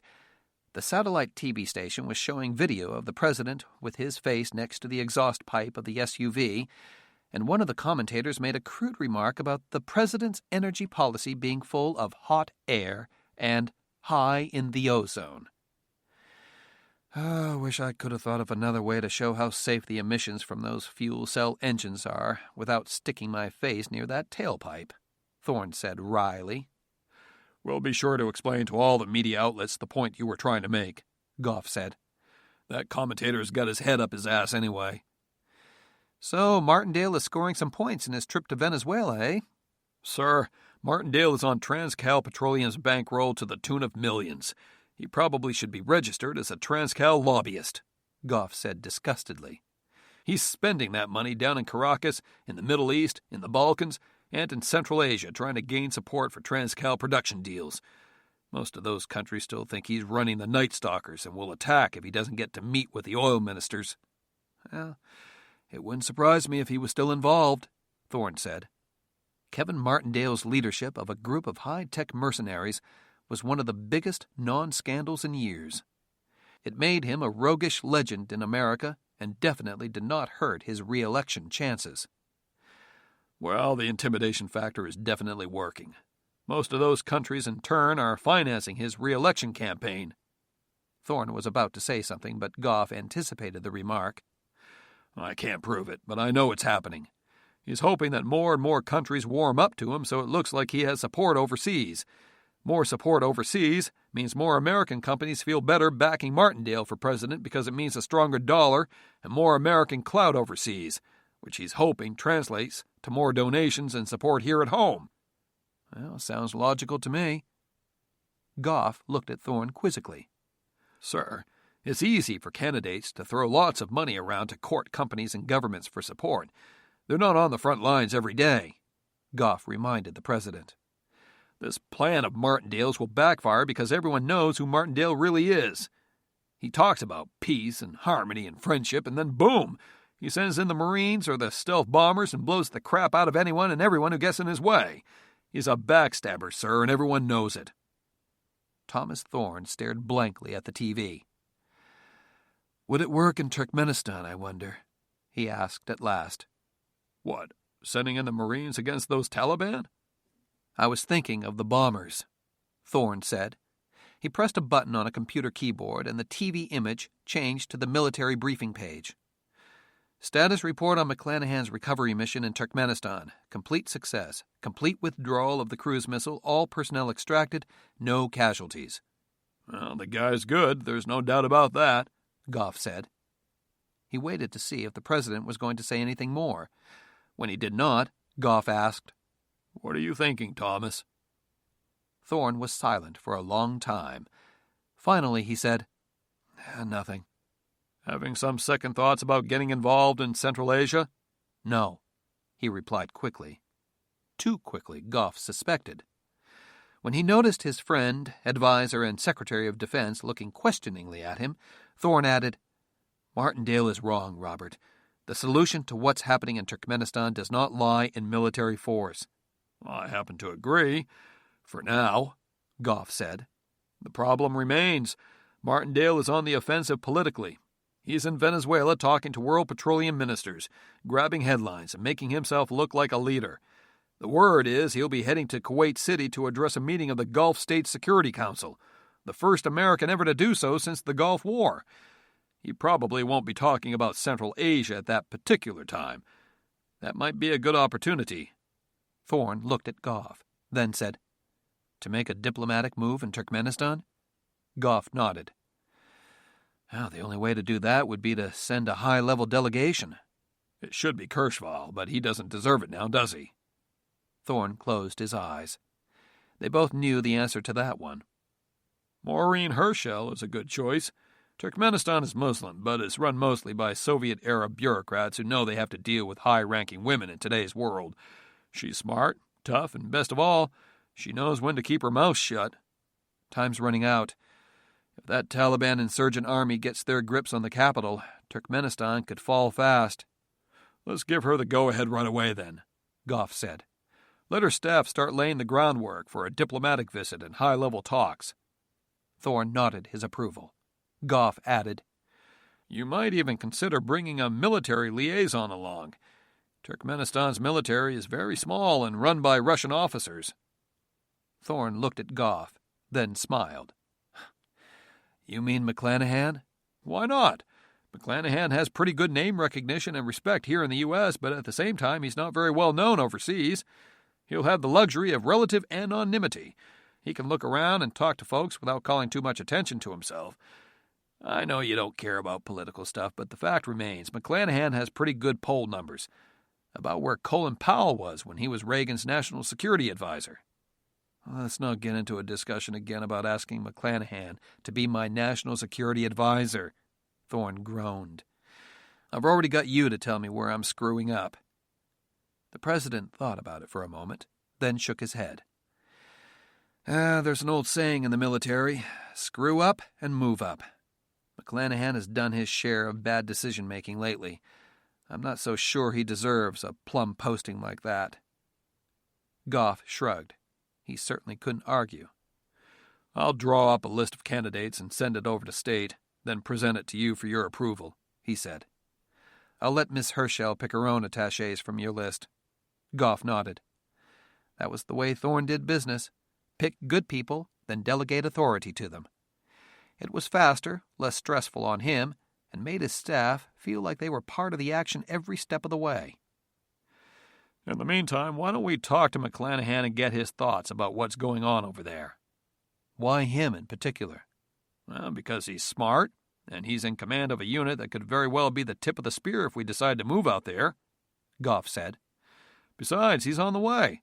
We're heading to Lake Tahoe for that environmental summit thing. There's plenty of time to reposition the support crews to Battle Mountain. I'll have General Venti transmit a request for an operational assessment from McClanahan's unit. We can have Miss Herschel accompany us out there.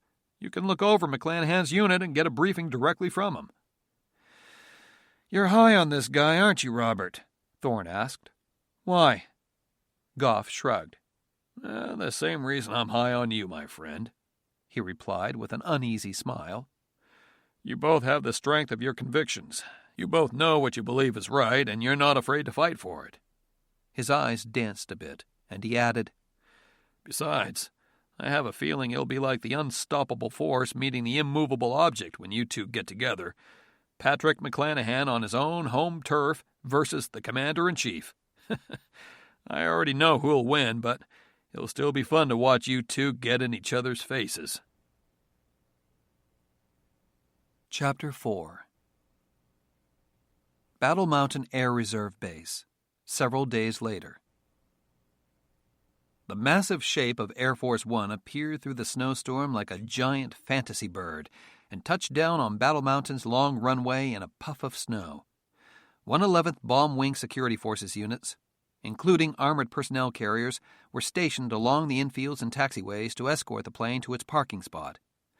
The winds were right down the runway, but gusting well over 20 knots, blowing snow nearly horizontally and creating large drifts on the runway and taxiway edges. Despite the poor visibility, Air Force One taxied quickly over to a designated spot several hundred meters in front of the base operations building and shut down engines. A set of covered air stairs was wheeled over to the entry door, and a few moments later, President of the United States Thomas Thorne, Secretary of Defense Robert Goff, and Deputy Secretary of State Maureen Herschel emerged. Patrick met them at the bottom of the stairs, saluted, then shook hands with each of them. "Welcome to Battle Mountain, Mr. President, Mr. Secretary, Miss Deputy Secretary," he said. "Lovely weather you're having here, General," Robert Goff groused. "Well, we don't build military bases on the waterfront in San Francisco anymore, sir," Patrick said. "This weather suits us just fine." Goff looked unimpressed as he turned up the collar of his overcoat and motioned toward a nearby armored Suburban belonging to the Secret Service. "Thanks for parking us so far away from your base ops building, General," he complained. "Is that our vehicle? Let's get the hell out of this snowstorm." Not necessary, sir," Patrick said. He raised his head slightly, as if making a request of God, and said, "Ready on elevator 3, surface to main ramp level." "What did you say, Goff stopped in mid-sentence because he felt the earth move beneath his feet. "What in hell was that? An earthquake?" And then he noticed that the entire parking spot, VC-25 and all, started to descend into the earth. The Secret Service agents seemed right on the brink of panic, but the President held up his hands as he saw the look on McClanahan's face. "Very interesting, General," he said. "This is why working here in the middle of high deserts of northern Nevada in a snowstorm is no big deal for us, sir. Patrick said. Goff and Herschel gasped in astonishment as a 6-inch slab of steel and concrete slid over the opening overhead, blocking out the wind and snow. "Well, I'll bet you had one hell of a time convincing Congress to fund this," Herschel said. Thankfully, it was funded back in the Eisenhower administration. I don't think I would have stood a chance. "No shit," Goff murmured. Thorne, Goff, Herschel, and their entourage were taken aboard electric cars and shown around the vast underground aircraft parking ramp. They received tours of all the aircraft. They were especially impressed with the 2 AL-52 Dragon airborne laser aircraft. "Unbelievable," Thorne said. "There they are, laser weapons aboard combat aircraft. Star Wars for real." They're not officially operational," Patrick explained. "But the first one was used successfully over Libya. It and the second one are being modified with the plasma-pumped solid-state lasers. They have 50% more power than the original chemical oxygen iodine laser design, nearly 2 megawatts of power, enough to destroy airborne or space targets as small as a Sidewinder missile 300 miles away or ground targets up to 100 miles away." "What do they cost, General?" Maureen Herschel asked. "Almost $1 billion, ma'am," Patrick replied, "plus $10,000 per flight hour to fly them and about $50,000 to fire the laser each time." "So, on a typical patrol mission?" 12-hour patrol sortie, 200 engagements, over $10 million per sortie, not including the air refueling tanker support. "Ouch." "Well, it's cheap compared to what it would cost to field enough aircraft to do all those attack jobs at once," Patrick said. He turned and got the opportunity to study the young woman for the first time. He'd seen her often on TV, of course, and was intrigued from the first moment he heard of her and her background. Shoulder-length brown hair, blue eyes behind rimless reading glasses, mid to late 40s, a bit above average height, trim and shapely, wearing good-looking but casual slacks, jacket, and all-terrain boots. Unlike the President and Secretary of Defense, she looked like she'd come to take a tour of a military base. "For maximum coverage in a hot combat zone," Patrick said to her, "we would field 3 to 4 aircraft, 2 in an orbit about 100 miles from the forward edge of the battle area, and 1 or 2 aircraft that cycle with the others, 1 in transit, 1 on the ground undergoing maintenance and crew rest." "You need to think of a way to do it with less," Thorne said. "Those 2 birds may be all you ever get, maybe not even that." "Well, we could do it with 2 aircraft, sir, but we wouldn't have total coverage," Patrick said. "An interim solution is to place a few EB-1C Vampire airborne battleships up, armed with Lancelot anti-ballistic missile weapons and Anaconda long-range air-to-air missiles." "So now we're talking about maybe 2 squadrons of planes just for the anti-ballistic missile job?" Goff summarized. "Well, the EB-52 Megafortress will be capable of doing the long-range precision standoff bombing missions, and the EB-1C Vampires can also serve as long-range bombers. We can launch fast with a lot of firepower and swing easily from mission to mission." It just doesn't seem likely we'd ever be able to justify that kind of expense, Patrick." "Well, here's how, sir. 1 engagement could destroy a single multiple warhead ballistic missile, saving as many as 12 cities or military bases from annihilation," Patrick explained. "A single laser shot could destroy a $50 million bomber or a $100 million spy satellite. I don't like focusing on the numbers, sir, because they usually tell only part of the story. But in this case, the numbers show that the Dragon is a superb force-multiplying combat system." "Most of Congress can't get past the purchase price, let alone the cost per sortie," Secretary of Defense Goff said. "And when they realize they're paying $1 billion for a plane that was probably built before most of them were born, let me just say it's a very tough sell." "I'd be happy to help try to make the sale, sir," Patrick said. "We can dazzle them." "Well, dazzle us first before you go volunteering to take on Congress," Goff said. "Yes, sir," Patrick said enthusiastically. There was an odd assortment of other aircraft in the underground parking ramp. C-130 Hercules transports with weird wing-like spy antennae attached to various parts of the fuselage, wings, and stabilizers. Huge helicopters with an assortment of radomes and sensor turrets on the nose, and 2 transport planes that had engines attached to their short, stubby wingtips. "Okay, stop," Robert Goff said. I recognize the Commander Solo C-130 PSYOPS plane and the MH-53 Pave Low Special Ops helicopter, but what in the heck are those? We call it the MV-32 Pave Dasher, our modification of the CV-22 Osprey tilt rotor aircraft, Patrick explained. The standard V-22 has turboprops. This one uses fanjet engines that swivel on the wingtips to provide vertical flight as well as high-speed forward flight. The fanjets give it much more lifting power as well as twice the forward speed of the Osprey. The MV-32 Pave Dasher can insert 6 Battle Force teams, 24 heavily armed combat troops, about 2,000 miles, or farther with aerial refueling. I don't recall those planes being authorized or funded, Goff pointed out. He noticed Patrick's expression. I see. Another of your freelance no-cost acquisitions. From Sky Masters, Inc., I suppose? One of their development partners, yes, sir. McClanahan's private little Air Force again, eh, General? President Thorne asked. They continued through a series of wide corridors cut out of the rock and stopped at a set of large steel doors on immense hinges, reminiscent of the huge vault-like doors at the entrance to the North American Aerospace Defense Command's underground command center at Cheyenne Mountain. The doors looked tired and gray, definitely old, but inside, the large room looked modern and well lit, like a brand-new auditorium or theater. Brigadier General David Luger, Colonel John Long, Lieutenant Colonel Nancy Cheshire, Lieutenant Colonel Hal Briggs, and Sergeant Major Chris Wall were lined up in front of the stage inside the auditorium, surrounded by Secret Service agents. Mr. President, Miss Secretary, Mr. Secretary, I'd like to introduce you to the rest of the command here. Thorne, Goff, and Herschel stepped over to where the others were waiting.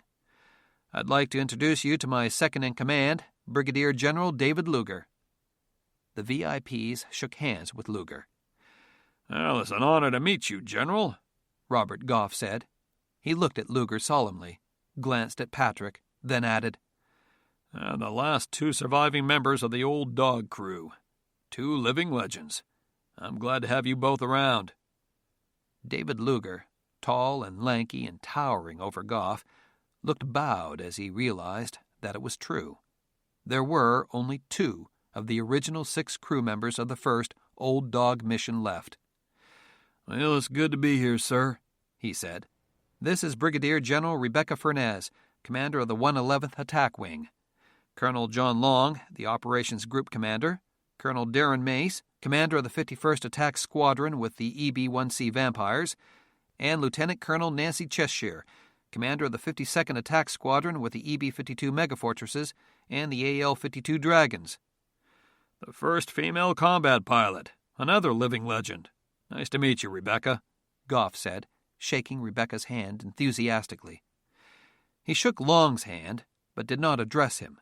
Obviously an astute judge of character, Patrick thought. Nice to see you again, Darren, Goff said, shaking Darren's hand warmly. I was pleased with the work you did out at Beale.